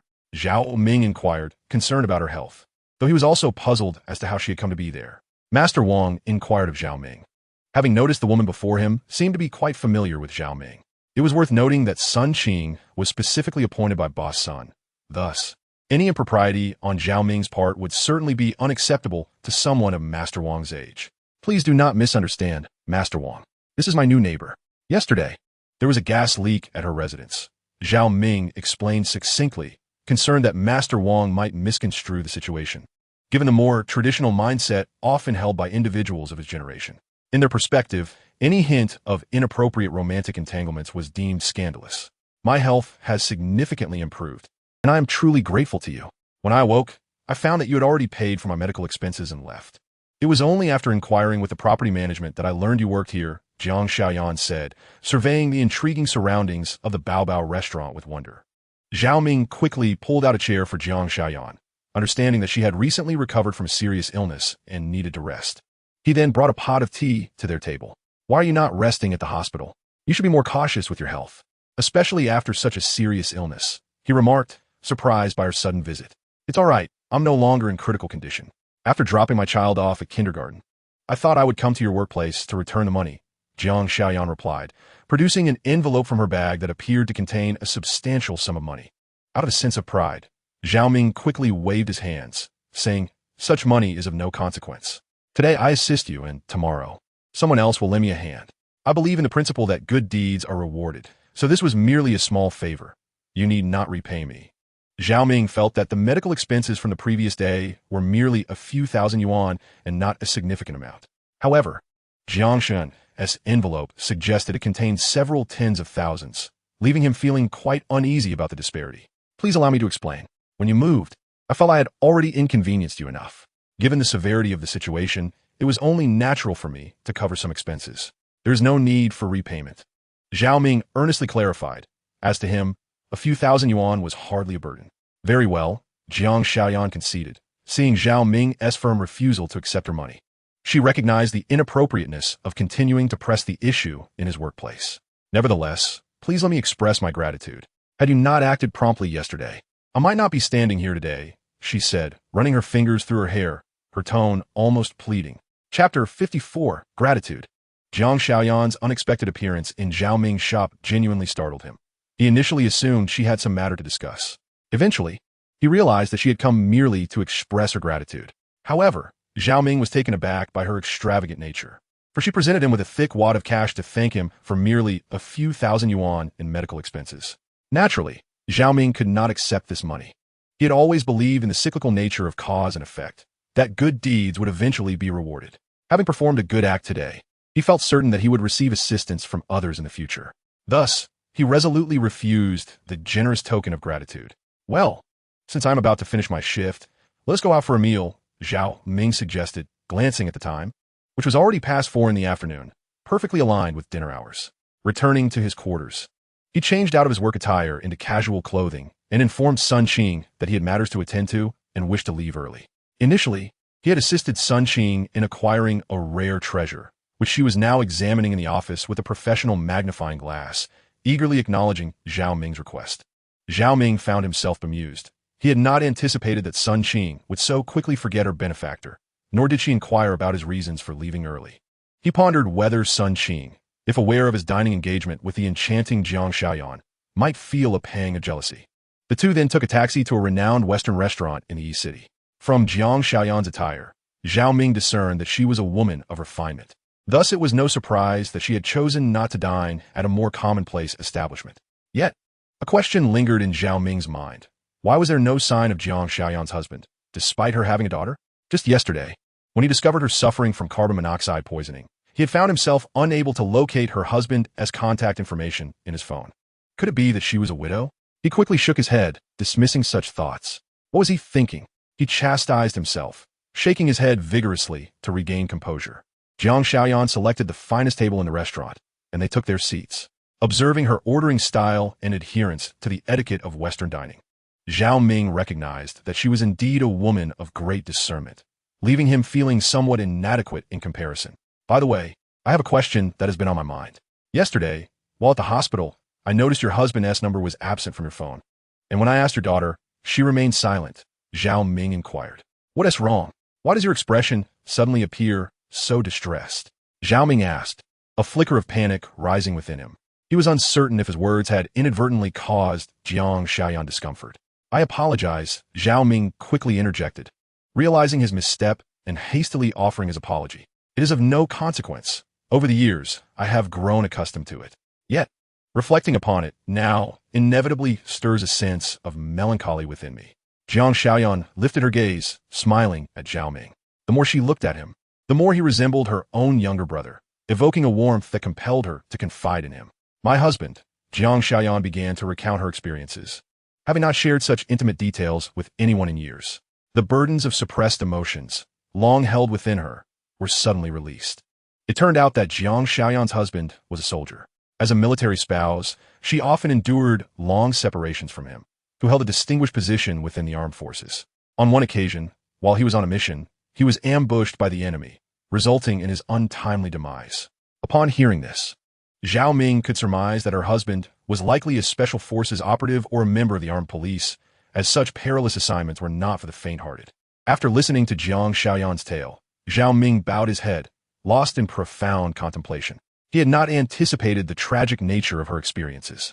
The life of a military spouse is fraught with challenges, especially for those with such esteemed connections, who constantly face life-threatening risks.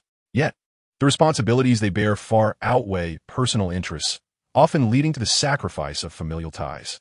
Ultimately, Jiang Shaoyan is a woman of great sorrow. Do you know why I'm sharing this with you? Jiang Shaoyan smiled and shook her head. In her eyes, Zhao Ming bore an uncanny resemblance to her brother. Thus she felt no need for him to apologize. Why? Zhao Ming inquired. I have a younger brother with whom I share a profound bond. Our relationship has always been close. Although Dongsheng is where my husband and I met and fell in love, this foreign environment can often induce unease. Jiang Shaoyan gently explained to Zhao Ming. However, seeing you reminds me of my brother, as your appearance is strikingly similar to his. When I first laid eyes on you, I momentarily thought my brother had come to visit.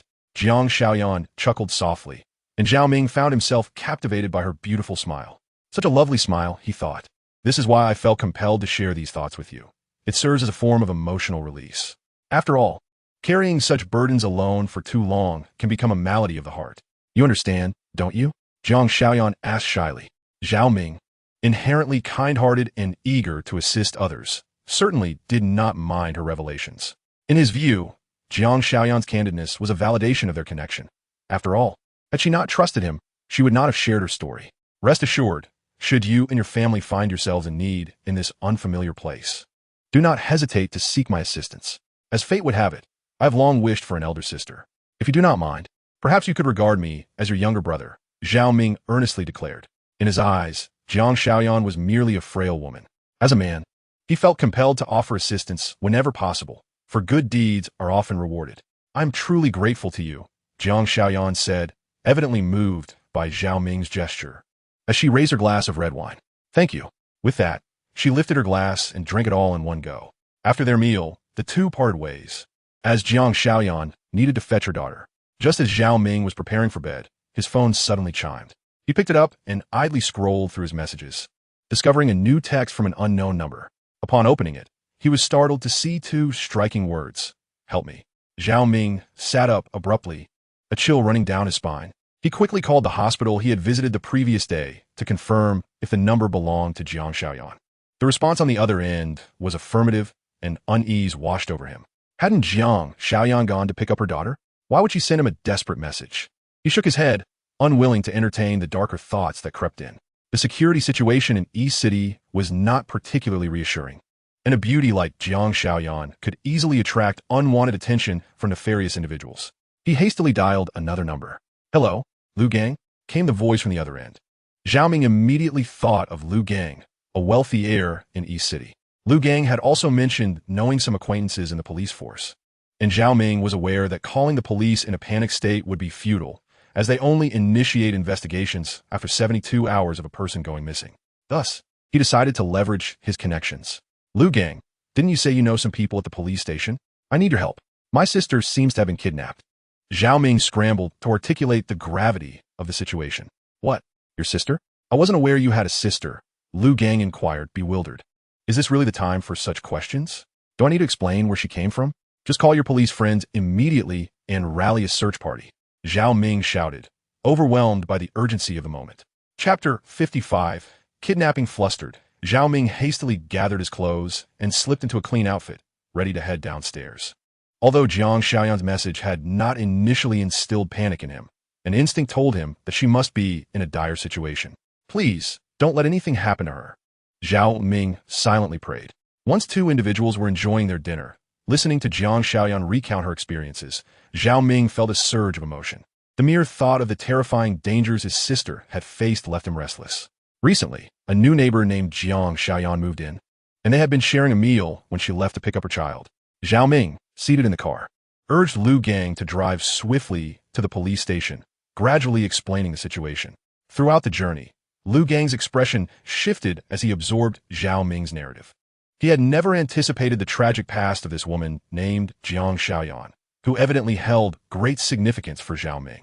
However, Zhao Ming cautioned, this was merely a life-saving text message, perhaps a cruel prank. Lu Gang drove rapidly, and soon they arrived at the entrance of the East City Police Station. Do not panic. Take a moment to ponder. If this is indeed a prank, my intervention is no trivial matter, Lu Gang advised from the driver's seat. Zhao Ming knew all too well that if Jiang Xiaoyan was not in danger, using connections like Lu Gang's to mobilize police resources could lead to serious repercussions if discovered by superiors. Yet, Zhao Ming felt a profound awareness. Since acquiring his extraordinary ability of insight, his perceptions had shifted dramatically. He possessed an extraordinary intuition about certain matters, which had proven remarkably accurate. When Jiang Xiaoyan sent him that text, Zhao Ming sensed the gravity of the situation. Something perilous must have befallen her. Rest assured, trust my instincts. They do not fail, he assured as he opened the car door and entered the police station alongside Lu Gang. Is Director Lu available? Please inform him that I am Lu Gang and I have urgent matters to discuss. Lu Gang addressed the officer at the Sentinel post. Upon hearing Lu Gang's name, the officer scrutinized him closely before relaying the message to the front desk. Mr. Lu, Director Lu is waiting for you in his office, the Sentinel announced, allowing Zhao Ming and Sun Qing to enter. Observing this exchange, Zhao Ming felt reassured. It appeared Lu Gang had undeniable connections to the police station, as evidenced by the director's familiarity with him. If they were indeed acquainted, dispatching officers to locate Jiang Xiaoyan would likely not pose a significant challenge. Hello, Director Lu. Lu Gang greeted as he entered the office, where a middle-aged man in a police uniform rose with a smile. They shook hands, exchanging knowing glances. It is as follows. Director Lu, a very dear friend's sister has just sent an urgent text message, and my friend suspects that she may have encountered some misfortune. Therefore, could we possibly dispatch someone from our side to assist? Lu Gang, aware of Zhao Ming's anxiety, spoke directly to Director Lu. Is such a situation truly possible? Director Lu had initially believed that Lu Gang had come merely for a casual visit, unaware that such an urgent matter awaited them. Xiao Wang, please contact the Criminal Investigation Department and request that they send over 2 technicians with strong communication skills. Director Lu promptly picked up the phone. Seeing Director Lu's flustered demeanor, Zhao Ming realized that Lu Gang's family had a considerably close relationship with him, as the director was so devoted to assisting them. Soon after, 2 uniformed officers appeared at the entrance of the director's office, saluting with impeccable precision. You two, escort these gentlemen to your administrative department. We suspect that a woman has been kidnapped, and I need you to swiftly trace the location of this phone number, ordered Director Lu. After expressing their gratitude to Director Lu, Lu Gang and Zhao Ming followed the Criminal Investigation Department personnel to the precinct's investigative unit. The 2 officers requested Jiang Xiaoyan's phone number, then activated their computers, their fingers flying over the keyboards with remarkable speed. Lu Gang patted Zhao Ming's shoulder, reassuring him not to worry. The capabilities of the police force are extraordinary. Are you familiar with the Sky Eye? Regardless of the mobile number, the police have the means to pinpoint its location in real time, so there is no need for anxiety, Lu Gang comforted Zhao Ming. Zhao Ming nodded in response, gradually relaxing as he observed the 2 detectives operating with such expertise. He was also aware of the Sky Eye's existence. In this age, where the internet permeates every corner of the globe and technology advances rapidly, China has developed the Sky Eye, an essential tool for combating crime. Wherever you may be, as long as you have internet access and a mobile phone, the Sky Eye can locate you instantly. Moments later, the 2 detectives ceased their rapid keystrokes and turned the screen toward Zhao Ming and Lu Gang. We have now pinpointed the location of this mobile phone. The signal originates from a factory in the development zone, the technician explained to Zhao Ming and Lu Gang. Upon seeing the location determined, Zhao Ming felt an urgent desire to find Jiang Xiaoyan. Let us go. We must hurry over there. Thank you both. Zhao Ming quickly grasped Lu Gang's hand, eager to exit. Wait. Lu Gang's eyes remained fixed on the screen, as if he had uncovered something significant. What is it? Since we have a location, we should go immediately, Zhao Ming inquired, unsure of what Lu Gang was observing. He was anxious to locate the factory and find Jiang Xiaoyan. Do you not realize? The factory in this development zone is indeed a stronghold of the underworld in our Dongcheng. Lu Gang slowly turned his head and spoke to Zhao Ming. Zhao Ming could hardly fathom that such a place in the development zone was still under the influence of organized crime. To be frank, my father once had confrontations there with others. The local crime lord, nicknamed Eagle, specialized in collecting protection fees across various territories. During a time when public order in Dongcheng was severely disrupted, they were the dominant force in the area. Lu Gang found it hard to believe that Jiang Shaoyan could be there. After hearing this, Zhao Ming's mind went blank. He had not anticipated that his instincts were so accurate. It seemed Jiang Shaoyan was indeed in grave danger. What shall we do now? Should we merely wait for our demise? The thought of Jiang Shaoyan being captured by the mob filled him with profound anxiety. I need to discuss this with Director Liu to see if he can dispatch some police forces. Lu Gang's expression grew serious, for he understood that anyone targeted by these individuals would not meet a favorable end. Please do not panic, interjected a forensic technician who stood up, addressing Zhao Ming and Lu Gang. Recently, the Provincial Bureau issued a document indicating an operation to eliminate organized crime, and the specific date of action has already been set for a few days from now. The technician rummaged through the documents on the table. The two officers recognized Lu Gang, knowing well the close ties between the Liu family and Director Liu, which allowed them to share this information without hesitation.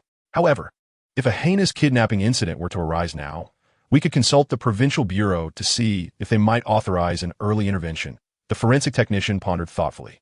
Logically speaking, if the criminal organization were to commit any egregious acts, an early operation would indeed be possible. Therefore, you two need not worry. Let us consult Director Liu and report the current situation. Another forensic officer said to Lu Gang before approaching the telephone, lowering his voice as he reported the circumstances. Before long, Director Liu appeared in the forensic technical room, glancing at the signal on the screen before addressing Zhao Ming. Young man, please do not be concerned. I have a basic understanding of the situation now and will report to the Provincial Bureau immediately, Director Liu stated gravely. Chapter 56, Dispatching the Police. Zhao Ming and Lu Gang sat quietly in the office, awaiting news. After Jiang Shaoyan sent her desperate text, her phone had been switched off. However, upon finding Lu Gang, he leveraged his family's connections with the police department to contact Director Liu. Through the diligent efforts of the forensic team, they ultimately pinpointed Jiang Shaoyan's last known location, within a factory in the development zone.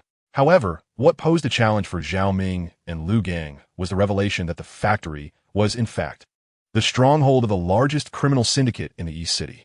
Fortunately, the provincial authorities had approved the operation, and the Provincial Bureau had ordered us to take action tonight. We have also coordinated with the Special Police and Armed Forces. At that moment, a police officer approached Lu Gang and Zhao Ming. Where is Director Liu? Lu Gang inquired, scanning the vicinity for any sign of him.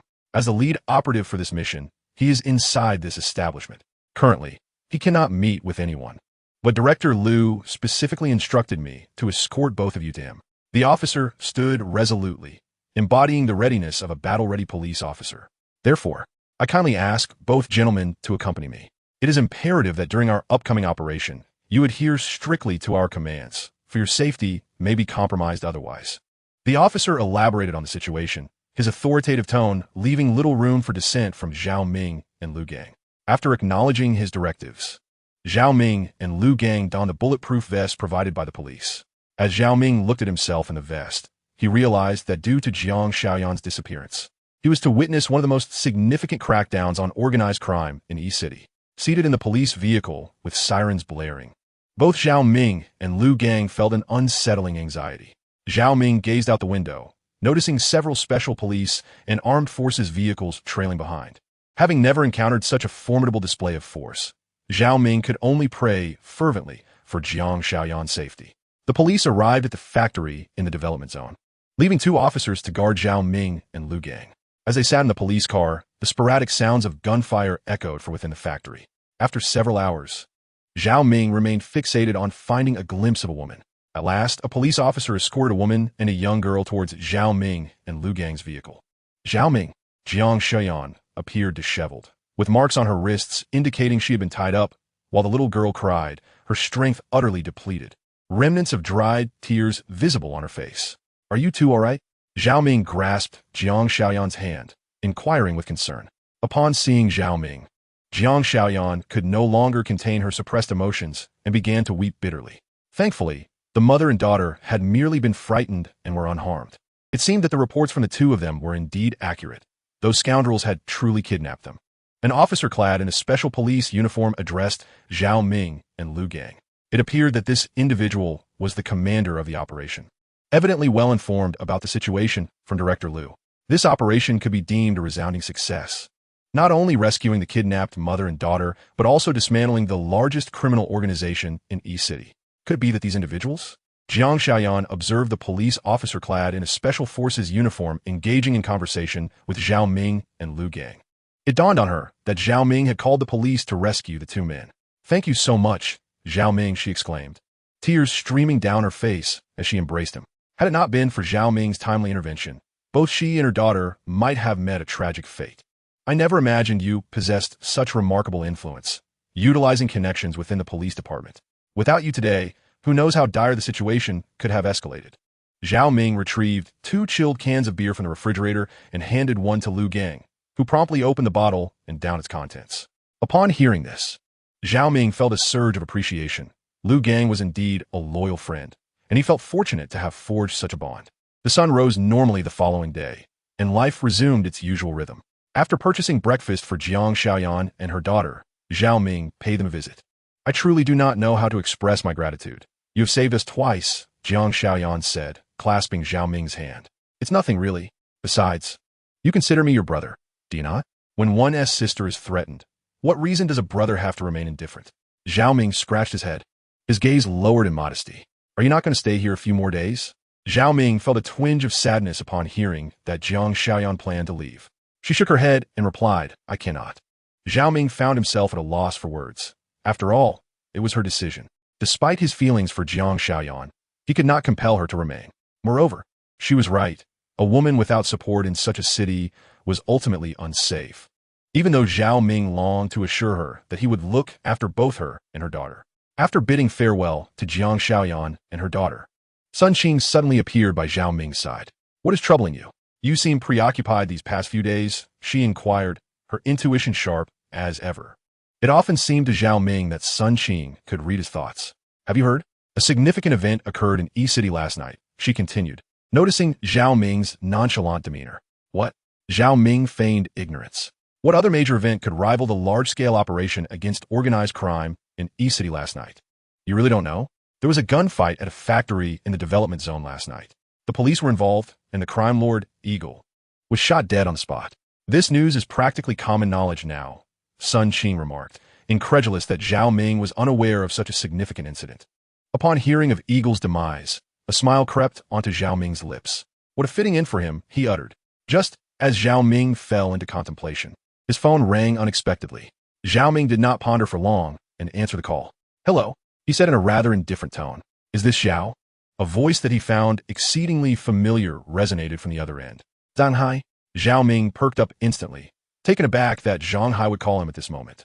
Since their last encounter, they had lost all contact, so it was quite unexpected for Zhanghai to reach out today. "What brings you to call, brother?" Zhao Ming inquired. "Nothing of great significance, merely checking on your current situation. Are you still employed at the Babao studio?" Zhanghai responded leisurely. "You, the esteemed first appraiser of East City. How modest you are. After such a significant event, you fail to inform me. How inconsiderate." Zhanghai suddenly mentioned the title of first appraiser. "How do you know about this?" Zhao Ming asked, astonished. He had not anticipated that Zhanghai, who was far away in the magical city, would be aware of the happenings in East City, let alone his designation as the so-called first appraiser. Chapter 57, The Invitation. Zhao Ming, feeling rather listless at the Babao studio, was caught off guard by Zhanghai's call. He never imagined that Zhanghai would be cognizant of the events transpiring in East City, as well as his recent circumstances. Zhao Ming had thought that after their last parting, they would no longer be in touch. But Zhanghai's call made him realize that his friend had been keeping an eye on him all along. "Let us not dwell on how I know, but tell me, is it true or not? I've heard you toppled the East City Appraisers Association and sent its president to prison." Zhanghai elaborated on Zhao Ming's recent exploits. "Are you spying on me? How do you know everything?" Zhao Ming, amazed, began to suspect Zhanghai of harboring ulterior motives. "Are you taking me for a fool? In this day and age, with the internet so advanced, what is there that I wouldn't know? Accusing me of spying on you? Who would bother with that?" Zhanghai replied, somewhat speechless, not having expected Zhao Ming to be so naive. After the events of the past few days, Zhao Ming's mind had been somewhat disoriented, leading him to harbor doubts about everything around him, even questioning Zhanghai. "That's not what I meant. By the way, why did you call me? Surely it's not just a chat?" Zhao Ming shifted the subject. "What do you need from me?" He countered Zhanghai. "Well, we are organizing an appraisal conference on our side, and since you're a renowned appraiser, I thought it would be prudent to have you come and oversee the proceedings." Otherwise, with my skills alone, I might end up being swindled and lose everything, Zhang Hai lamented on the other end of the line. Zhao Ming finally grasped the purpose of Zhang Hai's phone call. It turned out that this young man had encountered some issues regarding an antique and was uncertain about how to proceed, prompting him to seek Zhao Ming's assistance. Zhao Ming had initially assumed there was something more significant at play. After all, it was merely a minor appraisal event. He felt somewhat speechless, realizing that this young man had mistakenly elevated him to the status of a deity, believing that he could be relied upon for any matter. The appraisal event is just a trivial affair. The reason I called you was to express my gratitude. You helped me immensely last time, and I wanted to invite you to our home for a leisurely visit, Zhang Hai explained over the phone. I see you on the news daily, gracing the front pages of the antique world, and I can't help but feel exhausted on your behalf. Perhaps it's best if you come here for a few days of relaxation. The delights of the magic city are beyond your imagination. Zhao Ming shook his head in bemusement. He hadn't anticipated that this young man would resort to such tactics. Spare me your theatrics. If you have something urgent, I can assist. But if you're merely seeking a vacation companion, I fear I cannot oblige, he teased, intentionally provoking Zhang Hai. Suddenly, there was silence on the other end of the line. At that moment, the door to the Babao Zhai shop swung open, revealing a casually dressed man, none other than Zhang Hai himself. You rascal, has your status elevated so much that I must personally invite you to join me? Zhang Hai chuckled, looking at Zhao Ming. Ha ha ha, I didn't expect you to come in person. Do I really seem like someone who would be disloyal? Zhao Ming replied, moving closer for a warm embrace. I was already preparing to book my flight to visit you after your call. Forget it. It seems my direct approach is the most effective, Zhang Hai said, playfully punching Zhao Ming's arm. After Zhao Ming secured leave from Boss Sun and Sun Qing, he set off with Zhang Hai towards the Magic City. Despite their reluctance, Boss Sun and Sun Qing recognized the significance of the appraisal event, especially considering Zhang Hai's esteemed status in the area, making it difficult for them to refuse. On the plane, Zhao Ming and Zhang Hai shared light-hearted banter, discussing recent events. When Zhao Ming recounted the situation involving Jiang Shaoyan and her daughter, Zhang Hai's expression shifted to one of astonishment. You managed to eradicate the underworld forces in East City all by yourself? I never anticipated you possessed such prowess. Zhang Hai remarked, scrutinizing Zhao Ming with newfound respect. What? Isn't it our duty as concerned citizens to act? Besides, the matter of dismantling those criminal elements is not my responsibility. I merely reported what I saw. It was a trivial effort, Zhao Ming humbly dismissed, waving his hand. Are you serious? You still want to put on an act in front of me? I must inform you that this upcoming treasure appraisal event is unlike any other, Zhang Hai stated gravely to Zhao Ming. Upon hearing Zhang Hai's words, Zhao Ming felt a surge of anticipation. He thought to himself, isn't it merely a treasure appraisal event? How extraordinary could it possibly be? Could he possibly unveil a dinosaur? Do not attempt to frighten me. Though I may not have encountered much in the way of grandeur, I have certainly attended my fair share of ordinary treasure appraisal events. Pray tell, what makes this one so exceptional? Zhao Ming retorted with a hint of skepticism. Do not underestimate it. I assure you that the items at this appraisal are no ordinary antiques. Do you have any idea what will be present? Zhang Hai whispered conspiratorially in Zhao Ming's ear. Cultural relics. The mere utterance of the phrase sent a shockwave through Zhao Ming's mind, akin to a thunderclap. You're not jesting, are you? Cultural relics? Are you trying to put my life at risk? Do you comprehend the years of imprisonment one faces for such offenses? Zhao Ming regarded Zhang Hai's serious demeanor and realized he was not joking. Yet, the gravity of dealing in cultural relics weighed heavily on Zhao Ming's conscience. What kind of treasure appraisal event would dare to showcase such items? Zhao Ming felt a wave of trepidation wash over him. While he could easily identify various antiques, discerning the authenticity of cultural relics posed an immense challenge. Setting aside the difficulty of authentication, the act of trafficking in cultural relics was a perilous crime. What are you imagining? There are no cultural relics for you to trade. Besides, it's not me who will be trafficking in them. It will be others. We are merely spectators, seeking to broaden our horizons. Did you genuinely think of engaging in such illicit activities? Zhang Hai replied with a wry smile, exhaling a sigh of resignation. Zhang Hai's gaze at Zhao Ming was akin to that of one observing a fool. Rest assured, in this vibrant metropolis, what harm could possibly come to you? I assure you, if you were to be wronged or apprehended here, it would reflect poorly on me, Zhang Hai. He stretched lazily, speaking with conviction. Thus, Zhao Ming accepted Zhang Hai's invitation and ventured into the bustling metropolis. As Zhao Ming marveled at the opulence of the city, he could hardly fathom the extravagant lifestyle. That evening, The two spent upwards of several hundred thousand. And Zhao Ming observed Zhang Hai's nonchalant demeanor as he swiped his credit card, as if it were an everyday occurrence, devoid of any hint of remorse. Truly, one can only lament that comparison is the thief of joy, Zhao Ming mused. What are you muttering about? Zhang Hai inquired, noticing Zhao Ming's distracted demeanor as they sat in Zhang Hai's sports car. Is this how the affluent spend their money? It is astonishing how effortlessly you seem to part with such sums, Zhao Ming remarked from the passenger seat. Do you think I'm a money-printing machine? One must consider who is present, Zhang Hai responded with a touch of sarcasm. Even if you were to arrive, I would not feel a twinge of regret for spending $1 million. After all, we are brothers. Zhang Hai patted Zhao Ming on the chest, chuckling as he inserted the key into the ignition. With a roar of the engine, the two vanished into the night. The document before him illustrated most of the antiques featured in the upcoming appraisal conference, leaving Zhao Ming utterly astonished. These artifacts could hold significant value at any international auction. However, despite his diligent scrutiny, he could not locate the relic that Zhang Hai had mentioned.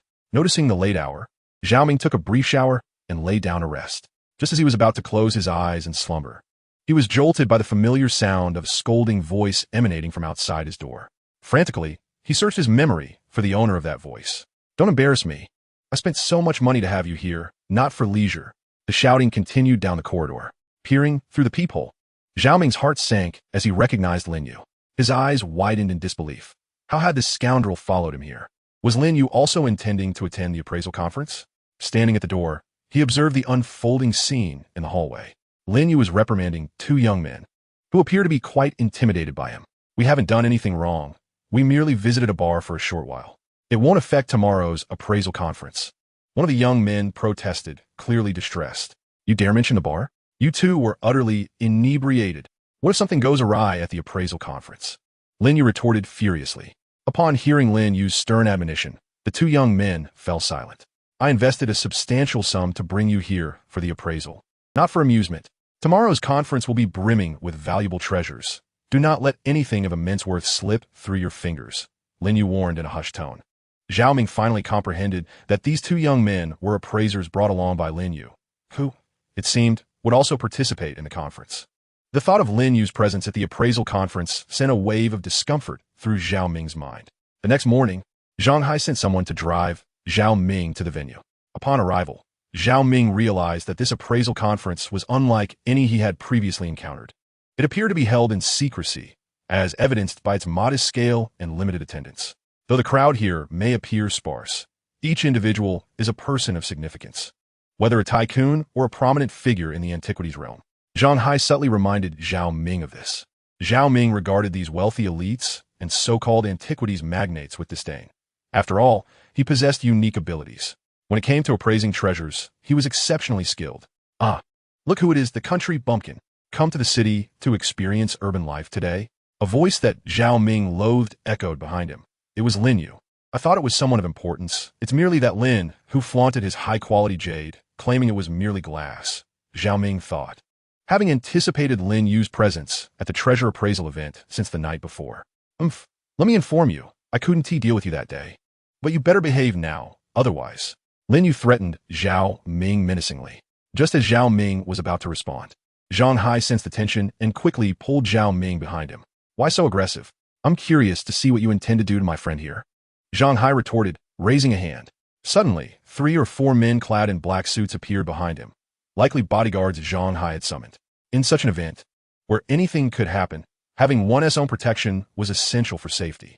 Just wait and see, Lin Yu said, realizing the situation had turned against him as he beckoned his 2 appraisers to join him in the event. Who is that? How do you know such a person?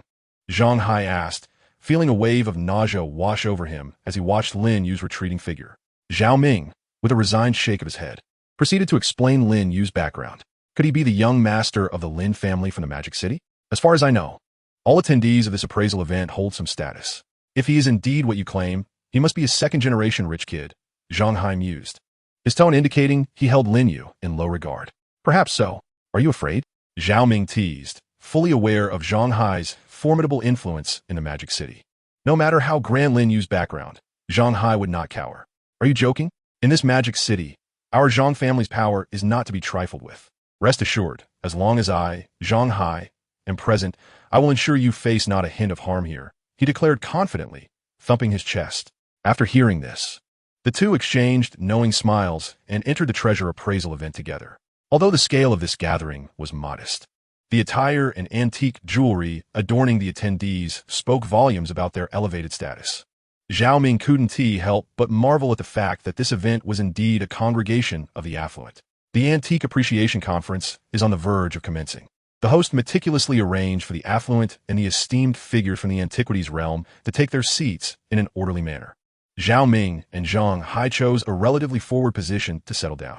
Zhao Ming noticed a VIP placard adorning the table, suggesting that Zhang Hai had reserved this seat in advance.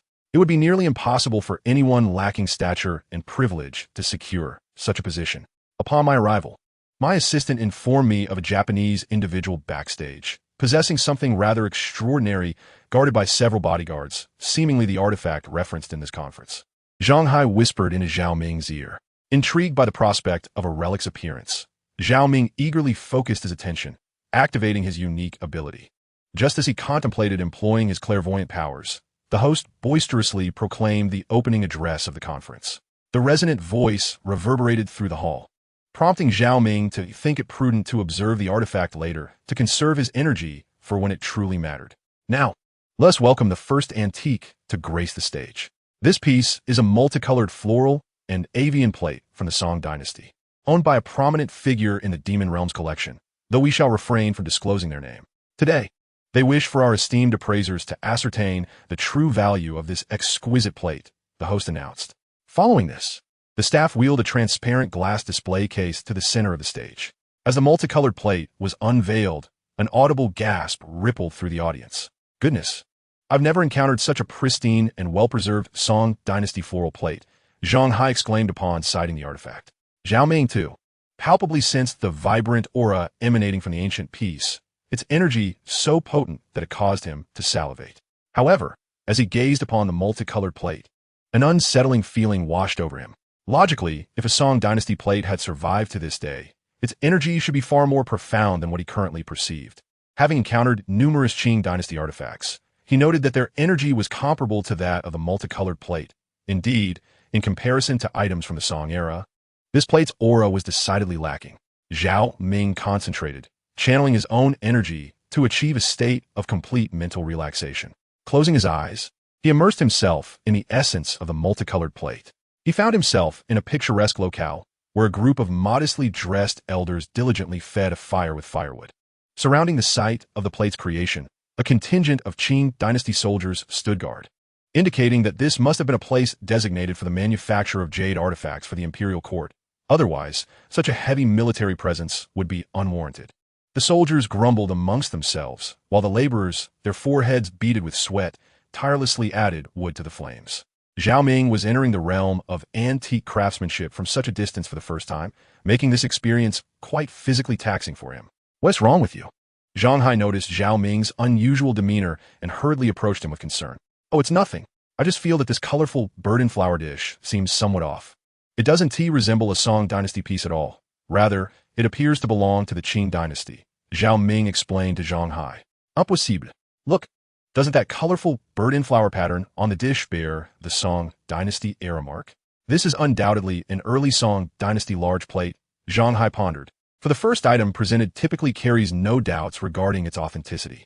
It is critical to avoid misjudging the era of an antique. Such a mistake could be utterly horrifying. Now, I invite the appraisers in the audience to raise your paddles.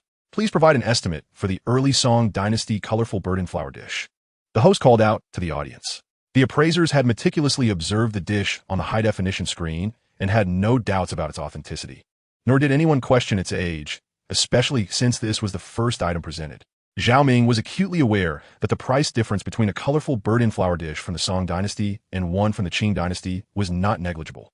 The disparity could reach into the millions. After the host concluded his statement, the audience remained relatively unresponsive, as most were still observing.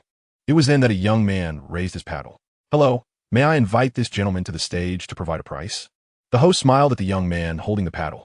The young man was none other than the appraiser Lin Yu had invited. Chapter 58, Lin Yu's Lackey. In the audience of the Antique Appraisal Conference in Modu, Lin Yu whispered to the two appraisers accompanying him, "Let me tell you both. The first item presented at any appraisal conference is always genuine. There's no need to doubt its authenticity. Lin Yu leaned closer to the two. When the host calls for appraisers to come forward, you two must be the first to rush up, he instructed. The two appraisers were no fools. They understood Lin Yu's intentions. After all, it was a matter of pride for their families. If they confidently approached the stage, and anyone inquired about who had invited them, they would undoubtedly echo Lin Yu's name, thus reflecting glory upon him. The host on stage then called out, "Is there anyone willing to come up?" Lin Yu's assistants immediately raised their hands and swiftly made their way to the stage. "May I ask where you two appraisers are from?" As the two stepped onto the stage amidst the gaze of the audience, everyone admired their courage. For not everyone could take such a bold step forward. The Lin family group? Excellent. Now, may I invite you both to appraise the first treasure of this appraisal conference? The host stepped back slightly, presenting two items to the esteemed appraisers. It was evident that these two experts had been informed in advance and had even researched the prices of the Song dynasty's colorful floral and bird pattern plate at other internationally renowned auction events. However, they had undoubtedly chosen the wrong object this time. Zhao Ming smirked from below, fixating his gaze on the two appraisers on stage, emitting a cold snort. "What do you mean by that, brother?" Zhang Hai inquired, utterly perplexed. "Well, it is customary for the first item at every appraisal conference to be one that everyone estimates a price for. The authenticity is never in question, as it is undoubtedly genuine," Zhao Ming replied, shaking his head in confusion. "Are you suggesting this item is a forgery?"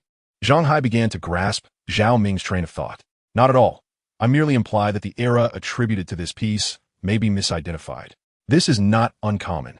Even many renowned appraisers struggle to discern the age of this colorful floral and bird pattern plate," Zhao Ming remarked confidently, gazing at the plate displayed on stage. "To be frank, I have previously researched this. At the appraisal conference in a Magic City, the first item is always renowned, and only the owner would present it for valuation. Thus, there is no need to question its authenticity. However, the era of this colorful floral and bird pattern plate is certainly misrepresented," Zhao Ming whispered to Zhang Hai, lowering his voice. "Could it be? Moreover, how do you ascertain the age of this plate? It clearly bears the official seal of the Song dynasty. Can it truly be forged?" Zhang Hai expressed his disbelief, recognizing the implications if the item's provenance was indeed mistaken. "How do I know? Perhaps it's just my intuition," Zhao Ming responded, aware that revealing his deeper understanding might lead Zhang Hai to think him insane. "My intuition has always been remarkably accurate. Yes, Yu. This colorful floral and bird pattern plate is definitely from the Qing dynasty. I wouldn't necessarily call a forgery. It can only be deemed a Qing dynasty imitation." Zhao Ming's assertions left Zhang Hai increasingly bewildered as he sat in silence, lost in thought. "Just wait. Soon I will present you with a splendid performance," Zhao Ming declared, a triumphant expression adorning his face, brimming with confidence about the appraisal conference. Meanwhile, the two appraisers on stage pretended to examine the item for an extended period before raising their microphones to address the audience. This colorful floral and bird pattern plate from the Song dynasty is in excellent condition, and its preservation is remarkable. In the international market, this plate could fetch a price between 1 to 1. 2 million. The young appraiser articulated the most detailed figures. Of course, these figures were derived from their prior investigations into various esteemed auction houses abroad. Two young appraisers, obediently following the commands of their master, took to the stage for an appraisal, unaware of Lin Yu's true intentions. These two appraisers were meticulously selected by Lin Yu from the antique street, possessing the ability to read the room and speak eloquently, albeit with merely average skills. However, should they shine brightly on the prestigious platform of the appraisal convention in this magical city, it would greatly assist Lin Yu in his quest to amass antique treasures. Contemplating the advantages of having two renowned appraisers by his side, Lin Yu perceived their words as the utmost authority, capable of transforming the false into the genuine. In this manner, he could effortlessly sell his high-tech counterfeit creations as authentic artifacts. As Zhao Ming confidently approached the stage, a triumphant smile graced his lips. The two young appraisers presented a detailed price to the audience, expressing gratitude for the two appraisers from the Lin Group. The host inquired if there were any objections from the audience, urging them to raise their placards. Observing the crowd, he noted that no one raised their placards. The price for the Song dynasty's colorful floral and avian pattern plate was deemed reasonable by all. After a moment of silence, the host proceeded, but suddenly, Zhao Ming's voice pierced through the air. He raised his placard and called out to the stage, "If you don't mind, I would like to examine this colorful floral and avian pattern plate." The host, momentarily taken aback by Zhao Ming's interruption, recognized the validity of the request and had no grounds to refuse. Murmurs rippled through the audience. The two appraisers had already provided a professional valuation for the plate, leaving everyone puzzled as to Zhao Ming's motives for taking the stage. What is this kid doing? Lin Yu thought, feeling a flicker of anxiety as he watched Zhao Ming raise his placard and stride toward the stage. He recalled how Zhao Ming had once discerned the high-grade jadeite he wore as nothing more than a glass imitation during his previous visits to renowned appraisal galleries. Seasoned appraisers had failed to spot any discrepancies, yet at the Golden Dragon Hotel in the East City, Zhao Ming had exposed the so-called glass jade as a counterfeit. Could it be that this young man had uncovered yet another secret? Zhao Ming, with an air of composure, approached the center of the stage, standing before the colorful floral and avian pattern plate. Who are you? The two young appraisers inquired, their curiosity piqued as they observed Zhao Ming's deliberate steps. My identity is of little consequence. What truly matters is this plate, Zhao Ming declared, microphone in hand, addressing the audience. Esteemed colleagues in the realm of antique appraisal, I hail from the Eastern City as an appraiser, and today I am fortunate to partake in the Antique Appraisal Conference in our illustrious metropolis. Upon the stage rests a splendid Song Dynasty polychrome bird and flower pattern dish. Zhao Ming paused momentarily, and after completing his introduction, he lifted the dish in his hands. This polychrome bird and flower pattern dish is not from the Song Dynasty, but rather from the Qing Dynasty, Zhao Ming stated calmly. As soon as those words escaped his lips, the audience erupted in a cacophony of disbelief. What? How can this be? Where did this young man come from? One appraiser in the crowd queried his companion. After a moment of contemplation, the appraiser suddenly exclaimed, could he be the renowned first appraiser from the Eastern City? He pointed towards Zhao Ming on the stage. Instantly, the name of the first appraiser from the Eastern City reverberated through the crowd, inciting a buzz of conversation among the attendees. You claim it's false? This dish bears the inscription of a Song Dynasty official, and its craftsmanship is impeccable, exuding a profound sense of history. How can you stand there and assert that it is a Qing piece? This is sheer folly, a young appraiser retorted, disregarding the murmurs from the audience.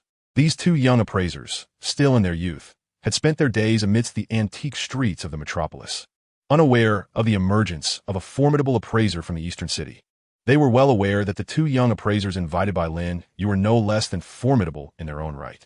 They had carved a niche for themselves in the antique street, establishing their own shop, and had been hailed by a notable appraiser of the metropolis as the most promising and talented duo. Initially, they had complied with Lin Yu's directive to showcase their skills following the unveiling of the first item, thereby elevating the Lin family's standing within the antique street. However, they were utterly unprepared for Zhao Ming's audacious claim, as he asserted his identity as an appraiser and called their expertise into question, challenging them with such significant implications. Zhao Ming had audaciously declared that the Song Dynasty polychrome bird and flower pattern dish was, in fact, a Qing antique. The two young appraisers realized the magnitude of the embarrassment this could cause. If he had merely questioned the valuation of the Song Dynasty dish, they might have engaged in a debate, but to misinterpret the era of the antique was a most mortifying affront. I advise you, young man, do not presume that your status as an outsider grants you the liberty to spout nonsense here. One of the appraisers admonished Zhao Ming, clearly incensed by his unexpected intrusion. Indeed, my young friend, I implore you to present tangible evidence. Otherwise, I shall accuse you of defamation, echoed another appraiser. The statement made by this appraiser was far from hyperbolic. To cast doubt upon the antiquity of the artifact on stage could severely tarnish the reputations of these two young experts. Do not rush to conclusions, one of them interjected. The Song Dynasty official seal is authentic. However, what I am suggesting is Zhao Ming's gaze swept across the audience. The moment he began to speak, an eerie silence enveloped the room. Zhang Hai, utterly astounded, gaped at Zhao Ming, unable to fathom his audacity in stepping onto the stage, let alone questioning the authenticity of the Song Dynasty polychrome flower and bird plate. I must assert that this plate is merely a Qing Dynasty imitation, Zhao Ming declared, recalling the essence of the polychrome flower and bird plate he had encountered moments earlier. With newfound confidence, he proclaimed his assertion. This declaration ignited a fervor among the audience, who began to murmur among themselves, Zhao Ming's words striking them like a thunderclap. Almost everyone present believed him to be delusional. What did you say? An imitation from the Qing Dynasty? Surely you jest. It bears the official seal of the Song Dynasty. And just look at its quality and craftsmanship. indistinguishable from that of the song Official Kills. If you doubt it, let us procure a comparison, retorted the appraiser on stage, nearly leaping in indignation at Zhao Ming's outrageous claim, further astonished by the confidence he exuded. The appraiser from the East City interjected, stating, "Our convention has always been that one must possess irrefutable evidence to challenge the authenticity of an item. Otherwise, your actions constitute the gravest denigration of its value." The host, unable to remain silent, contemplated the multitude of esteemed appraisers from various circles of the metropolis, all convinced of the plate's Song dynasty origin. Yet, here stood a young man from the East City, audaciously disputing the consensus of his peers. The host recognized these two young appraisers as the most promising talents in the realm of antiquities, having previously graced the front pages of the city's news for their invaluable assessments. Rest assured, should I lack evidence, I would not venture onto the stage to make baseless claims, Zhao Ming asserted, grasping the microphone, clearing his throat to signify his intent to speak. Kindly grant me your attention. I understand that my assertions may seem implausible. However, the craftsmanship and artistry of this polychrome flower and bird plate, along with the intricacies inscribed upon it, align perfectly with the standards of the Song dynasty's artistry and cultural history. Zhao Ming paused, surveying the audience before continuing his discourse. However, what everyone seems to overlook is the significant issue surrounding the official mark of the Song dynasty on this so-called multicolored floral and avian plate. Zhao Ming remarked calmly. It is essential to clarify why Zhao Ming can assert this. He once heard from Master Wang that the official marks on porcelain produced by the imperial kills of each dynasty are unique. The material used for these marks is something that no individual can replicate precisely, even with the most advanced technological capabilities available today. Moreover, the craftsmanship of the Qing dynasty had not yet reached the level capable of perfectly duplicating the official marks of the Song dynasty. Utilizing some high-tech tools, one could undoubtedly discern the differences between these marks. If anyone is skeptical, I can demonstrate my assertion with the aid of such tools. The official mark on this multicolored floral and avian plate is indeed reflective of the craftsmanship of the Qing dynasty. Having explained all this, Zhao Ming quietly observed the reactions of the audience below. Upon hearing his words, everyone fell silent, their eyes fixated on the large screen on stage, where the photographer projected a magnified image of the Song dynasty official mark from the multicolored plate that Zhao Ming held. The two young appraisers beside Zhao Ming were momentarily at a loss for words. Lin Yu sensed something was amiss, as he noticed that the two young appraisers he had invited were standing on stage without uttering a word, allowing Zhao Ming to dominate the spotlight. He quickly waved his hand, signaling the appraisers to reclaim their speaking rights. Lin Yu could hardly believe that Zhao Ming possessed such extraordinary abilities. After all, this was merely a matter of visual inspection. Could it be that Zhao Ming's eyes functioned like a microscope? Lin Yu mused that this young man must have come to bask in the limelight, hoping to make a name for himself. How could such a country bumpkin possibly comprehend so much, especially without the aid of any tools? Zhao Ming, unfazed, sat there adjusting his tie, revealing the high-quality counterfeit jade Buddha he wore. Lin Yu glanced down at the jade Buddha on his chest and was suddenly reminded of the incident at the Golden Dragon Hotel, where Zhao Ming had merely glanced and identified that the glass piece he wore was a high-tech imitation.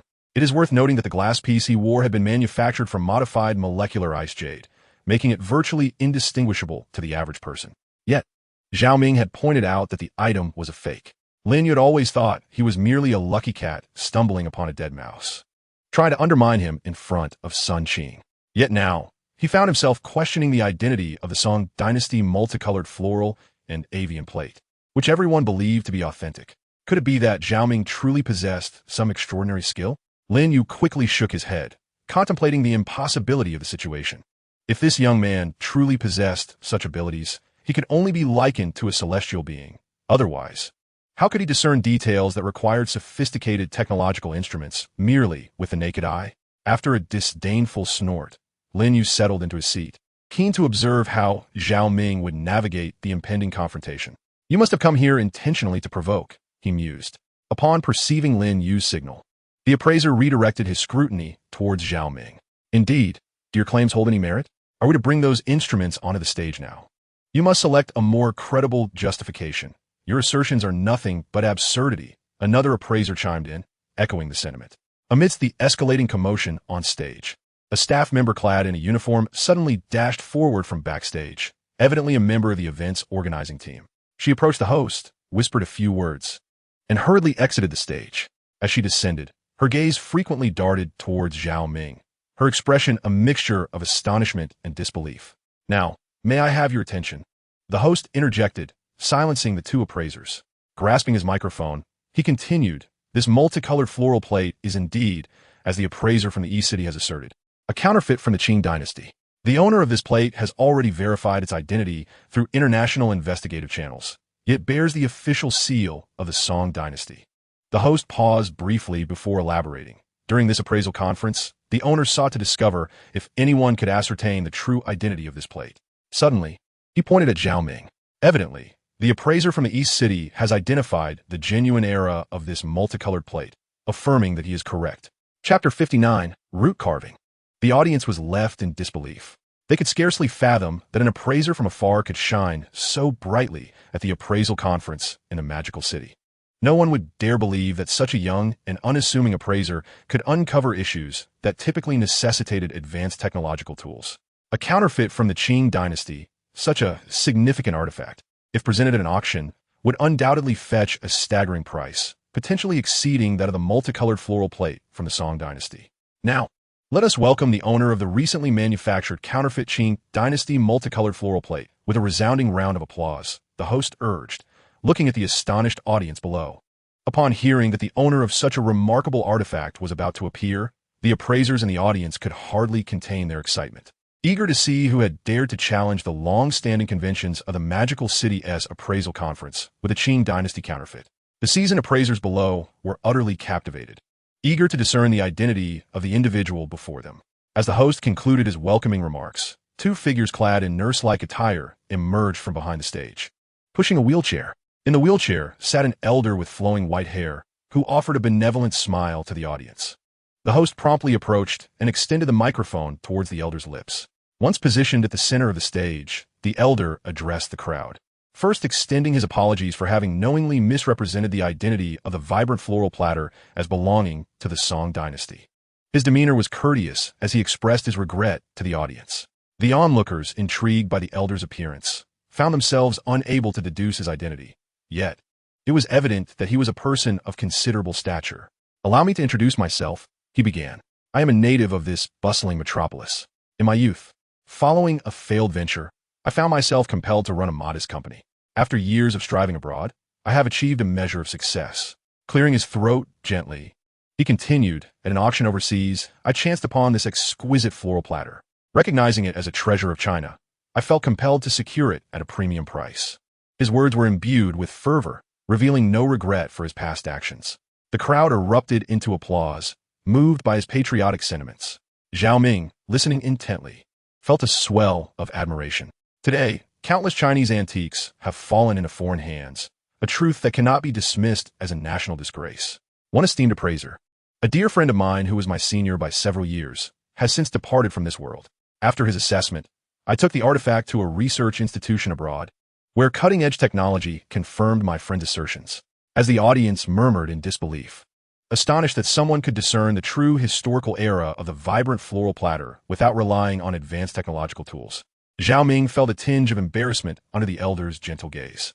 After all, it was through his unique abilities that he had recognized the platter's true identity. Had he been an ordinary individual, he would have never surmised its historical origins nor realized it was a Qing dynasty forgery.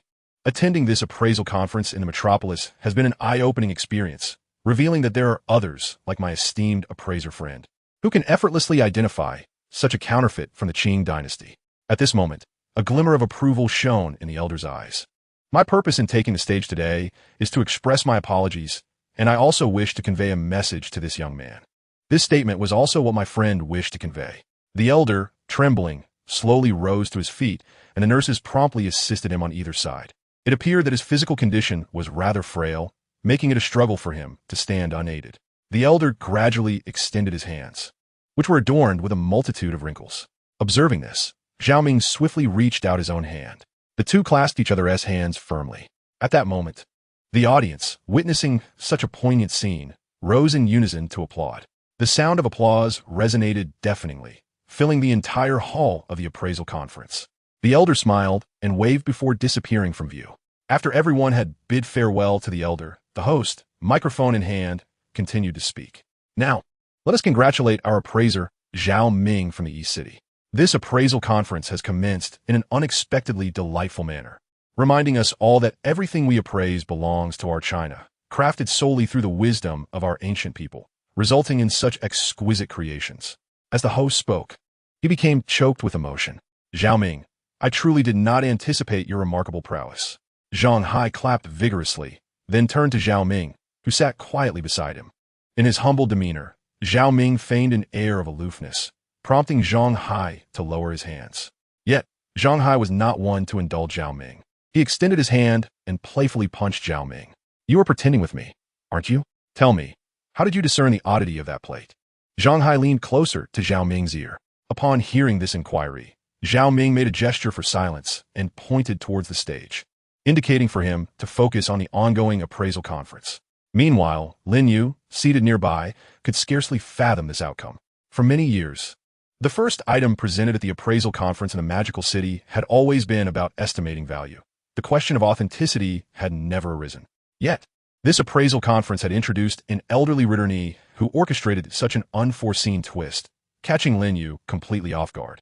Instead of shining in the limelight, he found himself overshadowed by Zhao Ming, the rustic fellow from the East City, a fact Lin Yu found utterly intolerable.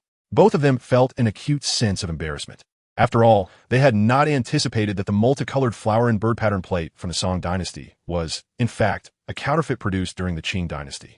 Lacking Zhao Ming's keen insight, they could not discern any issues with the plate, thus their defeat was not surprising. This is not your fault. After all, even many seasoned appraisers in the audience failed to notice any anomalies with the multicolored plate, Lin Yu remarked, refraining from reprimanding them. For he understood that anyone in their position would have likely made the same error. Therefore, it was not the time for blame, as the appraisal conference had only just begun. The best was yet to come. However, Lin Yu could not shake off the nagging thought in his mind. He pondered the true identity of this seemingly unassuming Zhao Ming. How could one discern the authenticity of this Qing dynasty counterfeit at a mere glance? Could it be that this young man is indeed a seasoned appraiser of antiques? Lin Yu quickly shook his head, dismissing the thought. How could that be? He was merely a country bumpkin from the East City. The last time, he had fortuitously uncovered the truth behind the ornament adorning his chest, which had been intended to embarrass him. Lin Yu let out a cold snort, clearly regarding Zhao Ming with disdain. Could it be? Lin Yu pondered.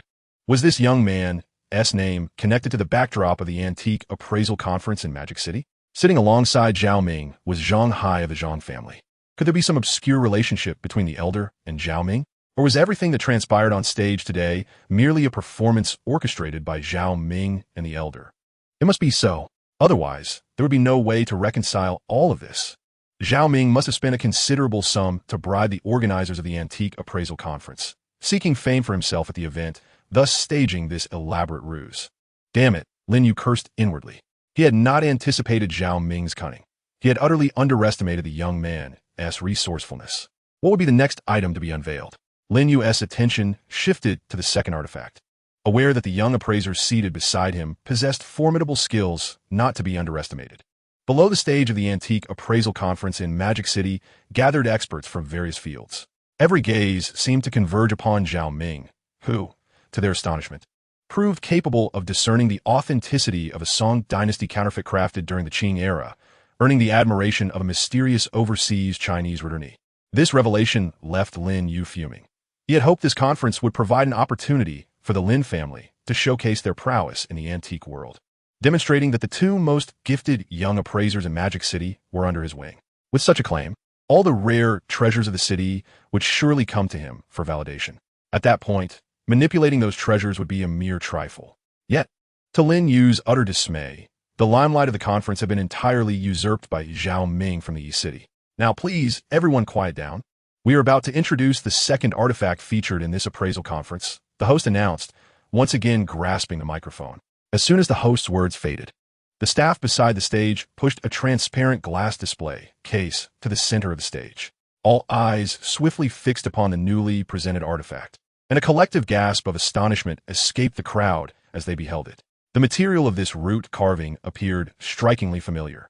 The audience murmured in excitement, captivated by the stunning root sculpture that had just been unveiled.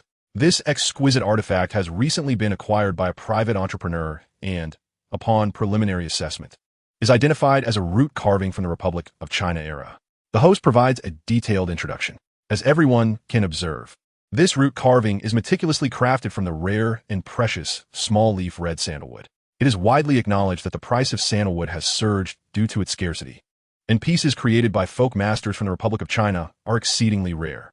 As the host's words concluded, a palpable stir arose among the audience. "Brother, what are your thoughts on these root carvings? I can't help but be captivated, especially considering it is small-leaf red sandalwood," remarked Zhang Hai to his companion Zhao Ming, his eyes sparkling with excitement. It was evident that this small-leaf red sandalwood root carving had already garnered significant admiration. "Quick, look at the big screen. The craftsmanship is exquisite. The carving displays remarkable skill, with lines that flow naturally and gracefully. If this root carving truly dates back to the Republic era, it must have been created by a master artisan," he continued. At that moment, a magnified video of the small-leaf red sandalwood root carving appeared on the big screen, capturing everyone's attention as they marveled at the beauty of the piece. Zhao Ming, despite not activating his abilities, found himself enraptured by the elegance of this small-leaf red sandalwood carving. The sculpture stood nearly half a meter tall and an astonishing meter wide. It seemed improbable that such a large piece of sandalwood could exist without centuries of growth. The carving depicted a stunning temple scene, with the surrounding walls rendered in vivid detail and the temple's apex intricately adorned. To transform a piece of sandalwood into such a magnificent tableau requires immense dedication and effort, especially during the Republic era when technological assistance was non-existent. The labor involved in creating such a grand root carving is unimaginable, reflecting countless hours of toil and passion. Noticing that no one was paying attention to him, Zhao Ming concentrated intently on the small-leaf red sandalwood sculpture. As he activated his abilities, he was immediately enveloped by a powerful aura of spiritual energy, an exhilarating presence that filled him with immense excitement. Zhao Ming reveled in the overwhelming spiritual energy emanating from the carving, which piqued his interest greatly. "My goodness," he thought, "this must be why it is considered a precious wood. The richness of the spiritual energy here surpasses even that of the previously admired multicolored floral pattern dish." Subsequently, utilizing his X-ray vision, Zhao Ming began to explore the intricacies of the root carving, and suddenly, he stumbled upon something that filled him with unparalleled exhilaration. Within the intricacies of the root carving, an astonishing sight awaited. A diminutive figure sat nestled inside. Zhao Ming, equally astonished, refocused his attention, rubbing his eyes and fixating intently on the location of the little person. This time, he summoned twice the amount of spiritual energy as before, scrutinizing the exquisite root carving made of small-leaf rosewood. At last, he discerned the form of the figure enveloped within the sculpture. To his amazement, it was a seated statue of Mithria, intricately carved from an unknown type of wood, though it was no larger than the palm of his hand. Several faint droplets of blood were discernible upon its surface. The Mithria statue featured a broad forehead, gently closed eyes, and a half-smiling mouth. Its large ears cascaded down to the shoulders, while the figure, with its chest exposed and legs crossed, leaned languidly against the stone. The left hand rested upon its knee, while the right hand clasped a strand of prayer beads, exuding an air of serene contentment and acceptance of life's ebbs and flows. "My heavens!" Zhao Ming could no longer contain his astonishment, letting out a soft exclamation that startled Zhang Hai, who sat beside him. "What's wrong?" Zhang Hai questioned, puzzled as to why Zhao Ming was behaving as if he had never encountered anything extraordinary before. Although the root carving was indeed immense and intricately crafted from small-leaf rosewood, it should not have elicited such a reaction from a seasoned appraiser like Zhao Ming. "Have you seen a ghost? Why the commotion?" Zhao Ming quickly patted his own head, still in a daze, his eyes wide and fixed upon the root carving. "And no, it's nothing. I just feel that this root carving seems to conceal a vast space within it. Perhaps there is something else hidden inside." At that moment, his attention was entirely consumed by the root sculpture at the center of the stage, nearly revealing to Zhang Hai the vision he had just perceived. "What? Are you suggesting there is something inside this temple-shaped root carving?" Zhang Hai jested. He had some understanding of root carvings. After all, they were crafted from a single piece of wood. Unless the wood itself harbored some peculiarities, it was implausible that anything else could be hidden inside. Yet, Zhao Ming had indeed glimpsed the seated statue of Mithria within the temple-like interior of the carving. Perhaps I was mistaken, Zhao Ming thought, striving to suppress his excitement, determined not to let Zhang Hai perceive any anomalies. His abilities were to remain a secret, even from the well-meaning Zhang Hai. Observing Zhao Ming, Zhang Hai could only shake his head with a wry smile, internally chiding his friend for his eccentricity. Once Zhang Hai's focus shifted away from him, Zhao Ming concentrated once more, activating his abilities. This time, he clearly beheld the Mithriya statue within the temple of the root carving. The wood was unmistakably agarwood. Zhao Ming, suppressing his excitement, meticulously examined the seated statue of Mithriya Buddha. However, the intense spiritual energy emanating from the statue hindered his ability to scrutinize its material composition further. Consequently, he decided to activate his innate abilities. With his eyes gently closed, Zhao Ming attuned himself to the aura radiating from the root sculpture, intricately carved from small-leaf red sandalwood. In an instant, he was enveloped in the essence of the artwork. Upon reopening his eyes, he beheld an elderly man, his hands etched with wrinkles, and his white hair seemingly narrating the depth of his experience. The old man held a small iron block in his left hand and a tiny file in his right, diligently carving the very root sculpture Zhao Ming had observed on stage. In the old man's skilled hands, the small-leaf red sandalwood appeared to pulsate with life. As the spiritual energy flowed from it, having matured over many years, the wood naturally harbored the essence of heaven and earth, and under the old man's meticulous craftsmanship, it transformed into an exquisite piece of art. "Father, are you almost done?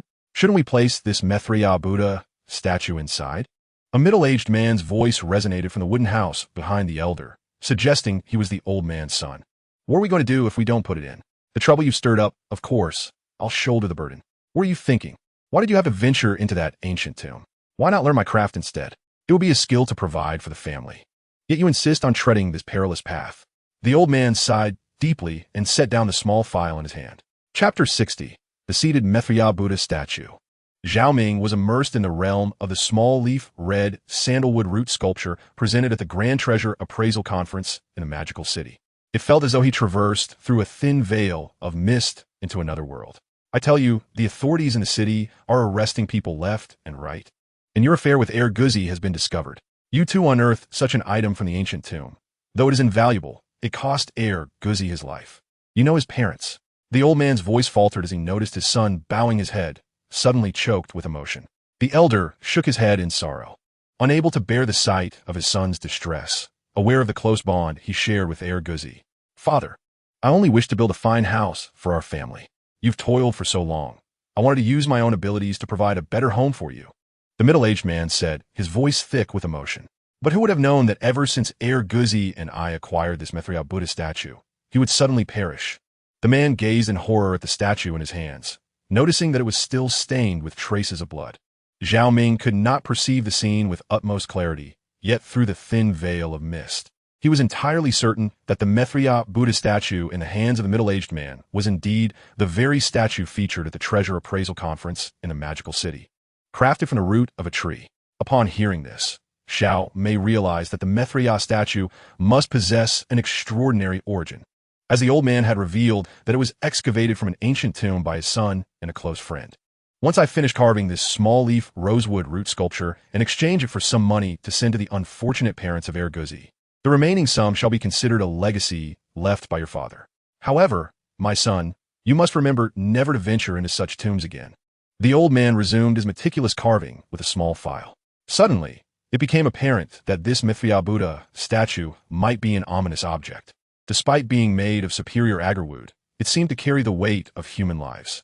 No wonder the old man wished to transform this small-leaf rosewood carving into a temple-like structure.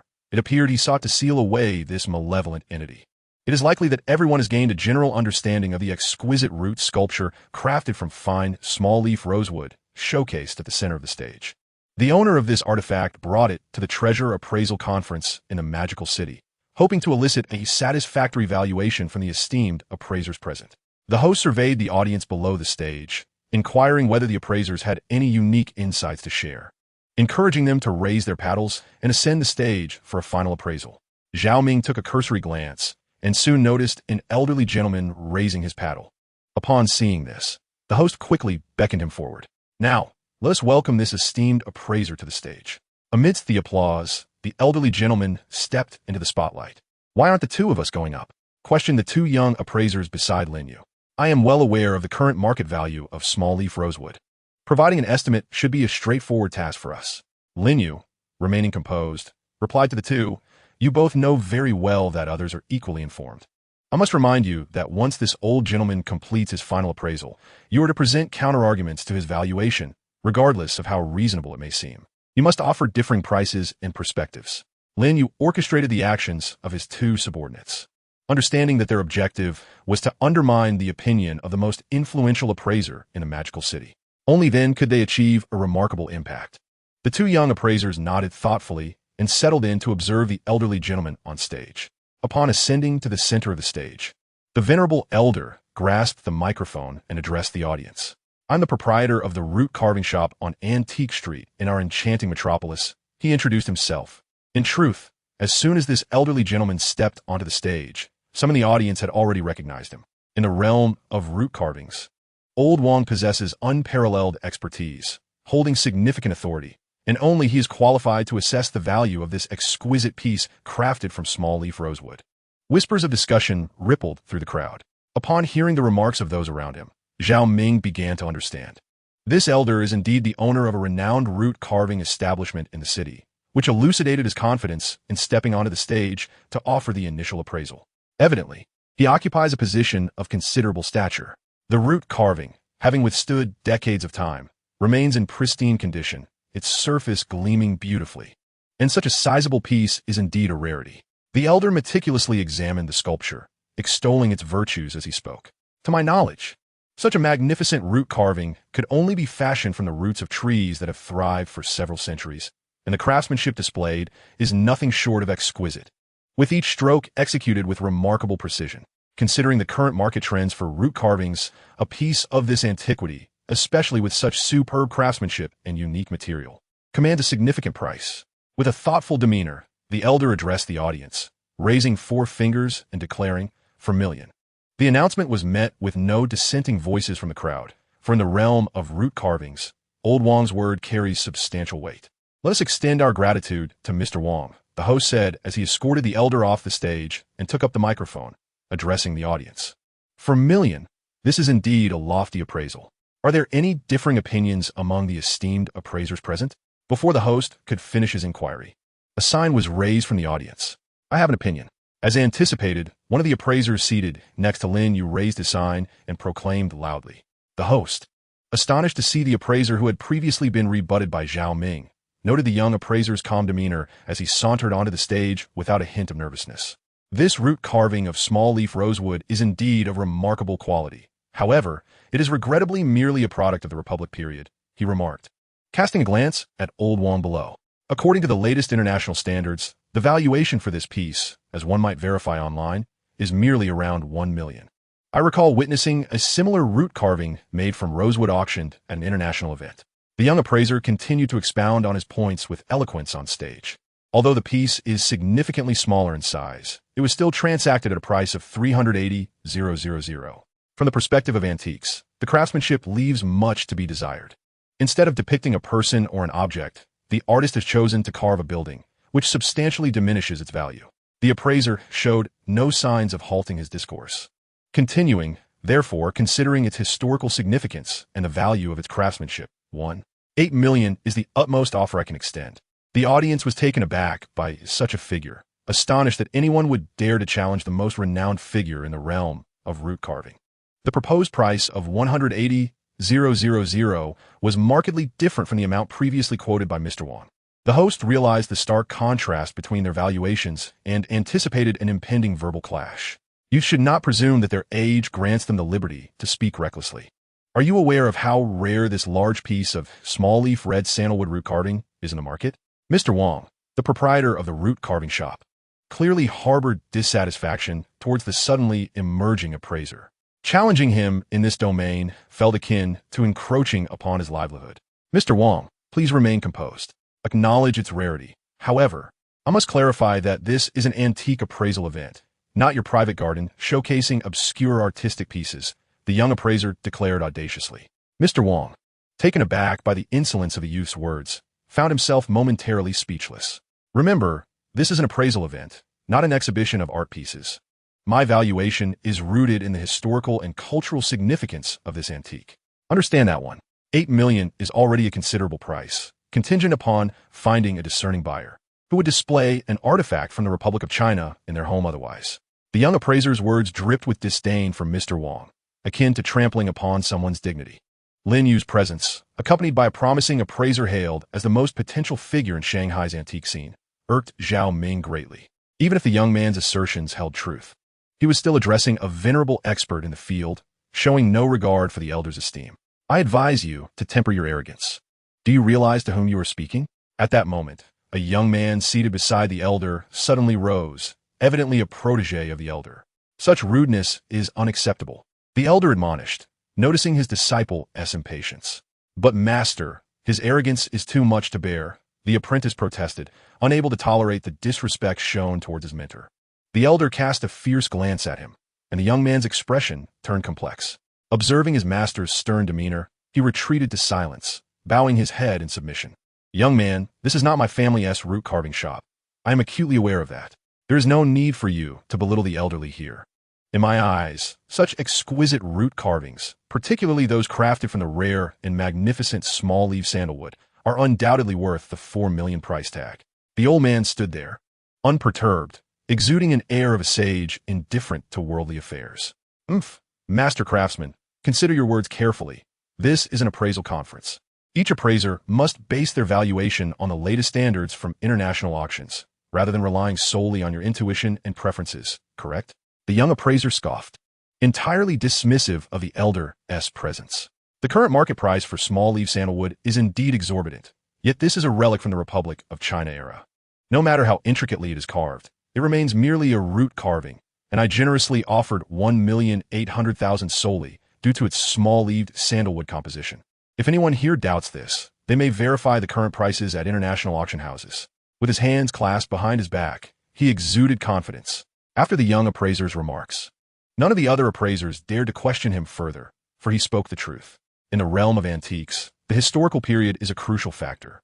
Items from the Republic era typically do not grace the stage of such appraisal events today, and it is only due to the rarity of this small-leaved sandalwood carving that it was allowed to be presented.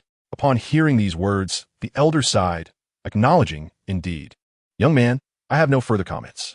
He slowly sat down, leaning back in his chair, his expression one of resignation. Goodness, this is utterly outrageous. Regardless, he is a luminary in the realm of root carving, and this young fellow seems to regard him with utter disdain. Zhang Hai slammed his thigh in indignation. Zhao Ming seethed with rage, wishing to tear apart this insolent fool whose arrogant demeanor was insufferable. Very well, host, the pricing can commence, declared the young appraiser, noting the elder's silence, as well as the stillness that enveloped the others.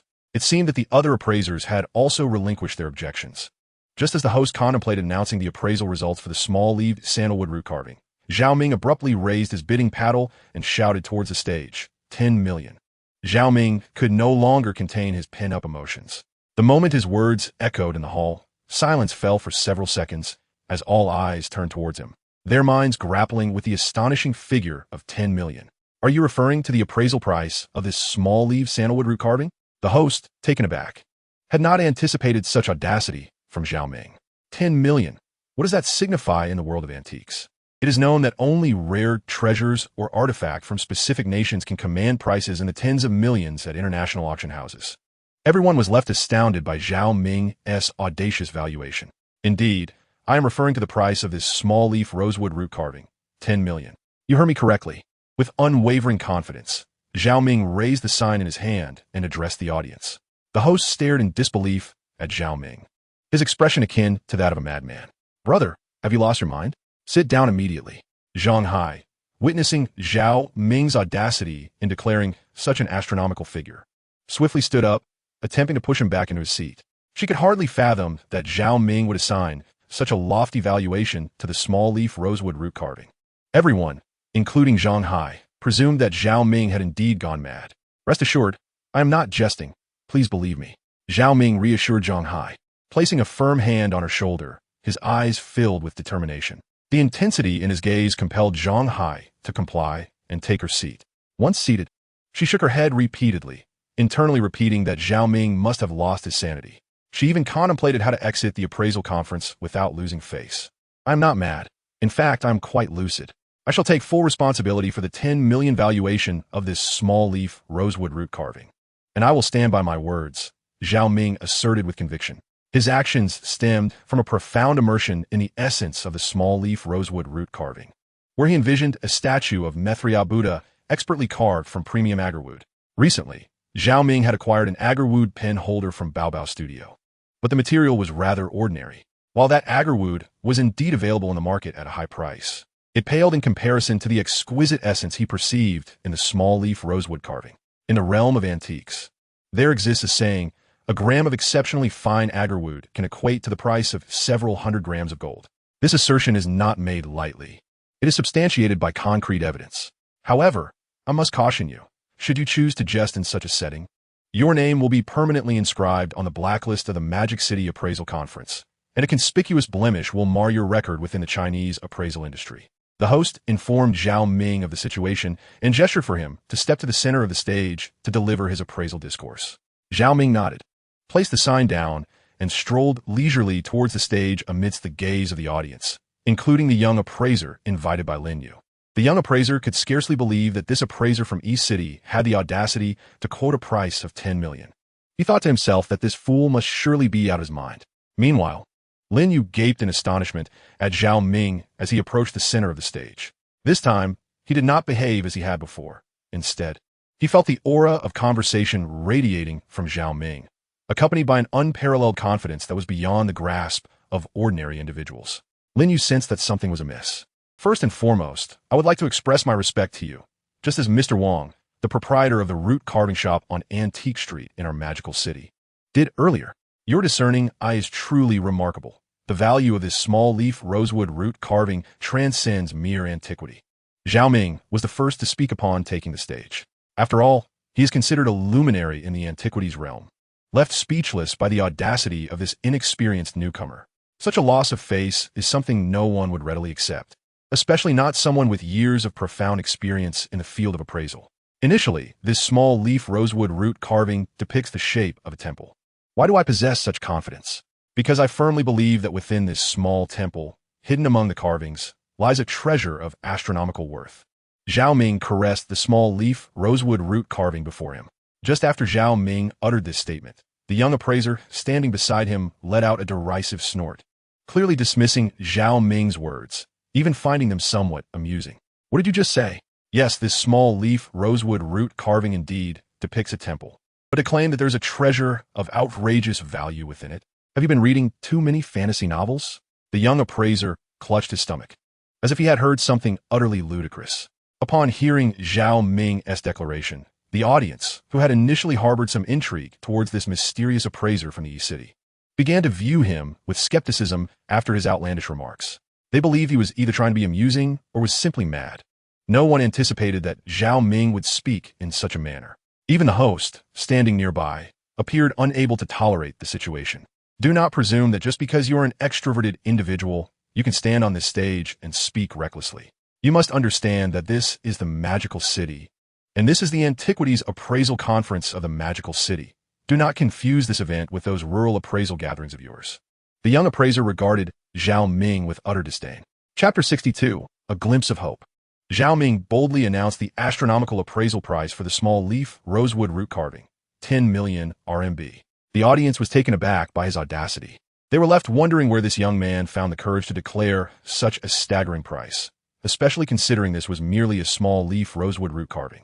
Regardless of its age or the rarity of its material, a price of 10 million would be seldom seen, even in international auctions. Perhaps only national relics could fetch such a high price.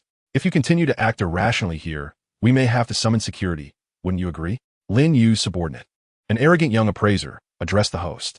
Observing Zhao Ming's somewhat unreasonable demeanor, the host concurred with his perspective. Mr. Zhao, if you possess no tangible evidence and are merely speculating here, we reserve the right to terminate your appraisal activities. Furthermore, we are entitled to take action against your disruptive behavior. The host presented Zhao Ming with one final opportunity. Just when everyone anticipated that Zhao Ming would be ousted from the stage, he stood confidently, unwavering. You seek tangible evidence, do you? Very well. I trust that at the appraisal conference in Magic City, there exists a device capable of X-raying the interior of the artifact, Zhao Ming replied to the host. At such a prestigious appraisal conference, it was only natural to have high-tech tools for antiquities assessment. Thus, it was reasonable to assume that such an X-ray device would indeed be present. This device's purpose is to detect any foreign objects within the antiquity. Typically, it reveals hidden items that are invisible to the naked eye. Lin Yu, seated in the audience, suddenly felt a chill run down her spine. The last time she had seen such an expression on Zhao Ming was at the Golden Dragon Hotel in East City, when he had effortlessly discerned the imitation jade pendant she wore.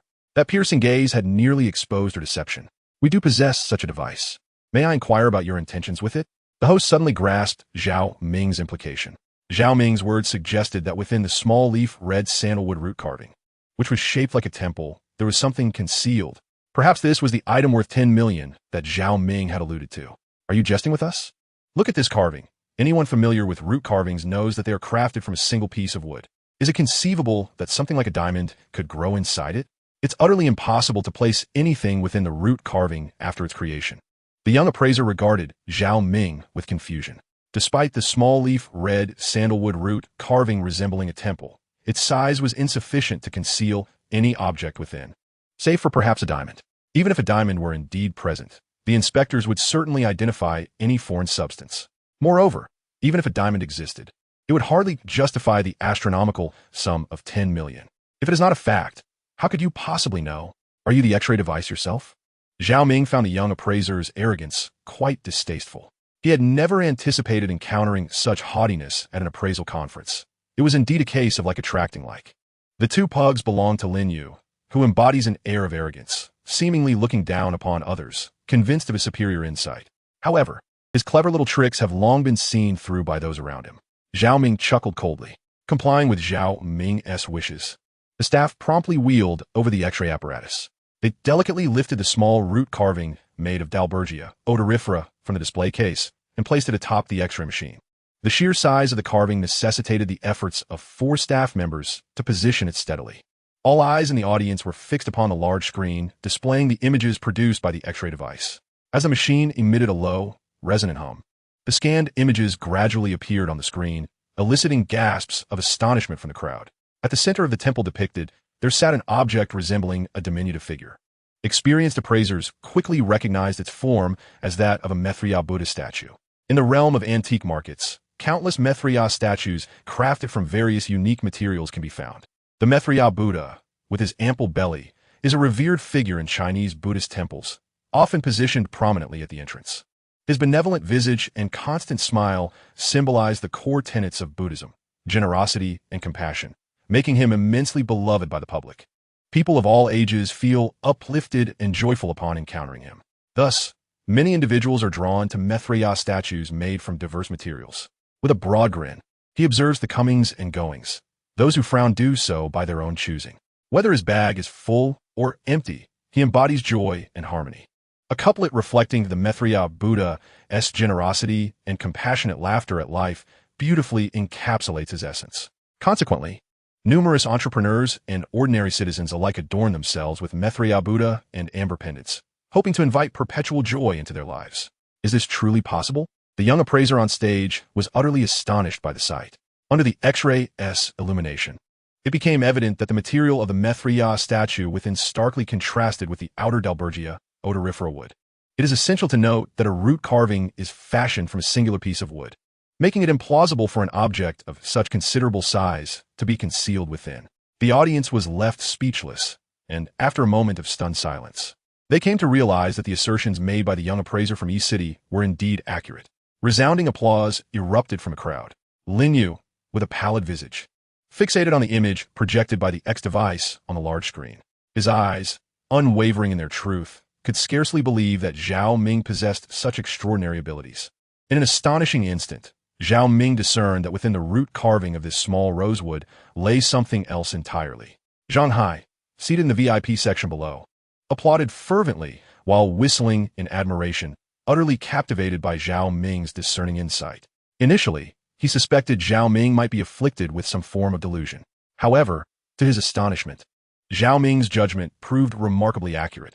Indeed, there was something else concealed within the root carving. Impressive. The elderly gentleman in the audience, the proprietor of the root carving shop, could not suppress an exclamation upon witnessing the image on the screen. Even he, a seasoned connoisseur of myriad root carvings, had never anticipated that this particular piece harbored such hidden depths. I tell you, he proclaimed, consider this lesson a gift. Remember, one must not regard others with disdain.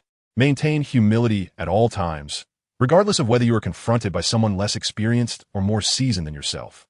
Should you continue to speak so presumptuously, you will surely regret it in the future. How could this be? How did such a large Maitreya Buddha statue fit inside? Could it be that some supernatural ability was employed? The young appraiser was utterly taken aback by the unforeseen circumstances. Yes, you. The wisdom of the ancients is beyond the imagination of our contemporary minds. Therefore, do not allow your limited perspective to shape your view of this vast world.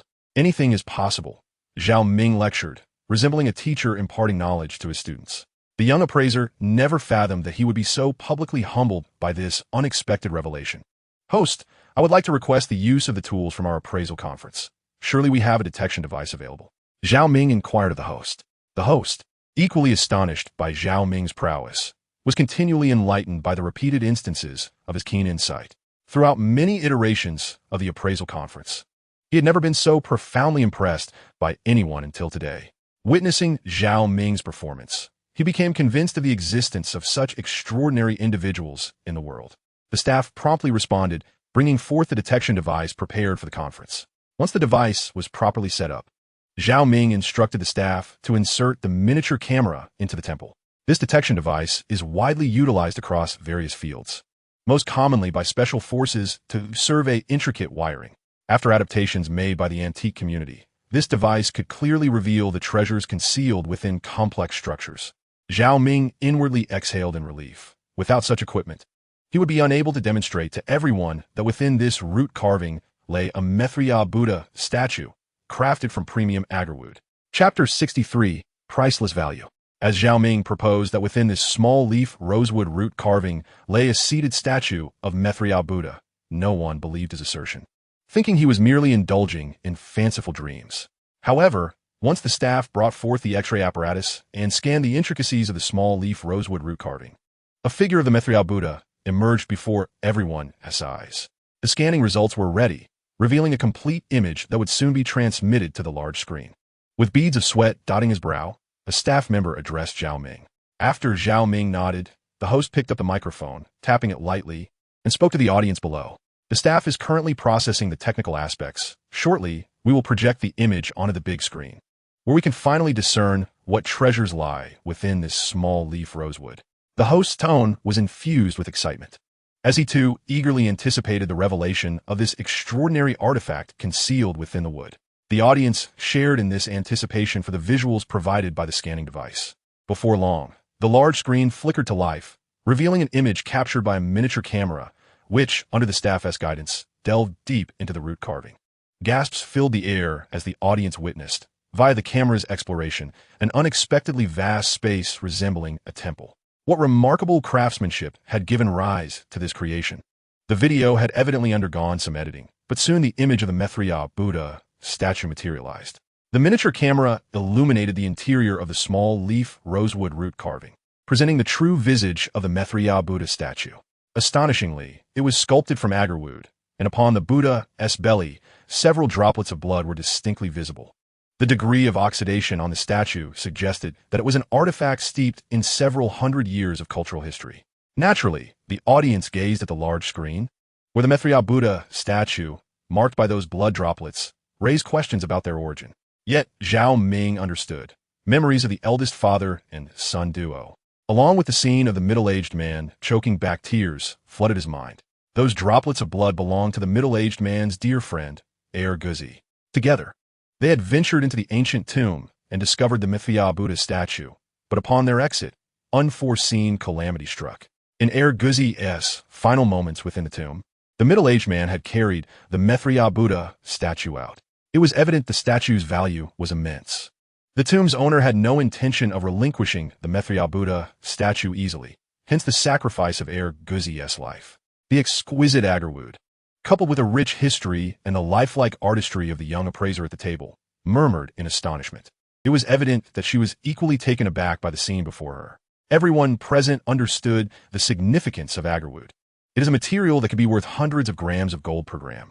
Moreover, With such masterful craftsmanship and profound cultural resonance, the seated Mithra Buddha statue, if it were to be unveiled, would undoubtedly fetch an astronomical value. In fact, it seems that this Mithra Buddha figure transcends mere monetary assessment. It stands as a treasure of the Chinese nation.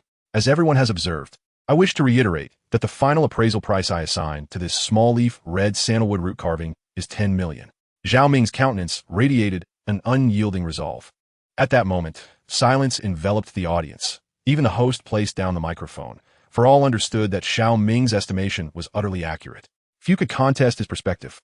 Amidst this hushed atmosphere, the proprietor of the root carving shop, Mr. Wang, suddenly raised his placard. I concur with this price. Many assumed Mr. Wang intended to challenge Zhao Ming's assertion. Yet, to their surprise, he raised his placard and shouted towards the stage. Witnessing Mr. Wang's bold stance, others followed suit, lifting their placards in unison. A chorus of voices echoed throughout the venue, proclaiming, I agree. The thunderous sound reverberated across the assembly. Such was the fervor. Yet two individuals remained unmoved, namely Lin Yu of the Lin Group and his talented young appraiser companion. Now, I shall announce that the second treasure of this appraisal conference, the small-leaf red sandalwood root carving, has a final appraisal price of 10 million. We will convey this result to the owner of the small-leaf red sandalwood root carving, declared the host, his resonant voice ringing out. As his words faded, the hall of the Magic City appraisal conference erupted into enduring applause, with nearly everyone praising the young appraiser from E City. It is often said that a young calf fears no tiger. However, Zhao Ming's actions exemplified the adage that heroes emerge from youth. His unique ability to discern value revealed to all present that he is indeed the foremost appraiser of East City, a title well-deserved. Zhao Ming bowed deeply to the audience, then shook hands with the host as staff members rolled the small-leaf red sandalwood root carving off the stage. Dude, you are simply incredible. How did you know there was a Mithra Buddha statue carved from agarwood inside? Zhang Hai's admiration was palpable. He showered Zhao Ming with praises, experiencing a profound reverence for him in that moment. Perhaps this is the essence of experience. During my tenure at the Babao studio, Master Wang would often remind me that one must never judge the worth of an antique solely by its exterior. Zhao Ming couldn't help but reflect on this wisdom. In truth, half of the knowledge he possesses stems from his daily accumulation of experiences, with Master Wang's teachings contributing significantly within the realm of antiques. The expertise in appraisal is of paramount importance for a connoisseur. Zhao Ming is acutely aware that had he not immersed himself in the realm of these small-leaf Zetan wood root carvings, he would have remained oblivious to the origins of this Mithra Buddha statue. Subsequently, 3 or 4 pieces were presented by the same antique collector for appraisal. The authenticity of the items was unquestionable, and 2 esteemed appraisers assigned values to the pieces. The 2 young appraisers under Lin Yu's direction were now reluctant to act rashly, likely hesitant after experiencing 2 setbacks. Zhao Ming and Zhang Hai were unaware that Zhao Ming's actions had profoundly wounded Lin Yu's already fragile pride. For someone of Lin Yu's privileged background, nothing is more loathsome than having one's dignity undermined, especially in such a significant setting, repeatedly subjected to humiliation. Enraged and humiliated, Lin Yu contemplated how to deal with Zhao Ming, whom he detested for his origins from East City. Initially, he had aimed to establish his own reputation in the antique scene of the Magic City, but he had not anticipated encountering someone of Zhao Ming's caliber. He had hoped that in the absence of any challengers, he and his companion could easily dominate the appraisal of the first and second items, relying on their status and presence. They had been confident that no one would dare to confront them. Their youthful arrogance and sharp tongues had led them to believe they could vanquish all competitors. Yet, they had not foreseen the arrival of Zhao Ming. After a lengthy appraisal conference, the host announced the conclusion of the first day, prompting the attendees to gradually depart. Just as Zhao Ming and Zhang Hai were about to exit, an unpleasant voice reached Zhao Ming's ears. He recognized Lin Yu's humiliation had driven him to lash out, calling him a country bumpkin before crowd. Zhao Ming contemplated how to deliver a final blow to Lin Yu. Just remember this, he thought. Although you may have triumphed today, we shall see how things unfold. Don't let me catch you off guard. Lin Yu, not granting Zhao Ming an opportunity for retaliation, made a throat-cutting gesture from a distance and raised a middle finger before departing. Zhang Hai, witnessing such a provocative act, was taken aback. Without much thought, he instinctively attempted to navigate through the crowd to confront Lin Yu. At that moment, Zhao Ming suddenly grasped his arm, smilingly pulling him closer. signaling him to refrain from engaging with such individuals. What were you just doing? Did you not see his lifeless expression? He is simply asking for a beating. Zanhai et glim indi yangti. It is worth noting that in the bustling metropolis of Magic City, Zhang Hai had never endured such humiliation. To him, Zhao Ming felt akin to a brother, and any provocation directed at his brother felt like a personal affront. Zhao Ming then revealed the exorbitant appraisal price of the small leaf rosewood root carving, 10 million RMB. Everyone was taken aback by Zhao Ming's audacity. One could hardly fathom where this young man found the courage to quote such a staggering sum. After all, this was merely a root carving of small leaf rosewood. Regardless of its age or the rarity of its materials, a price tag of 10 million is virtually unheard of at international auctions. Perhaps only national treasures could command such a high valuation. If you continue to act irrationally, we will have no choice but to call security. One of Lin Yu's arrogant subordinates, a young appraiser, remarked to the host. Observing Zhao Ming's somewhat unruly behavior, the host concurred with this assessment. Mr. Zhao, unless you possess concrete evidence and are not merely speculating, we reserve the right to terminate your appraisal and take action against your disruptive conduct. The host extended Zhao Ming one final opportunity. Just when everyone anticipated that Zhao Ming would be dismissed, he stood confidently, unwavering. You seek tangible proof? Very well. I trust that this esteemed appraisal event in Magic City is equipped with an X-ray device capable of revealing the internal structure of the artifact. Zhao Ming addressed the host. At such a prestigious appraisal event, it is expected that advanced technological tools are employed for the authentication of antiques. Thus, an X-ray apparatus would indeed be available. This device serves the purpose of detecting any foreign objects within the antique, primarily indicating hidden items that are invisible to the naked eye. From the audience, Lin Yu suddenly felt a chill run down her spine. The last time she observed such an expression from Zhao Ming was at the Golden Dragon Hotel in East City, where he effortlessly discerned the imitation jadeite she wore, a high-quality replica that nearly exposed her deceit. We do possess such a device. May I inquire as to your intentions for its use? The host questioned, suddenly grasping Zhao Ming's implication. Zhao Ming's words hinted that within the intricately carved temple shape of the small leaf rosewood root carving lay another concealed object. Perhaps this is what Zhao Ming referred to as the item valued at 10 million. Are you jesting with us? Just take a look at this root carving. Anyone familiar with root sculptures knows that they are crafted from a single piece of wood. Is it possible for something like diamonds to grow within the wood? It is utterly inconceivable to place anything inside a root carving post-creation. The young man regarded Zhao Ming with confusion. The small root carving made of rosewood, while resembling a temple, is entirely too small to conceal anything within it, unless it were diamonds, of course. Even if diamonds were indeed present, the testing personnel would detect other substances, and even if diamonds were found, they could hardly justify the astronomical figure of 10 million. If it were not the truth, how would you possibly know? Are you some sort of X-ray device? Zhao Ming found the brashness of the young appraiser quite distasteful. He never anticipated encountering such arrogance at an appraisal conference. Indeed, it seems that like-minded individuals attract one another. The owners of the two Pekingese dogs were Lin Yu, who embodied this haughty demeanor, appearing to look down on everyone, convinced of their superior insight, yet their clever tricks had long been seen through by others. Zhao Ming let out a cold laugh. The staff obediently followed Zhao Ming's wishes and brought forth the X-ray device. They gingerly lifted the rosewood root carving from the display case and placed it on the X-ray apparatus. The sheer size of the root carving required 4 staff members to position it securely on the device. All eyes in the audience were riveted to the large screen, where the images from the X-ray device began to emerge. As the machine hummed and buzzed, a scanned image gradually appeared on the screen, eliciting gasps of astonishment from the crowd. In the center of the temple's depiction, there sat a small figure resembling a person. Experienced appraisers quickly recognized it as a statue of Mithriya Buddha. After all, there are countless Mithriya Buddha statues crafted from various unusual materials in the antique market. The portly Mithriya Buddha, a revered figure in Chinese Buddhist temples, is typically enshrined at the front of these sanctuaries. His benevolent smile and cheerful demeanor symbolize the Buddhist tenets of generosity and compassion, endearing him to the public.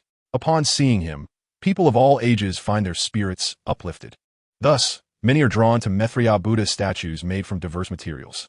With a cheerful demeanor, one sits outside the mountain gate, observing the comings and goings. All the furrowed brows and frowns, merely manifestations of self-inflicted worries. In the openness of a bag, regardless of whether it is empty or full, one can embrace joy and prosperity together. This couplet, depicting the seated statue of Methria Buddha, vividly embodies his magnanimity and compassion in facing life's trials with a smile. Thus, many entrepreneurs and ordinary folk adorn themselves with the image of the rotund Methria Buddha, believing that such charms will ensure their laughter remains ever bright. Yet how could this be? The young appraiser on stage gazed in disbelief at the scene unfolding before him. Under the illumination of the X device, the material of the Methria Buddha statue appeared starkly different from that of the small-leafed rosewood outside. It is crucial to note that root carvings are crafted from whole tree roots. How could other materials possibly be present within? Furthermore, the temple shape carved from the small-leafed rosewood could not possibly accommodate a statue of such substantial size. The audience was left speechless, and after a moment of stunned silence, they realized that the young appraiser from the East City was indeed speaking the truth. Thunderous applause erupted from the crowd. Lin Yu, with a pale face, fixated on the images projected by the X device, his eyes reflecting disbelief. He could not fathom that Zhao Ming possessed such extraordinary insight. Discerning that within the root carving lay another object. Seated in the VIP section, Zhang Hai clapped vigorously, whistling in admiration, utterly captivated by Zhao Ming's keen perception. Initially, she had suspected Zhao Ming was merely delusional, yet she was astonished by his accurate assessment that indeed something else resided within the root carving. Remarkable! An elderly man in the audience, the owner of the root carving shop, could not suppress a gasp upon seeing the image on the big screen. Even he, who had witnessed countless varieties of root carvings, had never imagined that this particular piece contained hidden depths. I tell you, consider this lesson as a gift.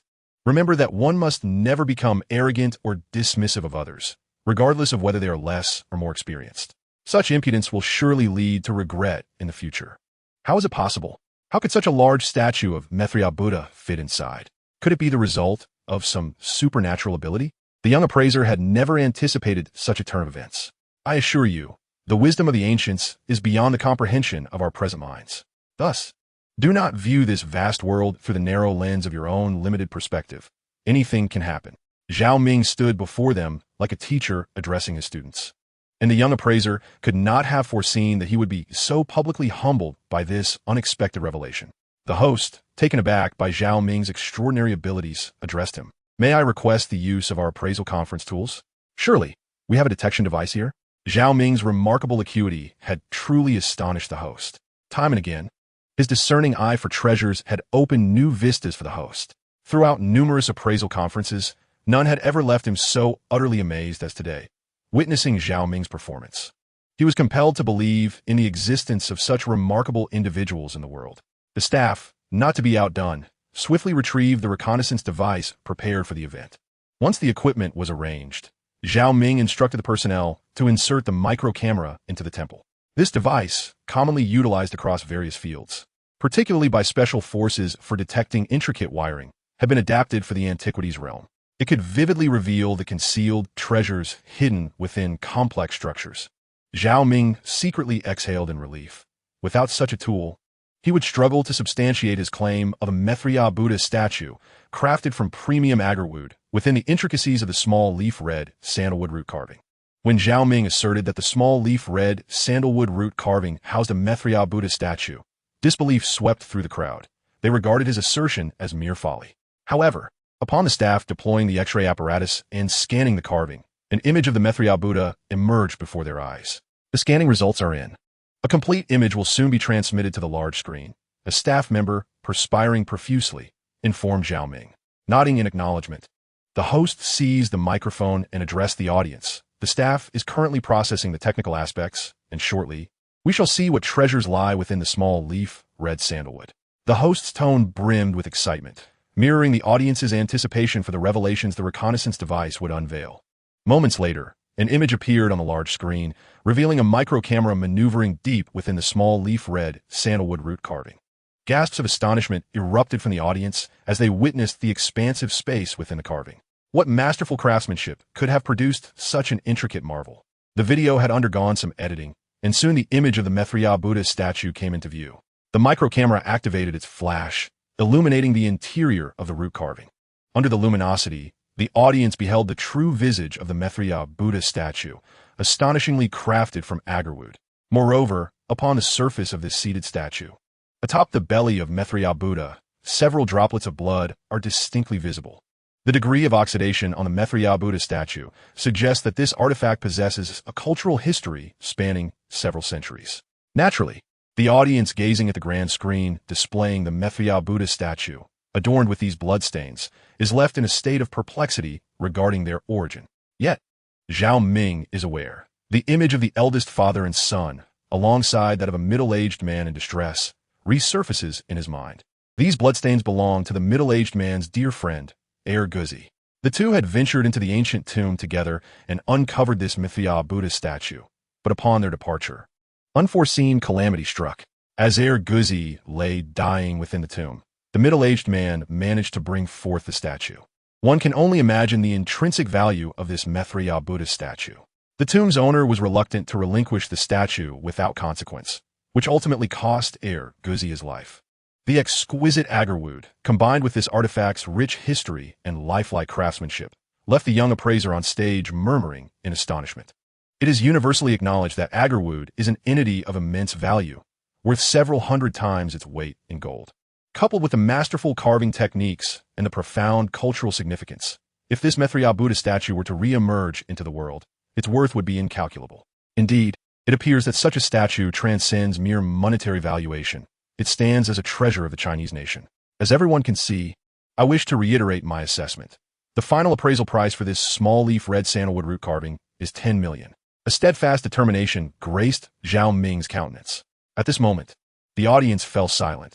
Even the host laid down the microphone, for all present recognized the validity of Zhao Ming's assertion. Few could contest his viewpoint. Amidst this profound silence, the proprietor of the root carving shop, Mr. Wang, unexpectedly raised a sign. I concur with this price. The audience initially presumed Mr. Wang intended to refute Zhao Ming's perspective. Yet upon raising his sign, he bellowed towards the stage. Witnessing Mr. Wang, others began to raise their own signs, and soon the entire assembly followed suit. A unified chorus echoing, I concur. The thunderous sound reverberated throughout the venue, an awe-inspiring spectacle. However, two individuals remained unmoved, failing to raise their signs. Lin Yu of the Lin Group and his gifted young appraiser companion. Now, allow me to announce that the second treasure of this appraisal conference is a public transport piece crafted from the rare, small-leaf red sandalwood. With a final valuation of 10 million, we shall inform the owner of this exquisite root carving of the result. The host, with his resonant voice, proclaimed the final outcome. As his words echoed through the venue of the grand appraisal event in the enchanting city of Magic Metropolis, a wave of enduring applause erupted, with nearly everyone present praising the young appraiser from the E-City. It is often said that a newborn calf fears not the tiger, yet Zhao Ming, through his actions, demonstrated that heroes emerge from youth. His extraordinary ability to discern hidden treasures revealed to all present that he rightfully held the title of the foremost appraiser from E-City, a title not earned in vain. Zhao Ming bowed deeply to the audience, and after shaking hands with the host, the staff gently lowered the small-leaf red sandalwood root carving from the stage. Buddy, you are truly remarkable. How did you know that there was a Mithra Buddha statue made of agarwood within? Zhang Hai's admiration was palpable as he ceaselessly extolled Zhao Ming, feeling a profound reverence for him. Perhaps this is the essence of experience. In my past tenure at Babao Zhai, Master Wang often advised me never to judge the value of an antique solely based on its exterior. Zhao Ming reflected, acknowledging that his success was equally attributed to the wealth of experience he had accumulated, with Master Wang's teachings contributing significantly. In the realm of antiques, the wisdom and experience of an appraiser are of utmost importance. Zhao Ming understood that, had he not immersed himself in the essence of these small-leaf red sandalwood root carvings, he would have remained oblivious to the origins of the Mithra Buddha statue. The subsequent 3 or 4 artifacts were presented by the same antique collector for appraisal, and their authenticity was unquestionable. 2 esteemed appraisers determined their respective values. The 2 young appraisers under Lin Yu's tutelage no longer acted recklessly, likely deterred by their previous failures. After all, they had been bested twice. Unbeknownst to Zhao Ming and Zhang Hai, Zhao Ming's actions had profoundly impacted Lin Yu's fragile sense of pride. As a privileged individual, Lin Yu despised having his face slapped, especially in such a significant setting where he had repeatedly been humiliated.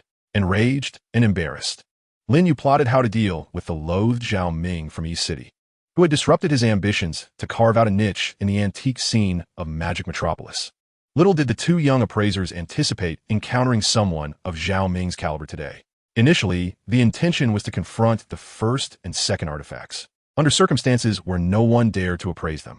Given their status and presence in the bustling metropolis, it was utterly improbable for anyone to challenge them. Moreover, their youthful impetuosity and acerbic wit instilled in them an unwavering confidence that they could vanquish all the appraisers. However, they did not anticipate encountering Zhao Ming. After an interminable appraisal conference, the host declared the conclusion of the first day's proceedings, prompting the attendees to gradually vacate the venue. As Zhao Ming and Zhang Hai were about to exit, Zhao Ming suddenly heard that nauseating voice. He realized that Lin Yu, having lost face, was lashing out by calling him a country bumpkin, and doing so in front of a multitude. Zhao Ming contemplated how to deliver a final blow to Lin Yu. Mark my words, though you may have triumphed today, let me assure you that the best is yet to come, and I hope you do not give me cause to retaliate. Lin Yu, however, did not afford Zhao Ming the opportunity for rebuttal. Instead, he made a throat-cutting gesture from a distance and raised his middle finger before retreating. Upon witnessing such a provocative act, Zhang Hai instinctively sought to weave through the crowd to confront Lin Yu. At that moment, Zhao Ming abruptly grasped him, grinning as he pulled him close, signaling him not to stoop to such a person's level. What were you thinking? Did you not see that look on his face? He was practically asking for a beating. It is worth noting that in the domain of the metropolis, Zhang Hai had never endured such an affront. To him, Zhao Ming was akin to a brother, and any provocation against his brother felt like a personal affront. Chapter 66, The Unrelenting Spirit. Lin Yu was incensed by Zhao Ming's actions, which prompted his desperate gestures. Yet such behavior only served to infuriate Zhang Hai further. Individuals like him deserve a thorough lesson. Otherwise, he will remain oblivious to his own insignificance, Zhang Hai asserted vehemently. Zhao Ming, however, merely chuckled and shook his head, seemingly unfazed by the earlier incident. Consider this. His reaction stemmed from the embarrassment I caused him. That is why he lashed out at me. Zhao Ming shrugged, feigning indifference. Have you contemplated the consequences of engaging him in such a setting? As Zhang Hai prepared to counter Zhao Ming's explanation, Zhao Ming swiftly patted his shoulder.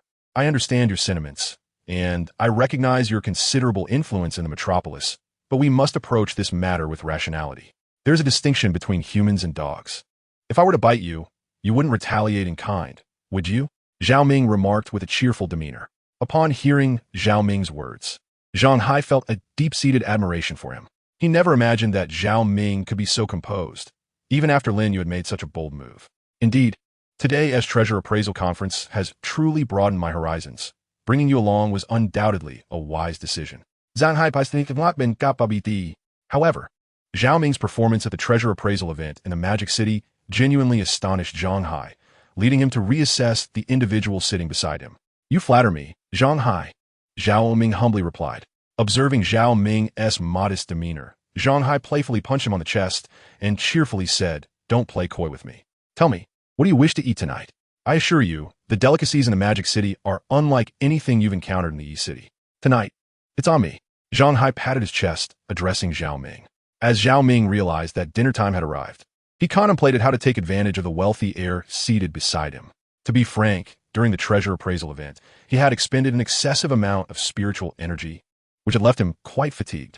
Just as Zhang Hai spoke, Zhao Ming's stomach began to grumble audibly. That's what you said. I've heard that the seafood in the Magic City is exceptional. Let us start with 2 10-pound lobsters, Zhao Ming jested. Upon hearing Zhao Ming's request for 2 10-pound lobsters, Zhang Hai quickly recognized that Zhao Ming was joking and instructed the driver to take them to the finest seafood restaurant in the Magic City. I assure you, the freshest and most delectable seafood in the Magic City is found here, Zhang Hai announced as they exited the car, pointing to the grand seafood restaurant before them. Zhao Ming gazed in awe at the opulent establishment, realizing that such a lavish place was far beyond the means of a humble citizen like himself. Brother, I presume these dishes are rather pricey? Zhao Ming's apprehension grew as he surveyed the luxurious surroundings. What are you worried about? I told you, today I'm treating you, so feel free to indulge. Order whatever you desire, Zhang Hai whispered in Zhao Ming's ear. This restaurant is owned by my older sister, so rest assured. Even if you lack funds, you won't have to wash dishes or work off your meal here, Zhang Hai chuckled. Upon learning that this seafood restaurant belonged to Zhang Hai's sister, Zhao Ming's heart skipped a beat. How fortunate are those born into affluent families, with their enterprises flourishing in such establishments. Zhao Ming couldn't help but feel a twinge of envy. The two were escorted to a VIP seating area within the restaurant, where the manager, clearly recognizing Zhang Hai, ensured they were seated at the finest table. As Zhao Ming picked up the menu and beheld the astonishing prices listed, he instinctively touched his wallet. It is often said that comparison breeds discontent. Indeed, one is reminded of the disparities between individuals and the worth of goods. The affluent dine here, and a single meal can equate to my entire month's salary at the Babao restaurant. What is taking so long? Zhang Hai remarked, patting his belly, clearly feeling the pangs of hunger after a day of arduous labor. Well, I am not well versed in seafood pairings. If your establishment has any signature dishes, please bring me a serving, Zhao Ming said, scratching his head, somewhat embarrassed. Upon hearing such a statement from Xiaomei, the manager of the waitstaff politely bowed. I will have my usual, and please inform Director Hu of my arrival, instructing them to use only the finest ingredients, Zhang Hai instructed the manager. The manager, displaying utmost courtesy, took the menu and departed from the table. As Zhao Ming surveyed the opulent surroundings of the Grand Hotel, he couldn't help but marvel at its splendor. Just as his gaze fell upon the entrance, he suddenly spotted Lin Yu standing there, flanked by two young appraisers, his own sycophants. Lin Yu exuded an air of arrogance. Upon entering, he bellowed at the staff, I am absolutely famished. Hurry up and bring out the finest, most expensive dishes I intend to indulge tonight. Lin Yu pulled out a chair and seated himself. His loud voice caught Zhang Hai's attention, and upon recognizing Lin Yu, Zhang's expression hardened, his eyes igniting with fury. What the hell? ISNT that the jerk. What's he doing here? Zhang Hai exclaimed, rising from his seat. Zhao Ming quickly restrained him, saying, remember what I told you earlier? It's better to avoid unnecessary conflict. Tomorrow marks the final day of the appraisal conference in Modu. Do you really want to instigate trouble tonight? Zhao Ming counseled Zhang Hai, weighing the pros and cons of the situation. After hearing this, Zhang Hai shook his head and sat back down, visibly agitated. Upon hearing about the artifacts to be presented at tomorrow's conference, Zhang Hai abruptly slapped his thigh, as if recalling something significant. If you had mentioned it, I would have forgotten. My assistant just messaged me that he has gathered information about that artifact. It is said that a Japanese individual intends to return it, but our museum in Modu is hesitant to accept it without careful consideration. Zhang Hai picked up his cup and took a sip of water, leaning closer to Zhao Ming and lowering his voice. Thus, the organizers are conducting inspections, using this appraisal conference to gather experts from Modu's appraisal community to authenticate the artifact. Zhang Hai continued, you know, my brother, we must always be cautious when it comes to the Japanese. Historically, their intentions toward our treasures have been dubious. Zhao Ming contemplated Zhang Hai's words, recognizing that the Japanese have long coveted Chinese artifacts, a fact well documented throughout history. Your reasoning holds merit. After all, one cannot fully trust the words of the Japanese. Yet, what if the items this Japanese individual intends to return are indeed authentic? What did the antique appraisal conference convey? Zhao Ming sensed an underlying peculiarity in this matter, prompting him to inquire further about Zhang Hai. What else could be said? This Japanese individual claims to return the artifact to us, but his identity is not trivial. He is Sato Ichiro. Zhang Hai lowered her voice and glanced around. Since the manager had arranged for them VIP seating, there were scarcely any patrons nearby. She continued addressing Zhao Ming. Sato Ichiro holds a significant position. He has various trade collaborations in China. However, as you are aware, Chinese entrepreneurs are often reluctant to engage in profound trade dealings with a Japanese counterpart. I suspect he merely seeks to enhance his image under the guise of returning artifacts. Zhang Hai frowned slightly, appearing discontented with the situation, revealing a hint of bias against the Japanese. Trade? What connections does he have with us? Zhao Ming pondered, somewhat perplexed. It is said that Sato Ichiro's ancestors served at a renowned Japanese museum, which naturally immersed him in the world of antiques during his childhood. He developed a profound interest in these relics. Zhang Hai elaborated on this Japanese individual, and from her words, it was evident that Sato Ichiro possesses a unique perspective on antiques. Undoubtedly, he is also well-versed in the intricacies of Chinese artifacts. It is noteworthy that nearly half of the items in Japanese museums originate from China. Thus, it seems this Sato Ichiro is quite knowledgeable about our antiquities. However, the notion that he wishes to return these artifacts still strikes me as improbable. Zhao Ming rested his chin on his hand, fiddling with a cup before him, and remarked. Zhao Ming's concerns were not unfounded. His lineage's ties to a Japanese museum suggest a deep familial interest in these artifacts. The sudden desire to relinquish cherished relics and return them to China seems illogical, inevitably raising Zhao Ming's suspicions. Regardless, if this Japanese man dares to employ any tricks at our esteemed appraisal conference in Shanghai, our team will surely detect it at the earliest opportunity. Zhang Hai expressed indifference, adding that they had Zhao Ming, the prodigious appraiser, on their side. She cast a flirtatious glance at him. Zhao Ming could only shake his head with an exasperated smile. "Good day, esteemed guests. Your meals have been served," announced the waiter respectfully, presenting the dishes ordered by Zhao Ming and Zhang Hai. Indeed, one cannot underestimate the grandeur of a fine hotel. The presentation, complete with plates and cutlery, mirrored that of a Michelin-starred establishment. How splendid the life of the affluent is. Zhao Ming mused. "Waiter, where's our order? Why is it taking so long?" At that moment, a loud shout erupted from Lin Yu's table. "I apologize, sir. The preparation of your meal requires some time. I sincerely regret the delay." The waiter, hearing the commotion from Xiao Lu, hurried over and politely explained to Lin Yu.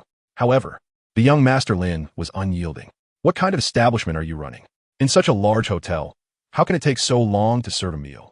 Do you not wish to work anymore?" Lin Yu, already feeling frustrated by Zhao Ming earlier, naturally directed his ire towards the staff.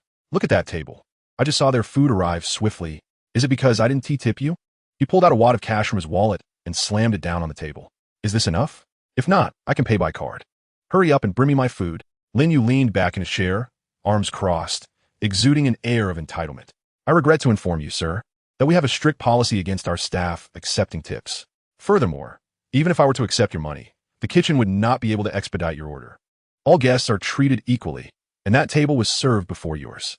The waiter explained the situation with utmost courtesy. "How are they served first?" Lin Yu's gaze shifted towards Zhao Ming and Zhang Hai's table. Embarrassingly, Zhao Ming also glanced at Lin Yu, their eyes locking momentarily. When Lin Yu recognized Zhao Ming, surprise flashed across his face, quickly replaced by anger.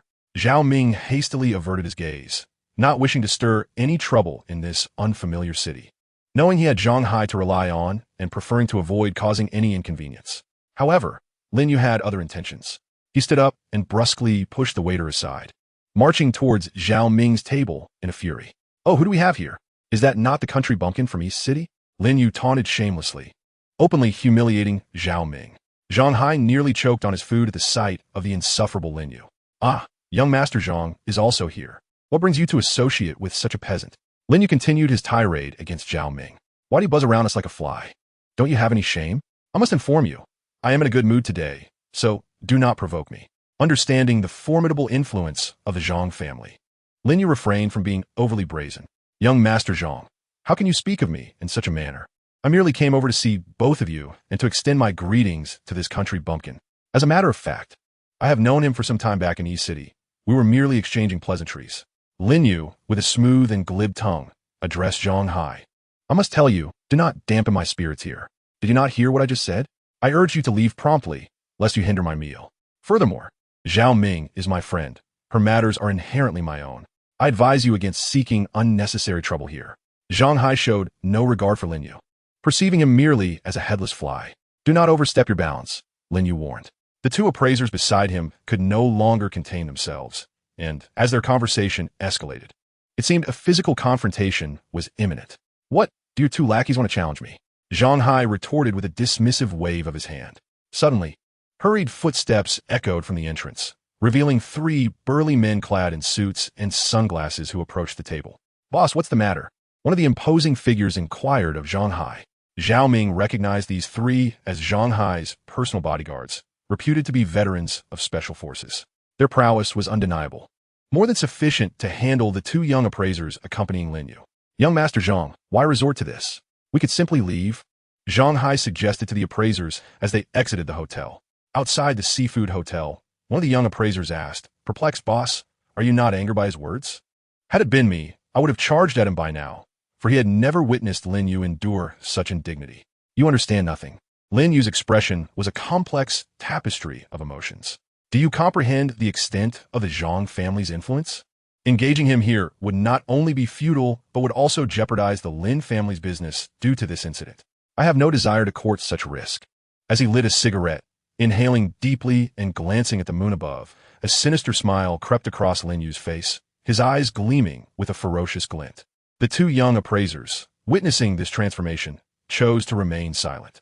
Following the earlier encounter, Zhao Ming and Zhang Hai quietly relished a sumptuous seafood feast. Upon exiting the hotel, Zhao Ming let out a contented belch. "Let us reconvene tomorrow.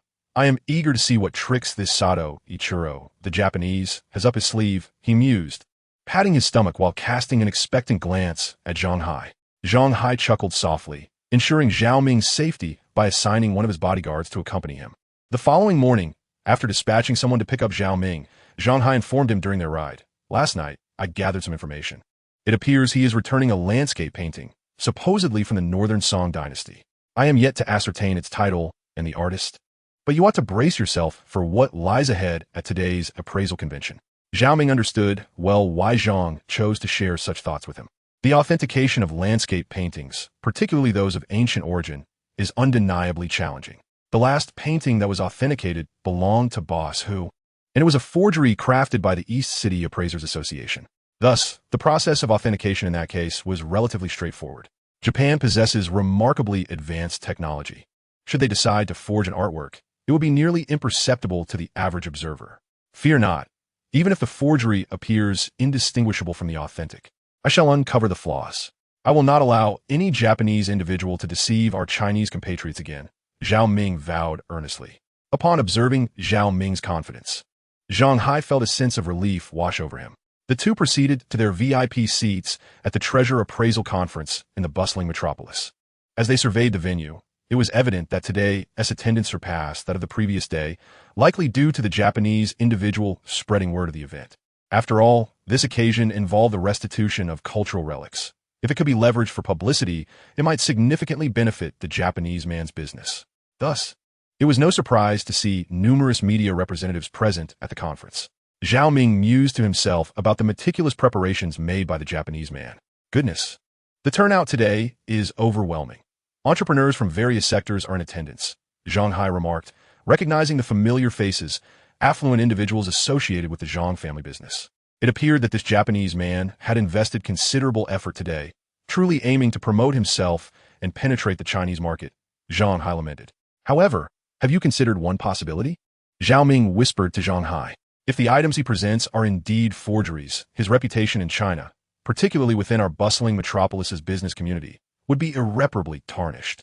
Zhao Ming elucidated his concerns to Zhang Hai, suggesting that should their apprehensions prove valid, it would imply that this forgery was crafted with advanced technology, rendering it virtually indistinguishable to most observers. Zhao Ming anxiously scanned the crowd gathered for the Treasure Appraisal Conference. He was acutely aware that if the Japanese man's offerings were fraudulent, discerning any flaws would be a formidable challenge. Chapter 68. Landscape painting. All attendees settled into their seats, eagerly awaiting the commencement of the Treasure Appraisal Conference. Drawn together by the prospect of witnessing the restitution of artifacts by the Japanese individual Sato Ichiro, everyone was keen to ascertain the authenticity and value of this illustrious relic. Given the anticipation surrounding the event, the host wasted no time and promptly introduced today as protagonist, our Japanese friend, Mr. Sato Ichiro. As the host's words echoed through the venue, a bespectacled man sporting a distinctive mustache stepped onto the stage. Zhao Ming sensed something amiss upon seeing the Japanese man.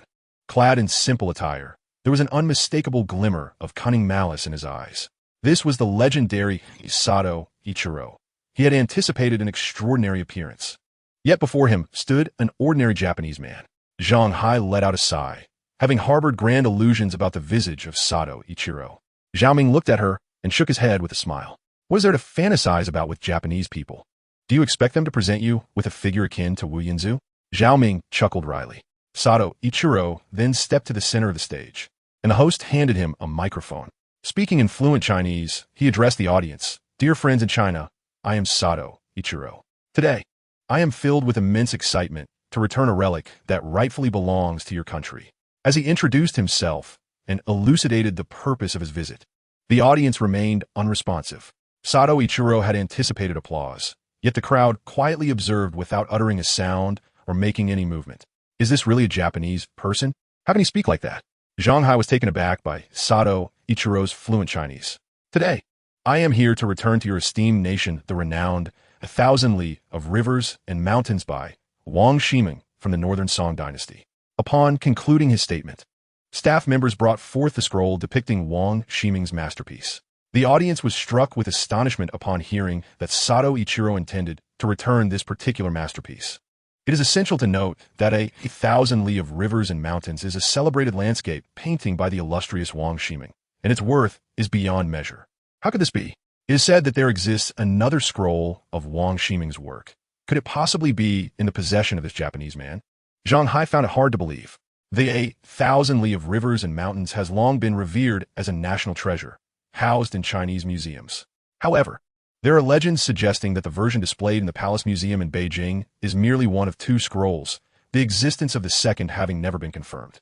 Such an action could indeed stir national sentiments, Zhao Ming pondered.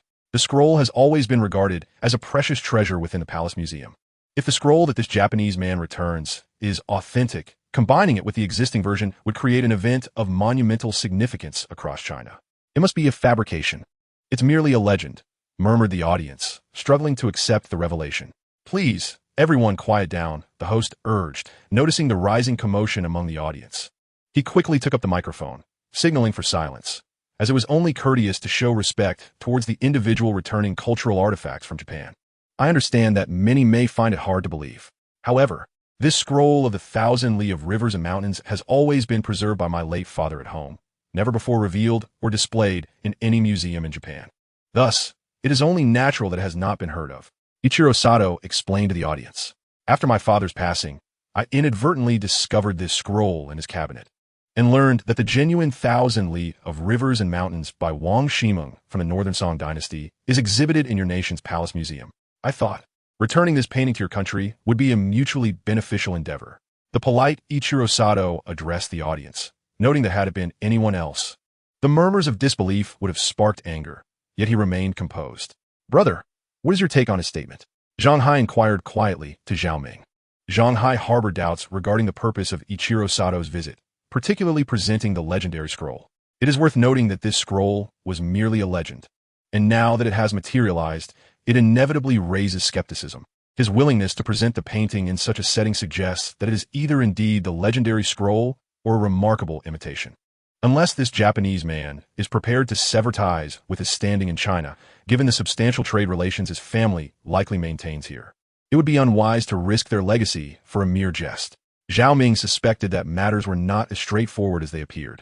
After all, the scroll was merely a legend, and should it prove genuine, it would send ripples throughout the Chinese museum community, indicating that Ichiro Sato genuinely intends to return cultural artifacts. To relinquish such a valuable piece for the sake of fostering trade relations with China is entirely reasonable. However, Zhao Ming feared that he might present a counterfeit to deceive everyone, gaining the trust of the Chinese while incurring no loss himself. Yet, a subtle smile crept upon Zhao Ming's lips. Today, he thought, you are fortunate to meet me. With his expertise, he was confident in authenticating the landscape painting. He then called upon the esteemed experts in appraisal to assess the scroll presented by Mr. Ichiro Sato, the Northern Song dynasty's Huang Shaofeng's thousand li of rivers and mountains. As the host concluded, the staff projected the scroll onto the large screen, dimming the venue lights, drawing every gaze to this scroll of a thousand li of rivers and mountains. The image displayed on the screen bore an uncanny resemblance to the authentic piece housed in the Palace Museum in Beijing. The 1,000 miles of rivers and mountains painted by Huang Shaofeng during the Northern Song dynasty stands as a paragon of artistic achievement within the realm of green and blue landscape painting. It is noteworthy that this masterpiece was crafted by the mere hands of an 18-year-old Huang Shaofeng. This silk scroll, given the technological limitations of the time, represents an almost insurmountable feat of perfection in artistry. Yet, the youthful Huang Shaofeng, with his unparalleled imagination and creativity, birthed this timeless work.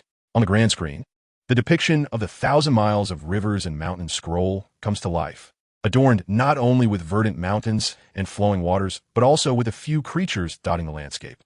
The display transitions to the version housed in the Palace Museum in Beijing, showcasing a flawless continuation of the scroll, where both sides harmoniously correspond, forming a remarkably cohesive vista of endless peaks and enchanting waters. The audience, entranced by the exquisite beauty of the painting, might have mistaken this piece, if not for its provenance as a returned artifact from Japan, for the fabled counterpart of Huang Shaofeng's original creation. Some in attendance began to question their previous assertions. for witnessing such artistry is beyond the reach of ordinary imitation. A palpable excitement swept through the crowd as some individuals took out their phones to capture this moment for posterity. Amidst this reverie, Zhao Ming began to harness his abilities, meticulously sensing the aura emanating from the painting on stage. He faintly perceived a spiritual essence hovering above the 1,000 miles of rivers and mountains. However, this essence was elusive. Zhao Ming's doubts grew, for a painting of such caliber should possess a rich aura. Though the piece brought by the Japanese collector Sato Ichiro did exhibit some spiritual energy, it paled in comparison to what he envisioned the true masterpiece would embody. Nevertheless, as he observed the projected image on the screen, Zhao Ming could not dismiss the possibility that the painting appeared authentic. Should it indeed be a counterfeit, he would have to concede that the artist possessed exceptional skill, as the work resonated with the original housed in the Palace Museum, almost as if it were an extension of it.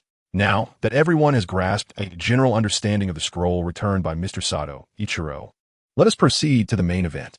I invite all appraisers to share their insights. If anyone wishes to express their opinions, please raise your paddles and let the appraisal begin.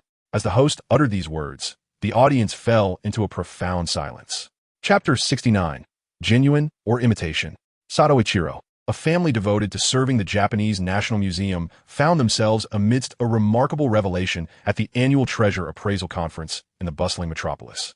It was claimed that a priceless artifact, the legendary Qianli Jiangshan II, a scroll by the esteemed Song dynasty artist Huang Shaofeng, was to be returned to China. This was not merely an ordinary item. It was steeped in myth. However, skepticism loomed large, as many could hardly believe such a tale could hold true. Yet, when Ichiro Sato, a businessman from Japan, unveiled the Qianli Jiangshan II before the assembled crowd, astonishment rippled through the audience. The exquisite landscape depicted in the scroll captivated all who beheld it, prompting comparisons with the authentic masterwork housed within the Palace Museum. The techniques and materials appeared strikingly identical. Nonetheless, Zhao Ming discerned certain inconsistencies. The genuine Qianli Jiangshan II was renowned for its profound spirit, a quality that seemed markedly absent from this version, which possessed only a faint aura, far from the brilliance one would expect from a genius like Huang Shaofeng. Zhao Ming, anticipating a revelation of overwhelming essence, instead found himself startled by its scarcity. As the host announced that the appraisers could come forth to evaluate the treasure, an elderly gentleman with a white beard raised a placard, eliciting gasps from the spectators. "Isn't that the vice president of our city's treasure appraisal association?" Zhanghai et Gulim, clearly astonished by the man's unexpected presence. Indeed, this venerable figure, the association's vice president, had refrained from assuming the presidency due to health concerns. Yet he remained a pillar within the organization. Zhao Ming was captivated by tales of this elder, who had long secluded himself from worldly affairs. The significance of the Japanese artifact's return had drawn him out of his retreat. Ladies and gentlemen, let us extend our warmest applause to welcome our esteemed Vice President, Professor Wang, to the stage for the appraisal, the host announced, lowering the microphone and clapping enthusiastically. Clearly, Professor Wang commanded great respect, and his arrival left the audience in awe, embodying the wisdom of a distinguished elder. Supported by others, Professor Wang made his way to the center of the stage and introduced himself with grace. "Mr. Ichiro Sato, greetings," he said politely. Observing the interaction, Zhao Ming noted the subtle shift in Sato's demeanor as he scrutinized Professor Wang with a focused intensity, as if sensing a formidable presence. "Hello, Professor Wang," Sato replied, a broad smile brightening his face as he extended his hands for a handshake. "Today, I heard that a Japanese friend intends to return a cultural artifact to China. I made a special trip to witness this occasion, and to my astonishment, the item being returned was a copy of the renowned 8,000 Li of Rivers and Mountains by Huang Shaofeng from the Northern Song dynasty." Professor Wang expressed his admiration, while Ichiro Sato bowed politely and said, "You flatter me, esteemed elder. This artifact rightfully belongs to your nation. I am merely returning it to its rightful owner." Seeing Ichiro Sato's courtesy, Professor Wang continued, "Mr. Sato, are you aware of the value of this precious painting?" "Indeed, I am well aware," Sato replied. "My family has long served in Japan's museums, so I naturally understand the worth of such antiques and relics." Professor Wang was taken aback by Sato's response. "Then, Mr. Sato, you must understand that if this painting were to be auctioned internationally, it would fetch an astronomical price. Why then have you chosen to return it to our country without compensation?" Zhao Ming felt a deep sense of admiration for the vice president of the Shanghai Treasure Appraisal Association on stage. It is no wonder he is called Professor Wang. His words are incisive and strike at the heart of the matter. The sharpness of his question seemed to pierce Ichiro Sato like a sword. This inquiry is indeed the crux of the entire situation. If Sato were truly a businessman, he would comprehend that selling this painting could yield substantial profits. Yet, he opted for its altruistic return to China. Even if he sought to leverage this act for self-promotion and to gain trust from Shanghai's entrepreneurs for potential trade with his family. It is important to note that the proceeds from selling this copy of 1,000 Li of Rivers and Mountains could rival the profits from their business dealings. Standing on the stage, Ichiro Sato organized his thoughts. History and culture are the soul of a nation. My family, the Satos, has always believed in this principle. Therefore, today, I return the soul of your country without charge, which can be regarded as a meritorious deed beyond the measure of monetary value. Sato skillfully navigated away from the more sensitive topic and redirected the conversation towards the notion of virtue. Very well, if that is indeed the case, Mr. Sato. I hold you in high esteem, Professor Wang replied, slightly bowing as a gesture of respect to the Japanese gentleman. Ichiro Sato returned the bow deeply.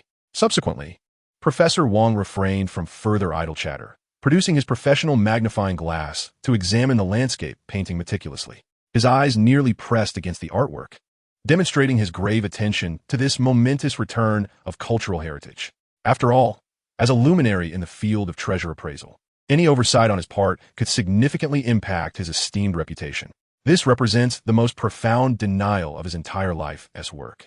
Zhao Ming, along with everyone in the audience, anxiously observed Professor Wang, who had yet to call him to the stage. After all, in this treasure appraisal conference held in the magical city, he was merely an outsider, and his age and status did not qualify him to present before Professor Wang. Nevertheless, Zhao Ming silently prayed, hoping that the professor might discern something remarkable. As time passed, Professor Wang was visibly perspiring, the ravages of time etched deeply upon him. His physical strength waned, prompting the staff to provide him with a chair. I am truly becoming less capable, he remarked, using a handkerchief to wipe the sweat from his brow, then calmly stated, from my professional perspective, I must admit that I do not see any issues with this copy of Huang Shaofeng's 1,000 Li of Rivers and Mountains from the Northern Song Dynasty. Such words from a venerable giant in the realm of treasure appraisal brought a collective sigh of relief from the audience. It appeared that the artifact brought by the young Japanese man was indeed genuine. Otherwise, how could Professor Wang have failed to recognize its authenticity? Zhang Hai let out a heavy sigh and commented. Yet, Zhao Ming remained steadfast in his judgment, having never erred thus far. He genuinely perceived the subtle aura emanating from the painting presented by Sato Ichiro. Logically, what Zhao Ming sensed should not have been a mere flicker of ethereal energy. I doubt it. Perhaps Professor Wang's age has truly diminished his physical and visual acuity, Zhao Ming remarked coolly. Are you implying that what Professor Wang stated is not necessarily the most accurate or authoritative? Zhang Hai Ingui? Zhao Ming merely nodded, fixated on the reaction of Sato Ichiro on stage. As soon as Professor Wang concluded his statement, a glint of cunning flashed in Sato Ichiro's eyes, an observation that would likely elude most. However, since acquiring his perceptive abilities, Zhao Ming's vision had significantly sharpened, allowing him to detect the change in Sato Ichiro's gaze. It seemed that Professor Wang's final verdict confirmed the painting as an authentic masterpiece, indicating that our Japanese friend had indeed brought an original work by Huang Shaofeng from the Northern Song Dynasty. The host instructed the staff to ensure Professor Wang rested adequately. Now, do any of the appraisers in the audience have further queries regarding this artwork? If so, please raise your paddles. We will commence the final countdown. The host glanced at the clock, realizing that time was running short. He understood that continuing the conference held little significance now that an esteemed figure had declared the painting genuine. The audience remained silent, with no one raising their paddles. Then, I hereby announce that the host, upon noticing the stillness in the audience, is about to declare that the artwork presented by the Japanese artist Ichiro Sato is indeed authentic. Hold on. Zhao Ming, seeing no one raise their paddle, realizes this is his final opportunity. Should he fail to elevate his paddle now, and if Ichiro Sato were indeed harboring ulterior motives, no one would reveal his scheme. The audience, upon witnessing Zhao Ming raise his paddle, cannot help but be astonished. Is this not the renowned appraiser from Dongcheng? Chapter 70, A Resurgence of Power. The most esteemed appraisers in the treasure appraisal sphere of Magic City failed to detect any discrepancies in this scroll of the magnificent landscape painting, rendering the audience utterly silent, hesitant to voice their opinions. After all, a figure of such stature has already asserted that the artwork bears no flaws. Consequently, even Lin Yu's two young companions dared not utter a word in such a setting. Aware that they could not contradict the pronouncement of the vice president of the Appraisal Association, regardless of their own talents or abilities, Lin Yu sat quietly in the audience, silently observing the unfolding events. "Aren't you two planning to step up?" he inquired softly of the young appraisers beside him. The two exchanged glances, then shook their heads in unison, indicating to Lin Yu that they felt utterly incapable. Lin Yu sighed and shook his head in disappointment. However, what astonished Lin Yu even more was that just as the host prepared to announce the results, Zhao Ming boldly raised his paddle and proclaimed loudly to the host. Lin Yu could hardly believe that this appraiser from Dongcheng possessed the audacity to step forward. Either he was mad or he was courting disaster. This was not the moment for bravado. A figure of such high rank as the vice president of the Modeling Association had already rendered a final judgment. Zhao Ming strolled confidently onto the stage, his gaze fixed firmly on the Japanese artist, Ichiro Sato. As he reached the center of the stage, Ichiro Sato extended his hand in greeting. "Hello, young man." Ichiro Sato grasped Zhao Ming's hand firmly. "Greetings, Mr. Ichiro Sato. I am an appraiser from Dongcheng, invited here to the Treasure Appraisal Conference in Magic City," Zhao Ming proclaimed, asserting his identity. Ichiro Sato smiled and presented the magnificent landscape painting before Zhao Ming. Everyone watching couldn't help but wonder if this young man had lost his senses. It was well understood that if Zhao Ming ascended the stage and failed to identify any issues, he would likely be branded as incompetent. His decision to step forward indicated he was prepared to challenge Professor Wang's judgment. Now, let us warmly welcome this young appraiser from Dongcheng, Zhao Ming, to take the stage for his appraisal. The host stepped back 2 paces, leaving the center of the stage to Zhao Ming. For the first time, Zhao Ming observed the scroll of the Qianli Jianshan II, a masterpiece by Huang Shaofeng from the Northern Song dynasty, at such close proximity. He felt his heartbeat quicken, a surge of nervousness coursing through him, for he was acutely aware that he had merely been an observer of this painting from the audience. While seated below, he had noticed that the aura emanating from this scroll was not as potent as that of an authentic piece, instead possessing a somewhat elusive quality. Now, standing so near to the artwork, Zhao Ming closed his eyes and placed his hands upon it. He focused intently, experiencing a tranquility he had never known before. Channeling all his own energy, activating his abilities, he immersed himself in the essence of the painting. Suddenly, darkness enveloped him, and in an instant, he found himself within the realm depicted in the Qianli Jianshan Tuesday. When Zhao Ming opened his eyes again, he discovered himself in the midst of a royal palace. "Your Majesty, the task you entrusted to us has been completed. Please review it," spoke the chief minister to the emperor. In that moment, Zhao Ming abruptly recognized the identity of the emperor, Kangxi. Was this not the illustrious Kangxi emperor himself? A eunuch beside him presented the scroll to the emperor. Upon unfurling the scroll, Kangxi drew in a sharp breath. It was not merely he who reacted. Zhao Ming, witnessing the artwork, was also overtaken by goosebumps. It was indeed the Qianli Jianshan II, preserved in the Palace Museum, a stunning creation by Huang Shaofeng. "It is truly exquisite," Kangxi exclaimed. "And what of the other scroll I commissioned?" the emperor inquired, setting aside the Qianli Jianshan Tuesday. The minister glanced around nervously before responding. "Your Majesty, please forgive us. We have sought out our finest artists to replicate this masterpiece, yet they have only managed to imitate the lines. The brushwork and ink technique used in the Qianli Jianshan to remain beyond anyone's grasp." The minister spoke with palpable fear, acutely aware that failing to fulfill the emperor's command was a serious matter. All present stood trembling, awaiting the emperor's judgment. To their astonishment, however, Kangxi did not chastise them. Instead, he addressed the assembly. "Knowing the difficulty in replicating this Qianli Jianshan II, you need not bear the burden of guilt." With a wave of his hand, he signaled them not to dwell on the issue. Relieved by the emperor's leniency, the courtiers fell to their knees, chanting fervently, "Long live the emperor! Long live the emperor! May he live for 10,000 years!" The uproarious cheers nearly deafened Zhao Ming. He began to comprehend the significance of the moment when the scene abruptly shifted, transporting him to another location. The cherry blossoms are splendidly blooming outside. Indeed, Zhao Ming has arrived in Japan. He gazes at a house filled with high-tech devices. amidst which are arranged various antiques and curios. Beside these antiquities, there are numerous unrefined replicas. Zhao Ming observes Tang Sankai, blue and white porcelain, and Yuan Qing porcelain. The diversity of the antiques and the astonishing number of replicas leave Zhao Ming utterly astounded. He notices that 4 or 5 individuals are gathered around a replica of the Thousand Li of Rivers and Mountains painting, among whom is a face Zhao Ming recognizes all too well, Sato Ichiro from his youth. This group of individuals is wielding prepared blue ink to apply color to the replica of the Qing dynasty masterpiece. At that moment, Zhao Ming comprehends why he could sense an ethereal aura emanating from this counterfeit painting and realizes why Professor Wang could not discern any flaws in it. Had Zhao Ming not immersed himself in the ambience of Sato Ichiro's interpretation of the Thousand Li of Rivers and Mountains, these secrets might have remained forever enshrined in the annals of history. Mr. Zhao, are you all right?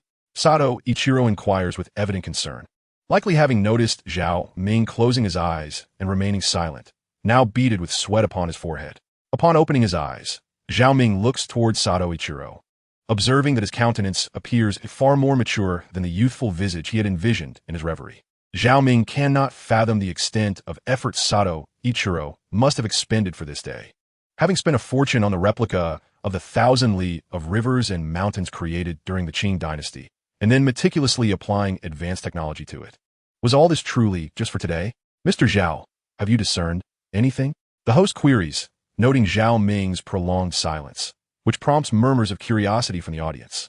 Zhao Ming glances at the time, realizing he has been lost in the ambience for quite a while.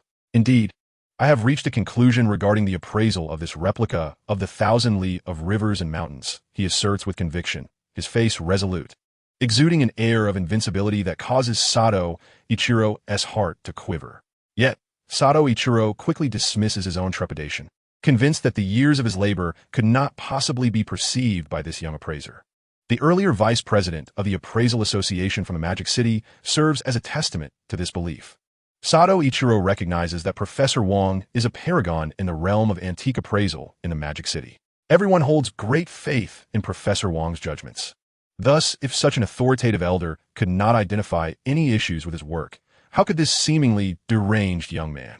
Ichiro Sato had already begun to celebrate internally. It was crucial to understand that once the so-called map of 1,000 li of rivers and mountains was returned under the pretense of ownership to China, his family's trade will be able to reap untold riches across the Chinese mainland. Furthermore, the most significant aspect was the ability to send samples into China, thus facilitating the export of more high-tech forgeries in the future. This purported scroll from a northern Song dynasty, attributed to Huang Shaofeng, was merely a beginning. Chapter 71.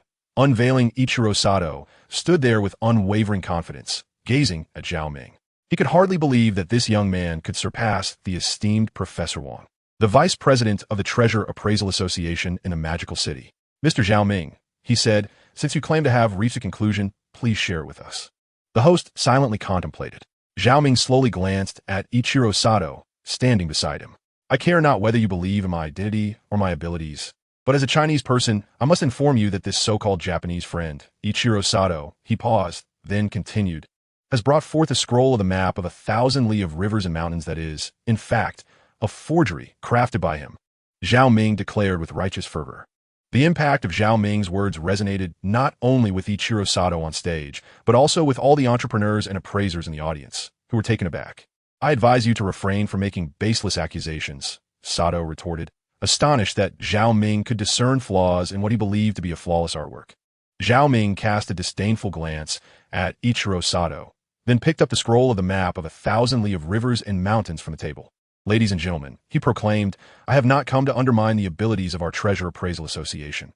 Rather, I cannot bear to witness a Japanese artifact dealer flooding our country with his high-tech forgeries. He pounded his chest, determination etched on his face, and addressed the audience with conviction. Based on my experience and intuition, this so-called scroll from the Northern Song dynasty by Huang Shaofeng is indeed a forgery created through advanced technology, Zhao Ming elucidated. Ichiro Sato's complexion turned ashen. Trembling, he raised his finger to point at Zhao Ming, his face contorted with rage. What evidence do you possess? You are jeopardizing the relationship between our two nations. Can you bear the consequences of your actions? Sato, sensing the precariousness of his situation, hastily invoked national interest to intimidate Zhao Ming. Zhao Ming regarded him with contempt and scoffed lightly. Do you seek evidence? Spare me your bureaucratic rhetoric. To me, I am merely an ordinary appraiser from East City, and there is nothing in this matter that instills fear within me, Zhao Ming replied nonchalantly. Zhao Ming took out the infrared pen from his hand and positioned the painting in midair, illuminating it briefly with the infrared light. Now, please observe. A typical Northern Song Dynasty silk painting would emit a faint glow. However, as I shine this infrared light upon the artwork, it reveals no luminosity whatsoever. May I inquire, what does this signify? Zhao Ming cast a cold gaze over the audience, implying that this is a composite painting. The craftsmanship of ancient artworks is exceedingly sophisticated, and contemporary techniques cannot faithfully replicate it. Noticing that someone had guessed the answer, Zhao Ming glanced at Ichiro Sato, standing beside him. Indeed, I believe Mr. Ichiro Sato never anticipated that this so-called artifact would be subject to scrutiny. Zhao Ming continued, addressing Ichiro Sato directly. You possess immense confidence in the production techniques of your high-tech samples, which is why you dared to present them at the Treasure Appraisal Conference in Shanghai. Yet, little did you know that no one would dare to dismantle a painting regarded as a cultural relic. Upon hearing this, Ichiro Sato was overtaken by goosebumps, beads of sweat forming on his brow. Zhao Ming's assumption was correct. Sato had not expected that by bringing this legendary artwork to China, it would be revered as a relic, beyond question of its authenticity or integrity. Suddenly, Zhao Ming exposed Sato's most critical vulnerability, a revelation he had never anticipated. Now, allow me to unveil the true nature of this painting. Zhao Ming picked up the file in his hand and began to work on the so-called legendary Qinli Jianshan II, A Thousand Li of Rivers and Mountains, by Huang Shaofeng from the Northern Song Dynasty. Realizing the situation could no longer be concealed, Ichiro Sato hastily called for his security personnel, shouting, "This person is insane. Stop him immediately." This is the scroll of Qinli Jianshan. Sato understood that if Zhao Ming were not stopped, the composite painting would be unveiled, exposing the truth. Just as his security was about to intervene, Zhao Ming deftly separated the two paintings. The large screen projected what Zhao Ming had discerned, the imitation of the Qinli Jianshan II that the ministers presented to Emperor Kangxi, alongside another artwork created by Sato's high-tech team, utilizing green ink material for the landscape. Ichiro Sato was left dumbfounded. Do you realize what you have destroyed? Sato still fantasized about conjuring a miracle, hoping to shift the blame onto this young appraiser. Yet, Sato had indeed underestimated the prowess of the Chinese treasure appraisal community. Now, everyone can see that this composite painting consists of a replica crafted during the Qing dynasty, specifically from the Kangxi era, juxtaposed with a high-fidelity counterfeit developed by Ichiro Sato and his team. Zhao Ming elaborated on the origins of this composite artwork. As everyone beheld the torn scroll in Zhao Ming's hands, a collective gasp echoed through the room as disbelief washed over them. The Qing dynasty replica, combined with modern high-tech ink, was meticulously outlined by a master of the Qing era, and the addition of imitated ink made it all the more perplexing. No wonder I was unable to discern its authenticity. Professor Wang, seated in the audience, widened his eyes as he focused on the large screen before him, fixated on the two pieces of paper in Zhao Ming's grasp. A wave of self-reproach washed over him for lacking the courage to unveil the masterpiece. Ichiro Sato, astutely aware of human psychology, understood that the simplest approaches are often the most easily overlooked, yet such simplicity is precisely what people hesitate to attempt. However, today he was faced with Zhao Ming, a woman endowed with extraordinary abilities. Whether a composite artwork or an amalgamation of thousands of pieces, nothing could escape her perceptive gaze. The audience erupted into thunderous applause. The host, not idle, quickly signaled to the staff, who, equipped with communication devices, began summoning security for the appraisal event. Before long, a contingent of security personnel, accompanied by several police officers, cordoned off the center stage. Ichiro Sato stood there, dejected, at the mercy of the authorities. Just as the police were about to place handcuffs on him, Sato suddenly addressed them. "May I pose a few questions to this young man?" He glanced at the officers, who had been observing the proceedings closely. It appeared that Sato was reluctant to accept his fate, and the police granted him this small concession for clarity's sake. "Your name is Zhao Ming, correct?" Ichiro Sato inquired. Zhao Ming met his gaze and nodded. "You are the most formidable appraiser I have ever encountered.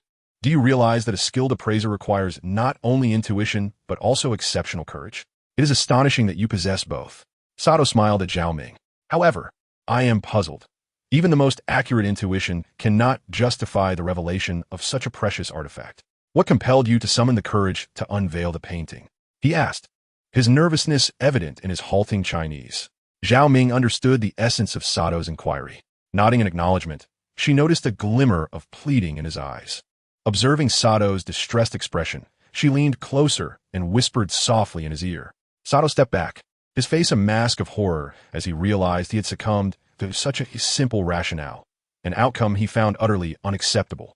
In truth, Zhao Ming's words held profound validity.